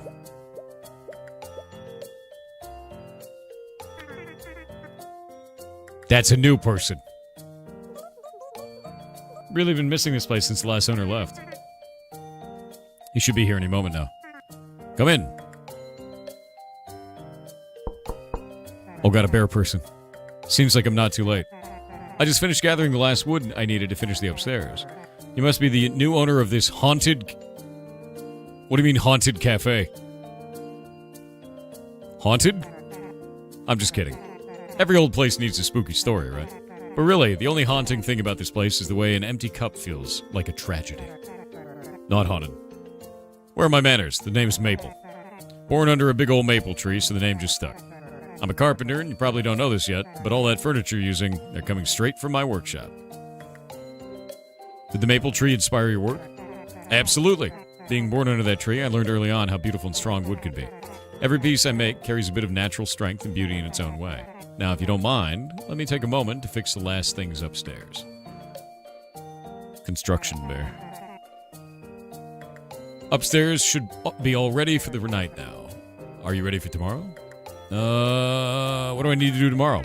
Lots of coffee making? Hey, no need for sarcasm. Sorry, just making sure they didn't forget we're still around, too. Yes, your very first workday. It's exciting, isn't it? I know I'm looking forward to seeing how it will go. Time's flying, but we'll keep things short so you can get some rest. Almost my bedtime, too. Good thing you always seem to carry your journal. It's bound to come in handy. We will pass by for coffee during our breaks. Coffee's on me tomorrow. Well, I mean, you bought like 4 of them.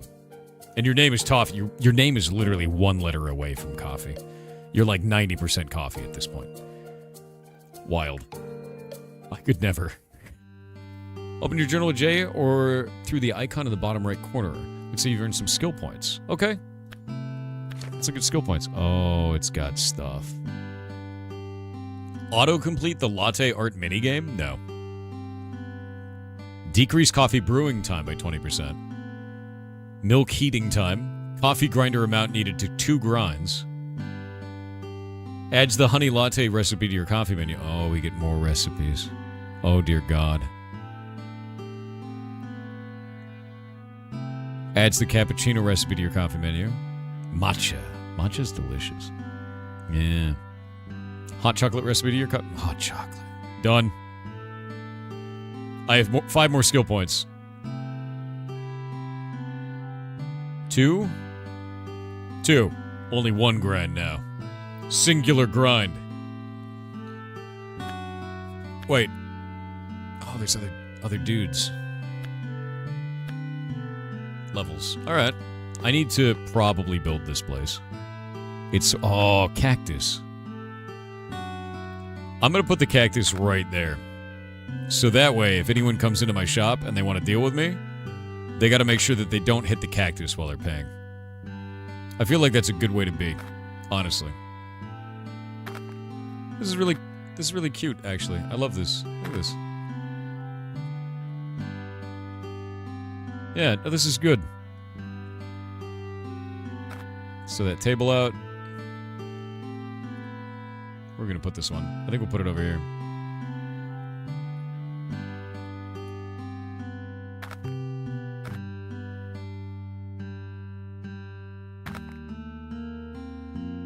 We can put more cafe counter or a different cafe counter. Oh, look at that.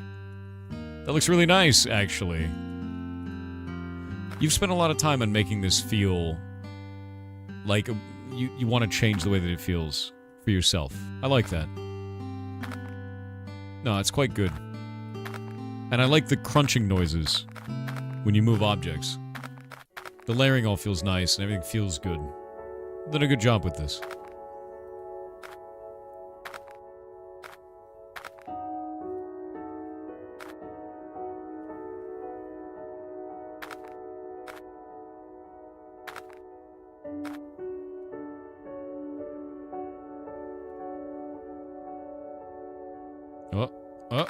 Plant.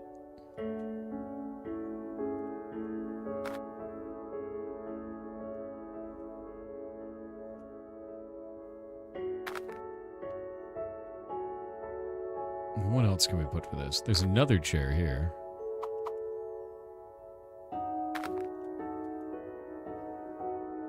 I think that's good for now. Yeah. Pastry display. Oh, wait a minute.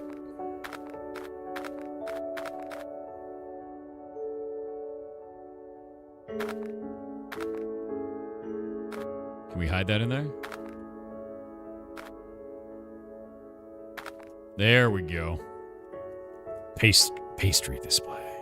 Pastry display. I want cakes. Alright. Oh wait, it's got a grid snap too? The grid snap is really nice. Hey, the grid snap is actually quite good. I like that. No, it feels really good. This looks weird there. I'm gonna put it somewhere else. Kind of like this. Yeah, grid snap feels great. Kind of feels like what the dev would want to intend for the look of things, for things to be stuck, you know? So grid is quite good.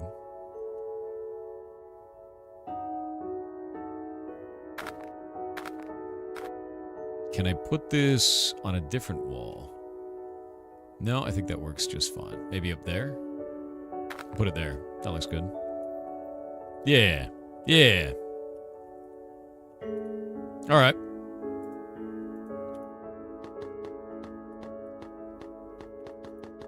Interact. Could probably lighten that up. Oh, it's nighttime. Look at the lighting in that. That's quite nice. It's just a radio light as well. Go. Actually, look at that. I love this. You just put a layer of the blanket on top. You're like, I'm going to bed. Me when I sleep, chat. You just walk directly into the bed. I actually love that. That's quite fun. Coffee made $0. $0. Amazing animation. Butterflower and bold opinions. You can always tell when the pastry owner's been been by. The scent of sugar hangs in the air, the mood is noticeably lighter. Her bakery is known for the croissants and debate on which filling is superior. It's not just her baking, it's her presence. She doesn't make just pastries, she lifts the room. Alright. I'm just gonna sneak out of my bed. Let's not light the building on fire. Let's fix that.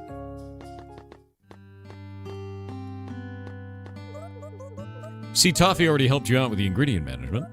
That means you're ready for the next important tradition around here. We've got Plushie Reward Machine. Mayor set it up ages ago. Don't ask me how it counts as official business. Mayor came up with this? Mm-hmm. He insists it's good for the local economy. But between us, I think he just wanted one for himself. I just can't prove it. You can find it at the shop, tucked in with the other things you'll need. Plushie bowls need special plushie coins. They're not so easy to come by. Oh, we have a collectible then.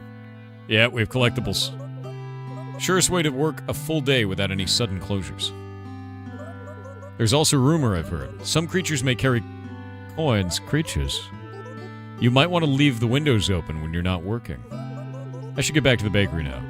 I don't want to miss my own coin, too. Okay. Are there cool crow bros that I get to be friends with? Is that what's happening? The terrace isn't quite ready yet. Looks like I'll need a bit more time to finish things up properly. Unlocks on day 20. Alright. How do we open our cafe? With O. Hello. Welcome to the cafe. You should come touch a cactus. They're good luck. Cacti are good luck. Give me that coin. Wait. What are you doing? What are you doing over there? What's going on? You want to give me that coin, dude? Oh wait, they're already making orders. Oh crap. I have a problem. One's an espresso, one's a macchiato. What do you mean wrong order? What do you mean? How do I make a macchiato? I made a huge mistake. Select the coffee bean meds, grind the beans, brew the coffee with mocha, select the milk bag, steam the milk in the milk heater. Alright. But... Wait, is that the right cup? Crap. What kind of milk? Small cup. Alright. Small cup. No, that's big cup. Small cup. And then milk. I'll throw that in there. Do it. Do it. Do it. Perfect. Victory is mine. Wait, did I forget to put the beans in the thing? I'm so dumb. I'm so dumb. Espresso. There we go. A latte. How do I make a latte, dude? Big cup. Coffee beans. Milk. Latte art tool for art. Okay, here we go. Bean it. Cook it. Cook it. Big cup. Coffee. Espresso in a big cup. Unfinished. Oh, dear God. Let's put a rabbit on it.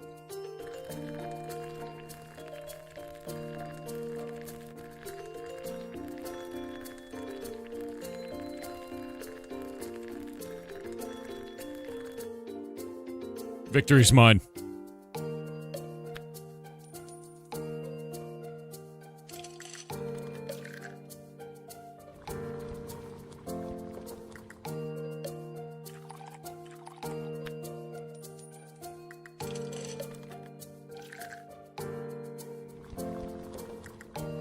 Got an espresso and a hot chocolate next. I don't think I know how to make hot chocolate, actually. I'm also running out of beans. How do I make a hot chocolate? Big cup, cocoa powder box, cocoa and cocoa heater, milk bag. I don't have... Okay. Big cup, cocoa powder box, cocoa and cocoa heater. Got it? And then I gotta do... I guess... Does it gotta be heated milk? Steam the milk in the milk heater. Alright. Delicious. Hot chocolate. Done.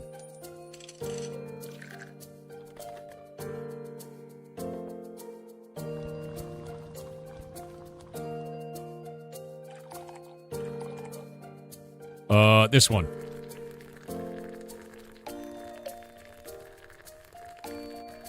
Victory. Alright, macchiato. I'm learning. I'm learning the way. Downloading the demo? Yeah, the dev did a really good job with this, honestly. The little mini game here feels really quite good. I'm a little bit worried I'm going to run out of resources, but I have no idea what that means.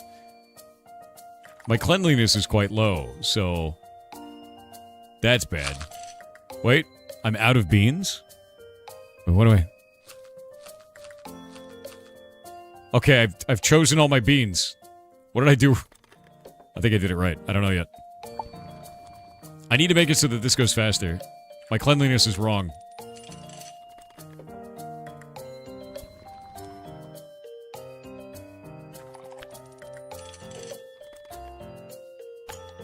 Oh, I screwed it up.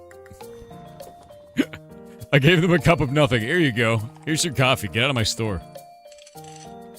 Right? I just handed them a cup of nothing. Okay, I gotta clean this place. Oh my god, they're just throwing cups on the floor. Stop it. No, don't do that. Dude. Dude, who does that? Who just throws cups on the floor, man? Are you a donut? What is... What's happening here? There's a little donut person. Good. Is that who I'm serving coffee to? They're animals? That's a donut. It's a donut creature. Oh wait, we got ads. I was paying attention to the game so much. Are they chat? Wait, is that you guys? I have to go back into the settings and make sure that we're connected.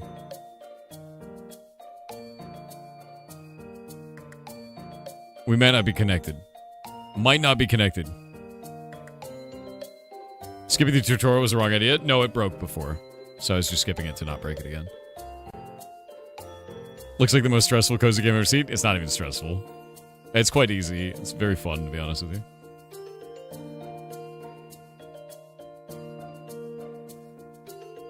Absent coffee. Dude, your name is perfect for this. Jeff Baristos. That is the way. Yeah, it is an adorable game. It really is. I think it's quite good.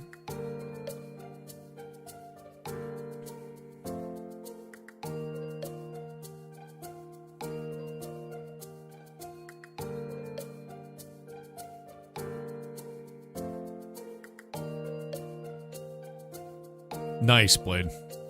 Hell yeah. You guys are doing great.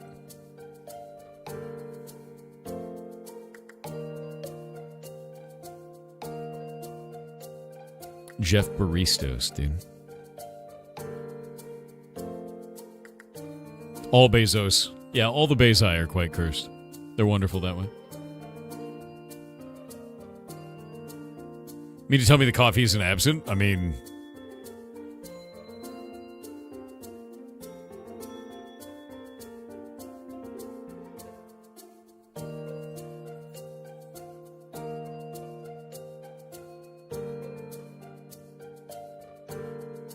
Alright. Mr. Bezos, please leave. We're making coffee. Be gone, sir. You get new headphones? No. Same ones I always have, man. Alright. Ads are over. We're back. I need to unscrew this up, I think. The talents are kind of coming in clutch. Only have to grind once is really useful. Oh, crap. Wait. There we go. Is that a big cup for the hot chocolate? I don't remember. Big cup. Good. Should be a big cup, to be real.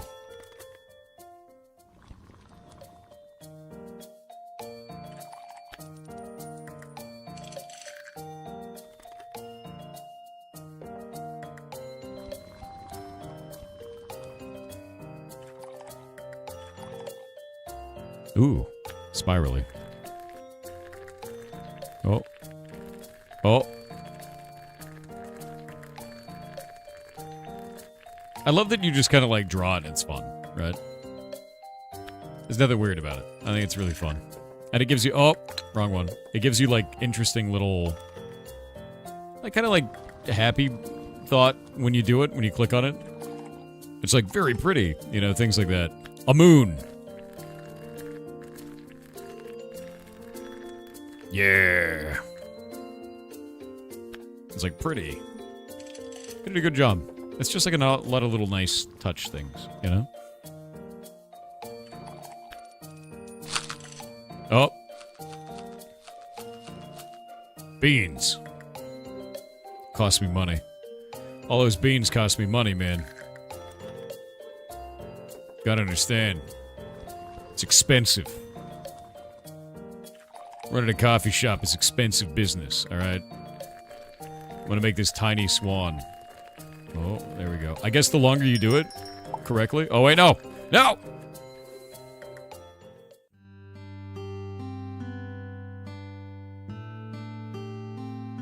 My sadness.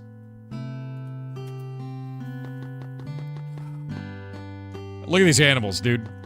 Who throws a cup on the floor? Look at this. Ridiculous. Absurd, truly.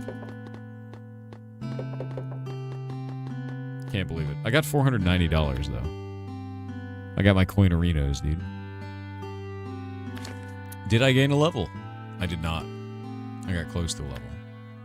I think the next level is I'll probably auto-complete the latte art minigame because it takes the longest, which means I'll get the most orders. Which is sad because I like the latte art minigame.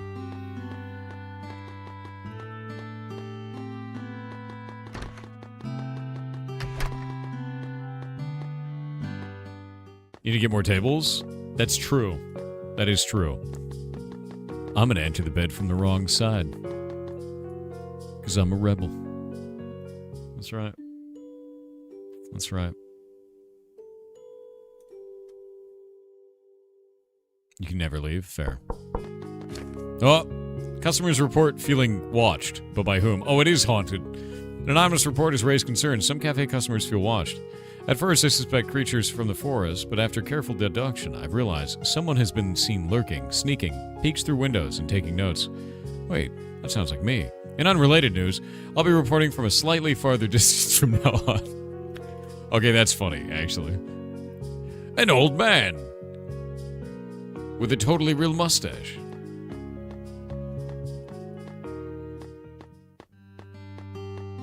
Hello. Don't mind me, dude, I'm minding. Who are you and why are you in my store? Another.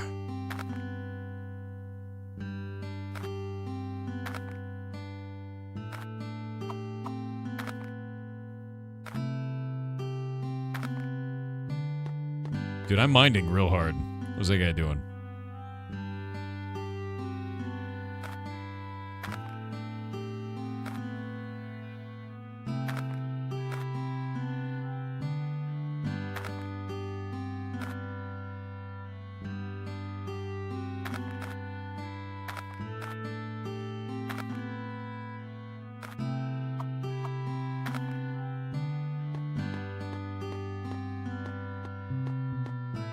Alright, I'm opening it. We're beansing. Oh my god, I was in the middle of this. It tried to let me finish yesterday, that's quite funny. Alright, espresso. We don't want to serve it. Nobody wants it. Damn it.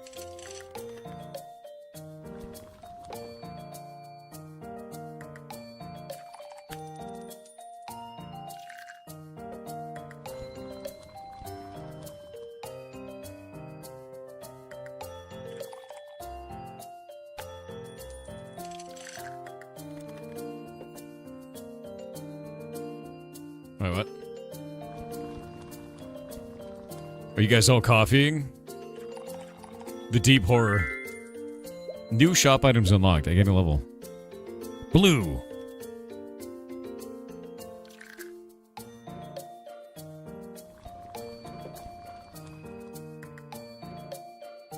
What happens if somebody orders like a macchiato, double shot espresso, ridiculous bullshit? Like, I imagine that, you know what I mean?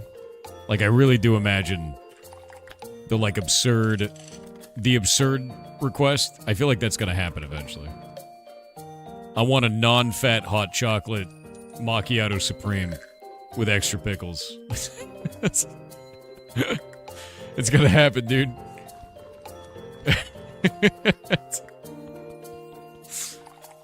I'm ready. Nope.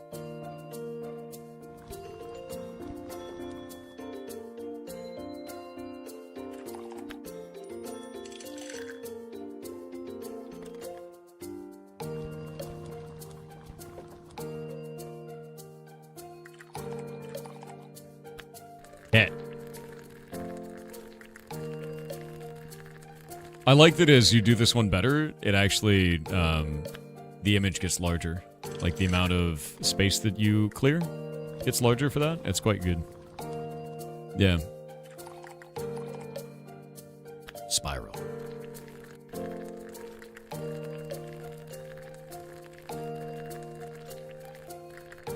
So, like, if you go into the dark area, it makes it so that the pour is slower. I thought that was quite interesting.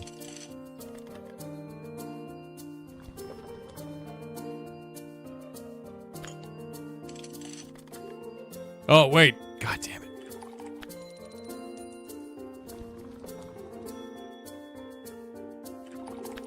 Alright, I need to go clean the shop.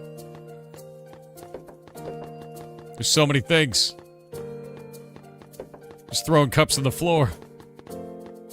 What are these little guys? What are you little guys doing? What are you doing? I'm minding that guy. Alright, we need a macchiato.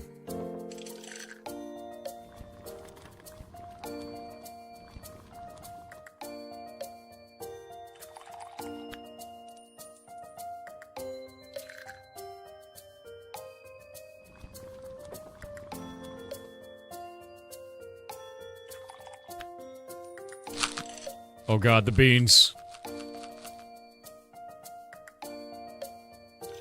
Latte, beans, go.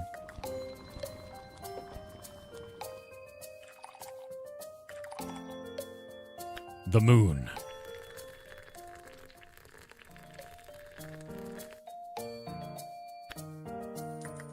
It looks like the lattes are the best one you can do, but they actually take the most time, which is really interesting as well.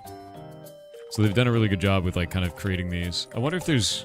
I want to ask them kind of, like, the plan for, like, different types of drinks or, like, more expanding on this concept, because it feels really fun. And I kind of want to know, like, where their ideas are. You know what I mean? Yeah, like, food items. Like, I want to understand the food items, too. We haven't seen those quite yet.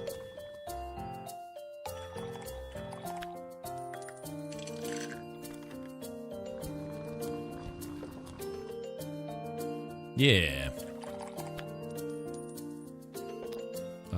Latte.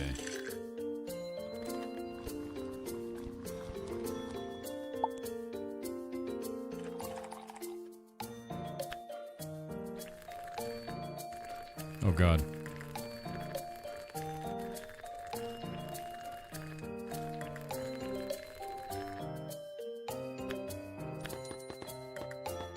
Look at these. My customers are wild animals, dude. Look at them just throwing cups all over the floor, man. Ridiculous.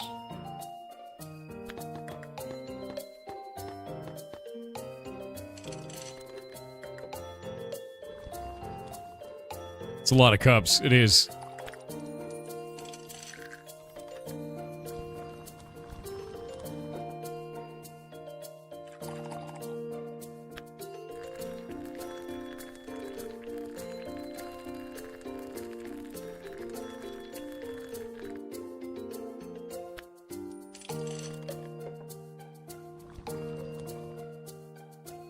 You want this game?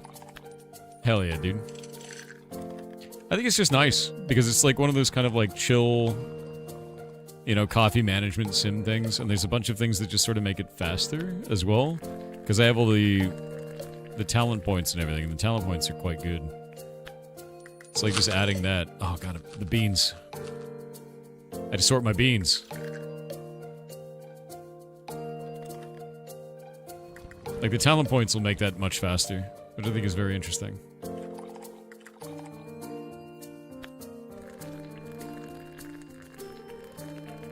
It does make me wonder, what is the day of the life of a barista, anyway? Right? Like, what is that like? New shop items. Another level. I get plants. I love plants. A skill point. And a bee. My god, we have bees.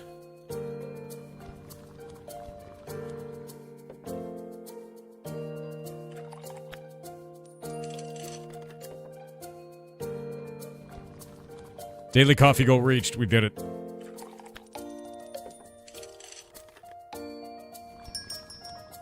Oh, barely. Barely. Okay, I earned the coin.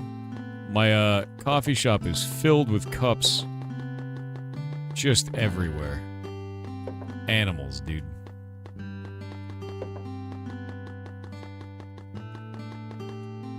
Let's see. Can we build?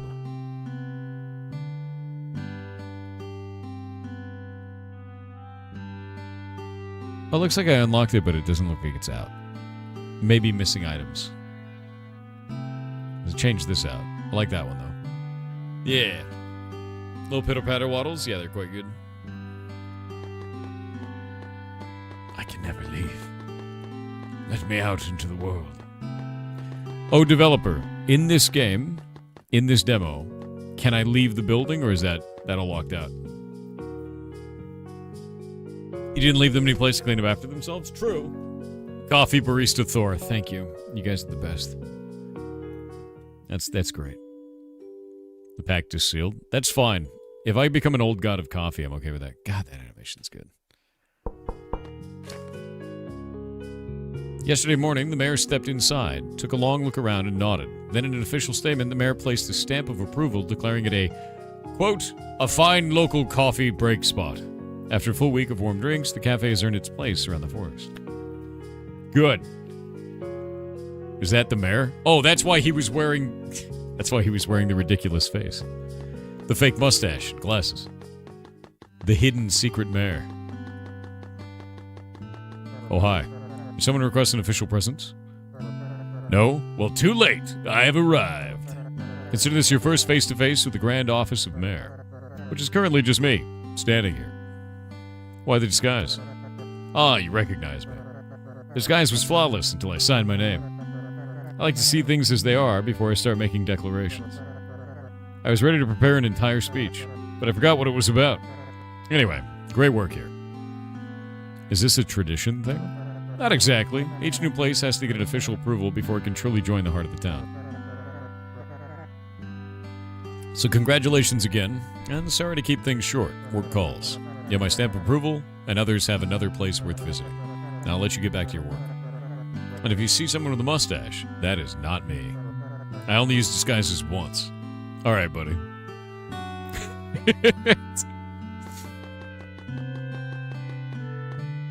Sunday the 7th. I want pastries. Can we add pastries? We have no pastries to add right now. Terrace unlocks at day 20. And I've gained a level. So I got 3 points. Milk heating time, coffee brewing time. We could add matcha. There's a bunch of other recipes in here. So we have honey latte, mocha, cappuccino, and matcha. And it looks like speed ups are in here too. So autocomplete the latte art minigame. Decrease the milk heating time. I'm going to do brewing time on this one. So 20% on brewing time is kind of huge. And I'll do the milk heating time in the next one. Yeah. Iced mocha is live. I'm going to be honest with you. I don't drink coffee. So I wouldn't know. I'm ready. Done. It was brewed yesterday. Don't worry about it.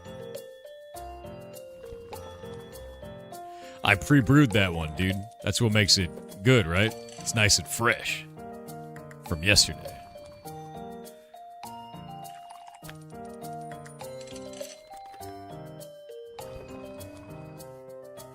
Used to getting matcha?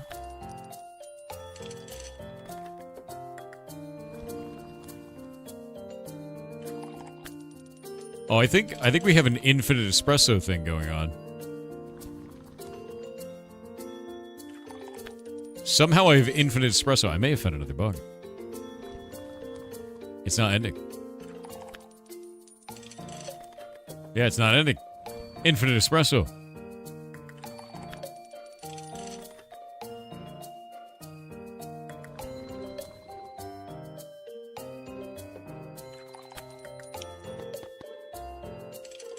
My god, they all just want espresso.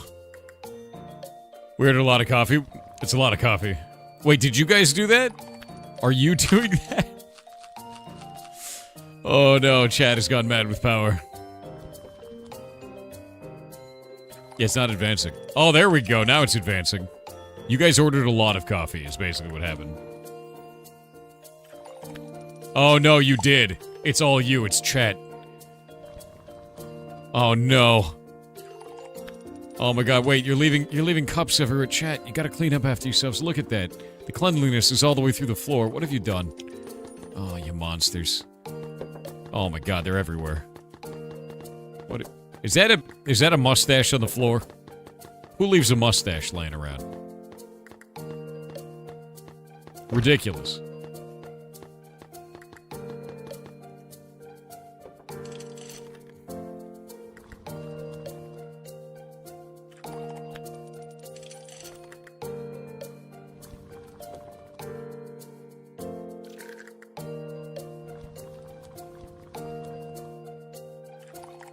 Oh, wait, I'm dumb.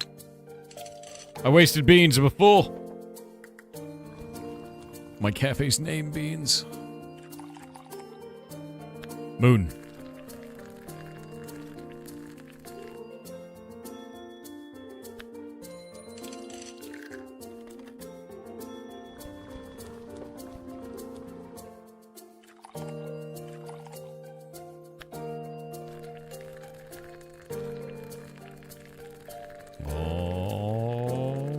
Nope, nope.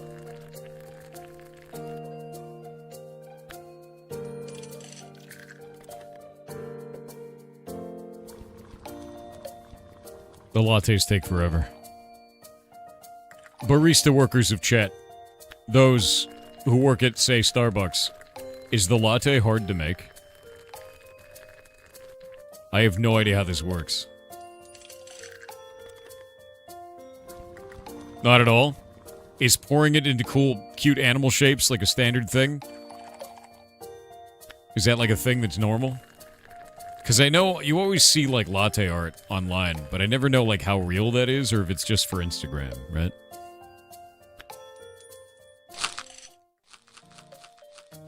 Sorting the beans.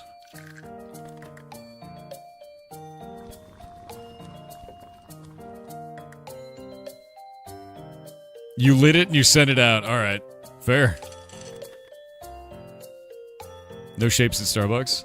Yeah, I always wonder about that, because, like, I see so many, like, wow, look at that beautiful latte art that we got. And I'm like, that looks cool.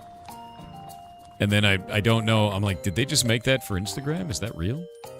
Is this real? You know?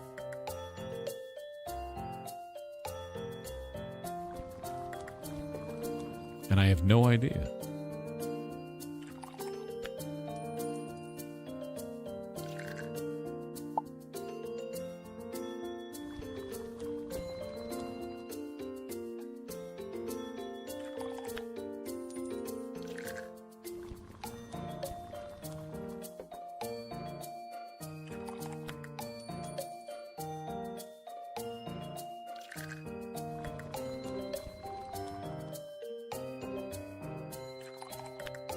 Oh my god, there's so many of them.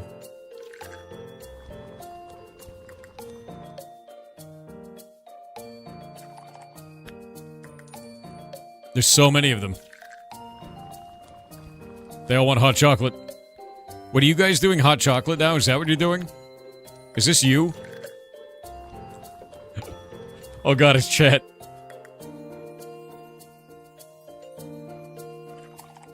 I gotta go clean up. Oh no. What have you done? What have you done? I do think there's a performance issue happening. It appears to be teleporting me randomly. Which is early days bug stuff. Normal. Not weird. Yeah.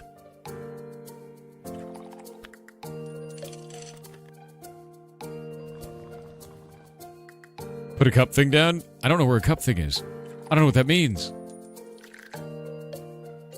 I think they're just like this, right? All they want is hot chocolate and they want to throw their stuff all over the floor.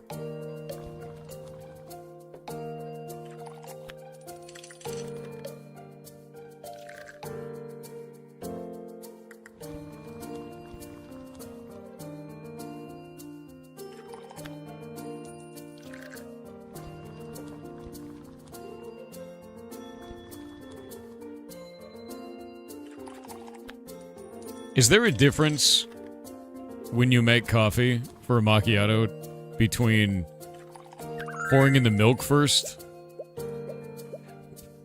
or not? Like if I pour the milk first and then I pour the coffee, does that matter?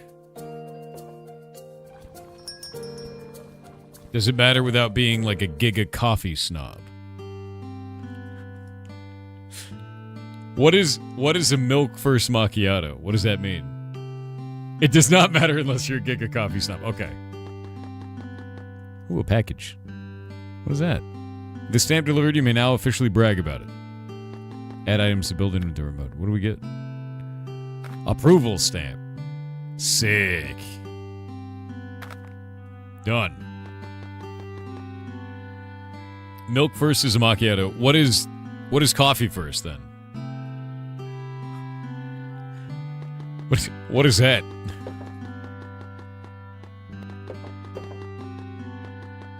The mayor is incredibly stealthy, it's true.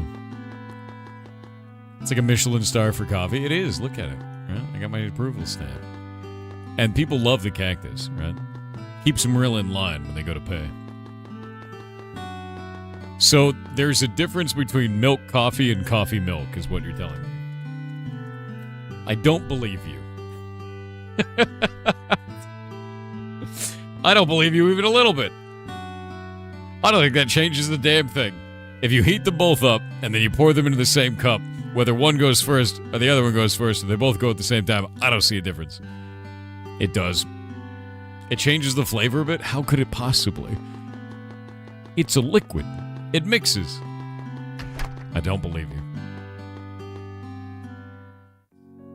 It changes it? I'm going to try it. I don't even drink coffee and I want to try that now.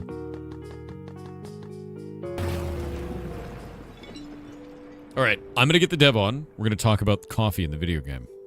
And I'm going to ask them about it. So we can find out. It tastes more pretentious? Oh, okay. Today I decided to step inside the cafe, not just peeking through the window. Oh, weirdo. You're the one sneaking around and looking in windows.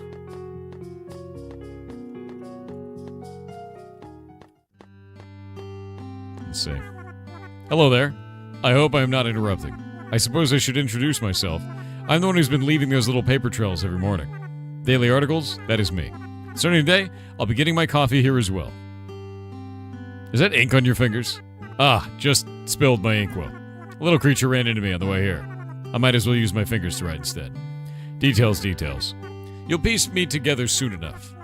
Besides, half the fun is letting someone guess which parts are true and which are just good storytelling. So, do you usually write about cafes? Cafes are a wonderful lens, do you not think? You can learn everything from the way someone stirs sugar. Oh, from the way someone stirs sugar. I've written about grand openings and closing nights, but never about something more quiet like this. I'll not be hovering over your shoulder. I'd much rather stay in a corner seat. And if you see me scribbling away, do not mind me. That is just the ink doing its job. All right. Should I be worried? Only if you have secrets worth finding. Oh no, dude, they're a drama rag writer. And if you do not, I might have to make something up. No! I might have to make some up. Oh, I thought it was time to step out from behind the curtain. The story reads differently when you're sitting in the middle of it. I'll be around the cafe for a while today. Something tells me this place will keep me busy.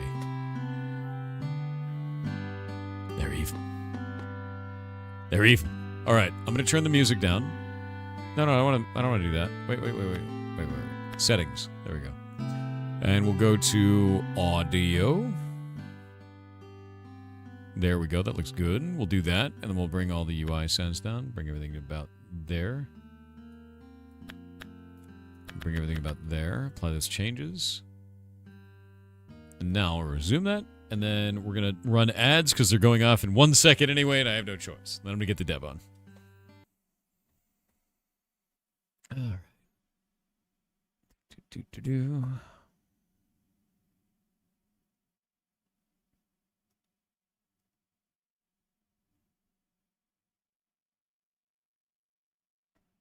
We got about a minute and a half. I'm going to use the bathroom real quick, and then I'll be right back, and then we're going to interview the dev. Give me a moment.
And I am back. Sorry about that. Alrighty. Cool. And let me jump into the chat with them. Hello. Can you hear me? Hello, hello? It appears you are muted.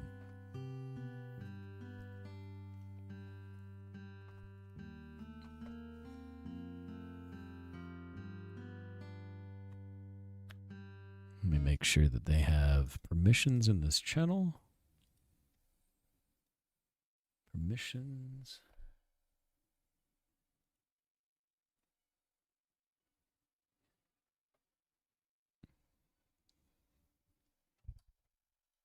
I don't know if they had the permission to speak in the channel. I don't know. I've got it set. Let me know if you can't connect and talk for whatever reason. Oop. It's the face of the deviled egg thief. I'm not a deviled egg thief. I just love deviled eggs. I have a very particular interest in deviled eggs. Hello. Can you hear me? There we go. We were talking. Okay, is my mic working now? It's fine.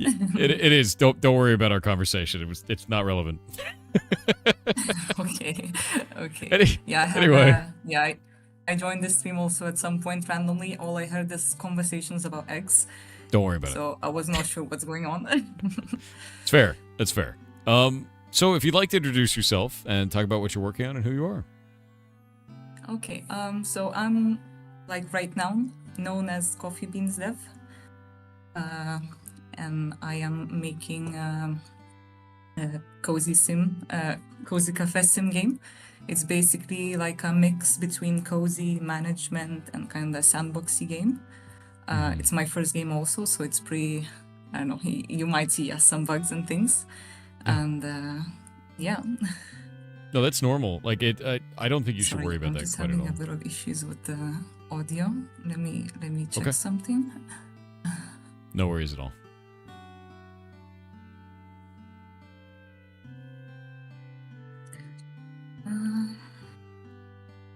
Can you hear me? Yeah, if I do like this, do you hear yourself or is fine? No, I don't hear myself at all. Okay. Yeah, you're totally fine. Yeah, so I've noticed that there are a couple performance issues and things like that. I really wouldn't worry about that, honestly. Like that's all stuff that you can always fix.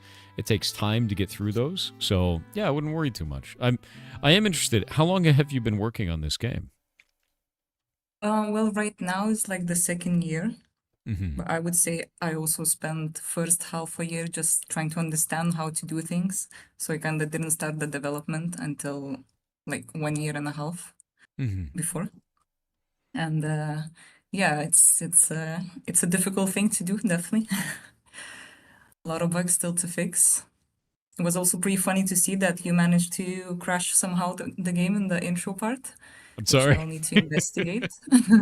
Well, the cool thing about that is at least you have a video, right? So you can see every action that I performed, and maybe that helps figure it out in some way. So yeah, I think I already know. Yeah, where's the issue? So perfect. No, that's great. So what would you say right now? It looks like your release. Actually, are you the only dev on this? Are you the only one? Mostly yes. I did start to work with another developer around 1 year ago. He's mostly working on like some side things or more like saving loading systems rather than the gameplay. And he's also working usually when I don't have time to work or I need to do some other things like drawing or marketing or all the other tasks. But mostly me, yes.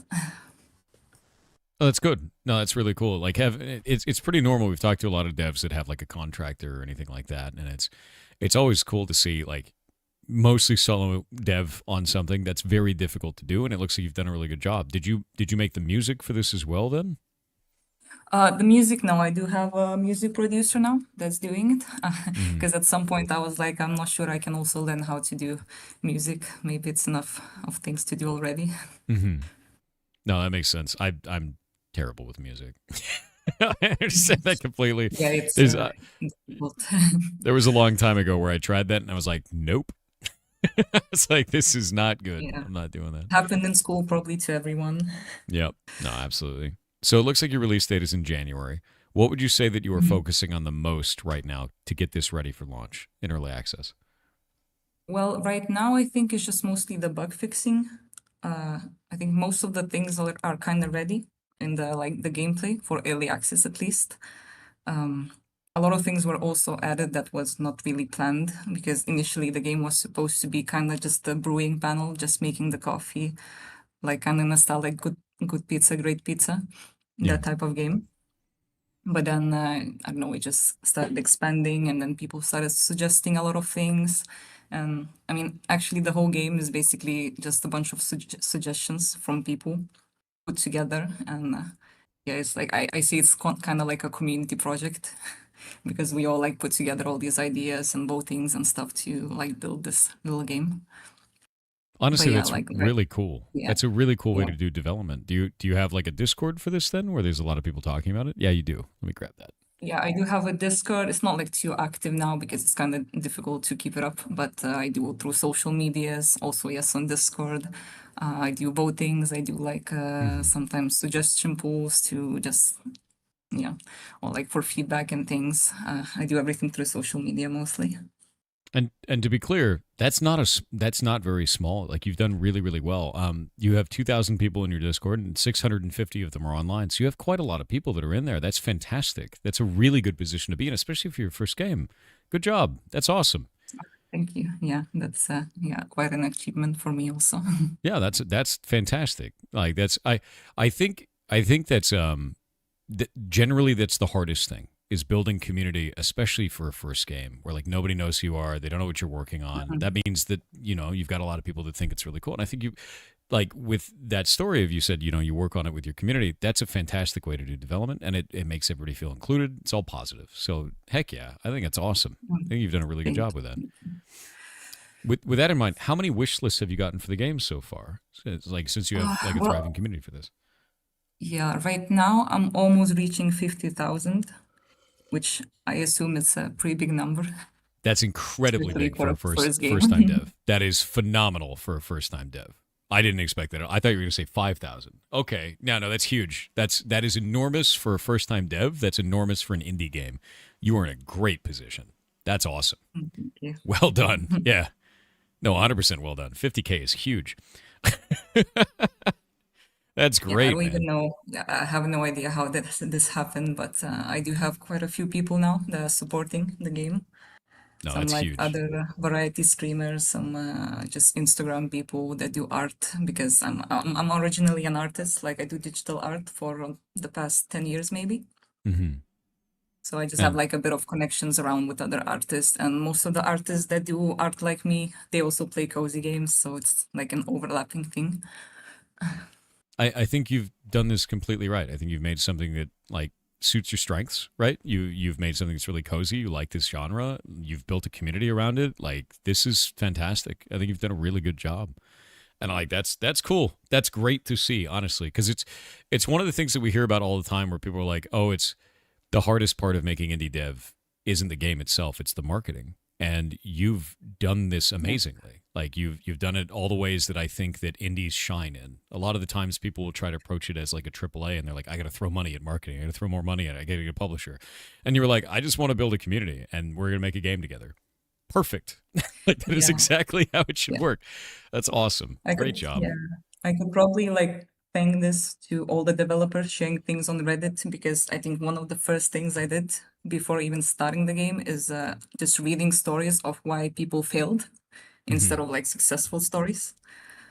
So I really try to focus on things like on the failure points, like failing points, and how to yeah like cover them and how to do better at those points. So Oh, that's great. No, you're doing this exactly right, and it shows. Like the results of what you are pushing for there, and the work that you've done on that absolutely shows. So that's fantastic. That's you have a lot to be proud of in that, legitimately so. So heck yeah. thank you. So with that in mind, as you're leading up to your launch, I always ask this question. This could be the difficult one. You ready for this? Okay, this I this guess. this is the hard. It's the Do I hard have a one. choice? Yeah, no, I mean, you do. You could say I don't want to say anything, but like this is pretty tough. What do you think you're going to sell the game for? And if you don't have an idea, you can always ask chat. They can give you an idea of what they feel that they would buy your game for if you'd like to have that insight.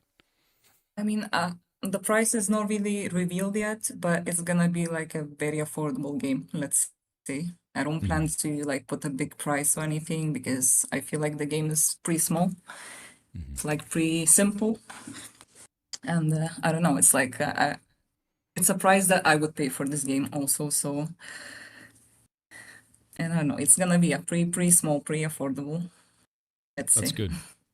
No, I think it's a good thing to do. And you know, if you say that it's kind of like a smaller kind of a game, and you want it to be affordable price, I think it's good. I think right now it's really tough for a lot of people to buy games, and having an indie game out there that's an affordable price, you just end up selling more copies and people are happier about it. So that's good. Good strategy, I think. Chad is screaming numbers. Yeah, I mean, it was one of the points that when I was making the game to think about the affordability and like accessibility of the game. So I'm trying to like consider a lot of these things for people to be able to afford this like simple little game, to make it pretty simple to play, to have like a variety of settings to yeah, there's still some things to add, but for example, you can adjust the gameplay time. You're not really rushed to do anything. You're kind of like free to like roam around, maybe decor, maybe do the coffee, maybe skip the days and just read the newspaper. I don't know. It's like that's why I said it's kind of also sandboxy. Yeah. I did see that, and it looks like you can change the day length. So if you guys don't like how long you're serving coffee for, you can just change that inside of the settings for yourself, which I thought was a nice touch. I think that's quite cool. I think it's really positive and really good, because some people may want to not do that portion of it very fast clicking, you know, for that super long amount of time per day. So I think that's a cool accessibility option. It's good.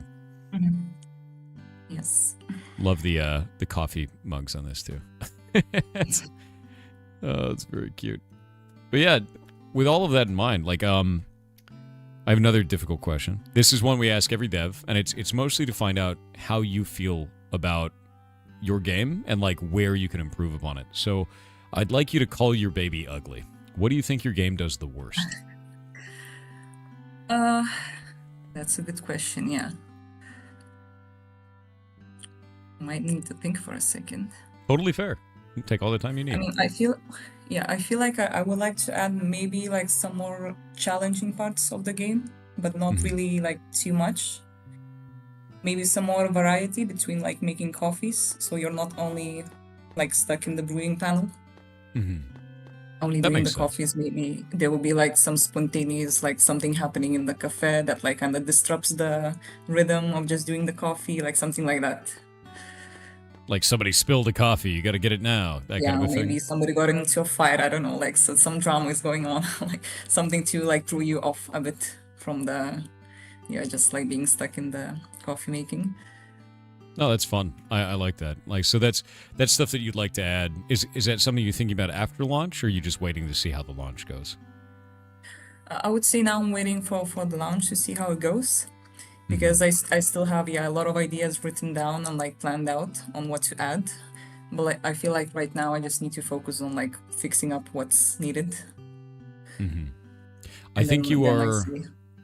out of every game that we have shown at any December, I think that you have the second highest number of wish lists of any game, to be clear. Okay. I think you are, in terms of marketing, probably at the best position for a lot of these games, because many of the other ones have these big, massive teams if they have that kind of sizable numbers.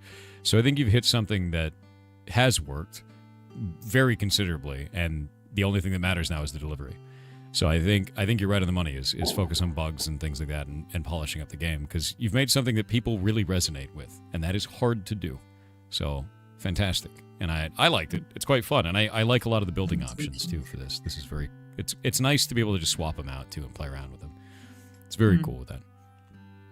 Yeah, I was also like, it was fun to see some reactions to the character dialogues, because I don't know, it's my first time trying to write things also for characters, and it's pretty difficult as well. It's not easy. So it's just fun to see the reactions and things. No, that's great. Yeah, no, it's a difficult thing. I have problems with the same stuff, to be honest with you. Writing is not my forte. It's tough to do. Yeah, it's too many things to do for one person, let's say. Yeah, that's fair. That's fair. Let's say dream scenario. Game pops off, gets really big. What would you work on first as an update? Well, right now I also have it planned out and it's also public, but I would like to, I mean, we didn't reach the point yet of the like opening the terrace, but I would like to expand like more activities in the terrace. There's gonna be planned also a greenhouse for like growing some plants. Then you can kind of expand the cafe into somewhat like a plant shop. So kind of like I guess the best And game I'm that I thinking like could of some, yeah. best game I could think of with that would be like Potion Craft, where you have like you're tying that into the shop in some way, as having like a garden in the background. Yeah, That's quite it's cool. just like yeah, because it's a theme in cozy games that like people love plants and things, growing things, and I didn't really want to get into the farming part, let's say. I thought that's already like it's there's a lot of farming games already, and I don't think I'm gonna do anything new or that interesting in general on that point. So, but I still wanted to put some kind of a growing things or something that kind of would be incorporated into the cafe. That's fantastic, though. I think that's really cool, and I love the building system of like being able to include plants and everything like that, because you can really kind of make the space look like whatever you like. That's quite nice, honestly. So Yeah, yeah, the decor system was also quite of challenge, but also was a important part for the game because of course cozy players love building and decorating things, including me. So I kind it, of wanted to put quite a bit of focus on that also, and I still want to expand with like adding decor to the game is pretty much limitless. Like you can make up so many things that you can still add and do. And what would you? yeah, Oh, go for it. and I had like a lot of inspiration from just like simple doll houses Mhm. of how you decorate like little things in doll houses, and I wanted to have similar feeling or something like that. Yeah, what would you say is the biggest inspirations for you in terms of games for building this? Uh, there's quite a few. I would say there's like small details from many different things. Of course, there's like Animal Crossing. We have the voices, and I had like animal characters. Was inspired by Animal Crossing. There were some details from Stardew Valley. Then Good Pizza, Great Pizza was like the initial inspiration to start with. And then yeah, we had Coffee Talk inspired me for the like a bit of dialogues and interactions with the characters. Then I have, for example, the newspaper was also inspired from Good Pizza, Great Pizza because they have a television. Like every day, there's like running television of showing some news. So I kind of got inspired by that to maybe do like a newspaper since I need to do more retro theme. And yeah, like there's many different like little things that just got put together, or maybe people suggested. Like for example, the I didn't see. I think you didn't open the shop plushie panel for the plushie gacha, I think. But for example, that was a feature inspired by people that just suggested they wanted like a reward at the end of the day, I something a collectible. I did get a And we coin, were but I don't know how to use it. yeah, it's because okay, there was another bug that was kind of overlooked because there was some after starting the first day of the cafe, apparently some days were skipped for some reason also that I need to investigate. Fair. So there was no mention of the plushies that was supposed to be there. So yeah, but it is in the shop section. I see this now. Yeah, now I found this, and there's none in the machine for now. But that's quite cool. And I didn't realize I could buy all these too. I was like, why do I have all of these things? Were they the same? But no, this is great. This is actually really cool because now I can design it out exactly the way I want it to be.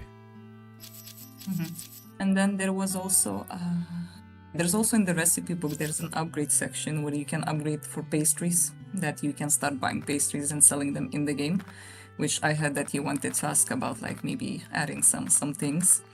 Yeah. But yeah, I mostly wanted to focus on coffee, but then people said, of course, you need some snacks or something for the with the I coffee. mean, that's where the real money And, is, right? You know, selling all the snacks and everything. yeah, but I didn't want to like get into like a detailed making of the pasties or anything. So I thought we have the character, which is the bunny one. She's a baker, so maybe I add some kind of a collaboration between them. If you unlock an upgrade, you can start buying like the pastries and selling in your cafe. That's cool. No, I like that a lot. No, I really do. I think you've done a really good job with this, and it fits very well into the cozy genre. The building of the environment, I think, is an incredibly huge selling point for me. What was the last game that you played in that genre before you were like, I want to make one? What was the moment that you had? Oh, that's a great question because I think the making of the game kind of got inspired by some other things. I would say it's like a different approach because as an artist, I really wanted to make like my art interactable in some way. That's where it kind of started, and then I was like, oh, why I don't maybe try to make some kind of a game? And I haven't made pixel art before also, and I always wanted to. Stuff, huh? So I just started messing around first. Yeah. Started messing around with some concepts like pixel art. I also even started posting about these things and like maybe making a game even before I even started the game. And then people were like, oh, I really like the character designs, I like the pixel art style. And then I was like, okay, let's try to do something. And yeah, I didn't really know how to do anything with the game. First thing I did is just download Unity, which is the game engine that I'm using, and just look up a tutorial on YouTube how to set up a pixel art, like pixel game scene, and just start like doing from there and collecting feedback from people and just starting building it like all together basically. Yeah. No, it sounds like the greatest way to do it. I think one of the things that I always talk to people about is like, get out there and like look at other stuff that's out there, maybe do some game jams, try some things that feel, to get you to learn that genre and just go for it, and go from there. And it looks like you've done all of that, like, and it's worked out fantastically well. So hell yeah. That's great. That's really, really good, to be honest with you. Pulling more of these. Grabbing more chairs and tables. Oh. What do you think is, for you, what was the hardest feature in this game to implement? What is it like? Because you said you building mechanic in this was. And if it is that, then what was the hardest portion of that?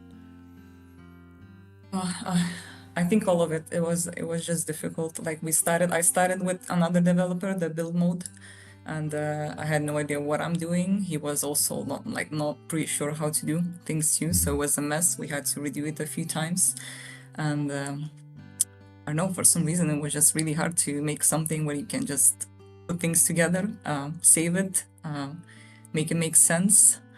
And yeah, there was also one funny thing in the build mode is that we had a lot of difficulties of trying to figure out how to put things on other things.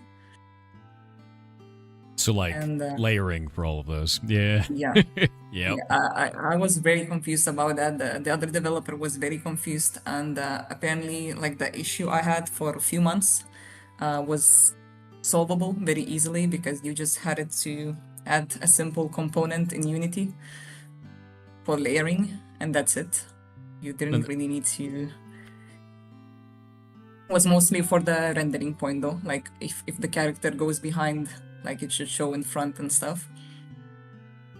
Yeah, a lot of people don't realize that that's like a big part of stuff like this is like if I place this chair like kind of out here, right? And I move the character in front of it and then I move the character behind it, you have to get that to relayer properly on every one of those movements. That was a huge issue for me to do.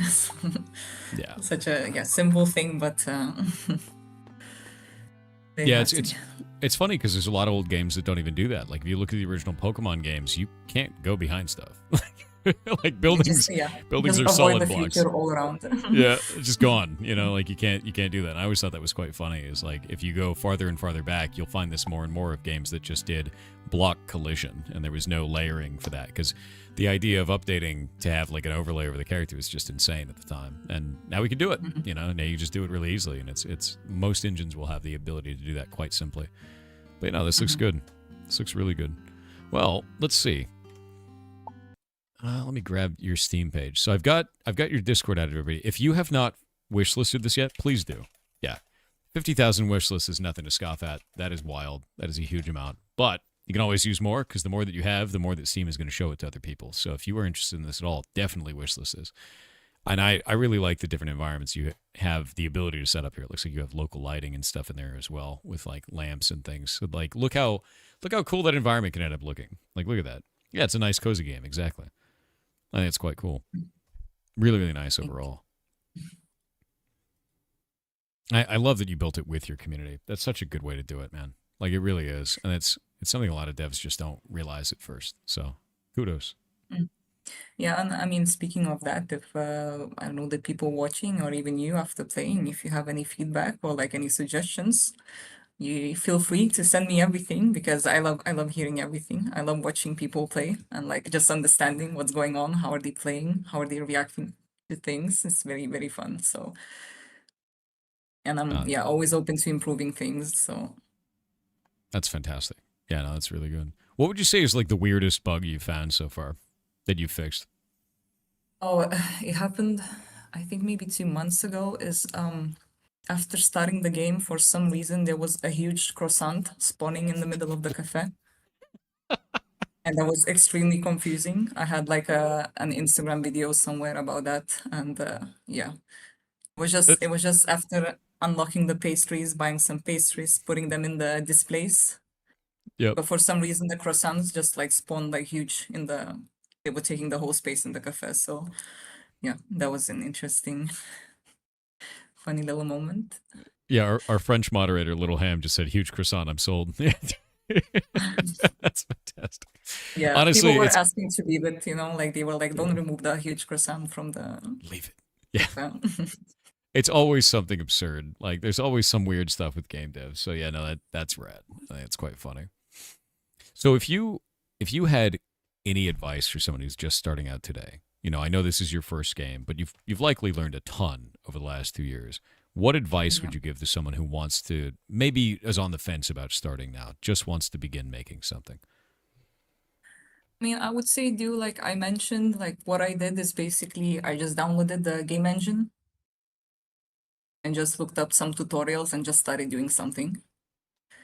I think like because I'm horrible with theory. Like if I read things, I don't really understand what I'm doing or like what's gonna happen. I just need practice. So all I did is just went like straight to it. And I recommend for anyone just pick an engine, like open it and just look up some basic tutorials and start doing, and from there you start learning things on how to use the engine, how to do the coding parts, how to like a lot of little details, and then you just start putting things together.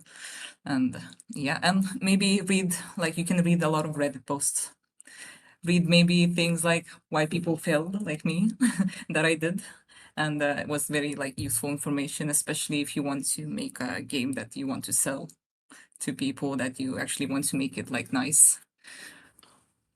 And yeah, I don't know, these are like the main points I would say. Like just read the failing points of other games and just like do something, like just start it.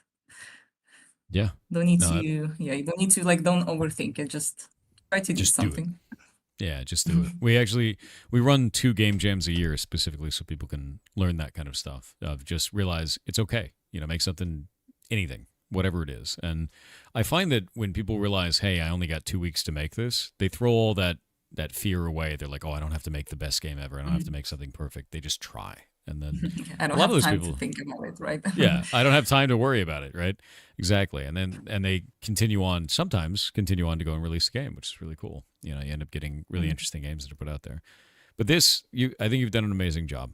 I think you have. And then you've got a powerful community behind you. You've got a lot of people that are very interested in the game. And I hope that you find success in this. I hope that the game comes out as a banger, because it seems like you've got all the stars aligned, and it just comes down to execution now, and that's it. Yeah, thank you. I'm trying my best. I really hope it goes well so I can continue expanding it. Hopefully do more games in the future. So yeah. I think that's the biggest thing too, is, as a grand majority of your work is solo dev, it can be overwhelming sometimes, but you're making something that your community likes it. That's a hard thing to pull off. You should be very proud of that. Legitimately so. It's a difficult thing to pull off. So good job. And I hope that when you launch, you get a bunch of good reviews and people really like it. Yeah. Oh, Yeah, chat. even a few bad ones don't hurt. Like I'm open to feedback, as I said. We're gonna fix it. I'm not With worried about that. with that in mind, are you planning on putting out the demo at launch as well? You're keeping the demo out and updating that for it? I'm actually not sure if it's yeah, I might put it down after the launch because I'm not sure actually. I didn't think about that yet. Too I'd focused on the launching part. I'd say keep it up. I'd say keep it up. Just keep it. Yeah. One of the things that I found that's like really common with demos is it allows players to exclude themselves if they don't end up liking your game before they leave, before they buy it and leave a negative review. So if they have a demo to play and they go, oh, you know what, maybe this isn't for me, and then that's totally fine, because there's always going to be some people that don't like the kind of game, even though they saw the trailer and they might like it. And if they buy it, they're way more likely to leave a negative review. So I'd leave the demo up. It also gets other people to be like, I'm on the fence about that. And then they try it and they're like, no, I'm sold. I'm going to buy this, right? It's just never a bad thing. I think the demo is one of the strongest things that any developer has in their toolkit at the end of the day. Because anyone can say anything, anyone can make a video. But you put something in their hands and it changes people's minds very quickly. And Chad is saying big facts. Good. Yeah. And I know the other flip side of that, which a lot of players don't realize, is the developer then has to maintain that demo. And that's a lot of work to do. It's not just like I put the demo out. Like it's a slice of the game. Like you have to make that. It's like a whole thing and you got to maintain it. So I understand it's quite difficult.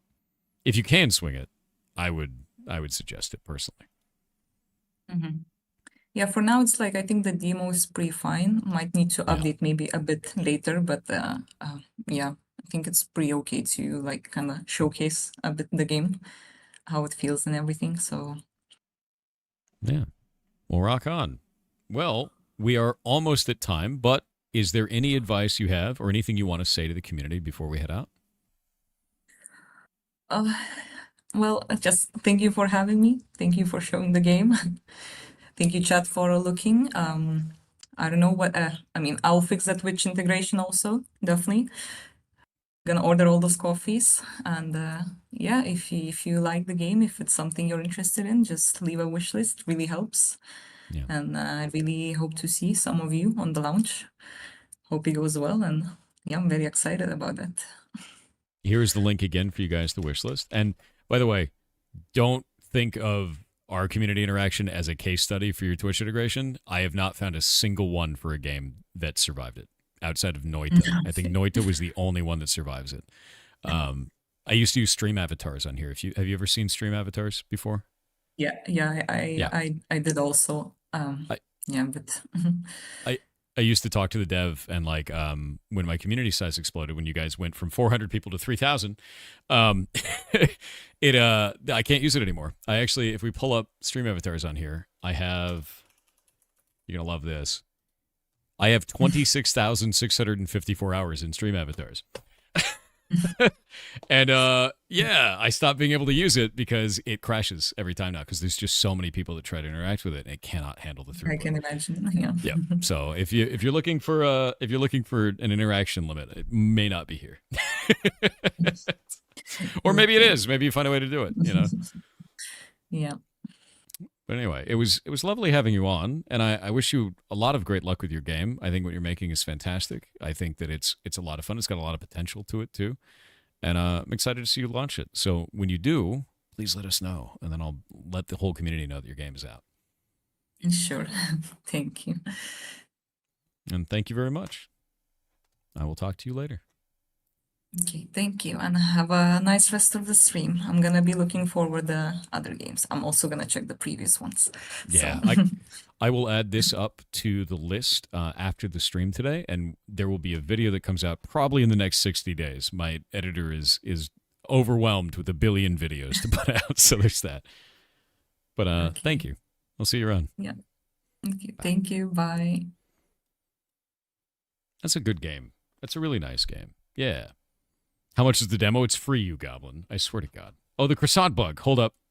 I got to see it. You found it. Look how big it is. It's insane. Oh. Little Ham's like, yes, my time has come. That's fantastic. That is fantastic. I love that. That's hilarious.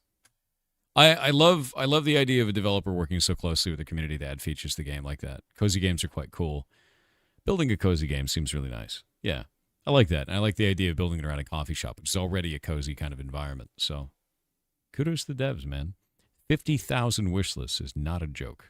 That's a big deal. It's a very big deal. All right. we are going to head out and do the next video game. And do this, do that. Boop. We have an hour and 20 minutes until the next game. Now you want a hot drink? Dude, fair. Dude, fair. What a good game and a really good story, too, because it shows you the biggest thing that you can do for your game is see how other games failed. That's such a great way to do that. Really good way to do that. I'm going to put a section for that on develop.games. I think I'm going to do that because I think that's a really, really good point.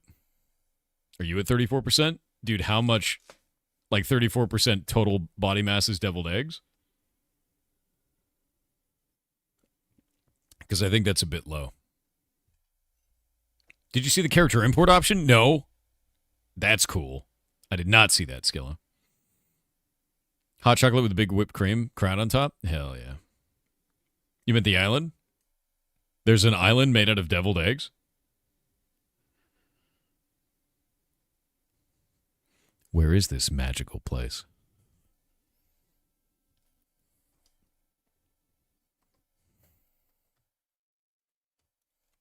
I want to go to Deviled Island, dude. I'm ready. I've always been ready. I was born for that island. I was born for it.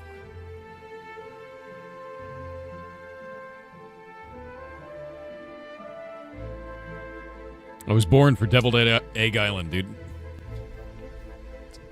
I'm ready. Deviled Egg Island, Charlie? I'm ready. Yeah, it's twin to Candy Mountain, the grid.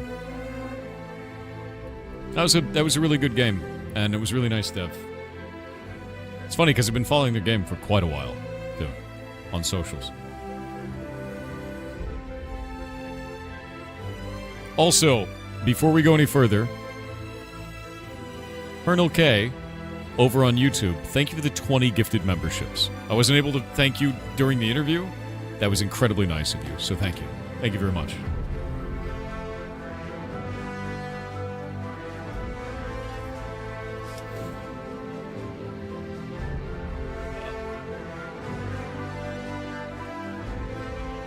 Good morning. I hope you all have a wonderful day today. I hope you have a wonderful day. I hope you get 2 days in one.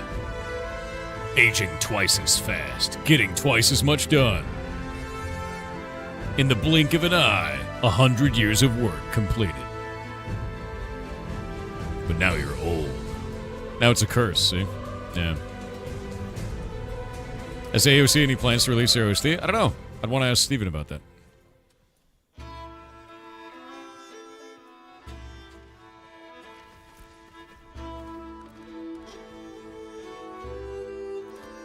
I'm ready.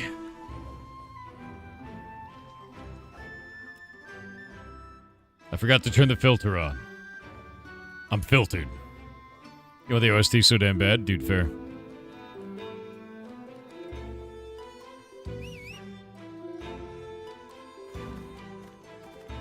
What's the guild level? We are level 5. We got 15 million experience yesterday in a gigantic group activity, but today we're pushing Brine Barrel. 33%. Right of the money. Gotta keep it up. Everybody needs to be on this island. I will now go out onto the lands. And what do I see before me? Half of the lands have been cleared. Good. Good. Elephant here is disgusting. I hate seeing it on our island. Horrific. What a horrific plant to see. Tear it down. Grows back like weeds.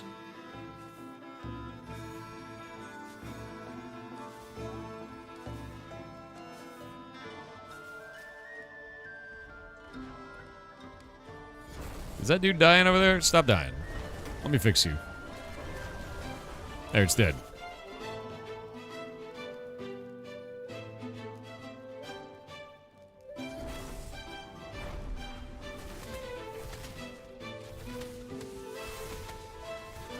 Is that the illustrious, the rare, the one and only Tick 7, dude? Tick 7. God damn it.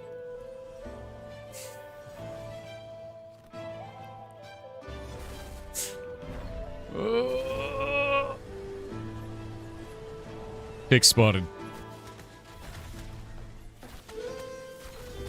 You still crab slapping? Every day, all my life, dude. I am basically 90% crab and deviled eggs. At all times.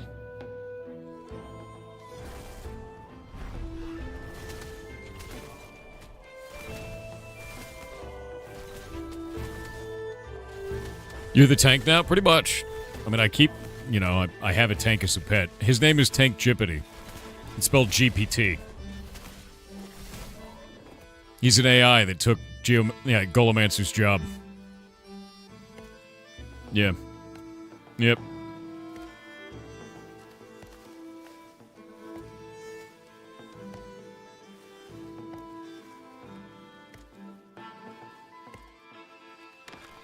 You know, I actually have one problem with the update to old school RuneScape. You know what it is? They changed the login music. And it upsets me.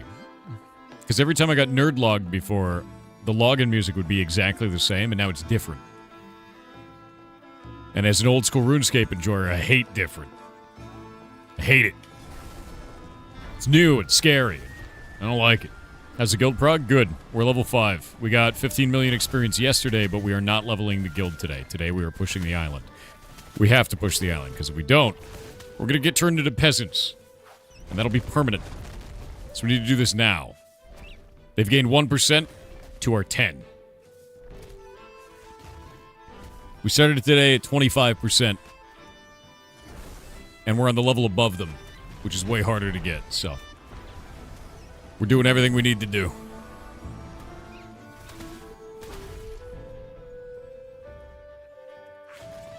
My bones! My poisoned bones!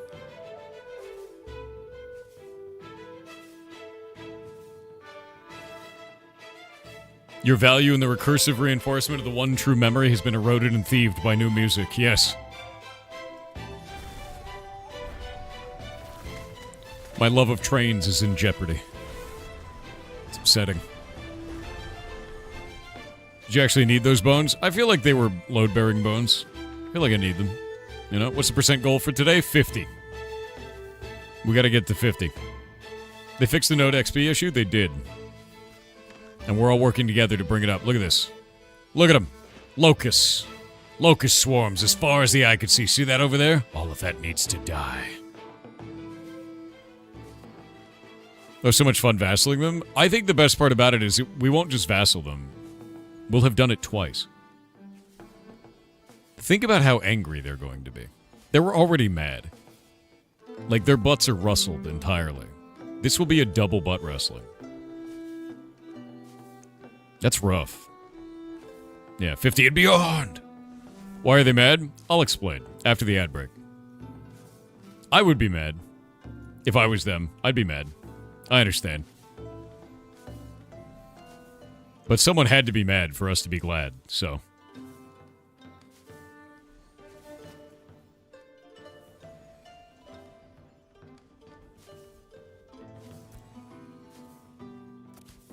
Hello, Walrus. The Walrus Party. Hello, we're back from the ads. So somebody wanted to know why this group is deeply butt-rustled at us. And understand something, I don't think they're wrong. I'd be deeply butt-rustled as well, if I was them. We did something meme-worthy to save ourselves, because that's what we do, right? We're pirates. We're not going to serve any foreign king. Yeah, Jimmy's status is deeply rustled. So with that in mind, Kaltorum was going to gain a level, and when it did that, it was going to turn us into a vassal, which is like turning us into peasants. We don't want to be peasants. So what I found out was that a node can only grab other nodes to vassal them within 2 steps from itself if it reaches the town status, right? They were going to reach town status, and they were going to get us. I don't want that. I don't want that at all. So we looked up here, and we found that these guys were about to hit town status as well. And since there's 4 nodes within 2 of them, guess who they vassalized? The people that were going to vassalize us. So we just went up there and helped them push it. Which means these guys got turned into a vassal. So now they're those guys as peasants, and they can't turn us into peasants. Well, they got really mad about this, and now they're pushing another node down here called Shorefoot. Shorefoot, if it won, would turn us into vassals. Problem is, we're faster than them. So now it's a mad dash to see who wins. They're at 98%, but they're on the tier before us. We're the tier ahead, and we're at 33%. They got to catch up. And there's a couple of things that they're doing down there, and they might be doing it in lawless zones that we've been disrupting. So there's that, too. Basically, we're creating lifelong enemies on the server. We'll see how it turns out. But it allows us to win. Welcome to social sandboxes. Will you vassalize them? 100%. We don't really have a choice. That's kind of how the system works. We didn't really want to have any peasants. We're pirates. We just want to have our island and make it ours. But the system's going to force us to have peasants, and that's about how it goes. Yeah, it's a double butt wrestling is really what happened there, and I don't think they're wrong for being upset. But someone's got to be upset, and it's not going to be us. You know? They should revamp how the vassal and lord system works? I disagree. And the reason that I disagree is because it caused content, which means it's done correctly. Yeah. The fact that I'm able to tell that story means that the system is working well. Does that make sense?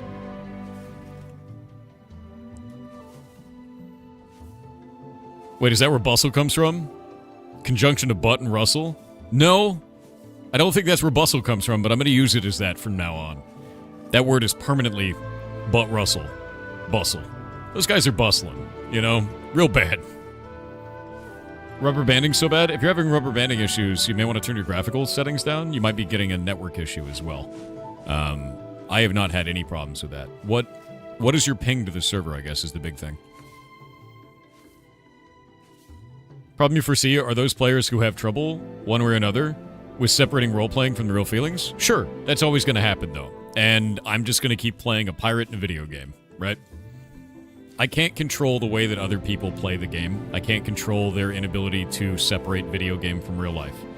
I am playing a character in a game, and I am playing a pirate leader among many, many other pirates. That's my role, you know? And I will do everything that I can to ensure that our pirates are always free. Always.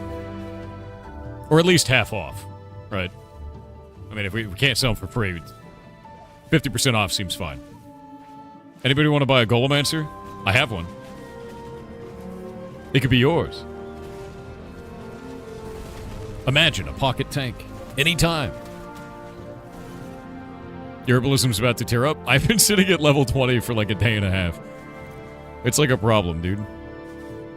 If I go to my gathering, I'm stuck. I need to go get JM. You buy him for 4 deviled eggs? 8. 8 deviled eggs. I know what I'm worth. I mean him. I know what he's worth. How many? 16 deviled eggs. How many can I go for? 32? 64. 128. 256 deviled eggs. How many is too many? What can you afford?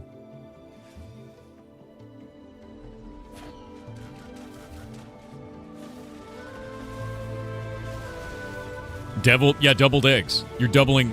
Yeah, doubled eggs, dude. Yeah, we're doubling it each time. You're subnetting eggs? Yes. 40 is too many? No, it's not. That's how many I ate today. Yeah, that's fine. 1 ostrich deviled egg. Okay, I have to look that up. I have to look up if you can devil an ostrich egg. One sec. Moving crabs. Can you devil an ostrich egg? Yes.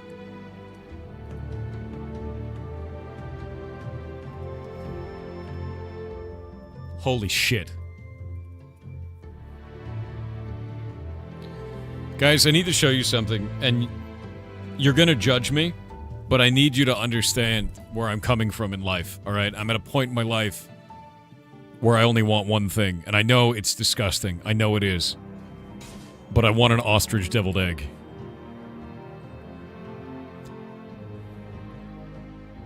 You could judge me all you want, but I know what I want. It's that. It's 100%. That's insane. Oh, I need it. I need that immediately. That's so much egg. That's a doubled egg. Yeah, it is. Oh, wait. Invisible. Just saying, huh?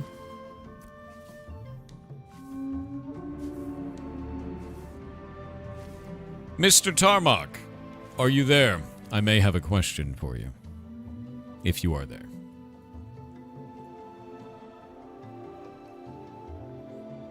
Is AOC worth the money? I will never be able to answer that for you, and I think anyone who does is lying to you. You have to decide that. It is a game that's in alpha. It's a game that we find to be very fun, but fun is subjective. Your character will be deleted at launch. There's a lot of scuff, and it doesn't have all the systems that it needs for launch right now. A lot of shit's broken. So with that in mind, do you want to be a part of that experience? Is that a good one to you? And if the answer is no, or I don't know, don't buy it. Wait. Legitimately wait. Launch date, over a year from now. So it's like one of those things, like, we've been playing this for like 2 years, and I've loved it. A lot. And I've hated it sometimes. To be clear, I actually quit for 6 months because I hated what they did to the in-game economy. It was so not fun that I left the game. So, like, it's a mixed bag on stuff, man. And that's coming from someone who's, like, passionate about the game. Yeah. Oh, you talking about worth the money for the ostrich egg? The answer to that is just yes. Yeah, that's an objective reality. There's no subjective opinion there that exists. Objectively speaking, the ostrich deviled egg is always correct. Yeah. Yeah. Lamau, no, get help. I'm getting help through the form of an ostrich deviled egg. Incredible, to be honest.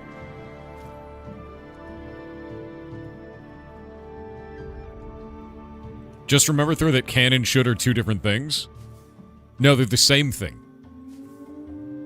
Ostrich deviled egg. Can, should. Same thing.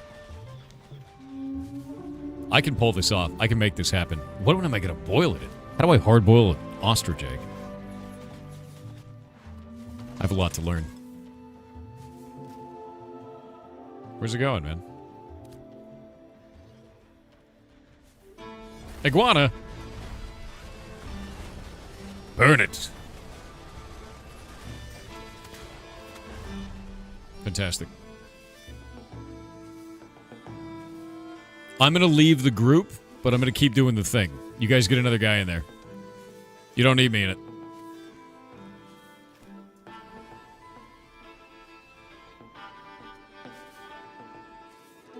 Sous vide that egg?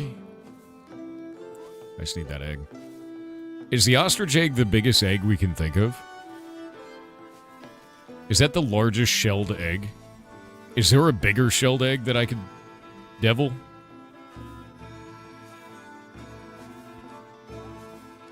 Do you think we could selectively breed ostriches to have larger and larger eggs? Until the animal is just one big egg? To make the ultimate deviled egg? Like the size of a car? Breed them with elephants. Good, good, yes. I think we're starting to go into like an impossible creatures direction that I'm quite excited about. Yeah. Yeah.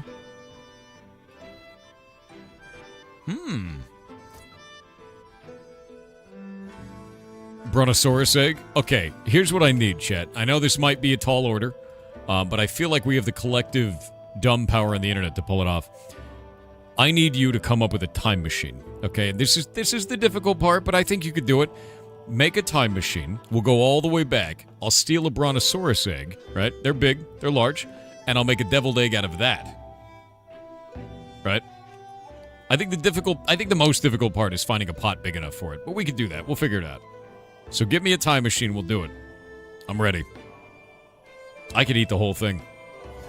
You know what? I'll eat it on stream, even. Yeah. For sale in Washington, buy ostrich eggs? Exotic meat markets. How much are you? Wait. A food ostrich egg is $200? How often do ostriches lay eggs? How often is that? That's an expensive-ass egg. That's a lot of money for the meme. How much is an ostrich? Once a year? Okay, it's a once-a-year egg. That makes sense. How much is the ostrich itself?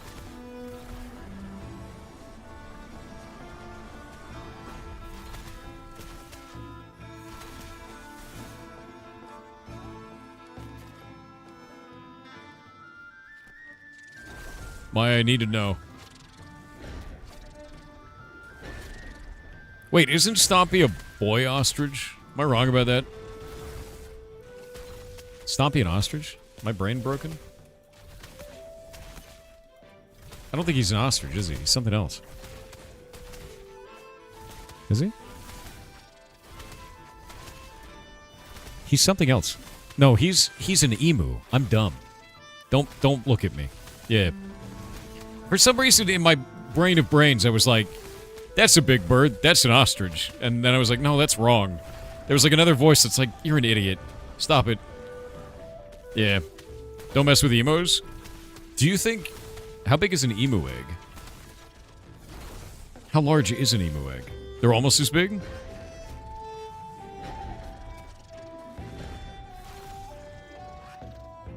I didn't realize emus live so long. I'm reading the Obvious Sanctuary page. They live in the wild for 10 years, and in captivity they live for 20. Which is pretty incredible. They will kill you? I know, they're scary. Emus are a scary animal. I know that much. Yeah, I do know about that much. Emu is probably about half the size. Half the size? Half the egg. I just... Look. Gentlemen, ladies, there comes a time in your life where you want to eat something the size of your head. I have found the object of my desire, and it is an ostrich egg turned into a deviled egg. That is my end game. That is my victory condition. I have discovered it, and one day I will attain it. Even if today is not that day.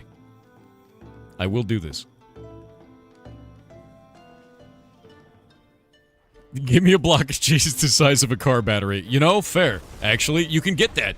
You can get that at the store. Tillamook does it. They get these big... I get them all the time. I get gigantic, extra sharp cheddar cheese blocks, and they last forever. You just shave a piece off of it. You want to know the best way to... You want to know the best way to slice cheese that I found? Like that? You get one of those potato peelers that has, like, the metal string on it. You do that. Yeah. What is this? What is this on my calendar just popped up? What is this? Start being concerned about egg overdose. From 8:30 a.m. to 9 a.m. So in 30 minutes that'll start. That's a problem for future me. 30 minutes from now. Thanks, Kronos. Thanks for putting that on my calendar. It's not an overdose of eggs. It's, if anything, it's underdosed. 40 is not enough. There are 2 more in the fridge. But I left those for Shay. There's 2 parts of me, right? I could either not eat the last 2, right? And then Shay is like thankful that I left 2 there, which Shay will know how deeply distressing it is for me to leave 2. Or I could eat all of them and hope that she forgot they were in there.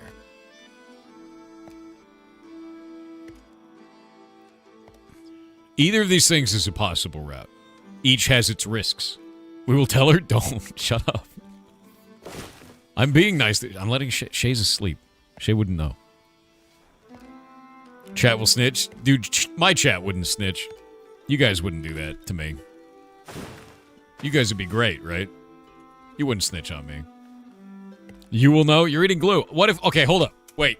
Speaking of that, what if I got you a nice big bottle of glue? Right? Because chat loves glue. Right? Huh? Look, I see the eyebrows there. Huh? Huh? We would... What glue? Yeah, see? Chat's... Here. Wait. Jingle jangle. Jingle jangle. The glue, chat. The glue. The glue, chat. There was no deviled eggs.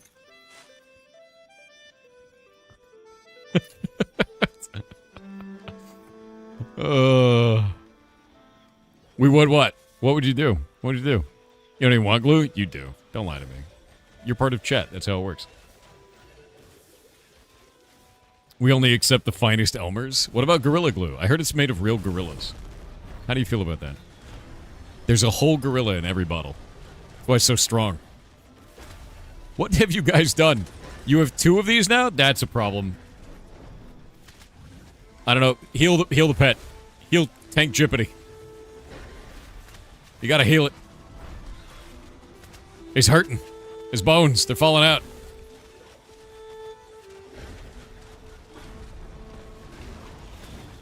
Tank Jippity survive. Just gotta kill one of them. Come on. Victory.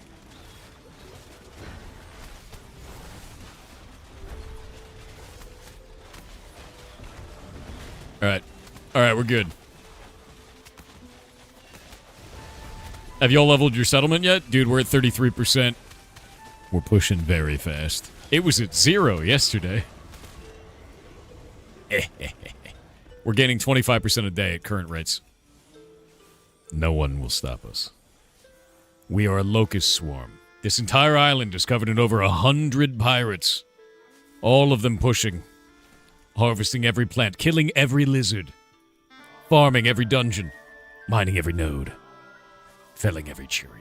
See this? See how empty it is? It's because we stole it all. Normally it looks like that. Mining cove glass? Do it up. Yeah, the whole idea behind this is settlements push based on your activity nearby. So we're actually settling the land by doing this. Still recruiting. We are always bringing people into the guild. If you go to the pinned comment there, you can see it.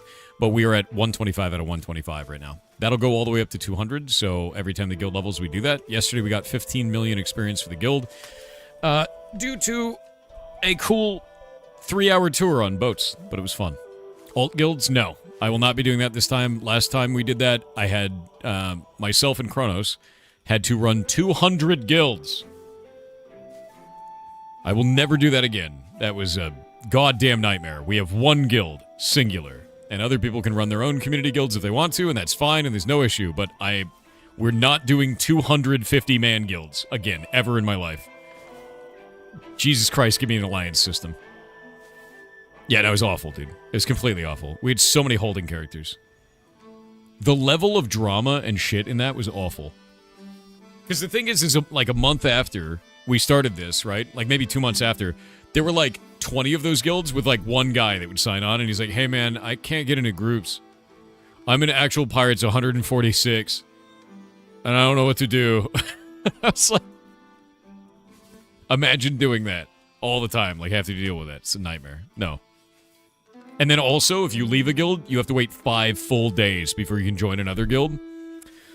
So imagine that dude having to be tracked for 5 full days to find out how he could get into another guild, and then that guild also atrophies down to one guy, and it's just him again. It's great. Yeah, it's a fantastic experience. So anyway, will non-guildies being in the area active help improve the area? Yes, every player lives here. So something to understand about Ashes of Creation is every settlement is every person who lives there. Not the biggest guild, not an alliance, none of that. You live here, whether you're in a guild or not, and everything you do here changes that node. Your gains in experience, whether you're in a group or solo, all of that matters. You being here is what matters, right? And I think that's super important. Donnie, are you like Australian or mad? It's one of the two. Either way, I hope you're having a good day. How do you become a citizen? We have to wait until we get the next tier up. Next tier up, we're allowed to become citizens, and then all of us will become citizens. How do you live there? Just by being there. You become a citizen of the location. Once we have the next tier up, you can assign citizenship there, and then you start getting bonuses. And then you guys get to elect a mayor. And hopefully you elect me. And if you do, I'm going to set the taxes to the lowest they possibly can be, because I hate taxes in this video game. 9% is the lowest it'll let me, and then we'll start building buildings. And I'll set up objectives for everyone. The biggest thing that America has to do is they have to sign on every single day. They need to set up all of the buy orders for everybody, which I have a gigantic amount of Excel bullshit to deal with for that. And then also set up all of the quests and activities and everything. Kind of like I've already been doing with setting up the town. I was mayor of Halcyon before, so I'm used to doing this, and it's quite fun. No, Patamelon. I don't know whether to play this or Pee Wee 2. Play either. Play both. Path of Exile 2 is a phenomenal game, dude. It's very fun. Yeah, Excel best database. True.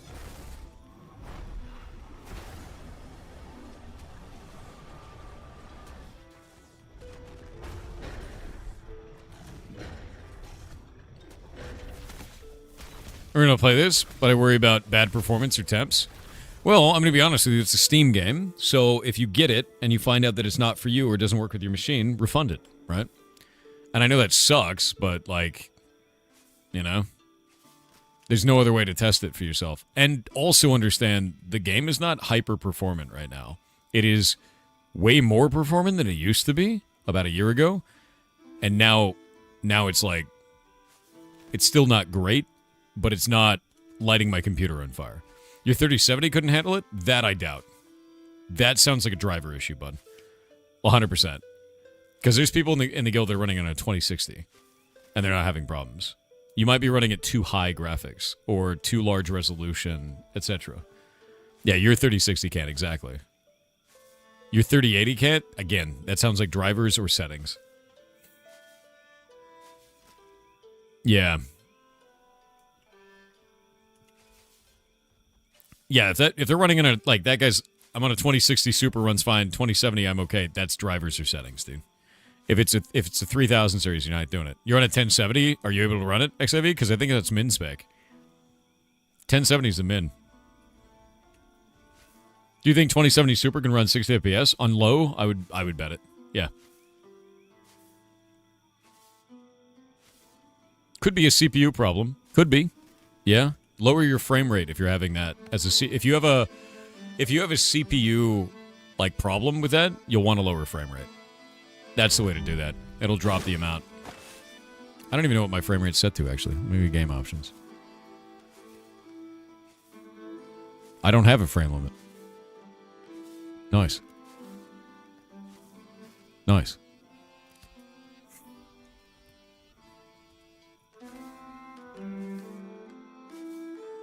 Even at medium settings, the game still looks amazing. Agreed. At night, it kind of looks shitty, but what are you gonna do?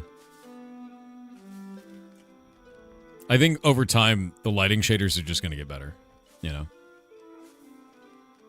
Yeah, I don't have VSync turned on. I don't like having VSync on a lot of the time, to be real with you. What's the best gear for Summoner? Anything that increases your wisdom or intelligence. Also, anything that increases your disable accuracy or disable power. Disable power makes it so that your disables last longer. So in this case, my, where is it? My silence lasts for 4.2 seconds instead of 3.9 or 3.8. Really goddamn good, to be honest with you. Disable power is huge. Because we have a lot of disables as a summoner. Does Brian have a cool mare mount? We have no idea what it is. No clue. Could be a moth lion. Don't know.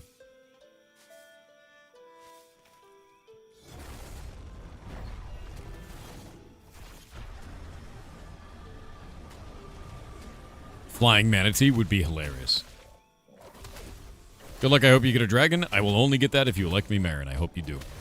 Because I'm going to be putting a lot of effort into this. Even after Hytale comes out, I will keep playing this every day. My plan was to wait for this to come out on Steam or go into beta and then just play the shit out of it, so. Dude, if it's not a giant parrot, I think it's a miss. I'm hoping that it's a giant parrot. Legitimately. If it's not, that's I say miss. It's a miss.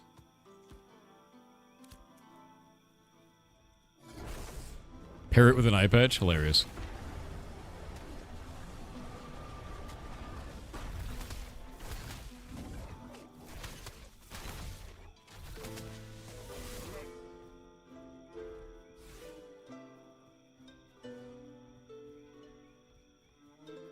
So blind in the dark.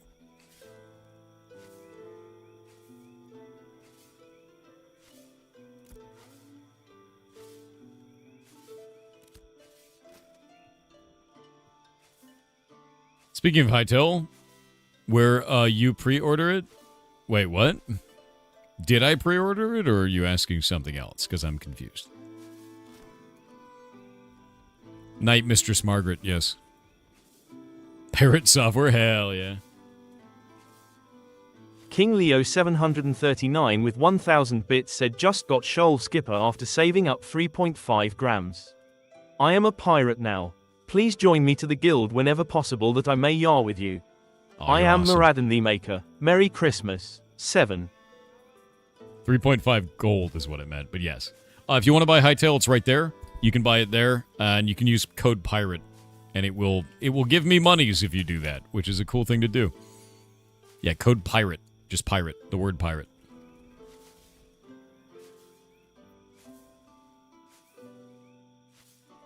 I'm going to be playing the shit out of that game.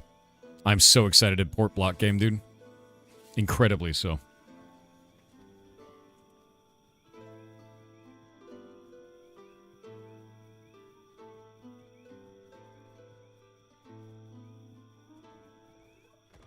Oh. Mr. Poison Paw.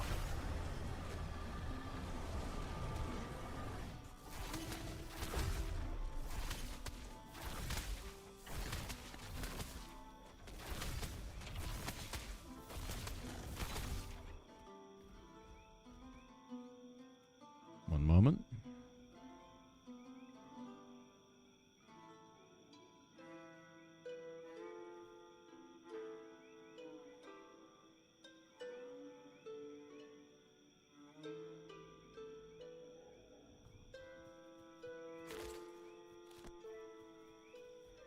There we go. Quick question on summoner gameplay. Is pet swapping instant? There's an opportunity cost. Summoning a pet takes a long time.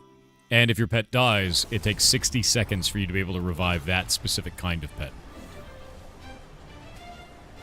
There are also talents for specific pets as well, so do keep that in mind. Keeping your pet alive is definitely worth it.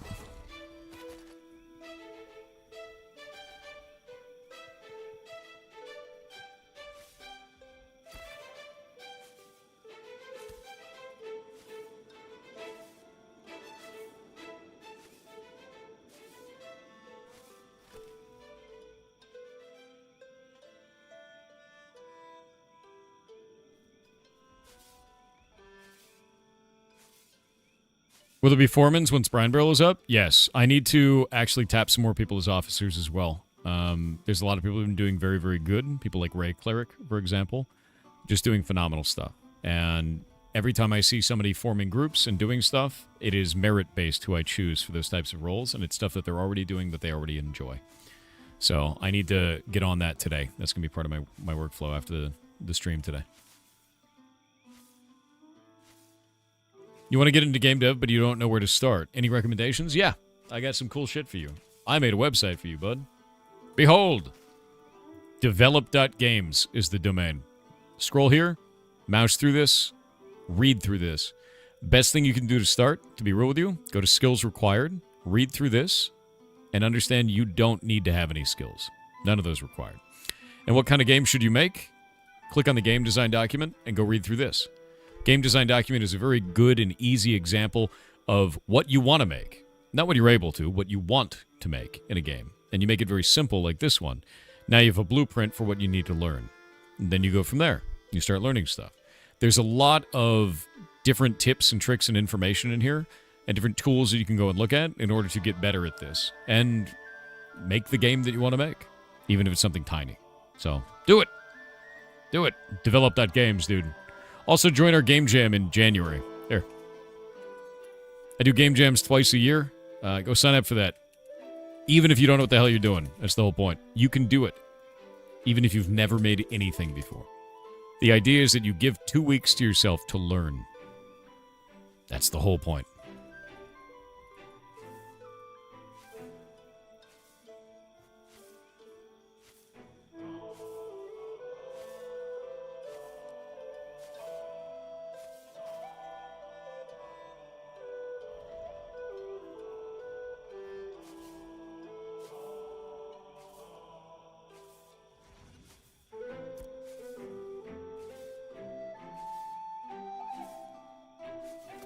What? Oh, no. Don't worry. I'm going to be heading out in about 45 minutes.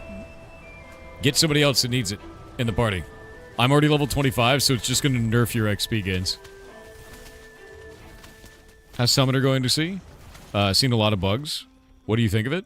So I think the kind of takes that I have in Summoner is that they're overpowered. I feel overpowered in my class. I can tank pretty much anything. I can DPS pretty much anything. I can heal pretty much anything based on which pet I have out. I find it to be kind of a jack of all trades and master of all of them right now, which is a bit of a problem, right?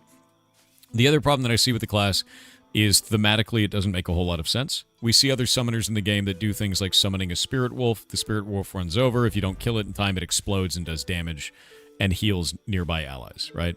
We've seen summoners. This class doesn't summon anything outside of the pet that's always there.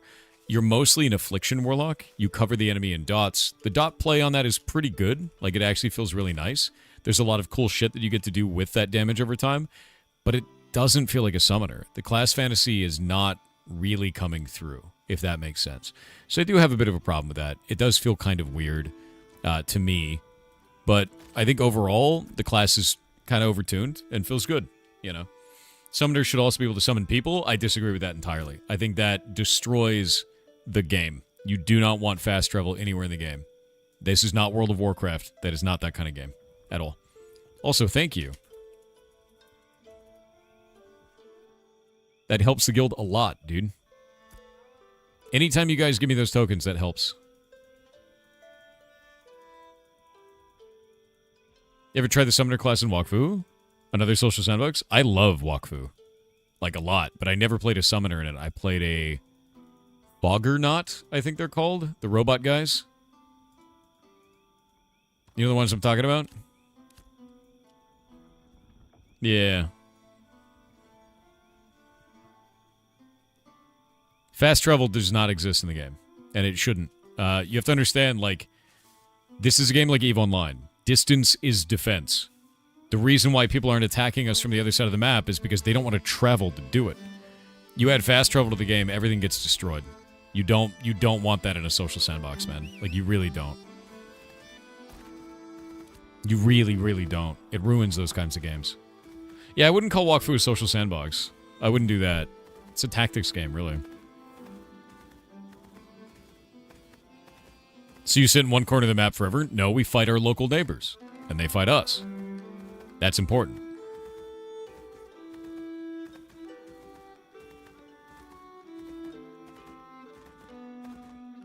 Exactly. Teleports for players are a crazy way for long-distance force projection. Huge issue. Yeah. Yes. So you get it.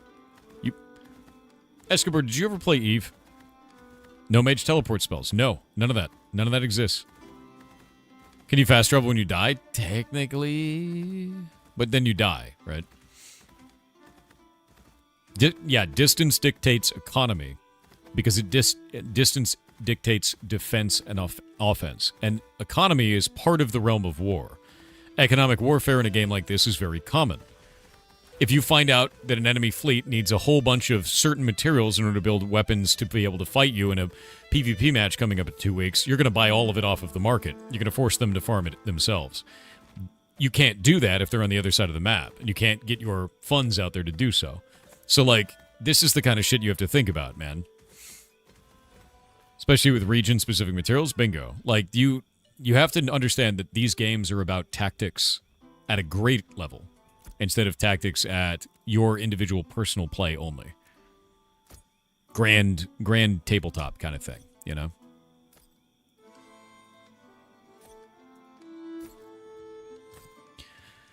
Trash it all. I don't even know what those spider cocoons are for. Kind of weird. Oh my god, so much silver. 'Tis a good day. I'm slowly but surely getting enough gold to be able to buy my boat. I'm almost there, man. Every day we get closer to boat. Think they make thread? Yeah, but you want to know something about processing? It's expensive. Not doing it. Not again. Alright.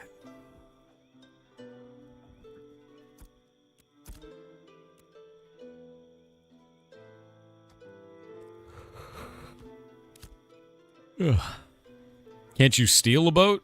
I don't know if you can steal a boat. You could blow it up.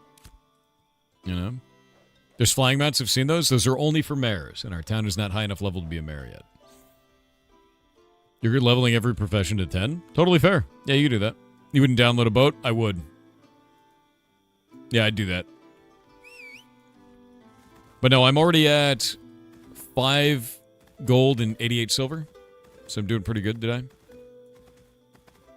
You would download a bear? I'd download a bear. Yeah, I think I'd do that. That's a fair thing to download. Can't wait to be a shipbuilder. You're going to do carpentry then. A lot of carpentry. Nice. I got my gems in old school RuneScape. Off the crab slapping. You would deadass download a car? Good.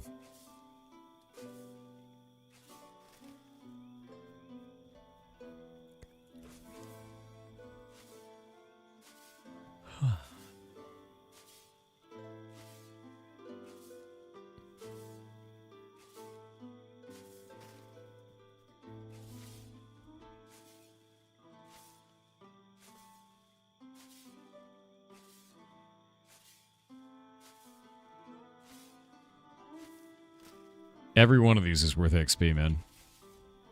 Don't download the car. You need to download the gas. You know, fair. That makes sense. I'd do that.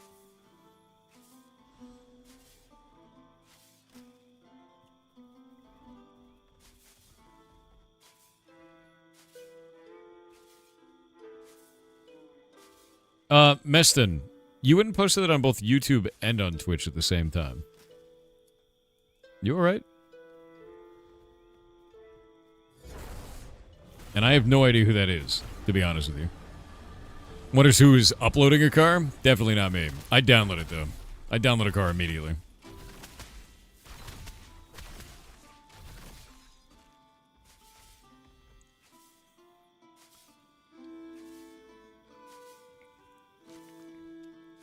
Yeah, you posted on 2 accounts. You posted on Banter, and you posted on Meston. You just copy-pasted it between the 2. Why multi-track drifting? It's weird, man. Seen the new Fire and Ash Avatar movie? No, I have no idea what that is. Hello from Washington, where it's raining like God is taking a piss, and it's barely above freezing. Yeah, I'm also here. It sucks. We live in the same state. Thankfully, I'm not near any of the rivers that overflowed, or near the levee that broke, so that was cool. Yeah, it's raining like crazy, dude. With the advent of 3D food printers coming you? Wait, what? I'd be down. I would download a burger right now. Yeah, I'd do that. I would download a hamburger. Foot printers? Arianos, be careful. Would you download a deviled egg? Yes. I would download a deviled egg right now. I would print an ostrich egg and devil it myself. Do you know, like, how in Star Trek they don't have alcohol, they have synthahol? You know what I'm talking about? Like, it's not alcohol, it's like digitally reconstructed alcohol called synthahol. I would have the deviled egg version of that. Yeah, that's what I would do. I would have the LimeWire illegal download version of the deviled egg. Yeah. Yeah, I'd have a synthed egg. Done, dude.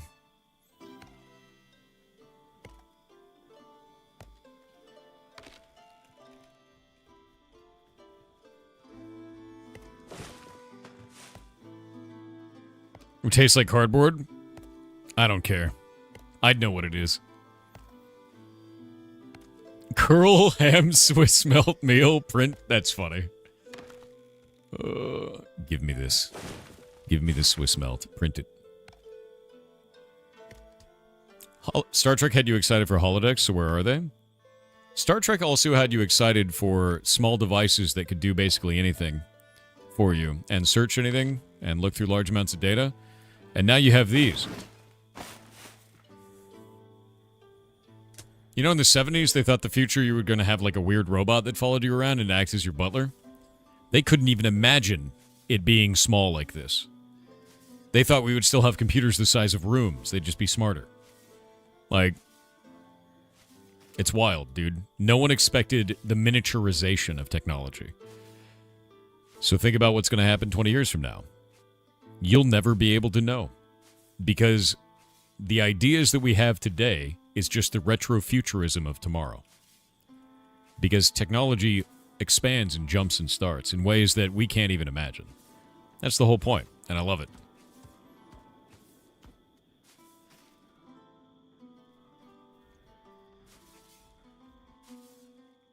I want it now, though. I know you want it now. You know what I want? Space. I want space right now. That's what I want. I want to go to space. I want a game from space. Yeah. 20 years from now, AI, everyone will be unemployed because AI took our jobs. If no one is employed, how will I buy deviled eggs? Honestly, you know what I see a lot of, which is kind of weird? And I'm wondering how the market's going to adapt to this. I wonder how people are going to handle this, right?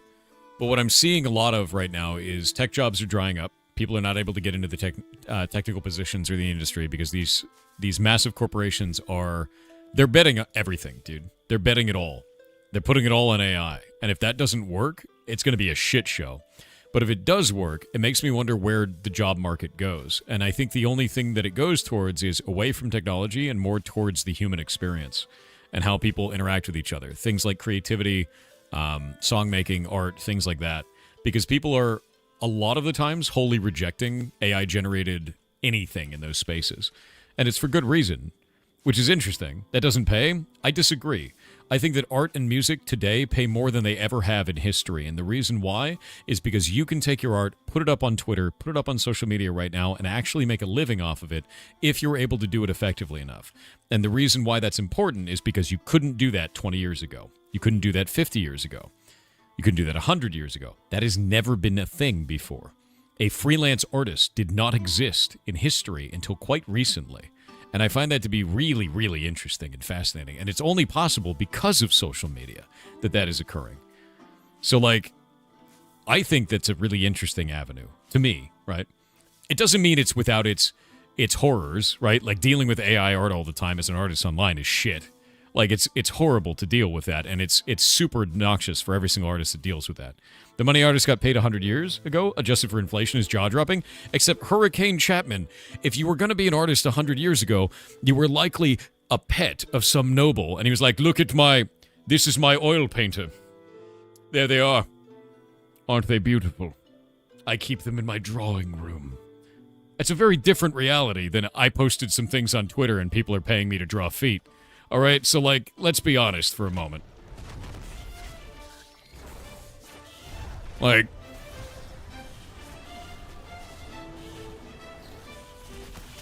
yeah, there were barely any full-time artists, legitimately.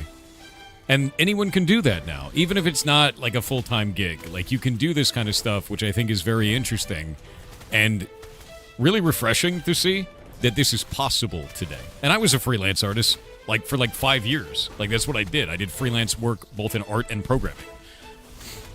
And, like, that's the deal, man. Like, I've seen it. But that was before AI was a thing. So, I know it's tough for people that are doing that, but damn, is it a good time to do shit on the internet. For a lot of people. Even if it's harder for other weirder reasons. Even Mozart struggled to make ends meet. Exactly. Yep. Vincent van Gogh died poor. Exactly. You don't have to die to be a famous artist now. That's really what it comes down to. You don't have to die for your art to be worth something today. That's incredible, right? What's your take on vibe coders? I think they're robbing themselves of something deep and personal about art and creation. I think they're robbing themselves of the investment that you put into yourself through creation.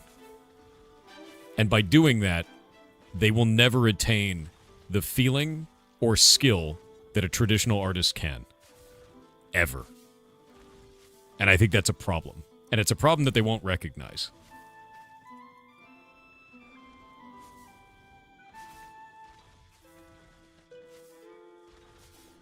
Yeah, it sucks, man. It sucks. And I think that's the thing that really bothers me a lot, is a lot of young people are being taught that if you want to make it in art or if you want to make it in technology, you have to use AI to do it, because if you don't, you're not going to be able to keep up. And I'm like, that's not accurate. That's not how the shit works. Because all you're going to get is a lot of people that know how to run prompts and not anybody who knows how to fix it if they run wrong. It's terrible. And it sucks to watch. In shitification, for sure. That was never true? What was never true? Use your words. I think you need to be knowledgeable in both. I think you should understand the tooling, but you shouldn't use it to replace the creativity in yourself. Right? Like, using AI to teach yourself a new school, phenomenal. Great. Fantastic. But using AI to do the thing without you understanding how it works or building any skills within yourself, failure. Entirely so. AI can't replace creativity? A lot of people think it can. Use it as a search engine. Use it as a way to teach yourself stuff. Don't use it as a way to replace your own creativity. That's a fail state, man. Every time that's a fail state. Yeah, the idea of don't use it for anything, it's evil, it's bad, like, that doesn't make any sense. Use it as a search. It's a calculator. Bingo. One example is Doug. Almost all of his apps he makes now is using AI to code a majority of the code. He said it has 10 times his ability as a coder. Sure, it does. But imagine if instead he built those things himself and then used it as a way to teach himself. And only did that. Eventually he wouldn't need that anymore. He'd just be building them, right? And to be real with you, I feel like there's a hidden thing in the background there where likely he has to deal with a lot of the shit that thing does poorly. And he had to learn to get around that, which means he had to learn programming to fix that, right? And my guess is that he's learned a bunch of programming as an example, like as a way to fix those problems, which is a good thing. I think that's positive. And it still means he's investing in himself and learning new skills. If he was only doing it wholesale and being like, no, I only use the AI, I don't do anything myself, it'd be a lot shittier. He wouldn't be able to have anything done. Yeah. Already has the experience of being a programmer. There you go. I think over-reliance on AI is more dangerous than anything else, personally. Yeah, methods of implementing mods, that's fine. See, that's the thing. Using it as not a wholesale replacement for your creativity is the point, dude. As long as you are investing in yourself and learning new skills, you're doing it right. Like, I don't understand two sides of this. There's two parts of this that I don't get. It's people that are wholesale, everything AI is shit, that's crap, right? I hate that. That doesn't make any sense because it's too black and white. And the other side is AI is the future, you shouldn't learn anything. Those people are also dumb to me. And the reason why is because there's a point in the middle that makes the most sense to me, and that point in the middle is use AI to teach yourself skills so that you get better. You get the best of both worlds with that. There's no losing that. Yeah, it's two silly extremes, and those extremes don't make any sense to me. I wonder if someone can legally change their name to AI. See if they can get more job opportunities. There is some funny bullshit with job opportunities in AI. I heard a story recently, and I'd like to check up on it, so I don't know if this is true. We were talking about, I think it was a person who left the TTS, and they were saying, basically, every time you get, like, an AI interview or anything like that, just respond to it by saying, I love teamwork. And that's it. No matter what question they ask, they say, I love teamwork. And the reason why is because it seems like, in that scenario, the AI was grading an answer about teamwork as a positive, because it's just looking for a win condition. You're like, oh, plus 1 point. They're like, what would you say is your worst experience in a job place? I love teamwork. Plus 1 point. He loves teamwork. Which I just think is funny, right? Like, this is why you always need a human in the mix. This is why you always need someone to double check that shit, because it's not smart. It's not smart. And there are ways to trick it into doing dumb shit. I mean, look at the LLM from Where Winds Meet, where I turned into the Muffin Man live, right? So, like, that's a good example of, like, do not trust this shit. Give it oversight. And that's why I use it to teach myself stuff. If I want to learn about a subject, I go, like, I'll do this all the time. And I do it with Grok and ChatGPT. And I go, hey, I want you to tell me everything about this subject. And I want you to cite sources. And it'll tell me a blurb about a subject. And I go, okay, here are all the sources. And then I walk away from the AI and I go, I'm going to read every one of these sources now. So I can get the take of the conglomerate bullshit, whether it's right or wrong, and then the take of all the different sources, whether those are right or wrong. And then I ask it to tell me the opposite side, because it's a search engine. That's what it's best at. It finds things for you, and it will find things for you to agree with you more than anything else. So if you take it to there and you go, hey, I want you to find me information about this subject, I feel this way, it will give you information that reinforces your opinion. And if you tell it the same thing but in reverse, it will give you information that reinforces your opinion. No matter which way you take it, it will. And I think all that's doing for a lot of people is they go, well, the AI said it, so it's true, and it creates silos and tribalism. And that's the problem that I have. More than anything else. There's that, and there's replacing your creativity with AI. Those two things suck ass, dude. We're short on tanks in the guild. I'm aware. I'm super aware. Use summoners. That's why they're there. You don't just need a tank. I can actually tank the brig with my pet. So. Oh. Jacenna. Why are you giving me these instead of putting them in your bank? Yeah, just put them in your bank, dude. This is yours. We need more clerics. I know what we need. We need more people playing those classes. There's a reason I have a tank ult. You want to use them? Sell them to the vendor then. If you're not going to use them, sell them, dude. Make money. Get paid. But anyway, with my rant over on that, does that make sense? Am I wrong about this?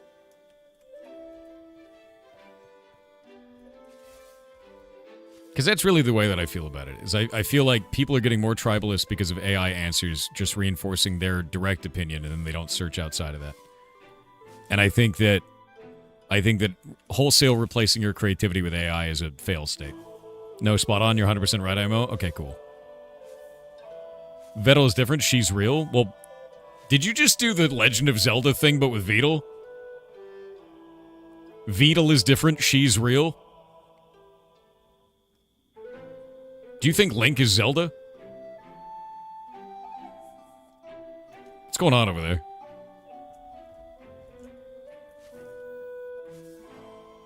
I have questions for you.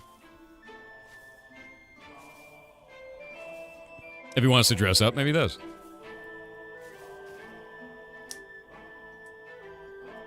It's not Vedal, it's Vedal's monster. Wow. Neuro is rapidly approaching your location right now. Just thought you should know.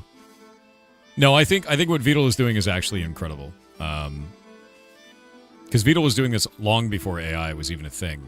Like, really pushed as a thing. It was very, very niche. And I think what Vedal's done is awesome.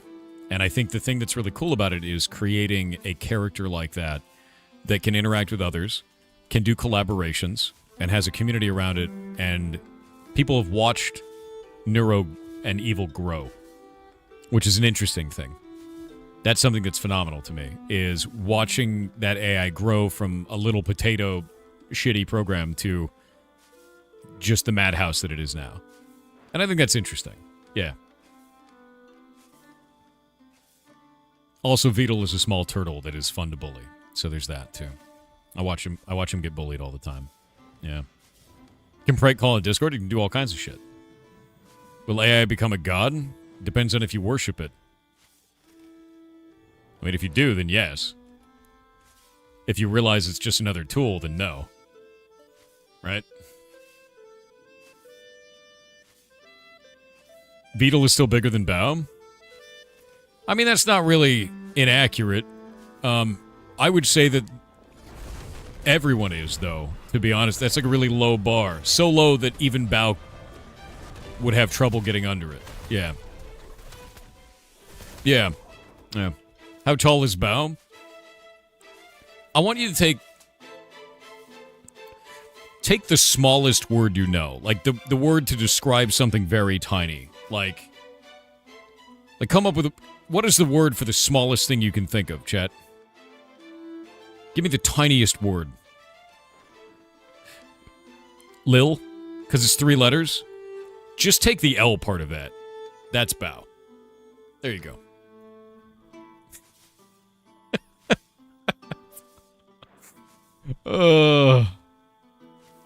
Very small.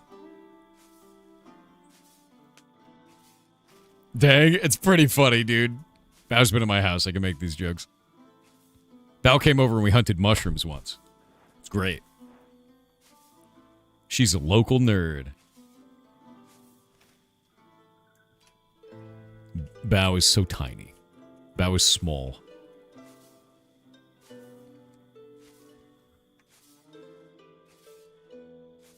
Were the mushrooms bigger than Bow? I mean, yeah.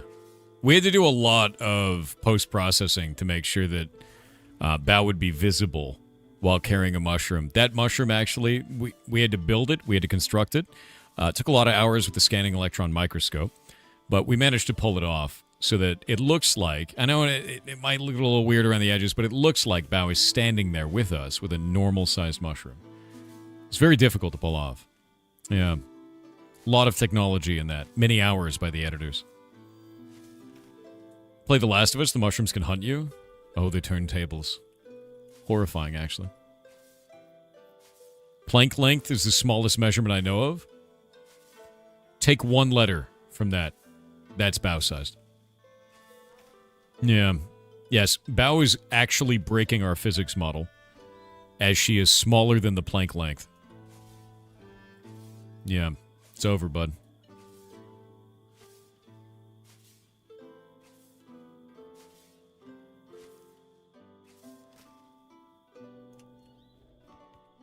Is it true that you hired Peter Jackson to design a set to make Bow pure human-sized? I did. And he almost pulled it off.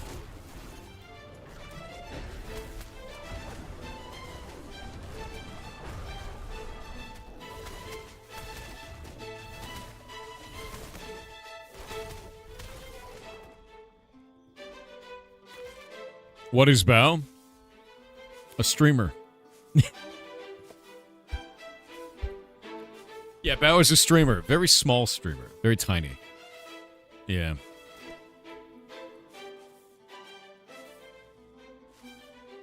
Very small.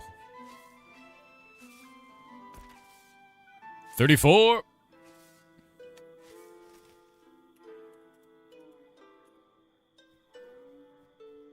Tell them Bandito sends his regards, you filthy animal.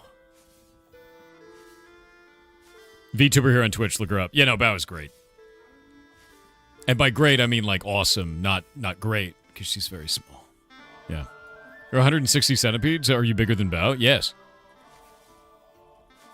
You could actually leave the whole first part of that sentence out. Am I bigger than Bow? The answer would just be yes. Yeah. She's got that real 4'12" energy kind of a thing. Very small.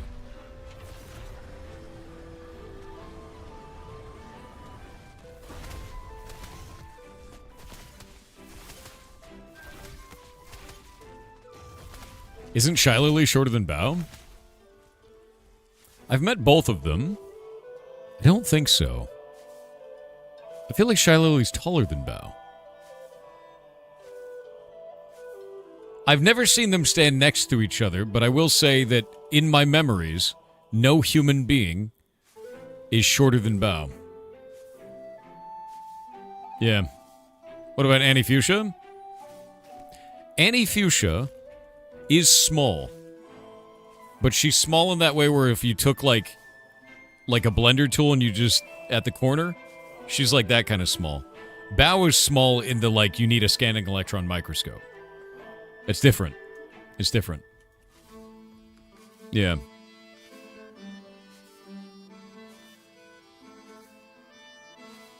Iron Mouse has to be shorter? I don't know. I have no idea. You're 5'5", full of hatred? Nice.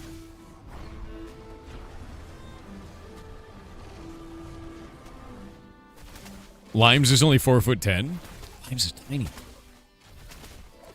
Limes is tiny.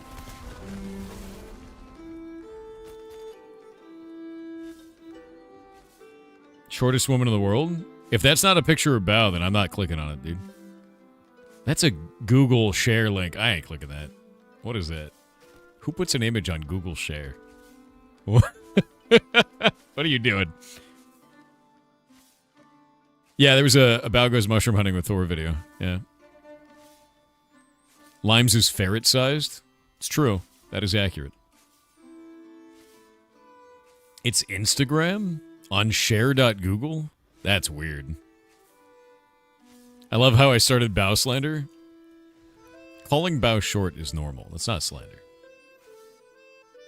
That's just accurate science. Also, you should watch Bao.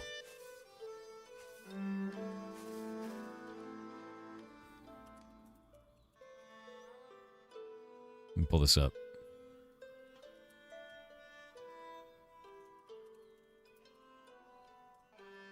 There we go. Did you know that Bao embarrassed the living shit out of me twice? Did you know that? In my life, I have been embarrassed deeply twice by Bao. And it wasn't even really her fault. So Bao gave me when I finally met Bao, I forget where it was, some convention. And she gave me a really lewd body pillow of herself. And she's like, this is for you. And I was like, what the hell is this? And I was like, holy shit, dude. And so I went back to my hotel room and I hid it in there. And I just because I was like, what is this? And I put it out. And I was like, Jesus Christ. And I just left it in the room. And I didn't put the thing on the door that says, don't clean my room. So they cleaned my room and they found it. And when I got back to my room, they had made the bed and they laid it out on the bed like it was a person.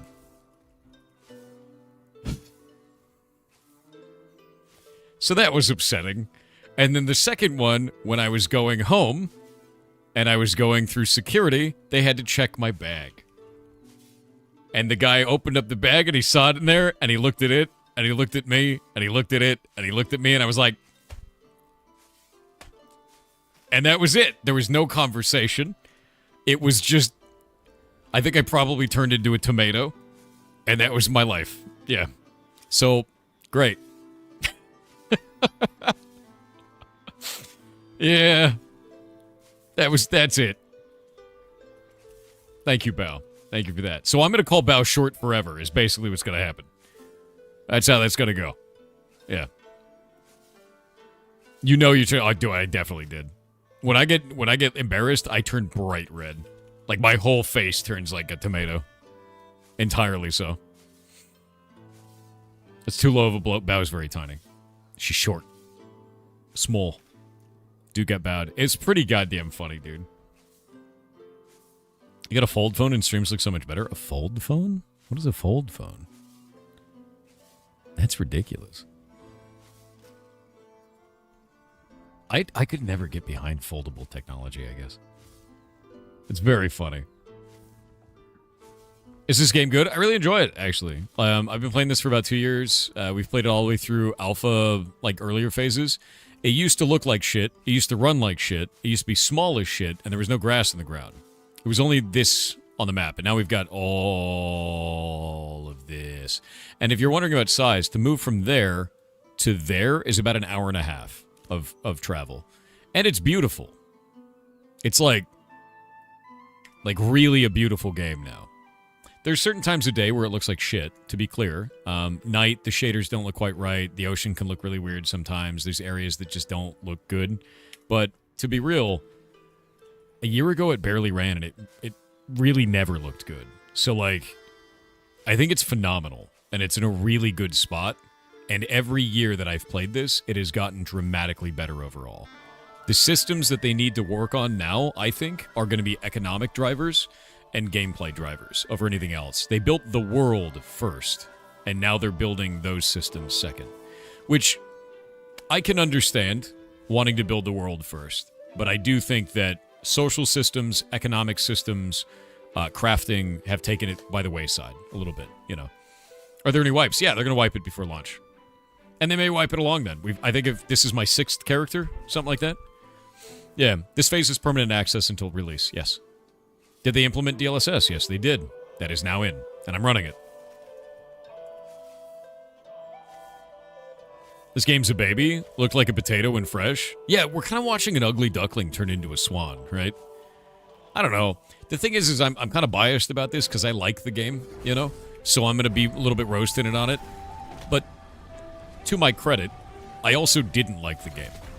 For 6 months, I quit because the gameplay experience was so dog shit at one point, and like I didn't like the direction the devs were going, that I was like, I can't even get on and play this. It's not fun to watch. It's not fun to play. And I quit for 6 whole months. And then this update brought me back because they fixed all the things I was upset about. And I was like, all right, let's rock. You did the thing. Good job. What level are you? What's max level? 25, and the max is 25 right now. I'm at the current max. Max level eventually is going to be 50, but getting there is not going to be like World of Warcraft. The idea is that it's not going to be like, oh, I pop on and I make a new character and I get to max. It's like, no, I've played this character for 6 months and I may be close to max, kind of a thing. Like EVE Online status. Like, you're going to be leveling the character effectively forever. What were the things that you were upset about that they fixed this update? So, they made a change to the economy, and they pulled it back for this. But the change to the economy was you went from about 10 minutes for your first craft to 4.5 hours to make your first weapon. And everything in the game got worse from there. We did some math with our Ministry of Industry because we had a massive guild that was running through this. We had 200 guilds of 50 man each for each one of those, and a massive thriving economic driver in that, which is the Ministry of Industry, and then we have the Ministry of Peace, and the Ministry of Truth. Those are three. We're 1984 base. It's kind of fun. But with that in mind, they did the math on it, and what used to take 300 hours to craft, which was 50 people's worth of gear, was now over 9,000 hours just for processing and crafting. It was horrific, dude. Like, it was incredibly awful. And they just went, I'm out. I'm not playing this. And then they brought that down to about 4,500 hours, which was insane still. And I was like, I'm not going to play this until you fix it. And now, when we get back in, they've brought that down dramatically. I think it's about 1,500 hours now to do that kind of a thing. And that's man hours, to be clear. So you could spread that out across lots of people. But that was what made me go away. That was not fun, dude. Like, that was so bad feeling. It was so bad. Does it have body blocking? Yes, it does. It does have body blocking. You need to pay attention to that. In fact, I'll show you something kind of cool. See that dude over there? See how his nameplate disappears when I do this? You can hide behind bushes, and your nameplate will disappear for other players. So you can hide and ambush people. So collision in the game and visibility actually matter. Very much so. It's like the isopod thing with all the quality match only netting you 1 XP. Yeah, there's a couple of scuffed things like this. We'll go look at this, right? We'll go into crafting, and we'll go to weaponsmithing, and I'll pull up scalp hook. A scalp hook takes 10 copper fragments, a basalt weapon mold, and a daffodil thread. We get these things that are basically, they look like an isopod, and they give you guild experience, but they can only give you guild experience if you pair them with a scalp hook of the same quality, right? Same rarity. Which, that's a lot to farm for one of those. We get like 300 of them a day. Like, they're very common. The problem is, imagine farming all of this, doing all of that to be able to get one of those in a lawless zone, transporting it back to town, building the thing, and it gives you 1 guild experience. Singular. We need 60 million for the next level. See the problem now? That shit makes no sense. So there's still a lot of, like, here and there, like, hey, that whole economic driver is stupid. Like, please fix that. Yeah, it gives you 1. The gray ones give you 1 experience. The green ones give you 10. The blue give you 100. So it's like, it makes no sense, man. I'm not shitting you. So there is really weird shit in this that makes no sense. And they've got to work on it. And the reason why the economy was in such a bad state is because they didn't have what's called a principal economy designer. That was the dev position that they hadn't filled. And it had been 2 years of that. I've been trying to push people, go apply for this, go apply for this. And finally, they filled the role about 2 months ago. And because of that, a lot of stuff is already changing. They've done a really good job so far. Processing is a big issue. Honestly, dude, that's because of all the weird bullshit items that they added to crafting. I never would have done that. It's a stupid idea. honestly. I don't understand the reasoning behind that. I think it creates a lot of work. I'll give you an example of this. This is one of the things that I would change, and this is the feedback that I gave to them. If you want to process something like a ruby, right, you need to get gem cleanser and a rough ruby. Rough ruby just comes out of mining nodes, and then you process it into a ruby, right? It takes money when you process it at any one of the stations, and the gem cleanser you buy off a vendor. Now imagine you make 250 of these. You need to buy 250 of that item off a vendor. What does that item add in terms of gameplay? It increases the cost of the craft, but you could just do that without adding the item. They've added a shitload of these for every single craft in the game. There's tons of them. Everywhere. If you want to do a money sink, just make the processing cost more. Buying it off the vendor makes no sense. It's not flavor, it's extra work. Think about it this way. This offers no gameplay to the player in any way whatsoever. There's no gameplay to this. They just buy it off the vendor that's 10 feet away and then use it, right? That's it. That's all it is. So with that in mind, what happens for the player? Friction without fun. What happens for the dev? Localization of about 3,000 new items. Why would you want to do that? You're not adding fun to the game, you're adding friction without fun, and you're adding a shitload of localization work for your team. There's no reason for that. It's a waste of time. And that's an example of a feature that I never would have added, that I think they've gone in the wrong direction on. So that sucks, you know? What if you hate yourself? Yeah, it's tech debt. It's 100% tech debt. And, like, I see things like that and I go, what are you doing, man? Like, what's the design intention? Like, what's the goal there? Because that doesn't make any sense. Even Final Fantasy XIV does that? It doesn't make any sense, though. Where is the fun added for that? Where is the fun added for that item? Just because another MMO does it doesn't mean it's a good move. You as a player don't experience a greater, like, amount of fun by buying that piece of shit off the vendor. Nobody gets anything for that. It's just work. It's work for the sake of it. And if the only solution is, well, everybody does it, then you're not making a better game. You're making the same game that has the same flaw. Don't do that, right? Yeah.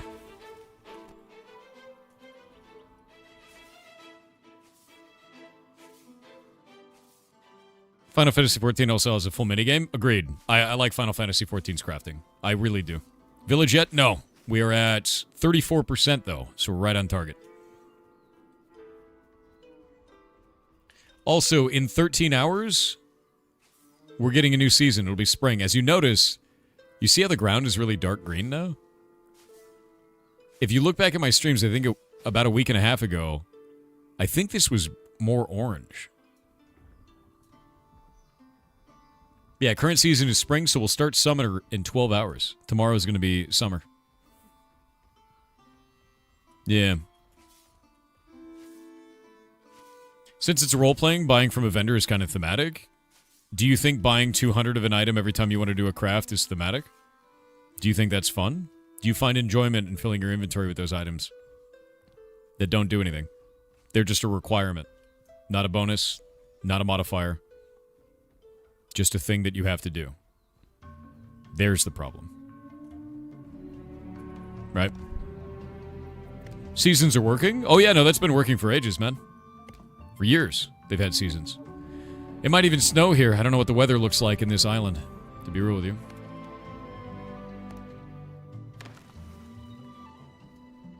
Yeah, I think there's two major problems with their economic system. One of them is that we just discussed. The other one is rarities.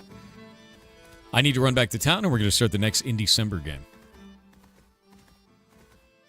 Yeah, rarity, I think, is the other big issue. They shouldn't have as many rarities as they have for every item in the game. I think it's foolish. The game does look good. It is. The game is quite fun. It's beautiful, too. Yeah. Hope it doesn't snow there. I don't know. I don't know what it'll look like, you know?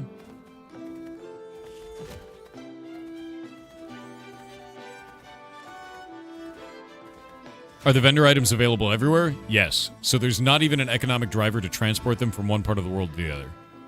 They're just on every vendor in the game. So, like... Yeah. It just makes no sense. Like, I'll give you an example. Just to be clear, for those who haven't seen it, we'll go to this vendor right here. This vendor literally sells every single one of those secondary materials in the game. All of them. There's no meaning to these. You could throw all of these away and roll their cost into the craft, and the game would be the exact same. It is a waste of time for these right now. I don't understand why they spent time on building these, but they did. And I find the practice of using them to be insufferable. Yeah. It's a massive amount. Like, they're starting with so much tech debt, dude. Like, they are. All right. We need to leave. I need to start the next in December game. What animal is your top left mount? Oh, that is it's a mule that carries 2 crates. It's like a reindeer. Yeah. Hopefully they'll move them to be more rare. Hopefully they get rid of them. I don't see a benefit in that item, to be honest with you. The other thing that I don't see a benefit in is item rarity as it stands. But I've been shouting about that for ages. I think that it leads to negative outcomes long term. And I'm waiting to see how they handle that, right? All right, let me grab this next game. And that's a bit on. A moment. Ah, it's a demo.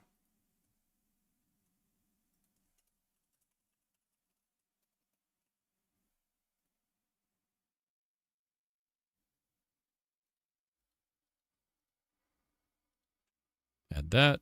Follow that. Add to library. Let's play it.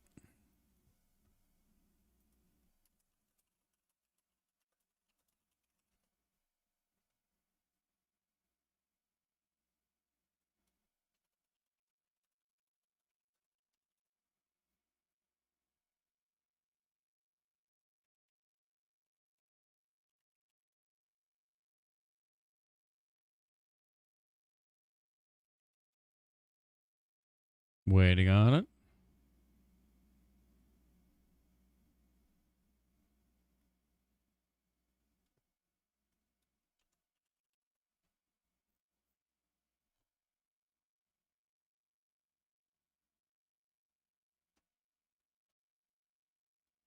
Grabbing this. Grabbing that. Sorry, it took me a minute to get it running. Does Cleric have a res skill? Yes. Is it a 30-second skill? Might be. Yeah. You don't get the appeal behind Where Winds Meet? I kind of fell off of it after I turned one of their AI into the Muffin Man by jailbreaking it. That was kind of the end of that.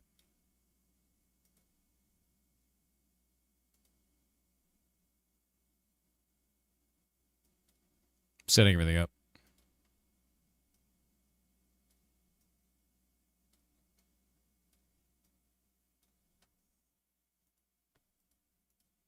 The window size thing is quite weird. There we go.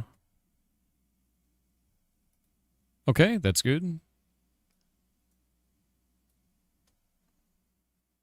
Audio game. There we go. You could probably hear some static.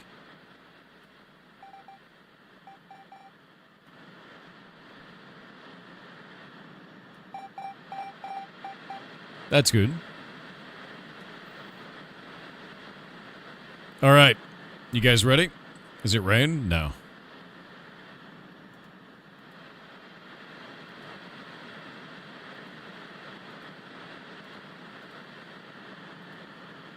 The next game is called An Unplayable Game. Yeah, it's a little bit of white noise in the backpack there. They also have different settings for accessibility in this, which is quite cool. I like that quite a lot, actually. And they also have settings for muting the TV static if you'd like to, which I think is actually really neat. Gamepad vibration, turning on and off, different window sizes, game volumes, everything. So I think they did a good job on that already. I'm going to play it probably with controller. And I'm going to leave the TV static on to get the actual experience that they want. Oh, that's weird. As a reticle over that, that's very interesting. What is that?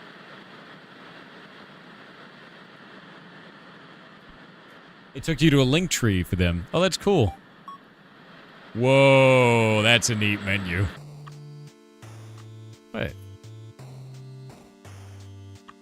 Oh, God, no. Oh, no, God.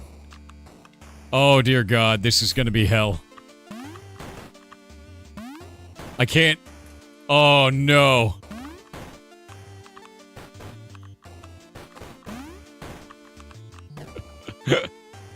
No. Wait, idea.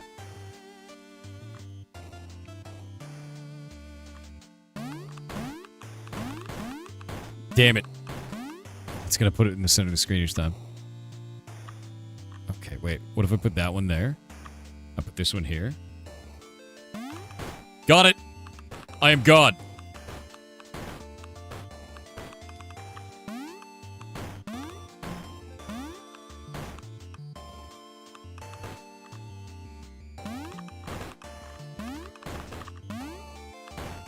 Shit.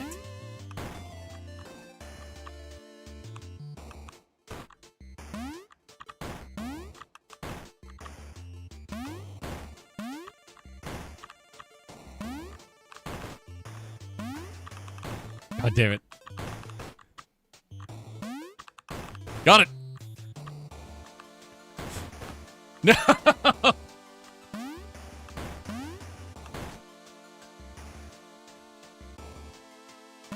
Can I get a second mouse?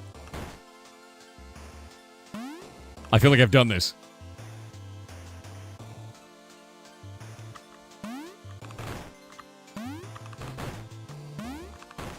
Yes!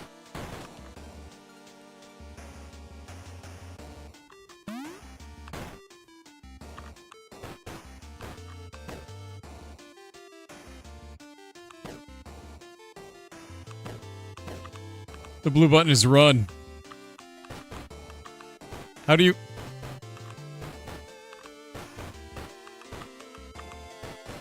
You can't run while you do it. How do I... How do I do it?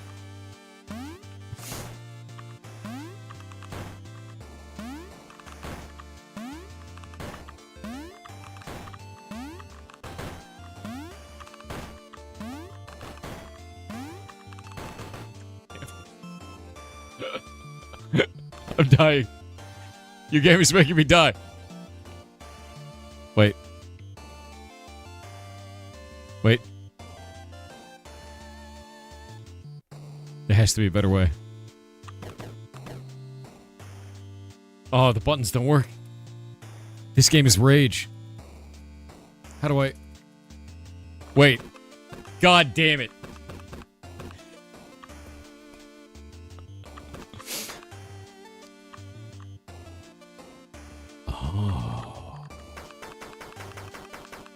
Oh, wait a minute. That's good. Good.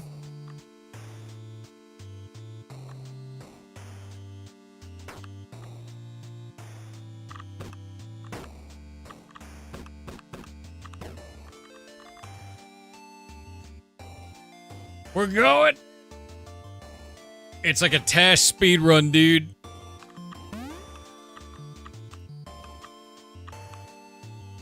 Yeah. Shit. I made a huge mistake. My God, I made a huge mistake. Okay, it's too much. All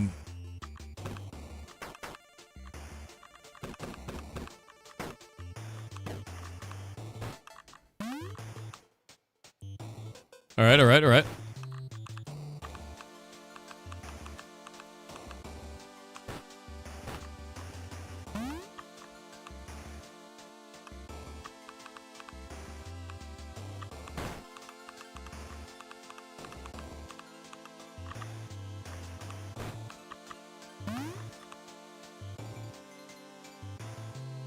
Victory is mine.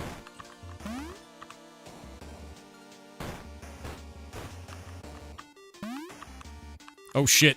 No! Oh, thank God. I forgot to turn on running. Great.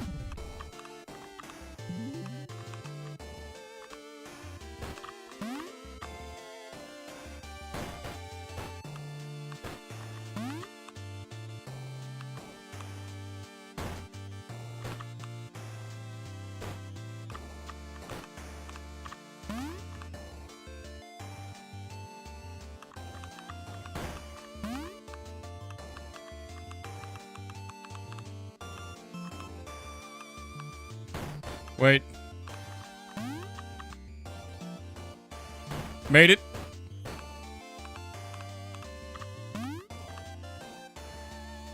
I'm a golden god.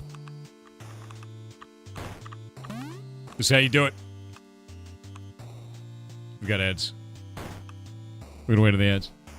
Hi, I'm the dev. Hello.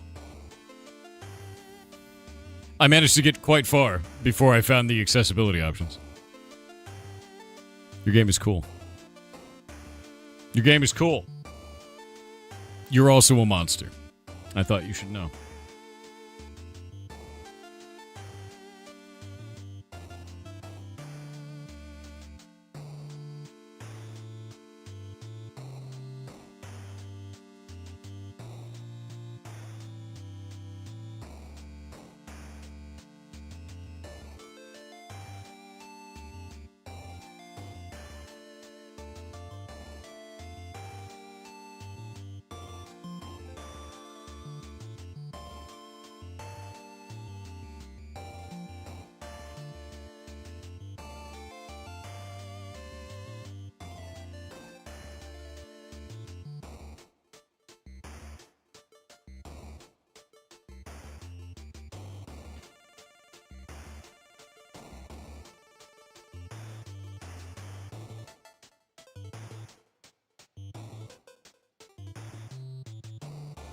There's the game, by the way.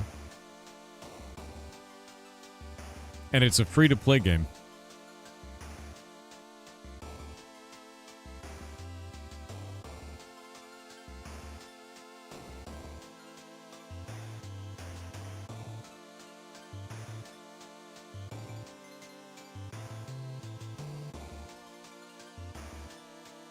Yeah, it's fully free-to-play. You're not buying it? Well, thankfully, you don't have to. What's the catch? The catch is you get to learn something. Yeah. All right. The ads are over, but I wanted to call this out just to let you guys know.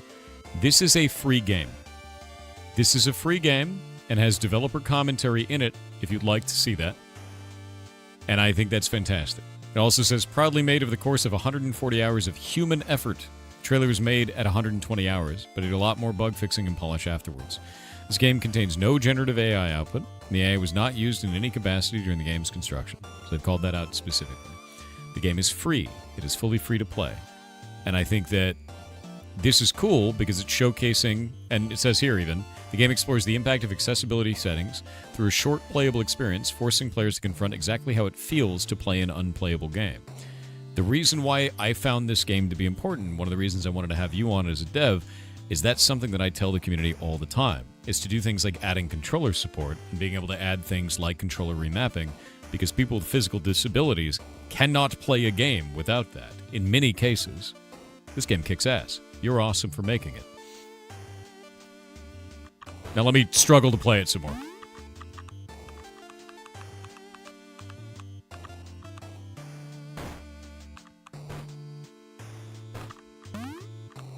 Oh, I'm dead, aren't I? Wait.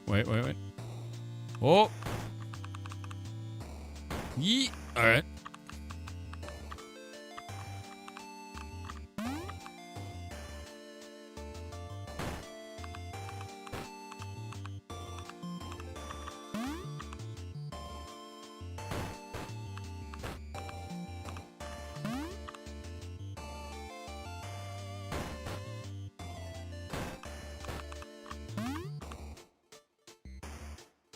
Don't even need it. Cleared.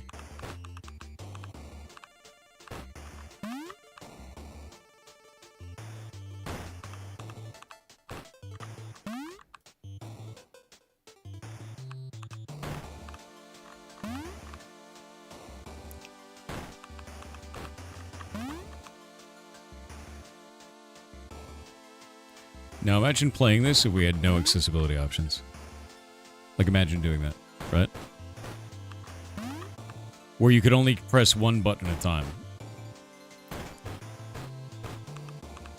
Very cool game, dude.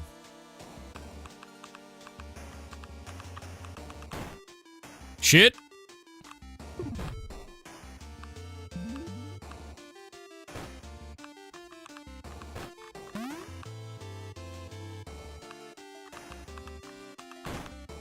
Ah!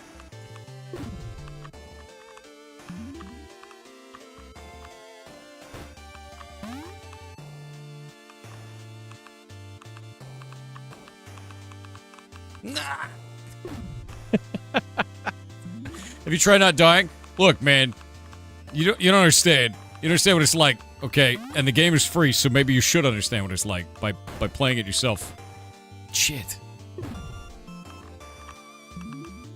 You know, maybe you should just do that. Oh, it's just so close. Idea. I know what I need to do. I know what I'm gonna do. Risk it for the biscuit.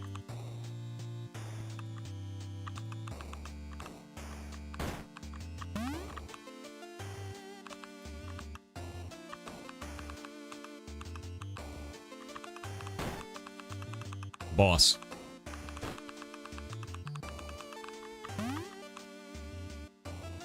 Got it. And you doubted me. You doubted me. You doubted me.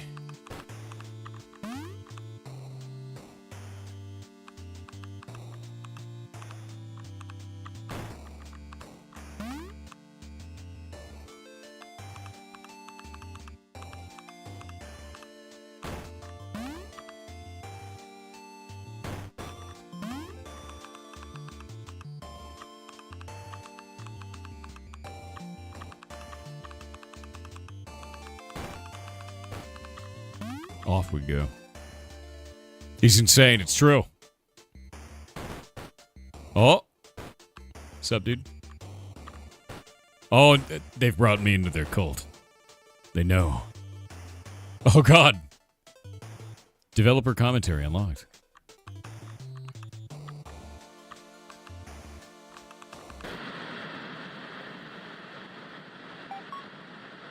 Oh. While my college program did have a class on accessible design in video games, it was everyone's least favorite, I think. People complained about it all the time, at least. And, like, of course, building accessible games is a lot of work. It's hard. But for a lot of players, that extra effort can turn an unplayable game, right, into an unforgettable experience that they couldn't have had otherwise. And that's what it's all about, right? Making and releasing games and art. Putting them out there and having people experience them. Accessibility helps more people experience your art, experience what you've made. It's important. Hi, I'm Ben, the developer of an unplayable game. I'm currently going by Yamako on the net and making games under the name ./badgames.zip. You've just turned on developer commentary mode, which means that you finished my game, so thank you for playing it all the way through. I really hope you enjoyed it. Developer commentary mode has spawned a bunch of little speech bubbles, or commentary nodes, around the game. Each one will play a clip of me, giving you some behind-the-scenes commentary on the development process or the artistic vision that went into this project. You can find these nodes scattered around the game if you give it a replay. None of the nodes are actually hidden, so I'm sure you won't have trouble finding them all. Just don't forget to check the menus, as there are a few nodes in there. Again, thank you so much for playing my game, and I hope you enjoy developer commentary mode. Full disclosure, I have been on a CRT TV maybe like 10 to 20 times in my entire life. I'm so old. So I've not really seen them in action I'm that so much, old. and I didn't know how the snow was actually created on them and how it worked and if it even abided to like the resolution of the CRTs. Do CRTs even have resolution in pixels as we think of it now? I don't know. So I tried to emulate it as best I could with like the curved screen and a lot of bloom and the scan lines and stuff. But for the static specifically, I did something really interesting. I generated it off of like a white noise generator website. The actual texture itself is what I generated off that website, just a random assortment of white and black pixels. And then instead of having a couple like 800 by 600 images that I cycle through, I instead got 2 images and changed the scale of them a bunch for every different frame. So you might be able to tell if you really look closely, but it's got the first image and then it flips the X, and then it flips the Y, and then it flips only the Y and keeps the X positive in terms of scale. And what this allowed me to do is get those different frames of flipped images and just order them in a way that you're not seeing the same image flip multiple times, because otherwise it would look like it's spinning and it's really weird. But instead, I switched out the flipping of the two images so that it goes back and forth between them. So you've got two images that are being distorted a bunch, giving the impression of continuous TV static, and that saved a lot of space, a bunch of just like couple kilobyte images of TV snow would take up a lot of space. So that's just a little bit of optimization that I thought was creative. Yeah, no, that's awesome. That's really cool. And I'm old now because you're like, I've only been in a CRT for 10 to 20 times in my life. That's it. My bones fell out. Thank you. Thank you for that. I know this font is overused everywhere, right? Yes, it is. It's VCR OSD. It's like free and it's royalty free. You could just use it. And it's used in so many analog horror things and just general modern horror things. And I'm going to be completely honest, there's not a great reason to use this. It's overused. It's not unique. But ever since I saw Marble Hornets when I was in school, I have always wanted to use this font for something. And this game's vibes are like close enough that I can use it as an excuse to use the VCR font. So that's fine. I realize that the letter spacing is weird. It doesn't look that good. And you see this goddamn font everywhere. I had to use it, man. I had to use it. I've been wanting to use this font for so many years. I'm glad you used it. That's hilarious, to be honest with you. And you're right. It is used everywhere. This is the only post-launch commentary node in the entire game, and so I'll give you fair warning that you should probably listen to this one last. It's also the longest. This is the only post. So the game's title is in all lowercase. Why is it in all lowercase? Well, I've made games that have had like an all uppercase title before, and it's very eye-catching for sure, but I didn't really make this game to be eye-catching or to get sales or clicks or whatever. I made it because I think the topic is really important, and it's a really personal topic to me. And honestly, I just don't type with capitals very often.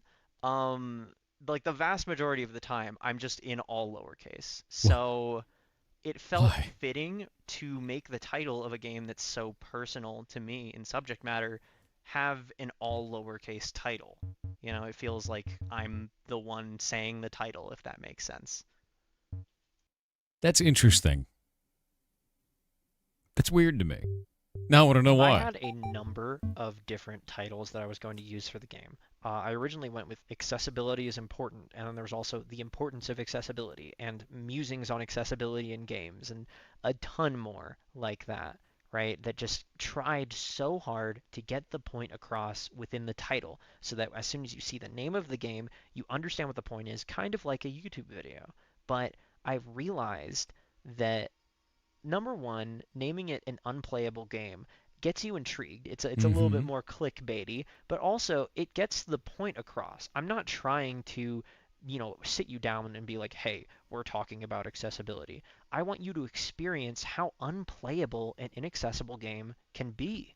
And so calling it an unplayable game is, I believe, a really good way of getting that point across and getting a player in the headspace to think about playability in games and really reckon with how bad an unplayable and inaccessible game feels. Completely agree with you. Entirely so. This was my first time going through and actually making a settings menu with stuff like changing window size and volume and all that. It was rough, wasn't it? And it was really interesting because not only do I have to make this settings menu in the main menu, but I also have to make it in the on-screen game, which means that there's different kinds of interactables in order to change stuff. Obviously, the main menu has these sliders that you can see, but the 2D game only has buttons because it needs to be completely navigatable with the on-screen controller. So I had to change up the logic for how all of these settings are actually modified, which was really hard because I'd never made settings like this before. So I was learning how to change volume and how to make all of the different sounds be under the same volume mixer thing and how to change the window size and stuff like that. And I had to learn multiple ways of displaying and interacting with those settings as I was doing it, which was hard, but I believe I've become a much better developer because of it. I'm now a person who can implement these settings in a variety of ways really, really easily because it is simple, but I had to push through those difficulties, and now I've got a really flexible tool set when it comes to developing the settings buttons specifically. So I don't know. Sometimes when you make something and it really sucks to learn how to do it, you're growing as a person, and that's pretty cool. I remember the first time I had to build menus, and I made them. They were so easy to make with mouse and keyboard. And then I was like, I have to put controller support in. And I had never done it, and it was really tough at first. So I understand that completely. I understand that story entirely. And now I can do them very easy. So, same thing. You got to get through it once, and then you know how to do it. Let's hit play, and then... The TV in this game was a hassle and a half. It's made in Unity, so I had to learn a lot of Unity-specific shit on how to, like, project a camera's output onto a texture on a mesh, and that was really annoying. I don't feel like I really internalized a lot of that information to use on future projects, and that kind of feels bad, but in reality, I don't think I'm going to be doing a TV within a game that's showing a game that you can play ever again. That's so specific that I think it's okay that I kind of barely made it to the finish line. It works, and the systems are so isolated they don't break everything else in the game by being horribly architected. It works, and I'm done, and that's what matters. Sometimes that is all that matters, is that you got to the finish line. Yep. No, 100% agree. When designing the level for this game, I tried to introduce concepts to the player as if they'd never played a platformer before, because when I messed around with the timing assist setting and found that time only moves when you move style of gameplay, it completely redefined how I played platformers. Instead of this dexterity challenge, as it would be if you had access to like the typical expected controls, instead it's a spatial puzzle where you have to figure out what inputs to press and when in order to navigate different kinds of jumps.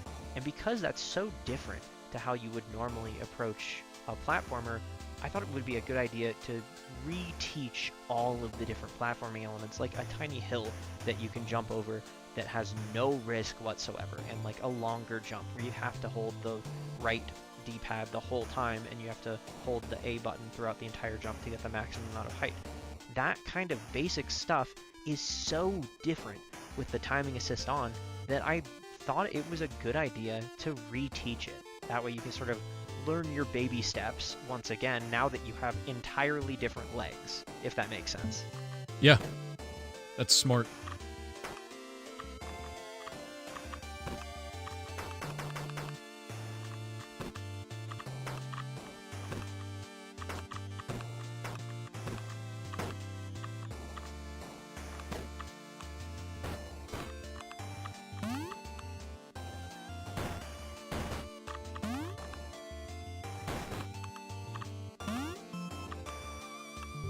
Now, in a lot of platformers, there's the concept of coyote time, like Wile E. Coyote from Looney Tunes, where you fall off a ledge, and for a split second, you're able to hit the jump button, and you'll still jump as if you were standing on solid ground.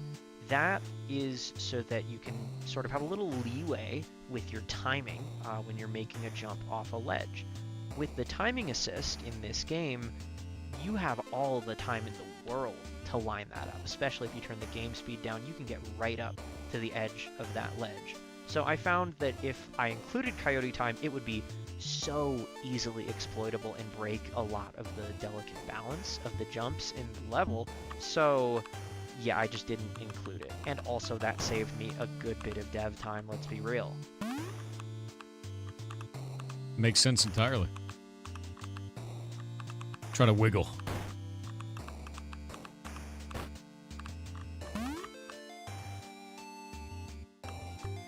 let's talk about asset packs for a second. They've kind of got a stigma around them due to so-called asset flips from the past many, many years.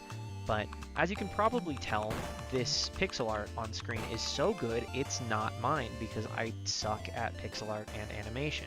It's actually a wonderful asset pack called Midnight Forest by Archon Aspect on itch. And I used it because obviously developing the skill of being good at pixel art and being good at animation would be valuable, but it would take a lot of time. And what I really like doing is coding and designing and putting everything together. I just wanted to make a little guy run around on the screen. So I went and used this asset pack to let me get back to the parts of development that I like. If you spend too much time bashing your head against an aspect that you're not having fun with, then you burn out really fast.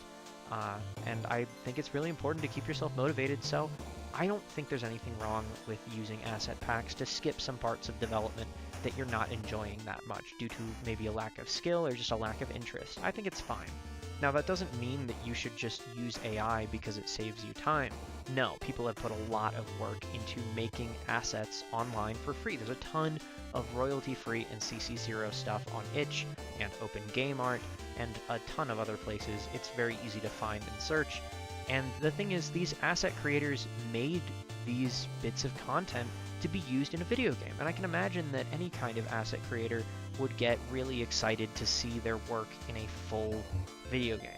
So if there's a part of development that you're not really enjoying, go find some free assets, there's a ton of them, and get back to that stuff that you like doing. I completely agree with that, to the extent that, here, go check out Kenny's stuff. If you've never seen Kenny online, what Kenny does is create free asset packs for you to go make video games. And they're all Creative Commons. That's the whole point. Kenny does this all the time with all kinds of shit. And it's phenomenal to use. Phenomenal. Yeah, they're great, dude. Kenny is awesome. Yeah, 100%. Kenny's stuff is super fantastic. Great message from this dev. This is the first jump in the level that requires you to use the run button. It was a little bit of a dilemma in development because everything before this can be completely trivialized if you use the run button. But I figured that if you're using the run button on those parts of the level, you understand how platformers work. You've probably played Mario, and you understand how the run button can kind of really trivialize some of those simpler jumps and let you go a little bit faster. But not everyone has that kind of experience, and that's sort of the point of the game, is that not everyone is on the same level of playability, and sometimes that is because of a lack of familiarity with platformers. So if you're a new gamer, or maybe you're not very good with platformers, or maybe the timing assist system is really throwing you off, you're going to naturally use the controls that you understand the best, and those are walking and jumping. So using just the walk and jump buttons when you go through the start of this level, it teaches you platforming fundamentals throughout all these different jumps up to this point. That way you can learn them in a comfortable space, and you're not forced to reckon with this final button on the controller and overcomplicate everything up until this point, and then it all opens up. But before that, you're able to learn everything in a relatively safe space that's not asking too much of you. A large reason behind including these commentary tracks is that I have ADD. I forget stuff fast and really often. And I put so much work into this game, I made so many deliberate choices and put so much of myself into the work, I don't want to forget any of that. So while it may kind of seem that these are like a record to make sure that you, the player, appreciate my glorious design decisions, it's actually mainly for me, to help me remember the work I did, the experiences I had, and the choices I made. This cave is not a natural formation. It actually came to be not as a planned part of the level, but because I noticed that a lot of the tighter jumps, like head hitters and areas with really, really specific tight spaces, were in one section of the level, and I just thought, oh, okay, we could break up the variety of the level by adding a cave here. And that taught me to listen to the game design more and not keep this rigid idea of, oh, it's just going to be in a forest the whole time. Instead, I really just listened to the level design that I had created and found that it naturally informed a cave to be here. And I think the game is better for it. I think there's a lot more variety in the gameplay and the presentation because I put a cave here.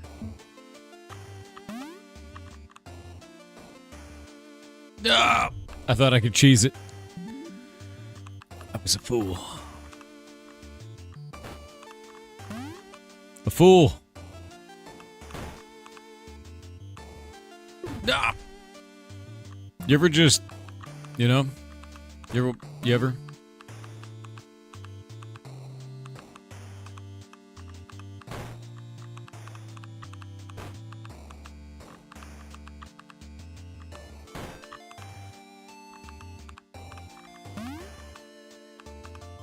I have no idea where this node is going to be because it barely has to do with the game, but I wanted to talk about my system for maintaining my posture and health as I work. Obviously, I'm working like 10 plus hours a day on this game. I'm going to be sitting a lot. So what I did is I set a timer every 20 minutes, and every 20 minutes I got up, I walked upstairs, and I looked out the window for a full 30 seconds at a building across the street. And it was probably creepy. I hope no one saw me, but I did that every 20 minutes because there's the 20-20-20 rule where every 20 minutes you should look at something 20 feet away for 20 seconds. So I tried to make sure I did that, and that prevented a lot of eye strain. When I forgot to do that, immediate eye strain.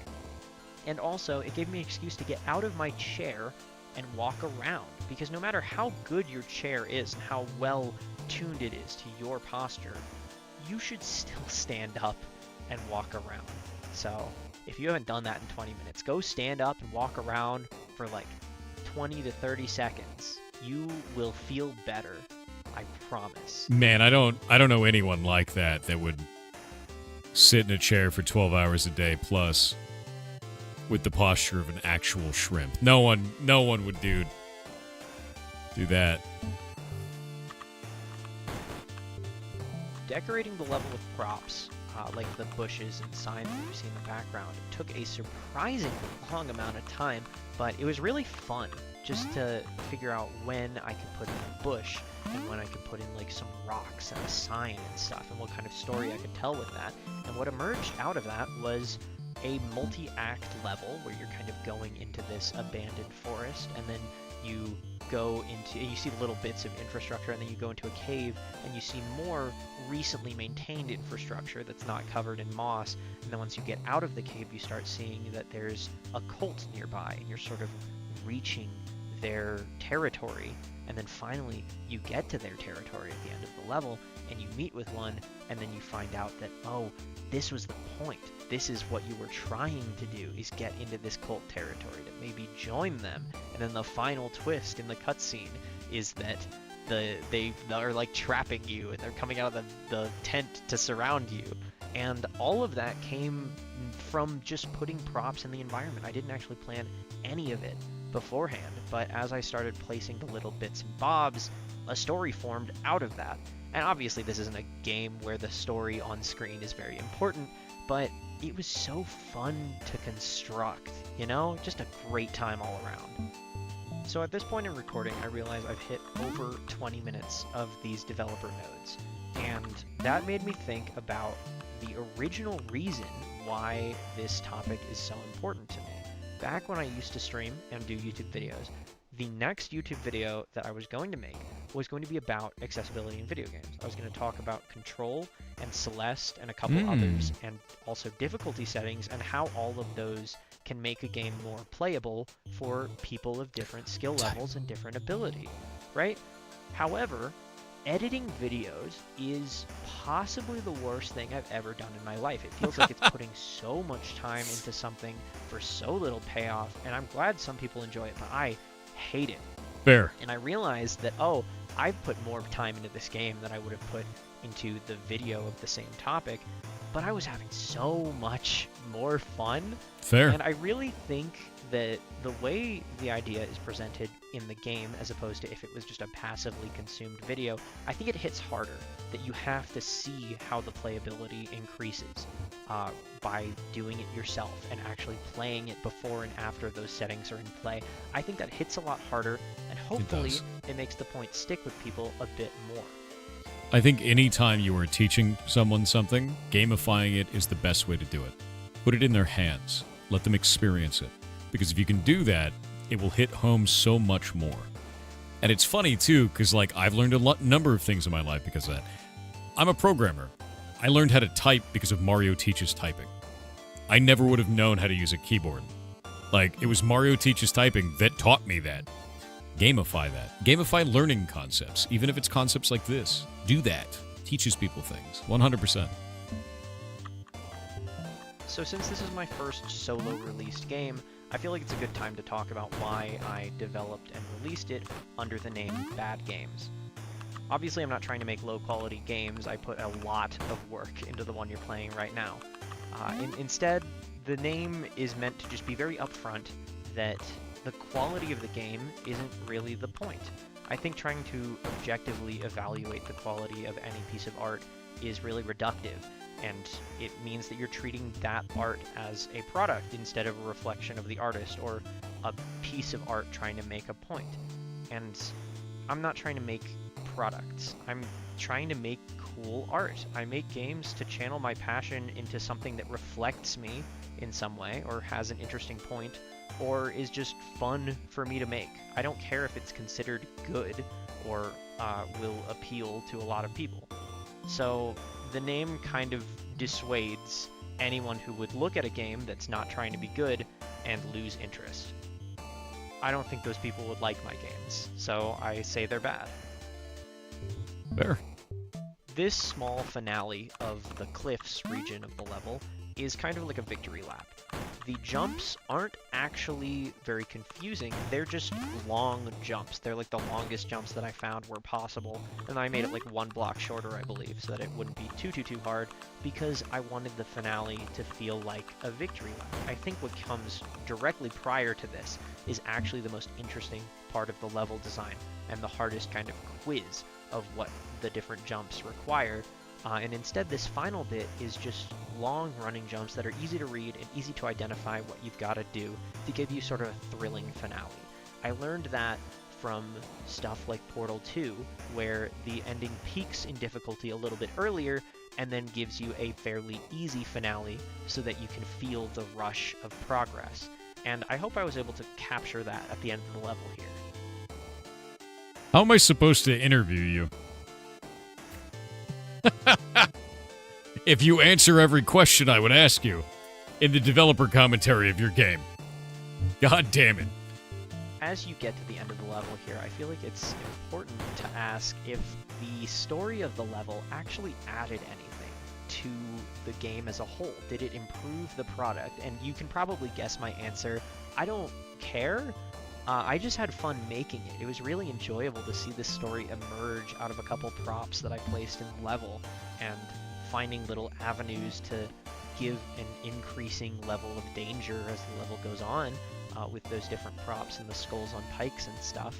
But at the end of the day, a lot of people don't notice environmental storytelling because it's subtle. I usually miss environmental storytelling, and so most players, I'd assume, don't really notice that the actual forest is getting more spooky and dangerous and culty, but I did it because I wanted to, and that's another lesson of just like have fun, do fun stuff. Don't worry if like no person is gonna notice because you're having fun making it. You're goddamn Maybe right. You could do a developer commentary track where you specifically point out the hard work you did. You can do that. That's a great move. I wonder who could have done that. This ending cutscene is just like pure spaghetti code, but it was one of the last things I coded for the game, one of the last big features left for me to do. And I realized that no matter how much tech debt I accumulate by making genuinely awful code at this point, it will never bite me in the ass because I'm basically done. As long as it works, I'm not gonna... Oh. That's the best moment for that to cut. That's really funny, actually. That's the funniest moment that could possibly cut. It's never going to bite me in the ass. Like, all right, we're going to get the dev on in just a moment. Ads are going to play in about 10 seconds, and then we'll have the dev on. And hopefully I'll come up with some questions to ask that weren't already answered during our playthrough. See you in a moment. Ridiculous.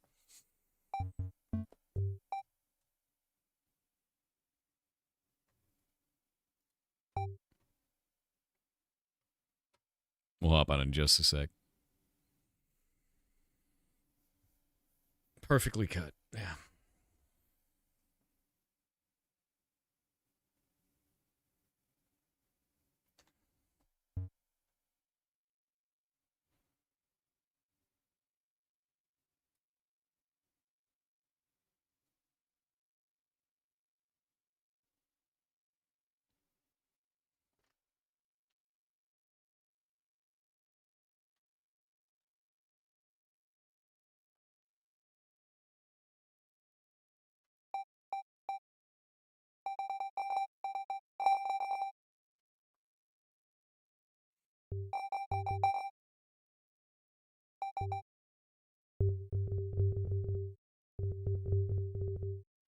It's for you.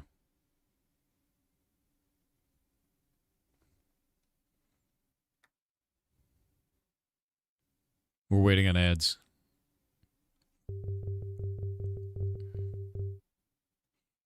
Bezos Claus is pogging. That's because he's stealing presents. That's what he does. Yeah. Yeah, he's here to steal your presents and then leave. Look how excited he is about it. He's very happy.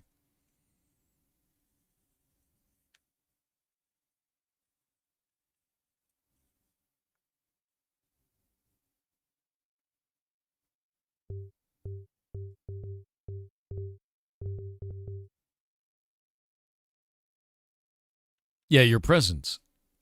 You know, like a Fae would. There you go. That's Santa Prime? Hell yeah. I think he actually has Prime in his bag. Maybe I'm wrong. No, he doesn't. Oh, look, ads are over.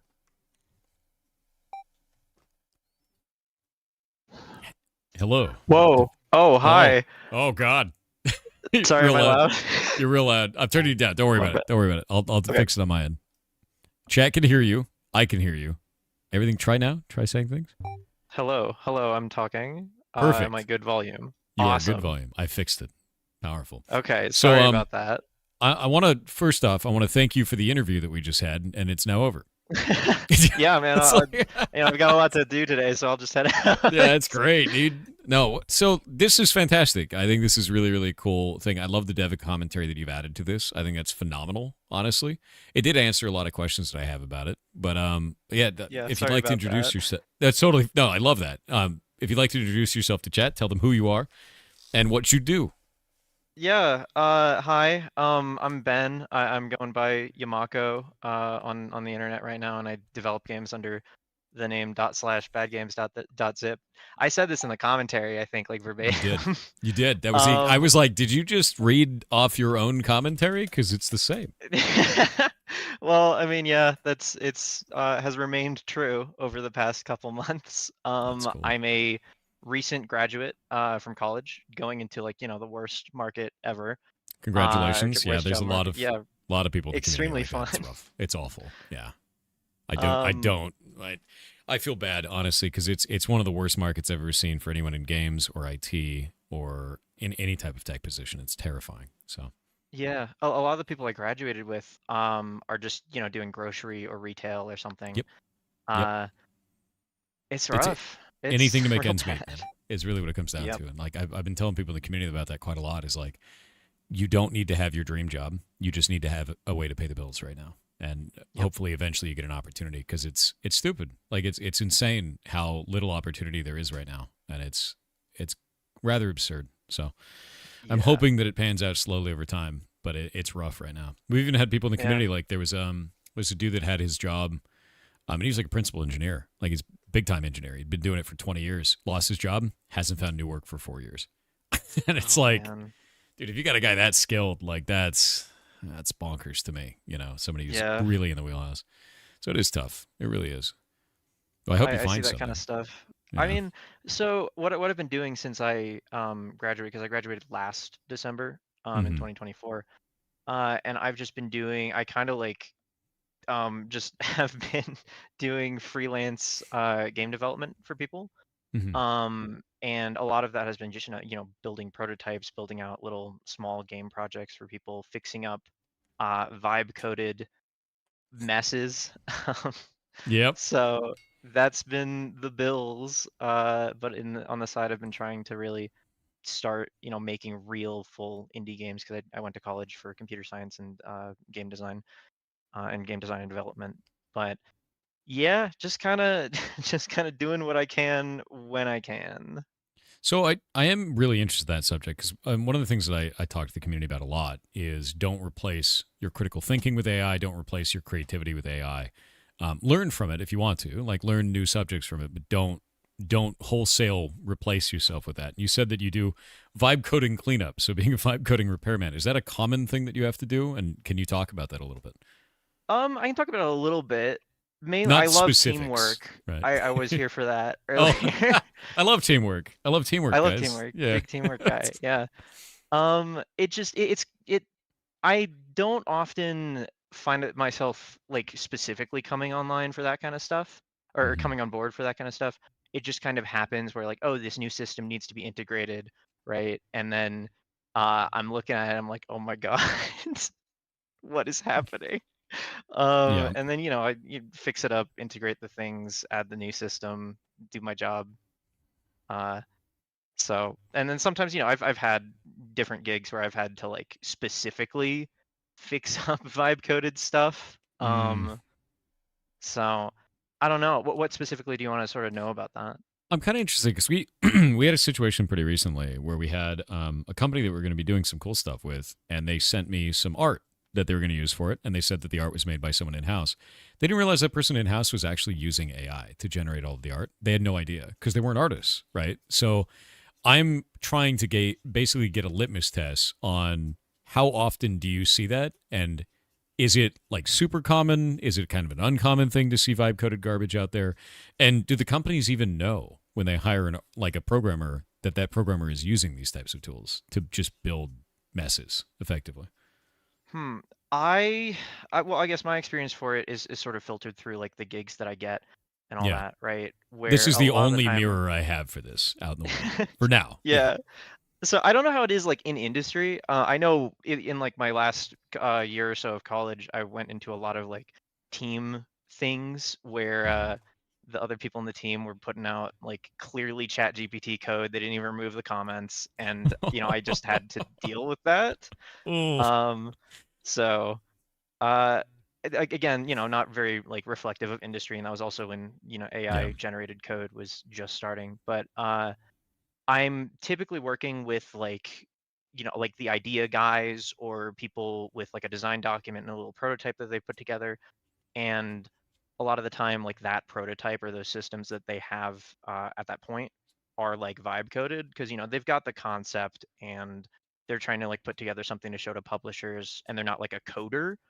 um and that's sort of when I run into it, right? It's just people that wouldn't be able to make this without the Yeah. AI, sort of boxing themselves into a corner because of how the AI decided to code their stuff.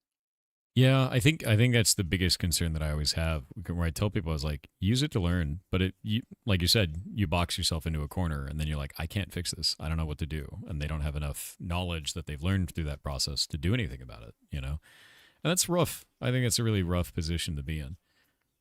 Yeah, overall. From a dev and current PM, I see a lot of vibe coded messes. Maybe 1 in 5 apps from your clients. That's wild. That's a lot higher than I anticipated. I assumed it'd be like 1 in 20 kind of a thing, but I didn't realize it was that common. It does make it more more easy, I guess, for people to go and build messes like that. But yeah, it's magic 8-ball coding. You never know what's going to happen. And I feel like a lot of the time, some of these apps that are like vibe coded just wouldn't exist without the AI doing it because the person doesn't know how to do it. So I feel like that's also sort of skewing the percentages of how much of this stuff we're seeing now. I agree with that entirely, and I think the biggest thing is as long as you're learning something, it's probably fine. Like that's just learn from it. But if you're like, I'm just gonna make the AI do it and walk away, like now you got to hire a cleanup crew. You have no idea how it works.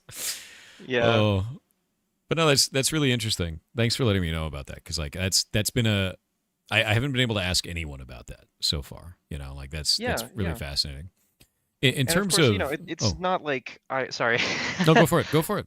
I know it's not like a full rounded in picture of how the industry is doing all this stuff. But yeah, I'm glad to share what I can because I do run into it a little bit Yeah, more often.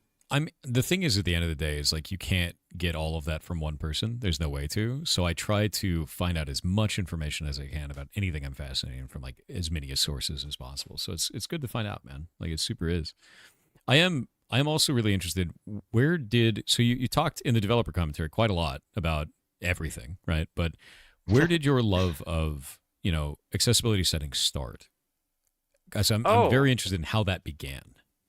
Oh yeah, this is super. I have a very very clear answer for this. When Elden Ring came out, I used to stream, right? I used to be like a VTuber and stuff. Hell yeah. Right? And I ended up quitting just because like the responsibility of playing games made it less fun to play games. Okay. But Fair. back when Elden Ring came out, there were a lot of discussions about like what is an easy mode? How do easy modes affect all that stuff, right? And at the time I was very in my own head. Big inflated ego from being a streamer and having any amount of a platform. And I would talk a lot about like how the easy modes aren't making it easier, it's bringing it up to like baseline or accessibility options, right, that are often talked about as easy modes.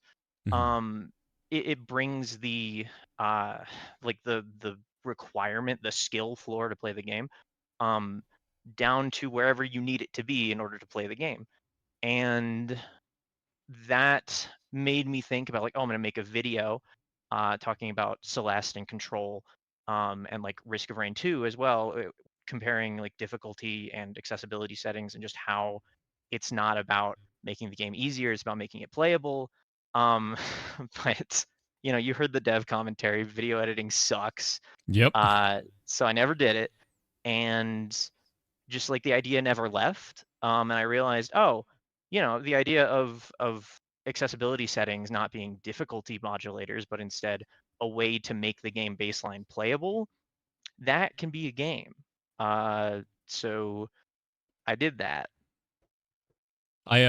I feel the same way about video editing, by the way. I tried to do that originally, and I found that I hated every possible aspect of it.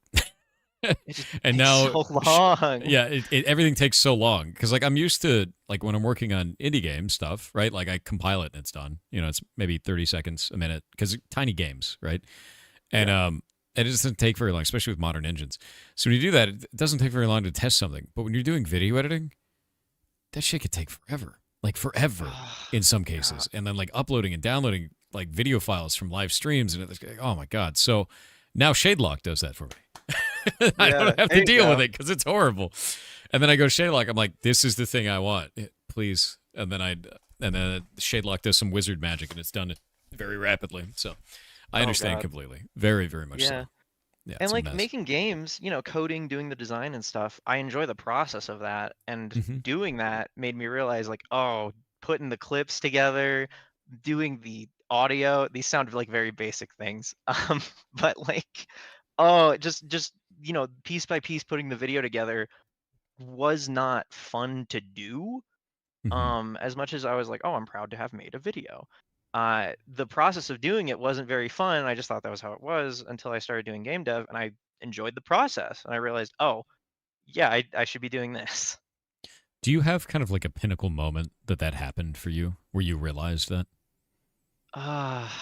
That game dev was better, that video editing sucks. Yes. I think, well, video editing, I realized that I shouldn't be doing it. I didn't know that, like, it wasn't supposed to feel really boring and like soul sucking. When I was making a video about like how Nier Automata and Outer Wilds like shaped my life choices in a really, really profound way. Important video to me. And I totally scrapped it because I was just like, I can't do another 40-minute video. I don't have it in me.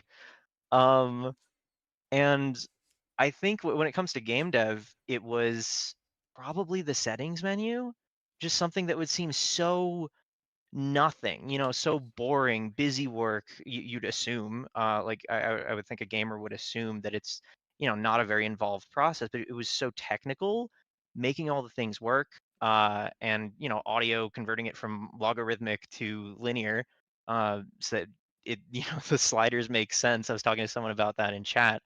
Um, that seemingly boring task being super fun, super engaging, super interesting really hit me like, oh, it's fun, dude. Game dev rocks. Hell yeah. No, that's awesome. And that's the thing is I love that because there's always a moment where you're like, I don't know if I want to do this or I'm going to do this forever. And I think that a lot of people don't get that kind of feeling right away. And then they kind of bail out of something. They're like, oh, I don't know. I didn't feel anything when I did that. It's like, no, stick with it for a minute until you feel something, whether it's like, I don't like this or I want to do this. Like, play around with that until you get something out of it, I think. And it's rare. It's rare that you just like really, sync up with something. So that's cool to hear, man. That really is cool to hear. Yeah, because I've made little game projects for college, and I've done game jams before. But Yeah. even through doing that for like a couple of years and going to college for it, it took until like September for me to really hit that point and be like, oh, it's I'm enjoying doing the boring, very not interesting work. Yeah. That's how I know that I'm in the right spot. So it took a long time. No, that's fair. That's good. Okay, I got an interesting question for you that wasn't covered in the developer commentary, thankfully. Mhm. I want you to call your baby ugly. What does your game do the worst? Oh, there's a lot. There's a lot of things right. for sure that I'm not super happy about, but the number one is the controller clicks when you hover over the buttons and press them. If you turn up the volume really high, you can tell that there's like you can hear the background noise and it like cuts off abruptly.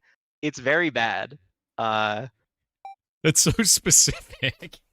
yeah, because I was making a trailer for like an awards thing, right? Like Okay. yesterday, and I realized that the controller buttons, you can hear it. And it's very quiet during the game, but it's just like, oh man, it's so basic, and I'm still horrible at like audio work, right? But it's it's easily like the worst thing about the game, in my opinion, is like that is it's everywhere. You're hearing it constantly, and it's so bad. You talking about this? I don't know. Hold on. Let me check this stream. It's specifically like the controller hovers. Yeah. The ones that I'm hovering over the buttons right now. Yeah. If you turn up the sound effects volume and the game volume really high, you can hear it pretty clearly. It's pretty bad. Oh, there's like white noise. There's like air behind it. Yep. It's because I was hitting buttons on an Xbox controller and recording it with my phone. That's really funny. That's really funny. I actually did for one of our first games, we actually did Foley sounds for everything. And there's a ton of stuff like that. We tried to cut it out using Audacity. And we had to do it visually and be like, oh no. It's like the air, and it's still in there in a bunch of sound files. So I understand completely what you're doing. Yeah. Yep. Oh, and I don't know what I'm doing. I don't like. I'm so funny, bad at it. That's the whole point, though. It doesn't matter if you're bad at it. You made a thing, and the thing is cool, Yeah. and it taught some people some stuff, and they have a memory because of it now. So you did the good. I think that's fantastic. Yeah, right. And I'll get better at it. I'll figure out how to make my sounds not awful. Yeah, We'll get man. there. No, I mean it's actually not even bad because the funny thing is I had it turned down and it said I couldn't hear that. That's why I think it's so funny to be. It's so hyper specific of like if you turn everything up to maximum volume and then do this specific action. It's like all right. Man. Yeah, it is definitely like a creator looking too closely at their stuff. And also, the audio bugged out when you finished the game with the audio commentary going. That audio cut was so comedic though. Like at It's that really moment. funny. Yeah, it's really funny, dude. Like at first I was like, did that do that on purpose? I was like, no, this is just too funny this way. I think it's I wonder hilarious. how many other people like that happened to, because That's- it is right there. It's the perfect timing. Oh, yeah. Oh, but so what are you working on next? Like this is out, this has been out, but like, what do you have like project plans for anything else? Yeah, so I'm trying to sync up my releases with Next Fest just because Steam Next Fest is just, free promotion. Yeah, Um, and it's like, I didn't realize it would be that much, but it it's was huge. nuts. Yeah, Almost all of the attention that the game got was from Steam Next Fest, where, the demo was just the game without the developer commentary, and there's one node and it was like, it's gonna be the full game. And I don't know, I guess that was the right move. Uh, but yeah, I'm trying to get a game out in late February and March for Next Fest, where it's just like a little daily challenge shape puzzle game. It's not like it's not like an important game or very large scale or anything. It's just me trying to do really well in practicing game feel and like polish with visual effects and particles and things, putting a little replay value in there. So it's more or less a little bit of a practice run. I've got a bunch of ideas queued up that I want to work on, but I'm just taking them one at a time. And coincidentally, the next one is a very small scale, not very interesting little puzzle game. But I'm having fun with it and I'm learning a lot. And it's already like way more polished than an unplayable game was. It's got like real controller support, not the weird mouse cursor thing. Um, so yeah. I honestly have to say though, that's fantastic. You know, making a game to learn to make better games that's the whole point. So like, that's great, great. You know, like that's the same stuff that I preach to people all the time, and I think that's cool as hell. Is your next game, is it shown up on Steam in any way? Is there a way we can see it? Yeah. Yeah, you can click the Bad Games Go there. developer name and it pulls up the page, but it's called Piecewise. Piecewise. Yeah. Love the name. That's cool. Yeah, I think the name's pretty nice. It's very derivative, for sure. But it is really just like a little practice game. You know, I actually love this, and I think the reason why I love it is because it's very much like, do you remember those like Brain Age games? Yeah, yeah. It reminds me of that, where it's just like, do this daily challenge. Your brain age is this, right? That kind of a thing, which I always find those to be fascinating and good. Like there's no negative to that sort of a thing, you know? Yeah. And I like that you can rotate them. That's novel. I think that's quite cool. Right? I don't think I've seen that. There've been a bunch of weird control schemes that I've been messing with, and the rotation mechanic has killed a couple of them, just because there's not enough room on the keyboard for all the different buttons you gotta hit. Yeah, I find that to be quite cool. I think it's really well done. And like, Thank you. it's a pattern match game, but you have unique controls on it, and it's a daily challenge thing. I dig that. Yeah, we need more brain teaser games. I agree. No, I super agree with that. So I think you're making cool stuff. I think overall, man, like I think it's hard to do that. I think it's hard to like make stuff, especially when people are very harsh on video games and on the internet of today, you know. And when you make something that's not like AAA Giga Chad video game, people kind of will ignore it or they'll shit on it in some way. But I think you're making stuff that's unique, and I think it feels good. And I think that with your first game, you were stating something that I feel needs to be stated about, accessibility in games. I think that's an art piece. It's a good art piece, actually. Yeah. And I think with this one, you're learning something, and you're making a daily fun, silly puzzle challenge, right? And I think that's great. I think that's really cool overall. It's showing, I guess, a freedom of game dev that you rarely see right now. There's a lot of people that just don't feel like they're free to make just a puzzle matcher, or feel like they're free to use games as an art form, or to tell a story about, game accessibility. And I think the fact that you're doing that is fantastic. Yeah, thank you. It's also really weird to be going to something very small scale and casual after like a game as a statement. Yeah. And it's a little scary, but at the end of the day, I'm not making it to be like a financial success or anything. I'm making it to learn a bunch of stuff, and then, all of my games past that are going to be way better for it. Yeah. But it's I don't know. I was also really, if you don't mind me saying, I was very nervous about this stream because on Steam, right, when people play the game, there's a lot of that self-selection where people don't get it, they'll just kind of bail. Or if they don't think the topic is interesting, they just won't play it. And that's resulted in the game getting very few like negative reviews.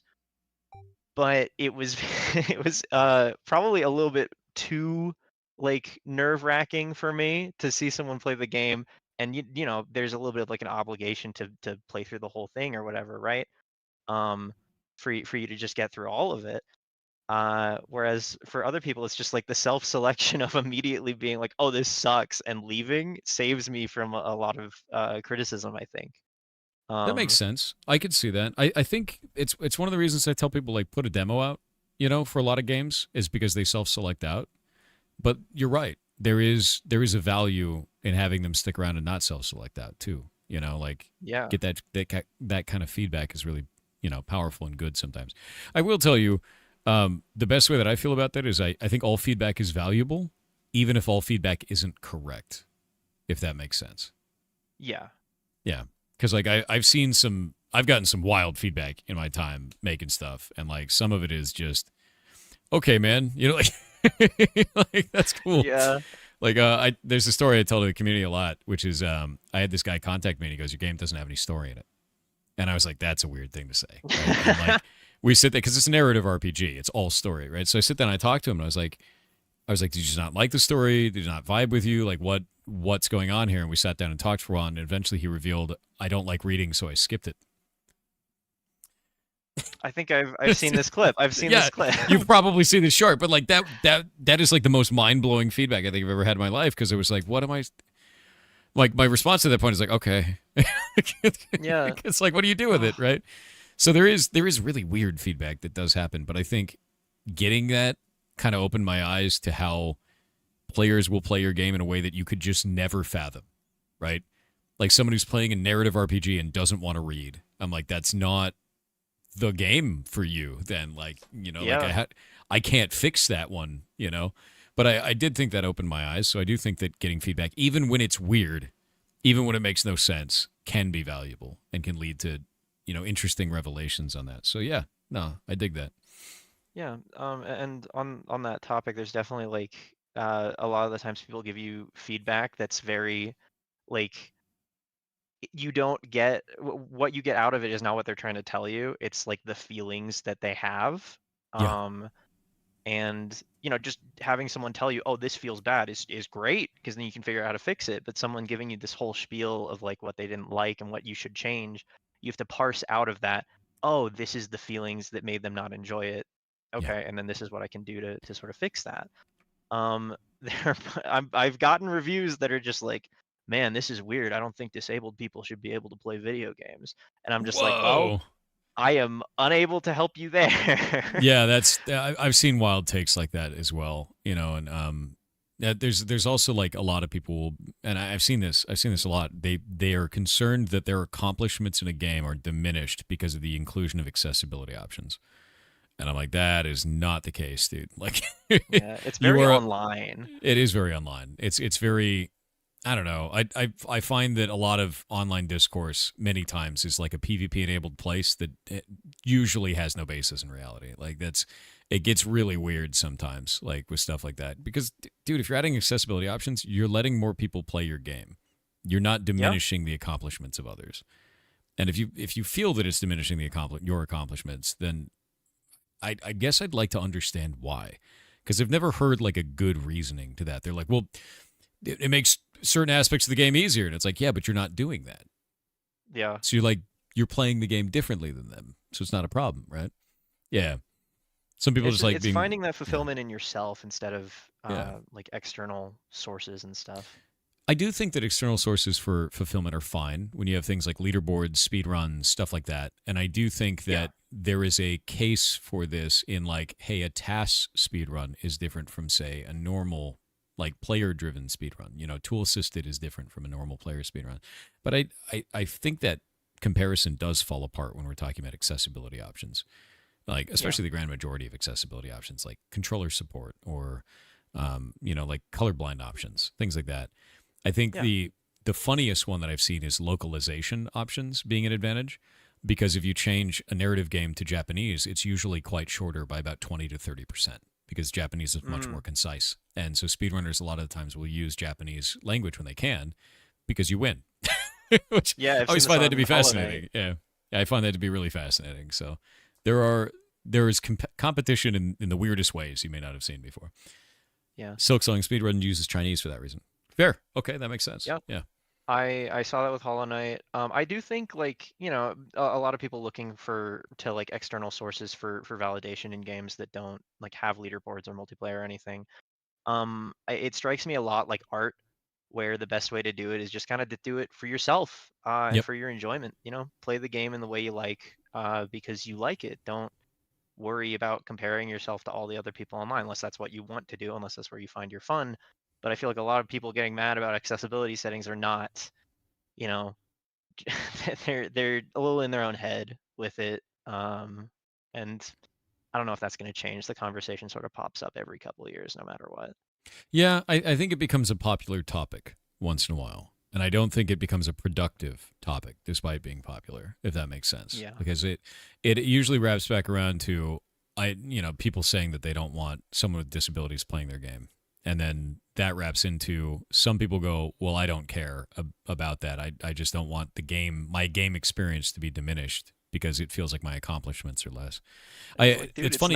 Nothing's happening. There's actually a comparison you can draw for that. I remember when Looking for Raid was included in World of Warcraft, which is the story mode version of raids. Effectively, they're very simple. There's very low stakes. People still get gear in that. There was a lot of complaints from people saying that it diminished the prestige of the raiding experience because you could get this lower quality version of raid sets in that version. You could get a set version of it, and it was smaller, and that was pretty common in the beginning, and that died out real quick. It's not even a thing now. So maybe it just needs time, at the end of the day. Yeah. It might just need time before people go, this doesn't matter. Like, just put the accessibility options in the game. In fact, I've seen a more rising tide of people saying, do you have accessibility options in this game? You should. This is an important thing. And for our community, it's a very important thing. We've got a lot of people that can't play games without that, like that's huge. So maybe it just needs time. Maybe it just needs more of those weird conversations that don't really seem like they go anywhere because it pushes the needle for people we may not even realize. Yeah. I also think gamers really think they know how stuff works. Yes. And they'll make big declarative statements about things that you've heard, I've heard. Yeah. And it's like, dude, that's not how it works, man. Yep. Some of those are really helpful though. Like I've gotten some weird ones in the past. Like there's another story that you may have seen another short for this. There might have been, but I had a person come to me and they go, "Your game lags," and I was like, "What are you talking about? Like what do you mean?" I was like, "It runs on a potato, dude. Like let's sit down and talk about this."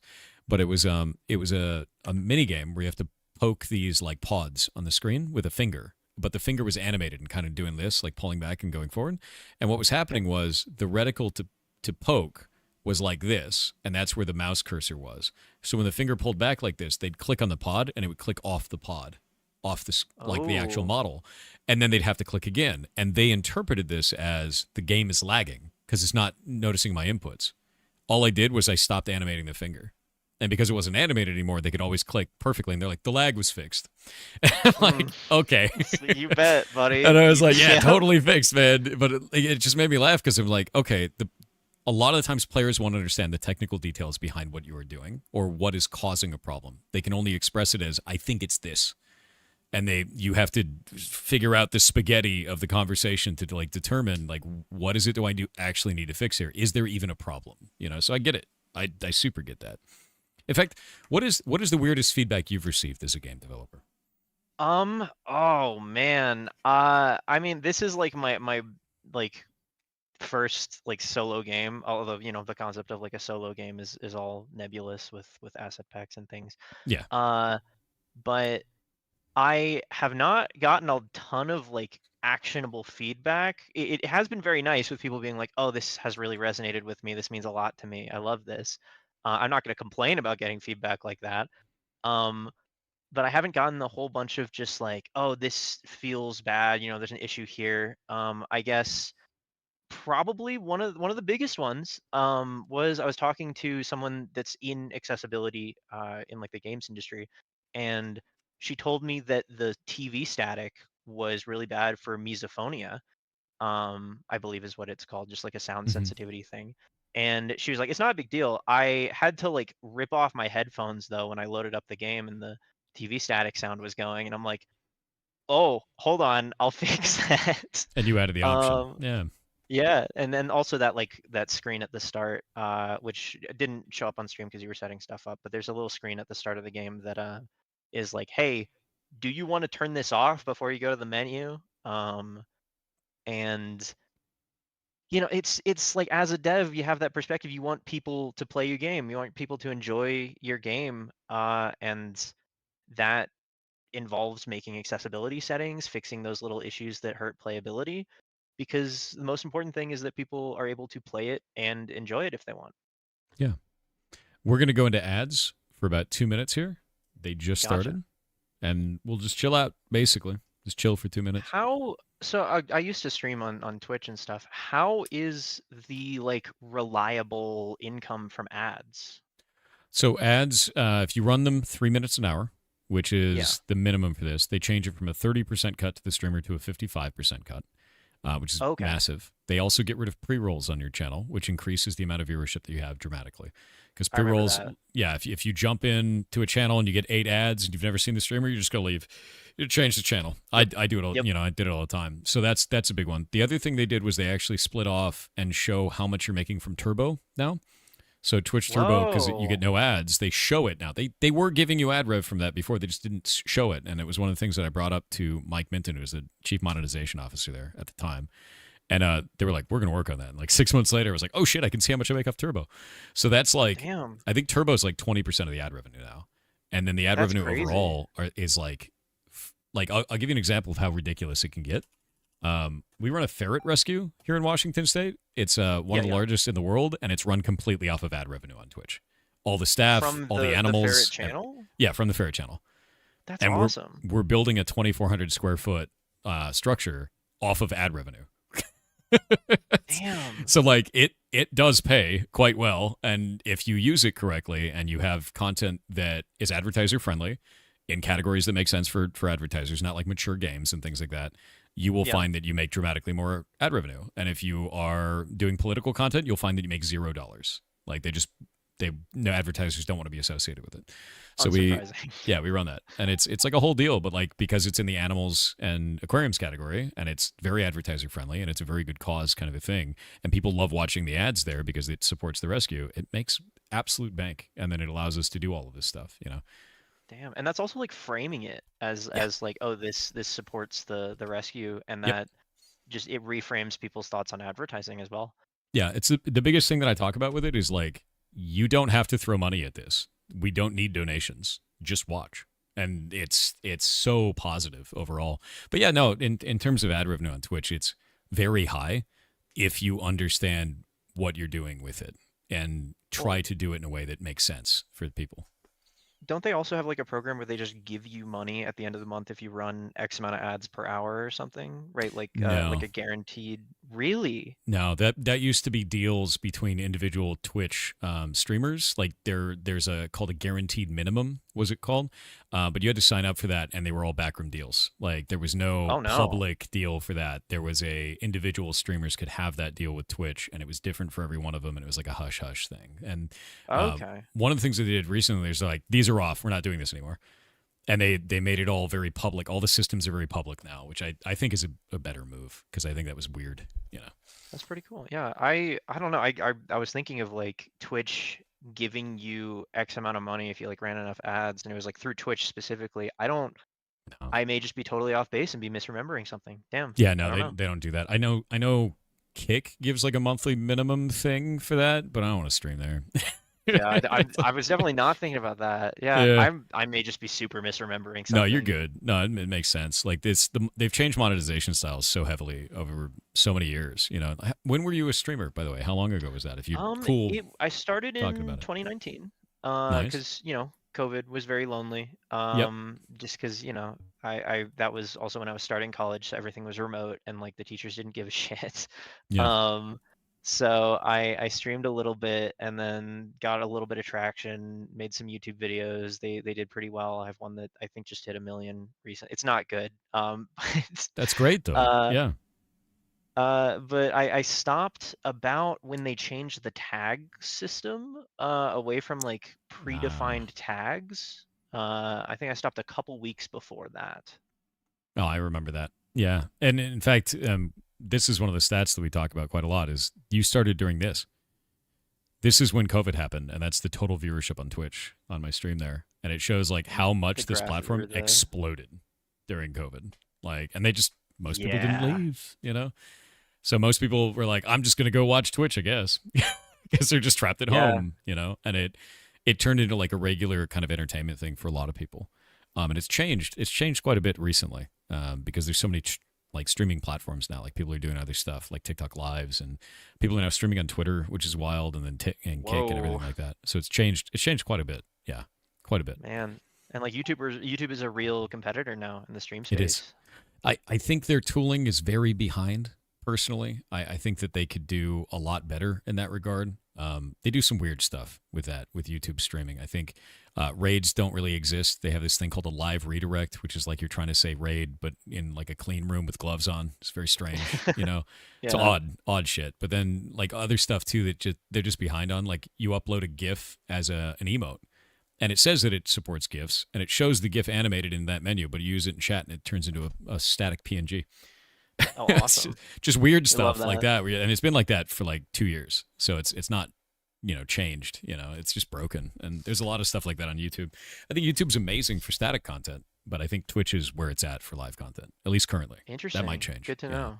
Good to know. So have you ever thought about getting back into streaming now that you've started making stuff, and maybe streaming like game development, or your thoughts on that? Because you're quite eloquent with the stuff that you say for your developer commentary, and I'd be interested to see if you do that. Thank you. Yeah, I think a lot of like just me being able to talk good is because of the streaming and being able to just sort of run my mouth for a really long time. Although, you know, I haven't done it for years at this point. I don't know anything about running my mouth. No. Yeah, couldn't relate. But I have been thinking about it for like maybe my next game, doing stream stuff, but I worry about like the distraction of it. Because, you know, I've considered it in the past, but I am really just sitting there thinking to myself, scribbling in a notebook, and just having to entertain people, even if I'm not actively like, oh, I'm going to entertain them. There's that pressure in the back of your mind, which I feel would mess with my workflow. But I am thinking of trying it maybe as like a one-off thing at some point, but no formal plans, because I also think that you know, streaming, even if I go super low effort on it, it is another thing on the plate that would take a little bit of time and energy away from game dev, and game dev is what I want to be doing. So, Fair. You know, I've given it some thought, and I do want to give it one shot at some point. To let you know, because I think this may have happened after you dipped out, we fought as a community for about 8 months to get a software and game development category made, and Twitch said yes. So if you look on here, we have a software and game development category here on Twitch now, and it's been around for a couple of years. But this is where I primarily stream. When I'm not playing video games, I stream in software and game development. We make stuff. Usually work on our MMO Minecraft project called Block Game. But this is kind of where I got my start, back when it was creative, and then it became, science and tech. And then we had game dev for a little while, and they got rid of it in 2 weeks. And then we campaigned for this, and then they finally said yes to it after about 8 months of like user voice and showing up all over the internet and screaming and crying and shitting, you know, like as you do.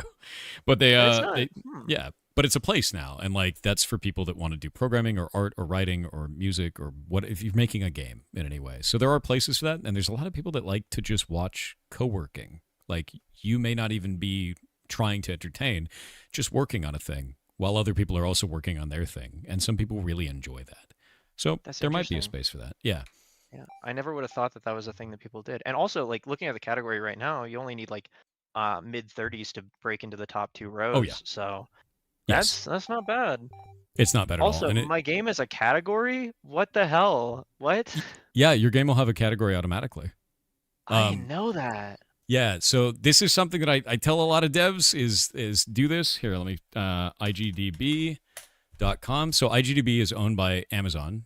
You can log into it with Twitch, but we can go look up an unplayable game. Let me grab this. An unplayable game. question mark.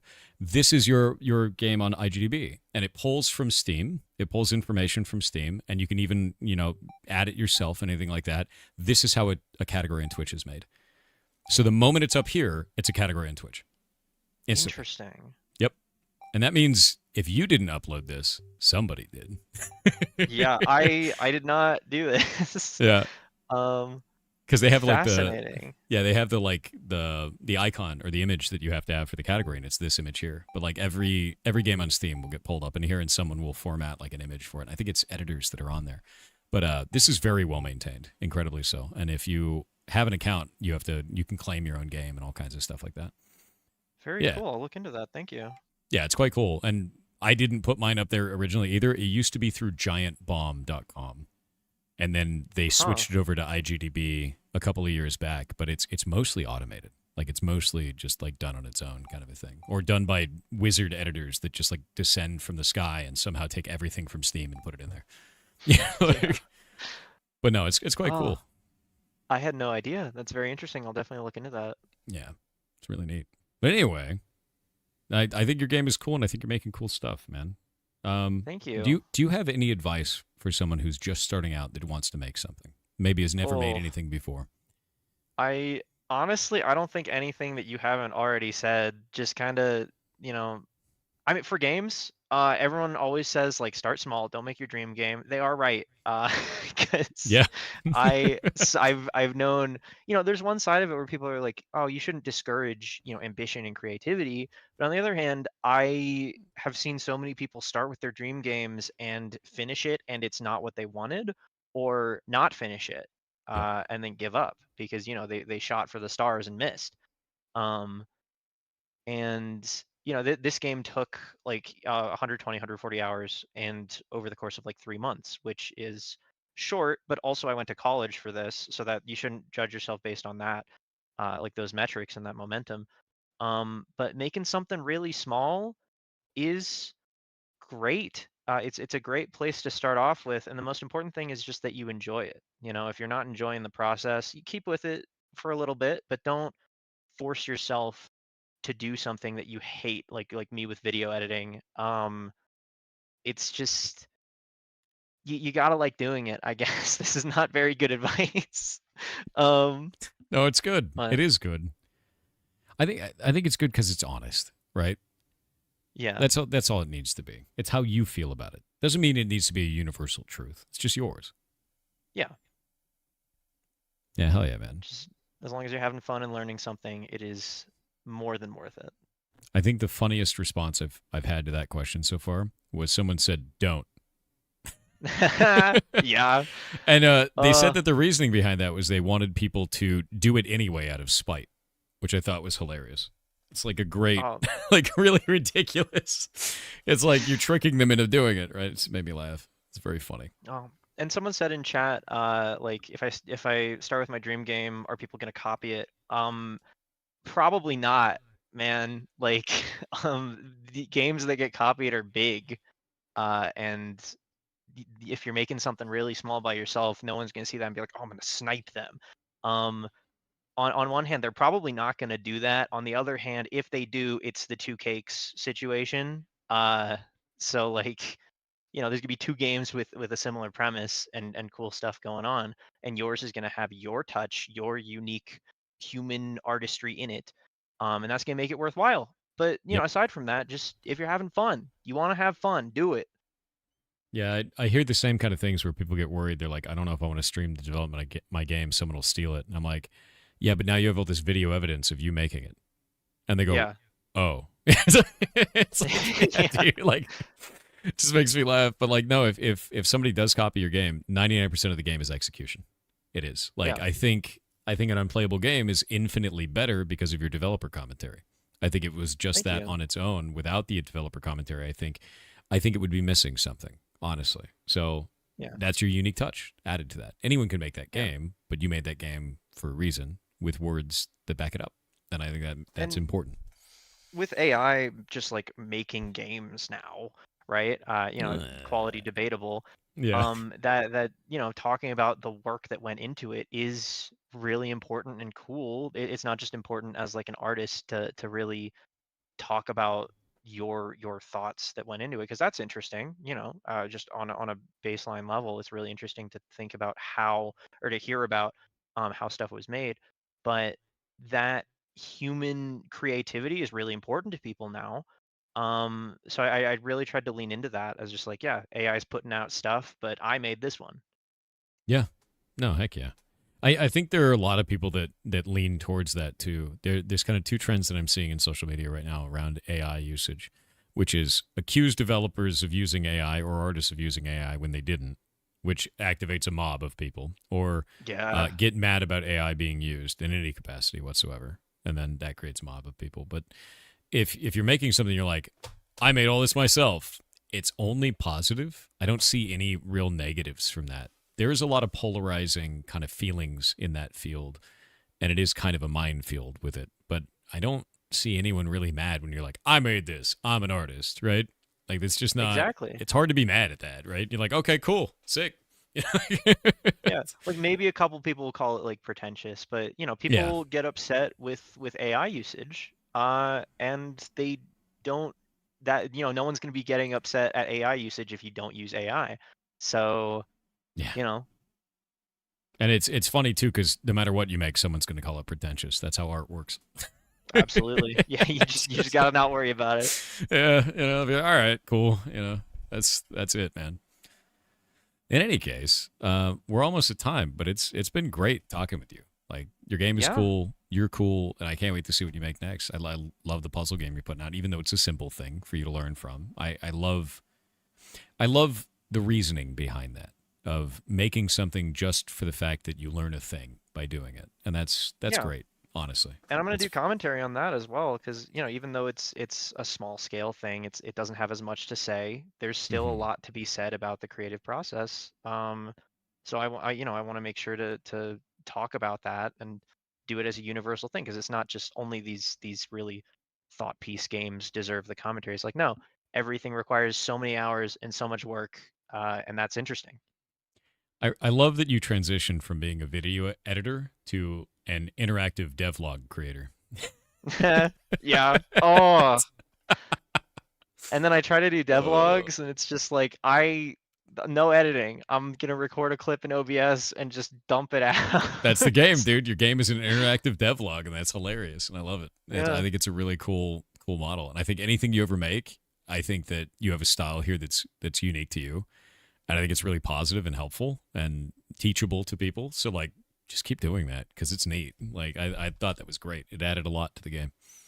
Thank you, and I'm glad you said that, because it's also like, as a holdover from me doing streaming and content creation, there's that variety thing where you don't want people to come just for the game. You want them to stick around for you. Yeah. So just hearing that there like is a distinct style that's not just like, oh, it's an interesting game, that means a lot, and I'm gonna keep trying to lean into that. Yeah, there was a lot of people in chat that were saying like W-based, WW, like, so like the moment we were like going through the devlog, it was very apparent that your character came through, so like, yeah, that's good. I think it's really That's positive. very reassuring. Well, heck I yeah. guess on that note, before you fully wrap up the segment, there are a couple more logs in there in the settings menus, that I don't know if you're gonna go see them. And then there's also that big final one on the main menu by the font toggle. But yeah, there's some in the settings menus. There's some in the settings in game as well. So if anyone wants more of me talking, it's in there. Yeah. I'm gonna click this one, and then we're gonna watch it or listen to it. One of those. The last one, the big one that I skipped before. Yeah. This is the only post. Oh wait, no, God, I suck. Node in the entire game, and so I'll give you fair warning that you should probably listen to this one last. It's also the longest, so. In the month or two since I finished an unplayable game, people actually played it. I was hoping to eventually hit 10 reviews on Steam, but now 50 reviews is in sight, and that's so many more than I'd ever imagined I'd get. But more importantly, I've gotten feedback regarding, ironically, accessibility. Now, the topic of the game is really, really important to me, and so I wanted it to be playable by as many people as possible. But as much as I tried to cover all my bases by launch, there were some accessibility issues that I just wasn't aware of, and I'm only aware of them now because of amazing player feedback. Thank you, Harp, Carrie, and Active for that. And I think the font toggle here is the narrative culmination of all that support, every single person that played the game, shared the game, or talked about it. Because to tell you the truth, I cut this feature. Yeah, I had an alternate font planned for a long time during development, but I ended up cutting it because I thought it was beyond my skill level. I didn't even know where to start with a feature as large as that, not to mention that the game uses 3 different fonts already that I'd have to keep track of. So the game released without it. And I always knew that the game was worse for that my pixel fonts might end up being too hard to read for some people. And it kind of goes against the whole point of the game, that a little consideration of accessibility can make a world of difference to some people. And those people matter a lot. And I failed them. I don't necessarily blame myself for the lack of a gamepad vibration toggle or the TV static sound causing sensory issues. I honestly didn't know that those would cause problems, but I'm really glad to know now, and I'll be accounting for that in my future games. But an alternate font is bigger than both of those, and it scared me. I didn't think I could do it. But it's not just a feature. Accessibility is never just a feature or a checkbox. It's people. Accessibility is people, and seeing those people play my game, resonate with my game, really made that clear to me. And you know what? It wasn't that hard. It just took a little bit of effort and a little bit of consideration. And I hope it made a world of difference to someone. Thank you to everyone who took a chance and played, shared, talked about, or reviewed an unplayable game. It really makes me sad to know that not everything I make will be as accessible as this. Not every game concept can be made perfectly playable to every person. Hell, I couldn't even imagine someone playing this game without sight. But the most anyone can do is their best. And so I'll keep doing my best to make games that are accessible and playable for as many people as possible. I hope you enjoyed an unplayable game, and I hope to talk to you again in the next one. One last time, thank you for playing my game. That is incredibly sweet. That is Thank you. fantastic. Yeah, that really is. Accessibility has been a really big thing for me in games for quite a long time. One of the first people who reviewed one of my games was actually physically disabled, and her feedback was, I can barely play this, because it was only on mouse and keyboard. And I ended up putting in controller support specifically because of that, and that's how I learned that people with physical disabilities need controller support. So I've been through that same process, and that is why I add it to everything that we work on now. You know, and it's something that I guess you learn because of the people who can't play your games. And you're right. They are people. They're not just a checkbox. It's not just a thing you have to go down the list for. It's fantastic sentiment, honestly. Thank you. Yeah. So with that in mind, do you have anything left you want to tell chat before we head out? I don't know. Make cool stuff, even if it's bad. It doesn't matter. Have fun. And I guess also the game is it's nominated for an award at the GA conference, which is like a gaming accessibility industry thing. Can we vote on it? The voting ended in December. Damn. I had such like super bad imposter syndrome with it. I didn't even tell my friends until like all of them collectively got upset at me at D&D for not telling them. So you won, right? That's I don't know. Peak is in the same category, so I do think that because there's like any community voting component, it's going to come down to popularity. But it is a huge honor to even be nominated, and I guess there will be like a stream regarding that. I've been very busy, so I haven't been able to keep up with it. But I guess there's going to be a stream in January about it, and I'll know if I won then. I hope that even if you didn't win, right? I hope that they showcase your work, because I think it is important and quite good. Yeah. I got offered an ad spot for it for free during the live stream. So I made a whole new trailer as of yesterday. And all the trailers on the Steam page are kind of funny because they just like have fake gameplay. There's a debug thing where you can just play it with like WASD, and it's not in the full game. You can't do it. But I used it for trailers just to trick people. That's really funny. So that's really funny. Don't tell Steam. I think it's like very explicitly against their rules. Yeah, they're but I think definitely not going to find it's out the now art. that you've put this on video to thousands Yeah. of people. No, yeah, absolutely. It's definitely not. fine. Technically, it could be possible to do what's on screen, Steam. It's definitely not misleading in any. It's possible technically. I think you can do it with a draw pad with a pen. You might be able to. Yeah, I've heard people Osu trying style? to do that. I was using controller and mouse at the same time, and I got over a couple of them. I saw that. I Yeah. never even considered doing that.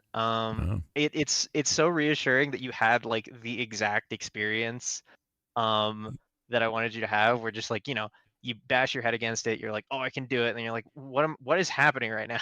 And then you Like, how am stumble I into the supposed to do it? accessibility Yeah. settings menu. Yeah. I think it's funny because what it showcased to me was it became an incredibly frustrating and impossible experience that slowly evolved into something that was kind of fun and may not have been the original intended, but I got to go through the game and I got to see progression and I got to enjoy myself, right? And that's exactly what happens to somebody who needs an accessibility option to play your game. Yeah. And that was And, like, very clear. It's good. Yeah. Yeah. And I made this one specifically so that, you know, it was interesting. You know, the jumps are hard enough that you have to like do really specific button inputs for them, right? And there's a little bit of interesting gameplay there. And you know, that's like best case scenario. The game is sort of designed around those accessibility options. Not every game is going to do that. So it is like a little bit of a misrepresentation because, you know, the gameplay could feel more or less worse if it's, you know, designed for the expected control scheme and the accessibility options aren't really considered there. There wasn't really a second half of that. It's just rambling on. Yeah, That's fair. Yeah, That's fair. I designed it to be fun with them, but not all games are designed to be fun with those accessibility settings. They're just like, oh, this makes it playable. Go nuts.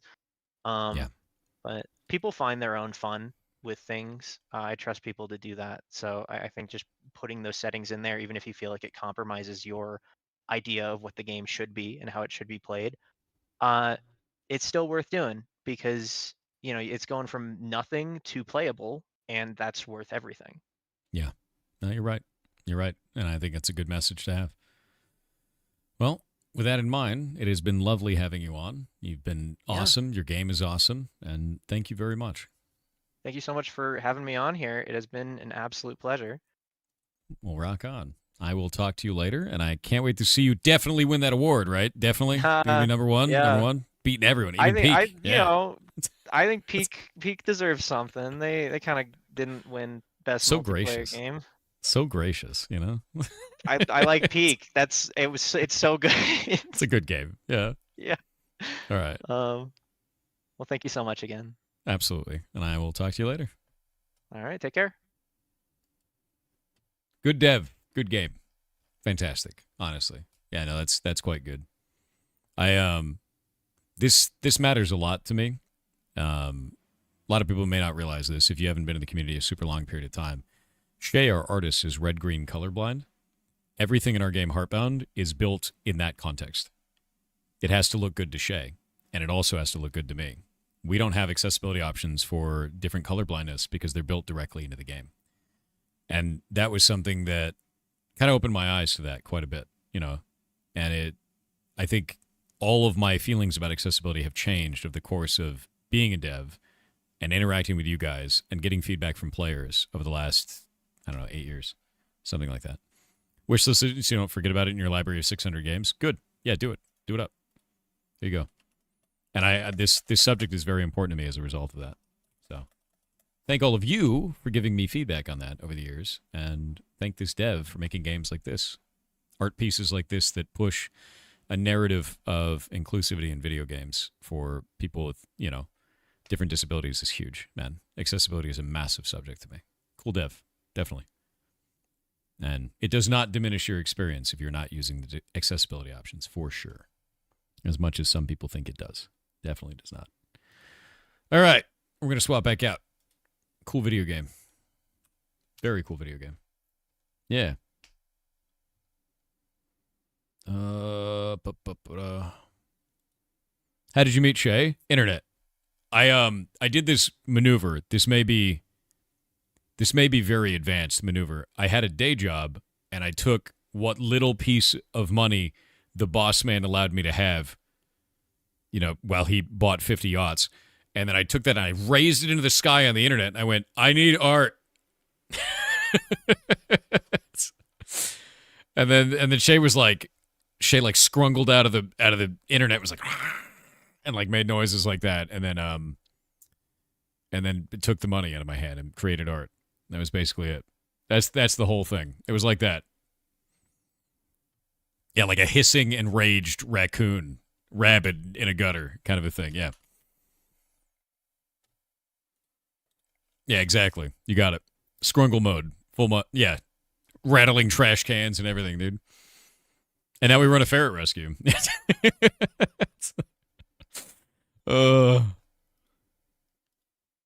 Outrageous. All right, we got ads. Hello, adsman. Let's switch the ads over to the Ashes of Creation ads. Horrifying, isn't it? Scrungle's your new favorite word. I love scrungle, dude. You scrungling today, dude? Dude, I'm scrungling. Let me tell you.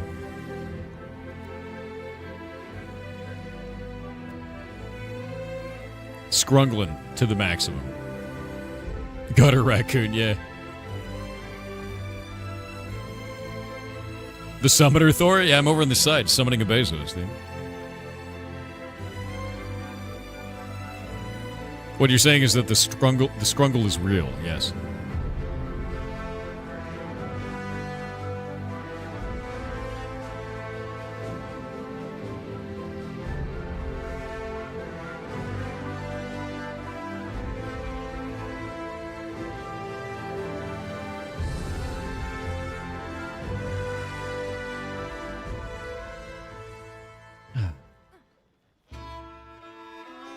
Twitch on preview says Pirate Software playing an unplayable game. Oh yeah, we just finished that up. Yeah, we just finished that up. That's the name of the game. We had the developer on and everything. It was for in December. You ever scrungle so hard you can't work tomorrow? Man, every day. Yeah, I'm scrungling right now, dude. You just don't notice. That's how good I am at it, right? I've been scrungling so long that it's like beneath your ability to like observe me scrungling, you know? It's a true master of scrungles. Lord Scrongler himself. Oh, shit. How did you know my secret identity? This is what happens when I don't take a day off for a month, by the way. I just devolve as a human. Yellow. I like yellow. Thanks, man.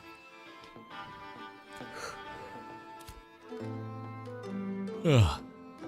It's like Grunkle Stan, right? I'm a Scrunkle Stan. Ooh, gear giveaway. Let's see if any of these are any good for me.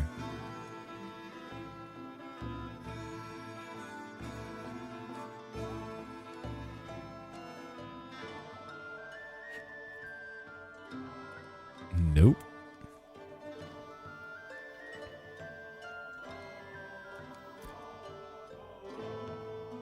Adept. I have the Seafoam hood. That's radiant.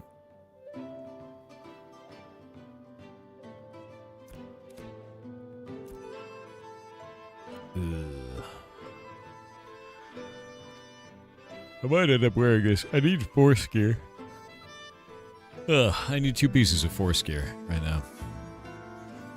But mine give power and magic power. Mine gives so much goddamn power, it's ridiculous. Scrungle. It's me, Scrungle Stan, dude. It's like Grunkle Stan. Alright, lads. 36%. My god. You're doing it. Proud of you. Thanks for the stream. Everyone have a great day. You have a great day. Or else.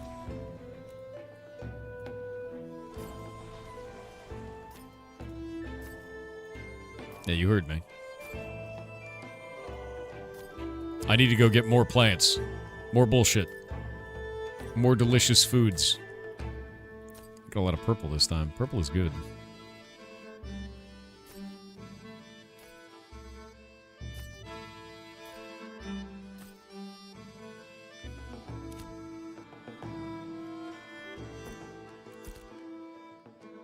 Hello, Materials Man. That is a heroic token. That's new and interesting. I kind of don't want that or that. Oh god, we have so much crap. There's so much crap, dude. Chat, why do I have so much crap in my bank? I have a lot of crap in my bank. It's too much crap. Oh, chat blur? You're totally right. I'm dumb. It was the scrunkling, I forgot. It's fixed.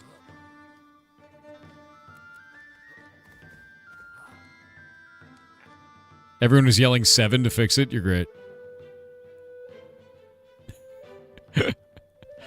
Oh, it's very funny. Everyone in local was yelling 7 to fix my chat. That's very funny. You guys are amazing. This is what happens when I'm scrunkled out.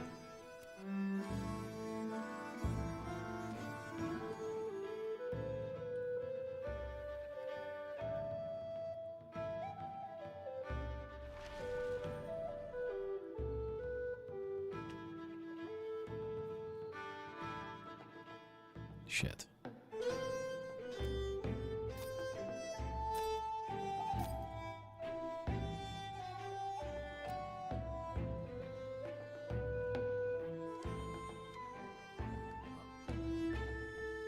$37%?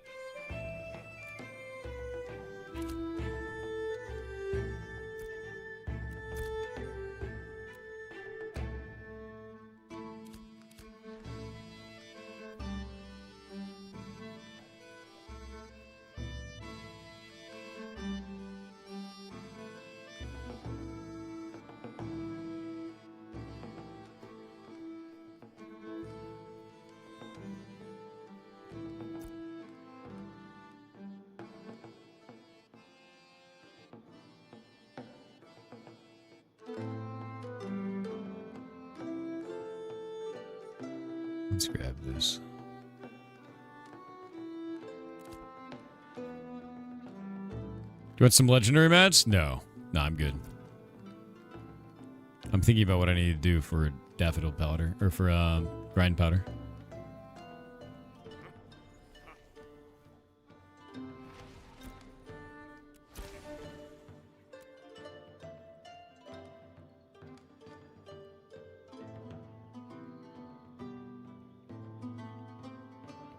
Nah, Draz, that's not a good choice. Those level 30 elites are very bad, dude. I have fought them. You do not want to do this. It is not worth doing. I will promise you this. The level 30 elites have a spell that does near instant cast AoE, stuns everyone, silences them, and does a shitload of damage. Upwards of 1400 damage to everybody in your party. On top of this, if you silence it in any way, they immediately cast it when the silence is done. You don't want to do this. You're going to waste your time and resources. I'm promising you this. Deep, deep promises. Like, it is not worth it to do. Now you have a monster that's level 30, where you're going to be missing most of your attacks on top of this, and you have to fight it for multiple minutes under those conditions. It is not worth.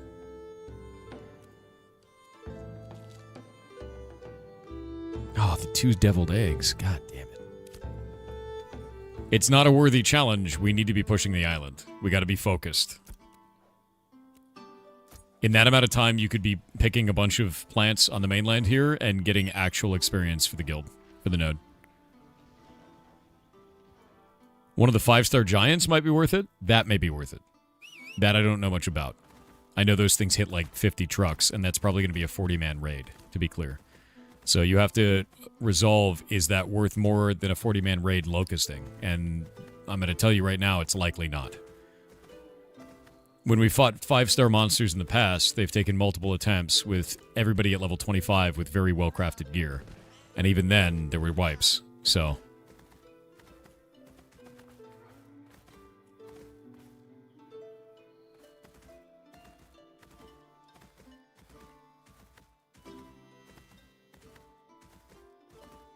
chop it all down.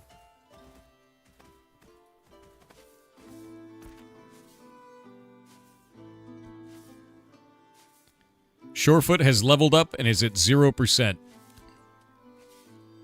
We're at 37. We can't stop till the work is done. But yeah, I really wouldn't divert resources right now, man. I really would not. I would stay the course because we are moving faster than them. And if you start diverting people away, you're going to split our interest. We're going to lose. And I hope that makes sense. As much as your idea is interesting, I really would not engage on that. Yeah. Yeah, it's a race, dude. It's a race, and if we split our focus, we're going to lose it. So, let's not lose it. And win it instead. What level should you be to do stuff on the island? 8. Yeah. It's good on you for checking in, though, and, like, trying to come up with ideas and strategies, though, Draz. I don't want to discourage you from doing that at all. I think what you're doing is a good thing. It's just I've done a little bit of science in that area, and I have got those concerns. So, don't feel discouraged. I hope that you keep coming up with interesting ideas. Let's not boil any oceans. Let's restructure and focus on something that's actionable. God damn, dude. Yeah, if you can come out of this island at level 8 and above, just pick any flowers, herb any plants, kill any monster, fell any tree. Everything you do matters.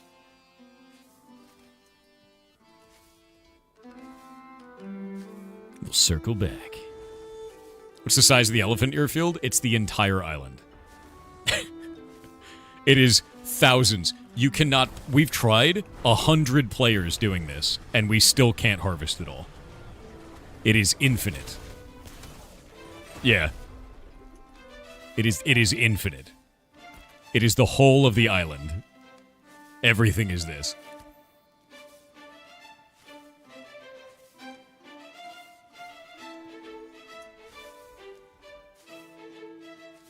You've been on 11 hours of farming? You rock. That's going to be every day for the next, 3 days. We should be getting about 25% per day, is the goal. What are nodes looking like? The only one we care about is that one. We have to beat Shorefoot.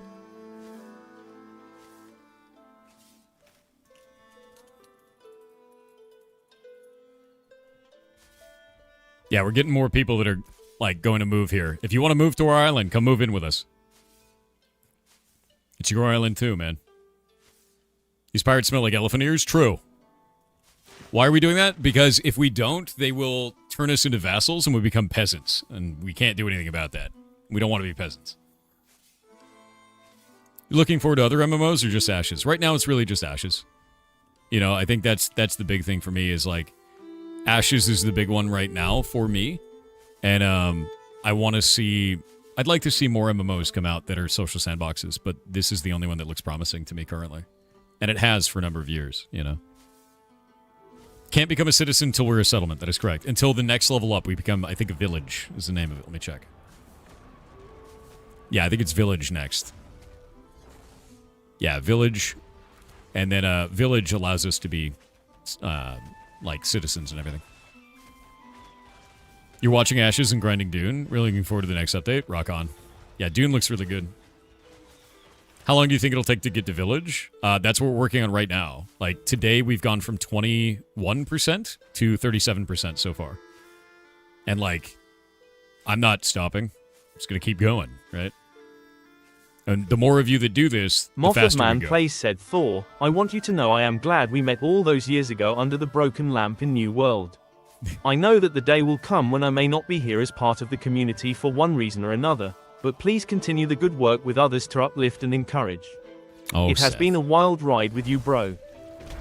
I'm glad you're still around, man. And yeah, New World was a hell of a place. Waitlist, guild invite, friend of Beaker, putting you on now. Give me just a moment. I'll go pull it up. But yeah, the goal right now is to do that, right? That is the whole point, is to do this. And Seth, I hope you're doing all right, man. I really do. We shouldn't be doing anything else. We're not doing professions. We're not doing any of that because we don't have the time to. We'll have all the time in the world when this is done. But right now we have no time. Psycho Orc, you are on the list. Yeah, you cannot gain citizenship yet at all. Yeah, we can have an official map in the forums soon. Let's just, right now, Only farming is what I'm focusing on. Yeah, we need to go pull all the weeds. And if we don't pull all the weeds, then we don't get to have a house. That's the point here.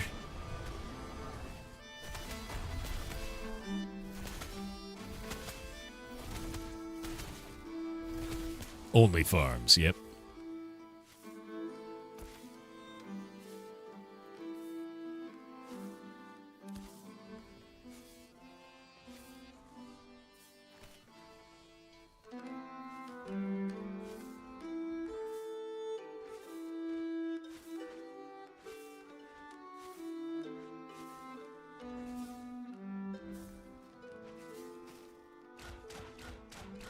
I will put you on the list, Balenciaga. One moment. There we go.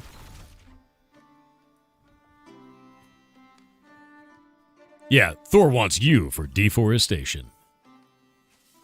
Level him in on joining the guild. No, but everybody has to go on a list because we're full up. We're full up every day. And I'm not kicking anyone off for inactivity until January because people are away at the holidays, you know? Yeah.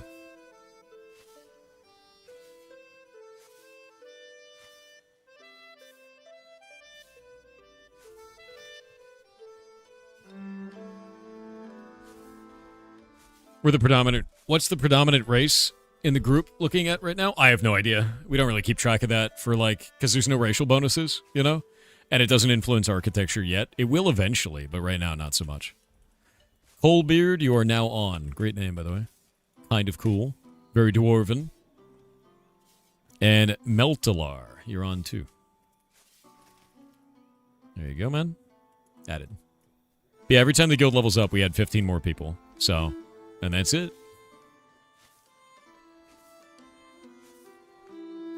Did you play any MMOs before? Well, I mean, I played MUDs. There's a couple of MUDs that I played really early on. I've also played, like, a lot of weird MMOs, I guess. Like, Kingdom of Loathing is technically an MMO. It's kind of a weird one, but yeah. Yeah. Yeah, we gotta chop every plant down, every tree, everything. And it seems like people are out here, like, if you're killing monsters, if you're farming plants, like, you're doing it right. If you can solo the frogs here, you're doing great, you know? Did you play Ultima? I never did, no. WoW was my first, like, traditional MMO, I think. If that makes sense. Then I got into EVE Online. I played that for ages. Ziv. Weird name. Saved. You're now on the list. Kraveni. You're now on the list. There you go. Saved.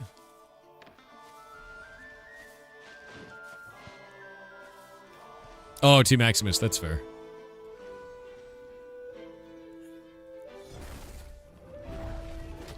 Yeah, I might actually go down to the beach and, like, farm goblins, because I can solo those goblins.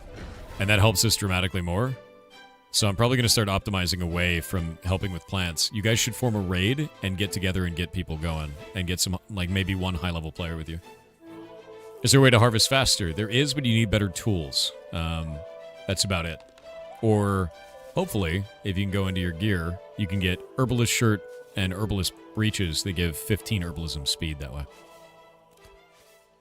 Is there a secret cow level? Always. See? There's one right now. Mad Bovine. Secret cow level, dude. The timing.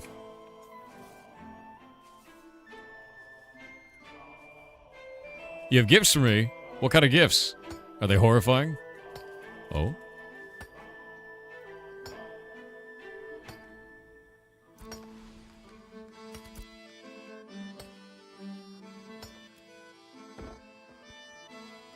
My man. That is incredibly nice of you. You're awesome. I will put these to good use. Once I have the gold to build, which is what I'm working on now. Boating. You are fantastic. Thank you, man. I have so many boat parts, and my idea is to use them soon. Yeah, I'll become a captain once I have enough gold. And we'll do that.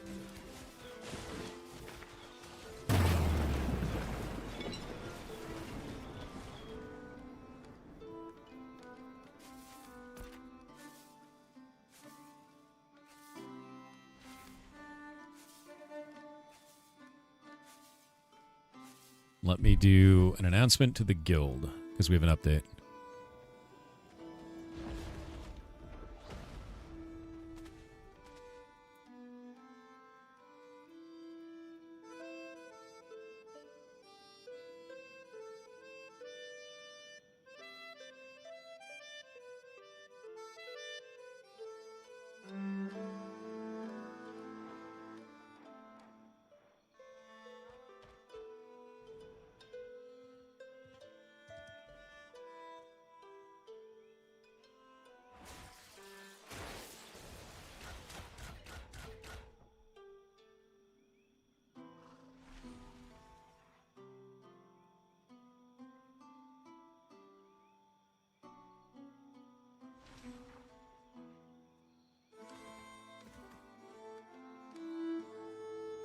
All right, guild announcement is out.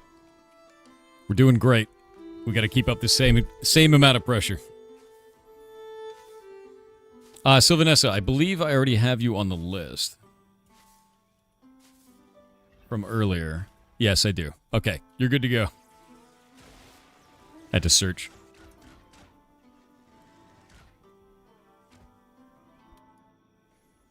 Been with AP both previous phases. Awesome.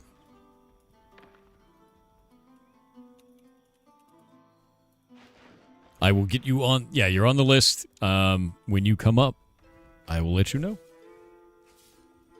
Cool Grave, you are now on the list. Yeah, I'm trying to get as many people in as possible. I don't want to run a million guilds like last time. That was horrible. Whoa. Why do you have so many essences? What have you been farming? I'll turn those into potions. This game looks buns. I think right now you're right. Like, to be honest with you, Shigama, this currently on screen looks like shit. The middle of the night in this game, the shaders just don't look right. So give it a bit. It's going to be an hour and 6 minutes till daytime. And when that happens, you'll see how great it looks. Yeah. It's also early alpha, so they'll fix all this shit by launch. Frigid Grave, thank you for the 5 gifted subs. It's very nice of you, man. McMadison said there's a sandwich filler that I buy sometimes called seafood cocktail that I love, and I have to stop myself from buying 2 or 3 tubs at a time, or I will eat an entire tub with spoon, in one sitting. That's a lot. No sandwiches, just straight from the tub. The hubris is real. Yar blue. That's a lot, dude. Almost as many deviled eggs as I can eat. Yeah. Nandaman? Yes. Nandaman. Saved. Alright, I'm going up to go kill stuff on the horn. You guys keep locusting as much as you possibly can. Get some groups together, see if you can go ham. There's still a lot of areas out here that have the plants that need to be taken down, and every single person matters. Every single one. Even storage clerks are lagging? I'm not having any lag out here. I mean, we're in server worker 1, though. So it's like, no one's here but us, so. You're logging on? Rock on. Yeah, the more people on, the more, like, literally every plant you do matters. Your character's progress could be the difference between us winning and not. Every one of you. Legitimately. The Dragon Star 445 said, "Good day, kitten soft hair. I'm interested to know if you have ever heard the sound a Shubal stalk makes. Also known as the Nature's Machine Gun. Yar love, yar love, yar love, yar 7, yar 7, yar 7. I've never heard of that, ever before. Nature's Machine Gun. What a name, dude.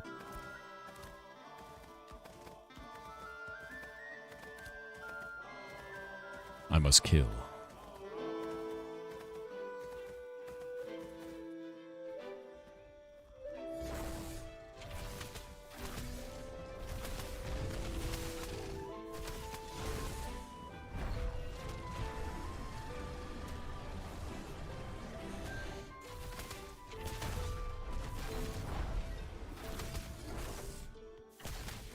What? What? God damn it. My pet just disappeared in the middle of combat.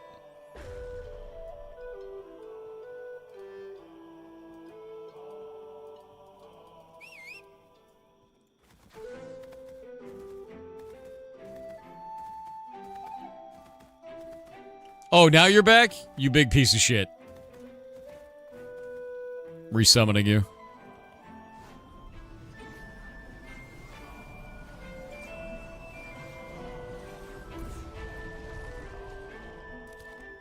What's going on, Golemancer? What's going on? I was going to solo up here, but my pet's being a piece of crap.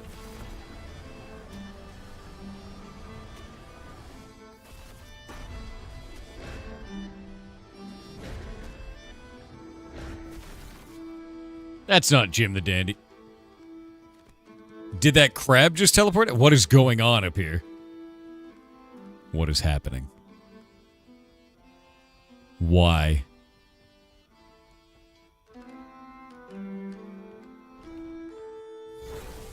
Golemancer, are there 2 groups over on the brig, men?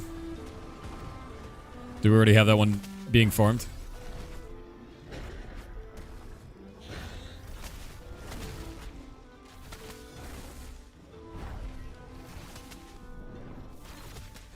Last I was on? Alright.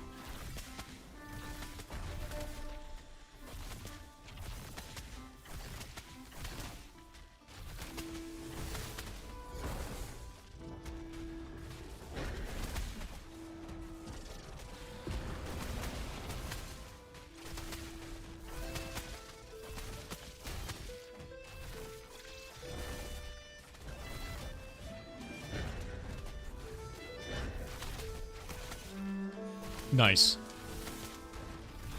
What are you talking about, Action Dan? What, dude? You need to be in the guild to contribute to the island. No. Anybody can go here. Anybody.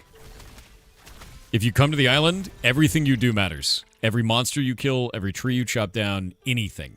You can actually turn it on by hitting the gear icon down here, going into your chat tabs, and clicking on Node Citizenship, and you can see exactly how much XP you get for every action. And you can optimize from there.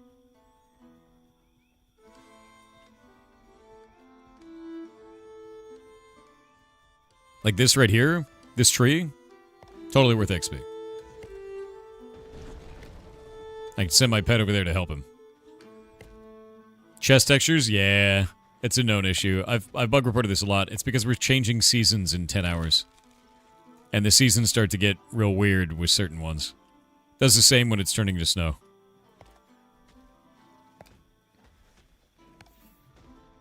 That's the weird texture.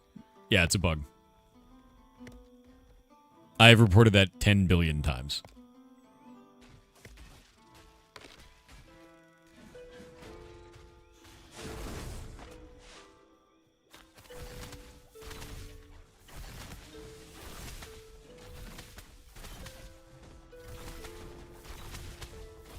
Yeah, they're supposed to slowly transform, so they kind of freak out. Exactly.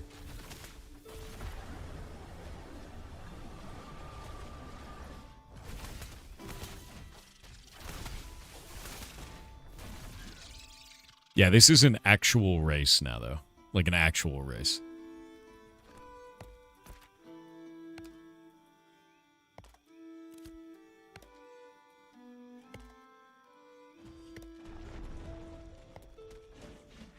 I love that I can chop a tree down while also fighting.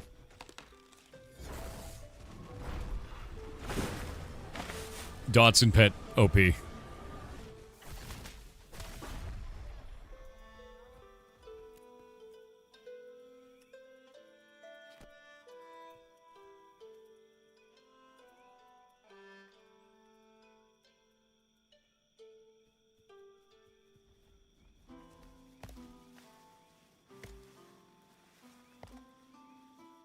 What's up?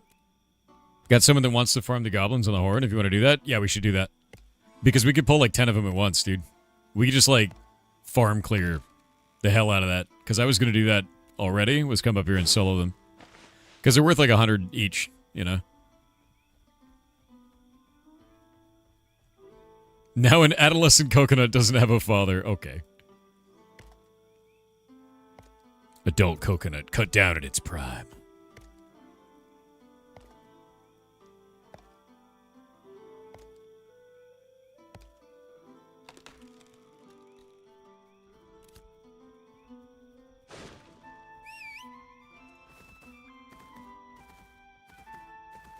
Farm the goblins, I'm out of here. Save yourself. It's too late. A wet tree with 500 bits said good morning, Thor. Good morning. I hope you're having an excellent day. Anyway, one of the toys my son received for Christmas is from a series called Number Blocks, and wouldn't you know it, his favorite figure is 7. It warms my heart that my preschooler is already an up-and-coming goblin. That's kind of fantastic, to be honest with you. Nah, that's awesome.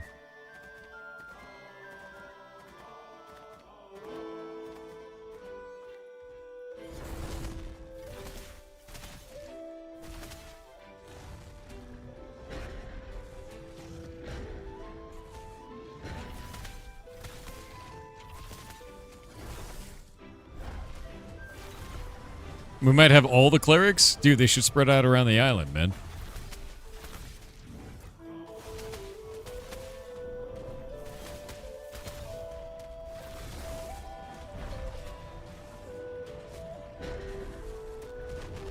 Okay.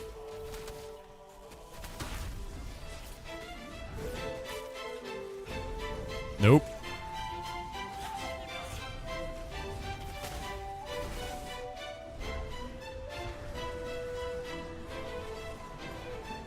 If we have all the clerics, why is your health at half?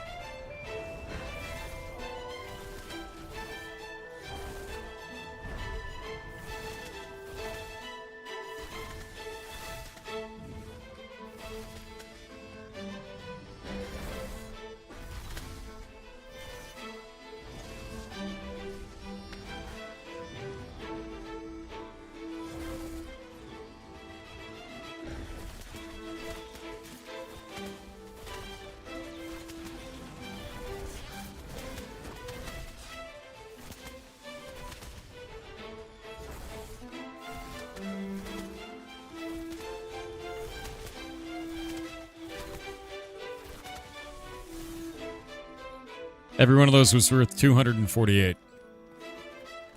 Good.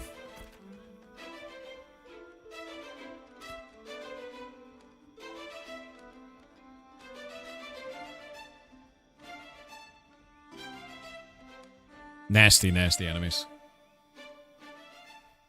You don't have the ability of your summon out? Yeah, I do. It's got automatic pet abilities on right now.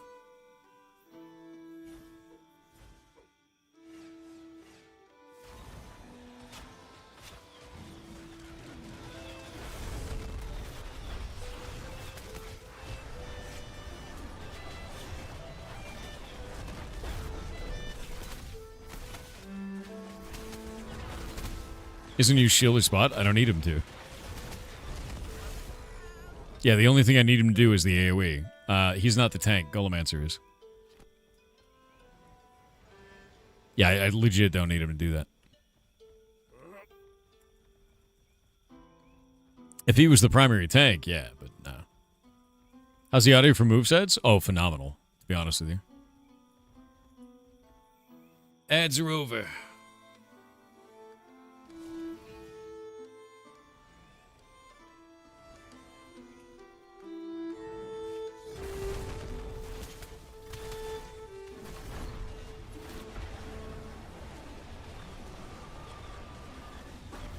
Gullimancer, since you have a healer now, I'm going to swap to the DPS bet.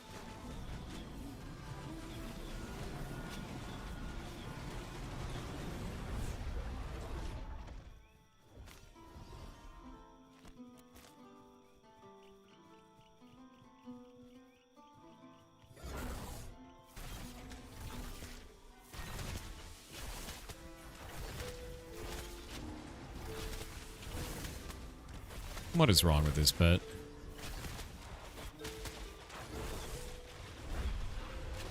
Yeah, these are worth 248 each.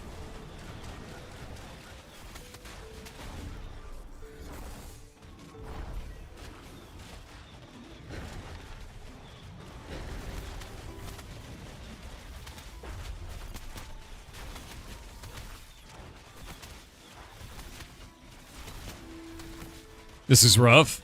It's pretty scary. But if we win it, and we should win it, we'll be able to have our own home.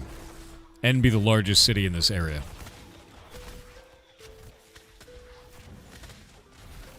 And that enemy force will be so butt-rustled that I think it may fall off.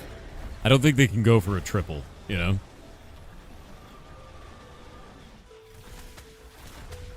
Yeah, the butt rustling will be too large. They're bustling, yes. Full bustling.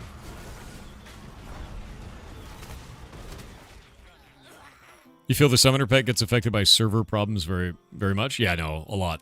Like a lot of the time. Dude, this is actually better than... This is better than the Brig. It's good to have the Brig as well, but like this is faster and more XP than the Brig.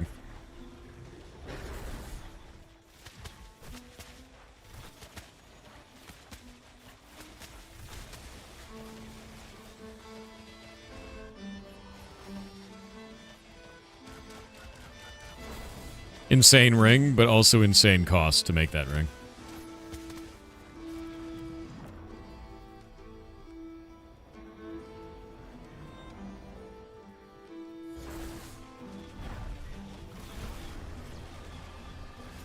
How much node XP per mod? It's 248 per goblin. So like it's a lot, dude.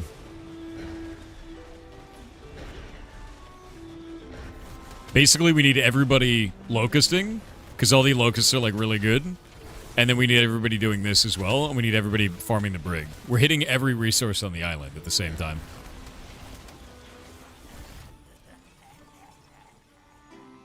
Yeah, that's 285 for that one.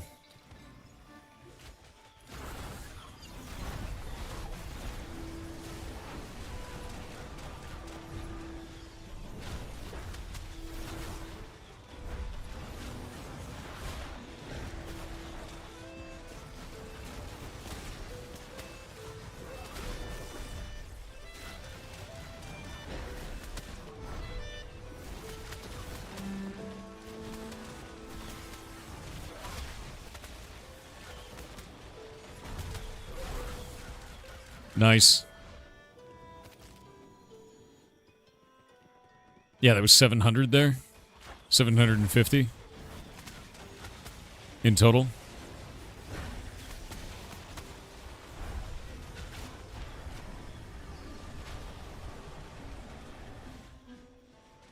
Can't see shit, Captain. Get silenced, nerd!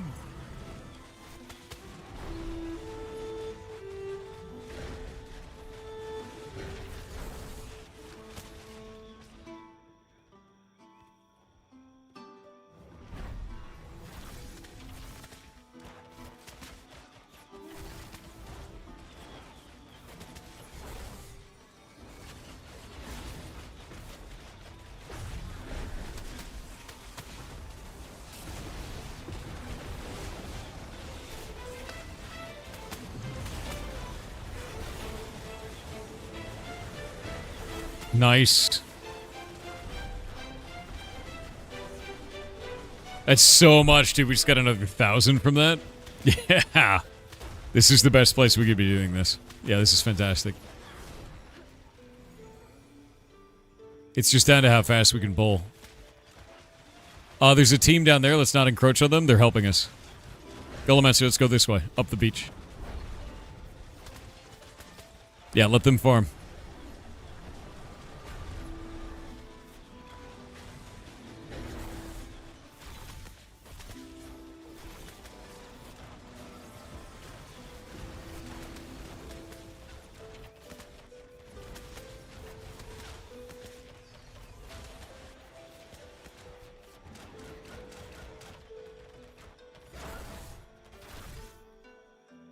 Alright, let's go up the beach this way. There's a couple this way. You can see them in the dark.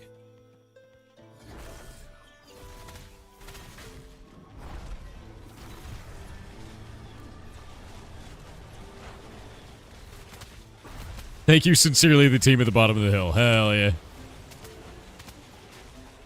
Yeah, we're doing it, dude. Paradox 333 We'll win this. with 1,000 bits said, "Hey y'all, sorry for the inappropriate crash out and trauma dump. What? I am chill and safe thanks to y'all less than 3 brain cell overload. Sorry, y'all from cheer earlier. 1,000. No, you're good, dude. Don't even worry about it. Don't worry at all. Does not matter.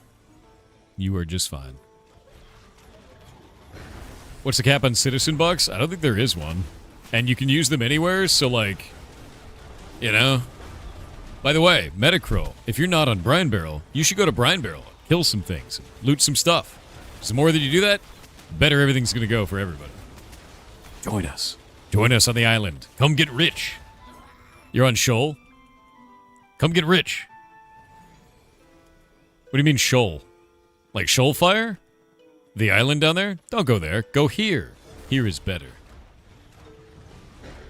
Oh, the server. Then do whatever you want.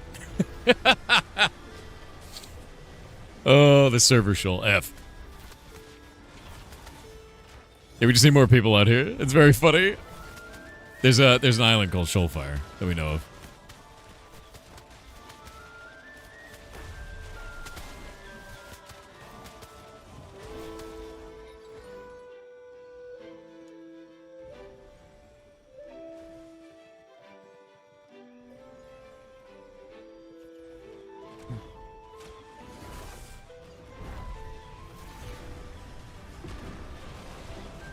Shooter!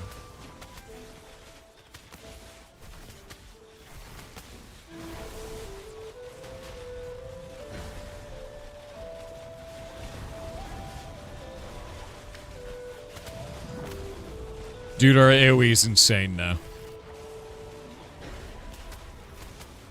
It's like actually hilarious how much AoE we have. Mr. Icy Bard, are you doing the mana song? I think you are. Please do. Oh my god, they just don't stop, do they?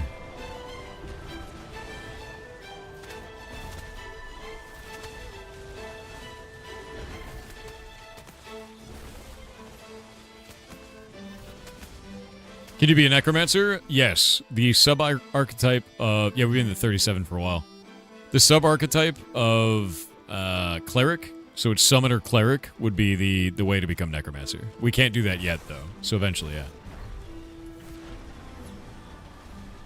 Kieran_re said that will be a double espresso bean mocha latte, 2 pumps, no sugar with oat milk, extra foam and vanilla powder on top. Jesus Christ. This will be in the next time loop. Then you gotta, like, say a bunch of, like, weird... Like, I want it Neapolitan. It needs to be shaken twice, not stirred, upside down, with a VW bug on it. Right? It's backwards. You gotta add all the weird shit to it, right?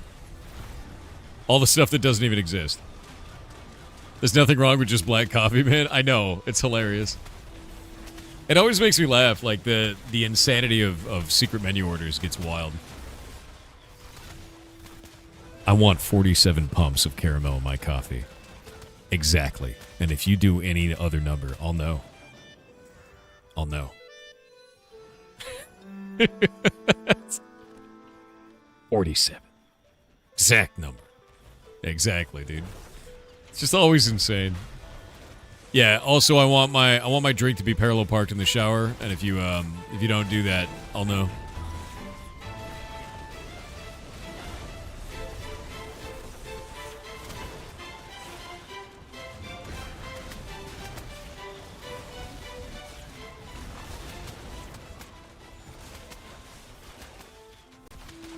Good to have some coffee with your caramel? Yeah, like a drop of it. Right? Each of these polls, Golomancer, is worth 750 to 1,000. And you are beating the Brig's cadence and speed dramatically. You'll need to find a route where we can just endless farm, but yeah.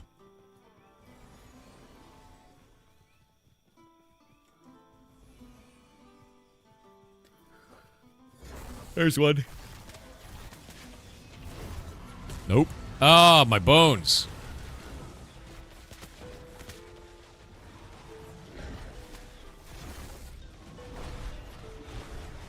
Shooter.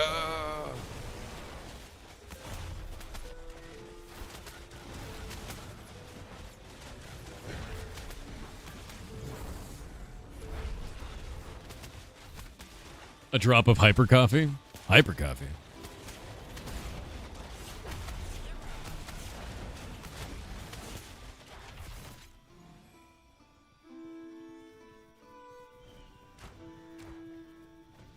10 shots of espresso. I want to taste sound. Okay.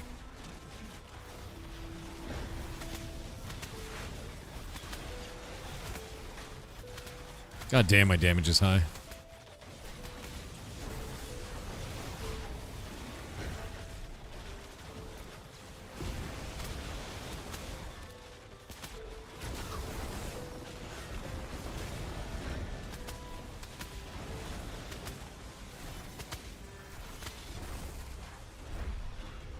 I think the craziest thing about this is we have so many people working in tandem right now, and we have so many allies that are doing that as well. Everybody who's helping on this island, thank you. Thank you for doing it. You are amazing. There would be no way we could do this all alone. We hit the other group's polls? F. That sucks.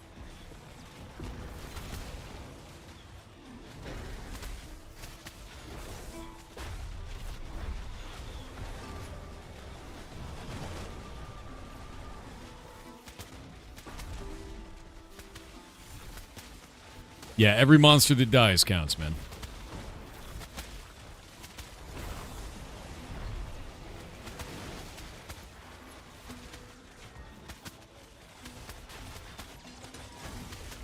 Man, it'd be cool if it was daytime.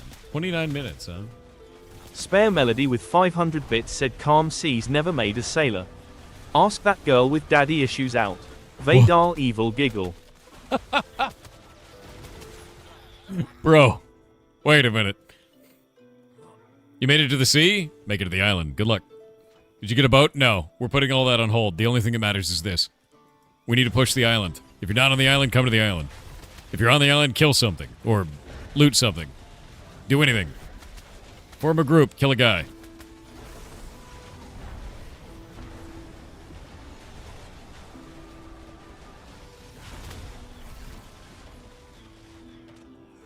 And we're at 37%. We were at 25 when I got on this morning. We're on Lyneth. And we're out in Brine Barrel. We're having a node war. We're trying to push ours faster than the other guy. Whoever wins turns the other one into peasants.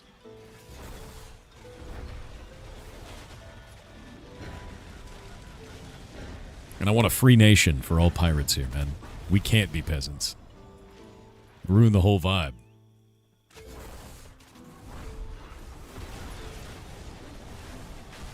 Maybe now that one guy at the lighthouse, he was a person. He said he became a person again because I gave him an earring, so. Gaston is no peasant. Okay. Bellmancer, would you say no one tanks like Gaston? Is that something you can get behind?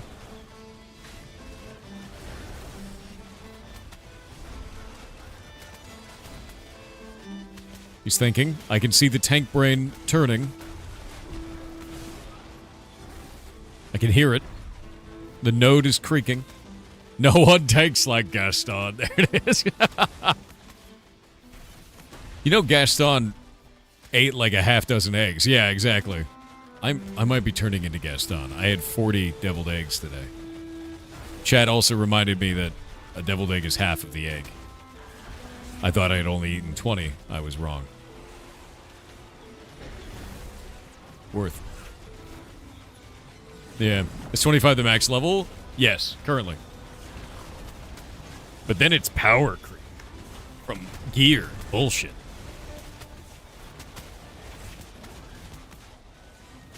A level 25 in legendary gear is dramatically stronger than a level 25 in common gear, let me tell you. And I mean like multitudes stronger. Yeah. When I was a lad, I ate 12 dozen eggs, right? Like one of those.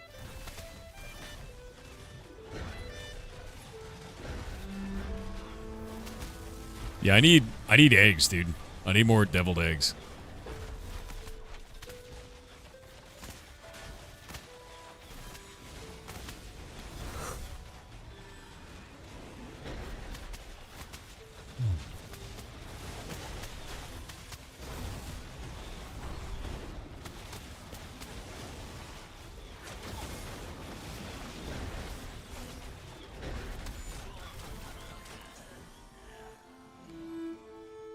How you liking Alpha 2 so far? So I've played for about 2 years in total. I like this economy dramatically more than it was at the end of last phase. Which I guess it was still phase 2, but I see this as a different phase, personally. I think they've made dramatic improvements to the game. Dramatic improvements. I remember when there was no grass on the ground, when it was just the Riverlands, when it played like shit.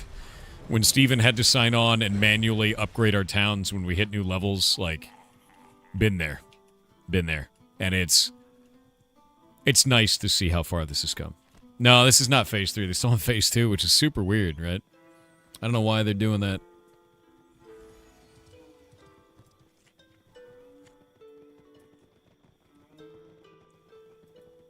The man's gone mad with power. Steven can't count to 3 as well now. Unfortunate. He's got Gaben disease. It's very sad.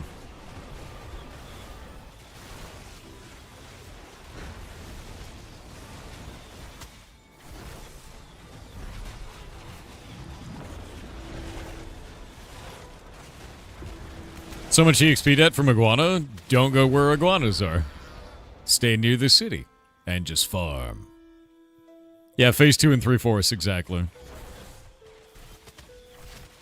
From your experience, do you think their development progress speed is understandable for a game of this size? Yes, I do think they're making very strange mistakes with some of the stuff that they're doing. But I think they're doing a lot of exploratory development, if that makes sense. Where they're like, we have this idea, we think this idea is going to be really cool, and then they try it, and then the player base goes, what are you doing? Why are you doing this? And then they go, ooh, well, that didn't work. And they kind of move from there. It sort of happens like that when you're trying to build weird different systems, but I do think that there's a lack of priority on some basic structure stuff that they just need to fix, man. As an example of this, you can't queue up multiple crafts. You have to do them manually one at a time. It is insufferable to do. And I don't understand why that's never changed. Another one is you can't sell multiple items at the same time. What? When you sell an item, you can't hit enter to accept the trade. You have to manually click it. Just basic bitch stuff that should just be in the game. And has been like that for 2 years. Like, that's stuff that I'd say, like, I'm surprised that they haven't prioritized really low-hanging fruit that is incredibly impactful for player experience. Yeah. They're weird things, and they're weird things that should just be fixed, right? Especially at this phase in development. So I do think that there's a little bit of lack of focus on basic features like that, while they're looking at more kind of high-level features. But, yeah, strange. Some of that's strange.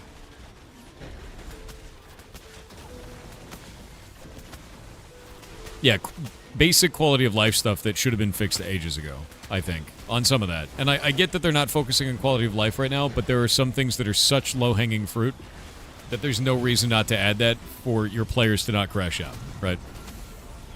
Because a lot of players, like, a lot of people in our guild are like, I don't want to do professions because they feel bad. And they feel bad because of those two things I just described. Which means that the developers are getting dramatically less information about an entire section of the game because they haven't implemented a very simple quality of life feature. That's detrimental to their testing period, right? So I think that's important to understand as well. Is it's not just like, oh, you can get over it. Like, it's actually damaging their testing. Yeah. So I think that's pretty important to me. I'm heading southwest, the north part of the island via Ram. Rock on.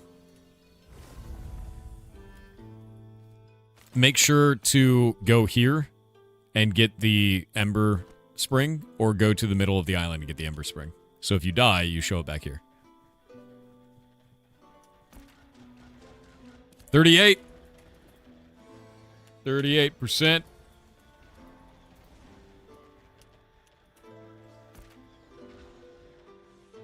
And they're still at 0.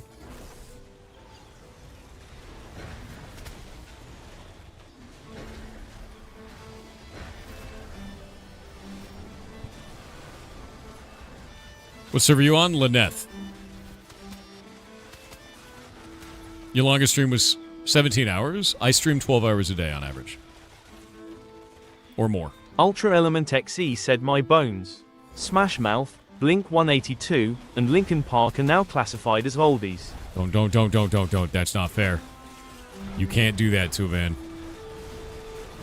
Not this close to New Year's. You stop that at once.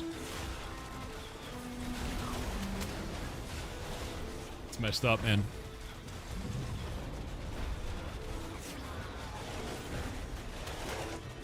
Lincoln Park's been around for 25 years.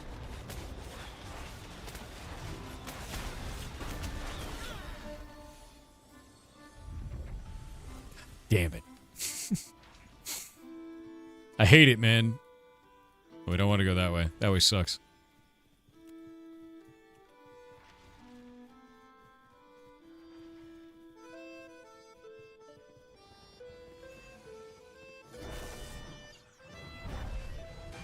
You feel old? Don't worry. It's because you are. Cleft N. Twain said, "Good day, goblins and Goblin King. Good Last day. night I made the choice to dive to the bottom of the sea to explore and have come back a scarred man. It's pretty At cool the down bottom there is no light, no music, and no sound except the yapping of the ocean waves. Yeah. It is a place where the laws of physics do not obey. Yeah. I phased through rock formations that I thought nigh impossible to move. I warn you, goblins, do not venture where the light does not touch." My favorite part about that place down there is there's actually ocean currents that will push you while you're down there. So sometimes you find a mining node down there and you're like, oh, I'm going to mine this, and it pushes you away and you can't mine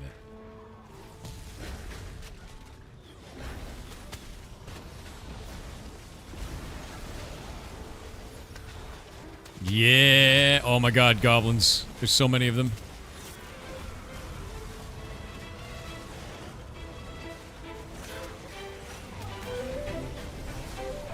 No, you don't. Oh, is that flute in there, dude? Did you hear that flute for a moment?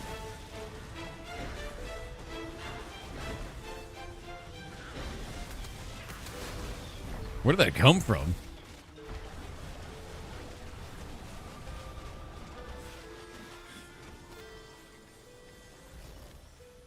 Is this MMO for employed people? Okay. That's a loaded question and hilarious. As you should know, MMO enjoyer and watcher of Twitch, every MMO is for employed people, but the unemployed will always be better at them. That's how that works. You know that. I know that. You don't even have to ask. Yeah. Every game a time sink. Every MMO ruled by the non-working class. Yeah. It's just because you could spend more time on it. If you want to isekai yourself into a video game and spend a shitload of time on it, yes, you could totally be better than other people at it. That's fine. It's normal. Yeah. This is why streamers are supreme MMO players? No, I think it's because we have gamer chairs, which stop us from having to get up to use the bathroom. I think that improves our skill by at least 2 times. Yeah.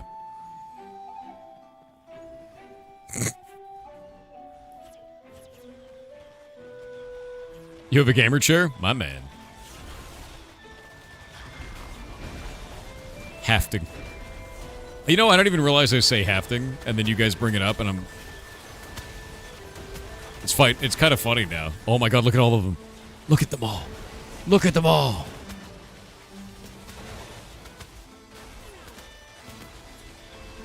Yes. Yes. Eat them all. There's so many of them. Think of the experience, lads. Pop that.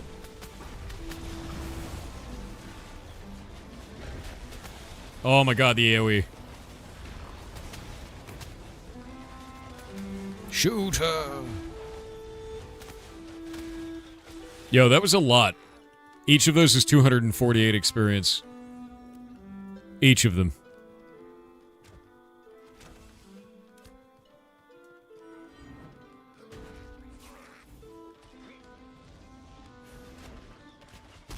Ah. Nope.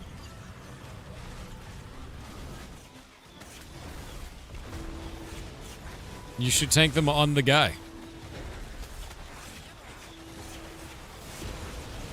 I tried silencing him and he just kind of sat there like a slug. Burning him. Nice.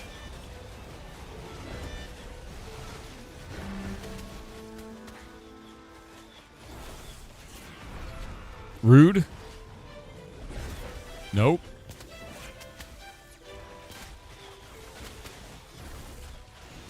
Golomancer, you ever think about wrangling cats better? You ever think about that?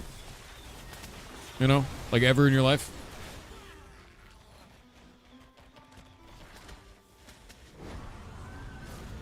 Here, I brought you a friend. I used my tractor beam on it. It didn't like it. It's hitting my dude. I like my dude, so that sucks.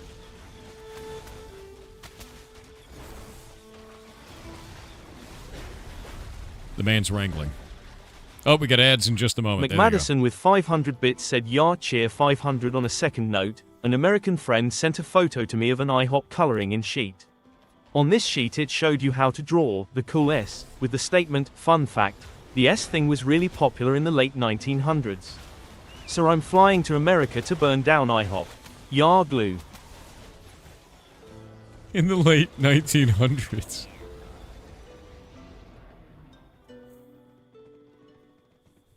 That sucks, dude. That sucks, dude.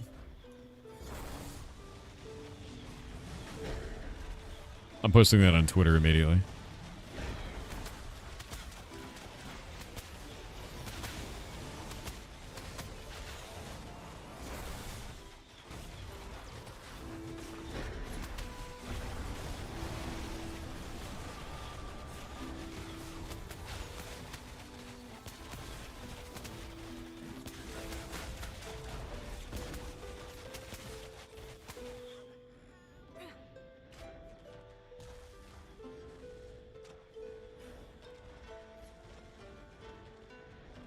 Found it.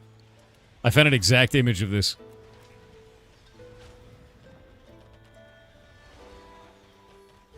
I found an exact image. Hold up. Hold up. This is pain. This is actual unironic pain. S is for syrup.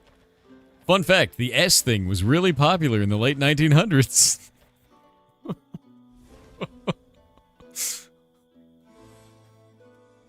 It's so over.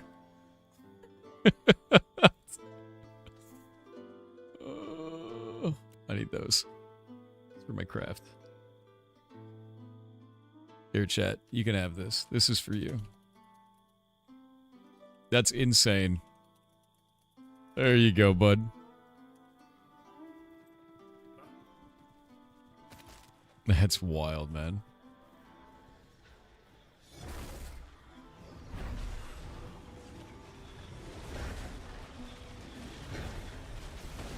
Golomancer's lost his mind. He's gone into a tank rage.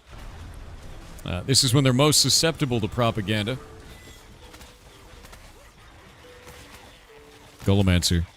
Every one of these goblins over here, every one of them owes you money, dude. All of them. They owe you so much money, dude.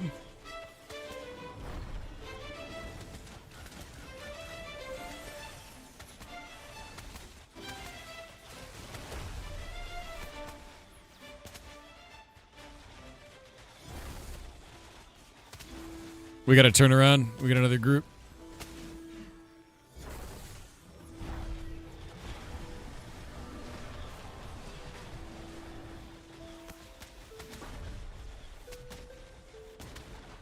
That you told people not to ask for money from other goblins? Yeah, these goblins are different.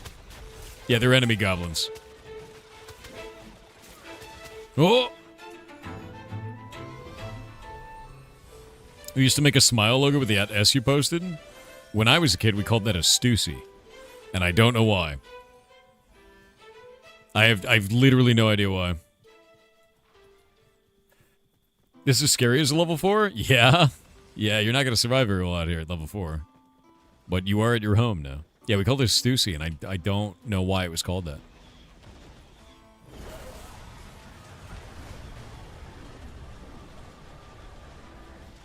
Yeah, Stussy was a brand, but that's what it was called. I don't know why we called it that. But that was it, man.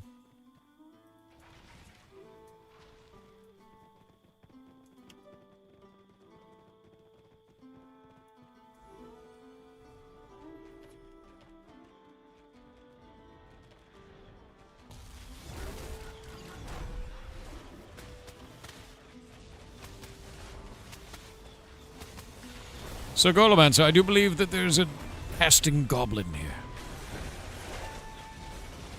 Time to nuke. Yes, the AoE, I love it.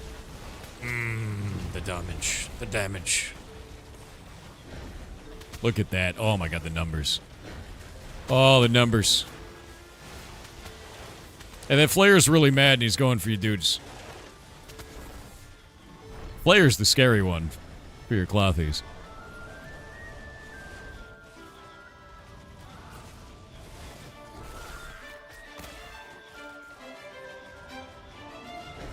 Wait, where's my pet, man?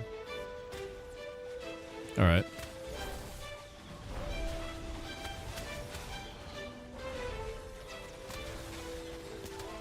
Every one of these is worth 285 XP. Feels great.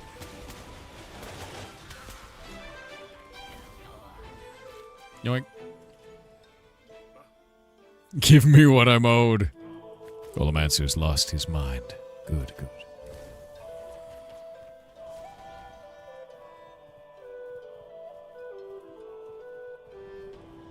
It's always good to watch a tank finally, you know, lose it.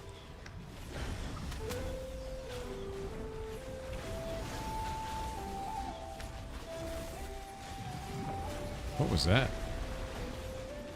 Just get a Steam message that made a noise?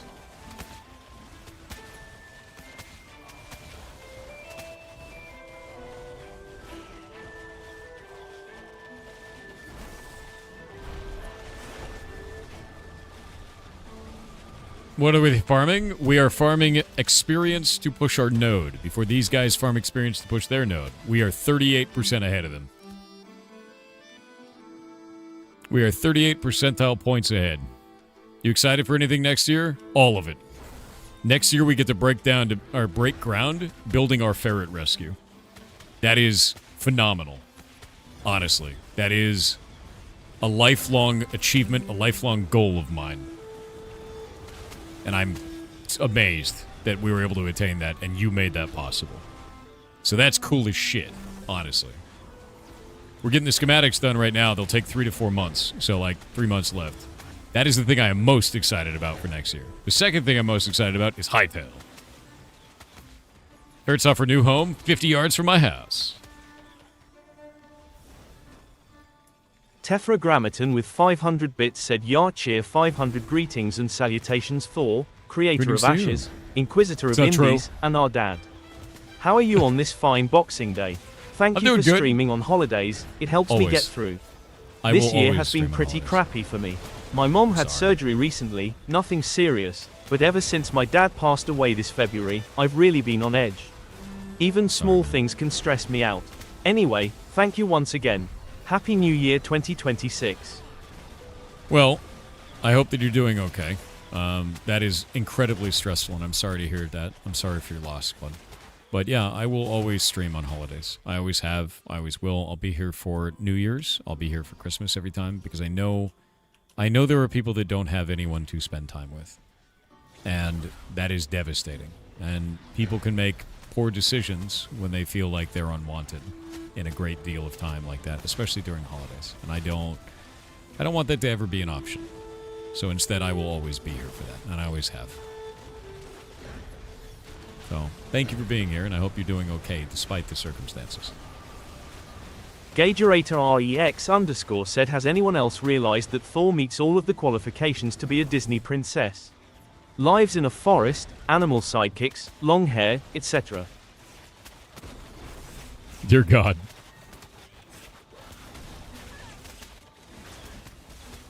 I love how you do that. All the people I want to spend time with are in a different city you can't afford to get to. Fair.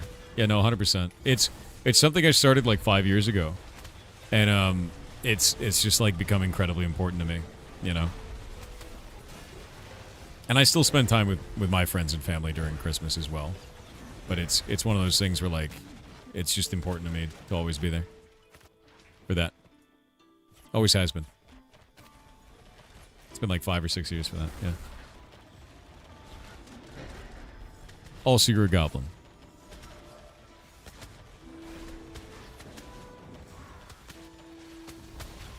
Golomancer is gone full tank hubris. He is unkillable and a god. And insane. Deeply insane. He's exactly what we need. He's the perfect tank. Yeah. Unkillable. Willing to pull large amounts of enemies. Unstoppable. Screaming incoherently. Perfect tank. Perfect. He's the $6 million tank. He is. Don't say that. He'll get too cocky and then explode. Good. Hopefully when he does, he will take a number of enemies out with him, which makes him even more of a perfect tank. Yeah. Brilliant. Brilliant in his execution. Wait, oh god, wait, he's leaving. Where's he going? Okay, good. He just wanted more. And then more.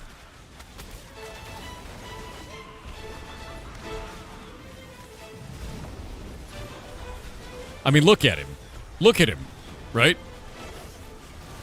He's just lost his mind. It's great.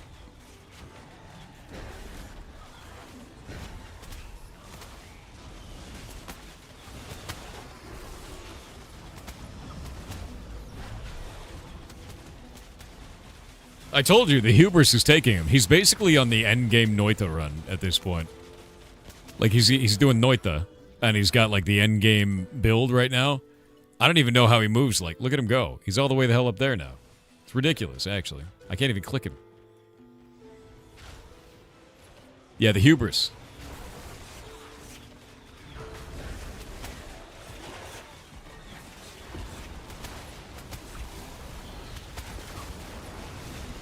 I really love Summoner for AoE, man. Like, I really do.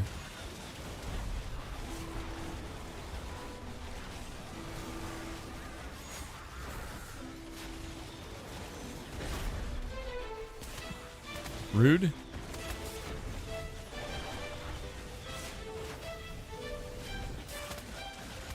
Will he get polyed like in Noita? Is that how it ends for him? I mean, yeah, obviously. Every Noita run ends in somebody getting polymorphed. I mean, the best end we can think of for Golemancer at this point is either he gets polymorphed and it ends there, or he becomes so powerful that the game crashes in his presence, right? Like, that's effectively where that goes. Only one of two ends happen in Noita. One of those. Is there a recommendation to buy? I'm hesitant. If you are hesitant, do not buy the game. And that's coming from a player who has played for 2 years. I will tell you right now that if you are hesitant in any way, it is likely because you're expecting a finished video game, which it is not. It is a scuffed alpha that is dramatically better than it was a year ago and dramatically better than it was 2 years ago. But it is still an alpha. Your character will still be wiped. There are still features that don't work correctly, and you have to be cognizant of that. And I think that if you're on the fence even a little bit, you should wait. And it's okay to wait, you know? What's the max level? 25 currently, and I'm at it. Mass Affliction! God, I love it. It's so good. The dot. It's my favorite spell. It looks like tentacles. It's ridiculous. You're hesitant only because your CPU doesn't meet the min spec? Oh, if it doesn't meet the min spec, don't get it. No. The hardware min spec is a serious hardware min spec. Yeah, isn't 25 too low? It takes about 140 hours to get there, if not more. So, if you're used to World of Warcraft speed leveling, sure. This is not that.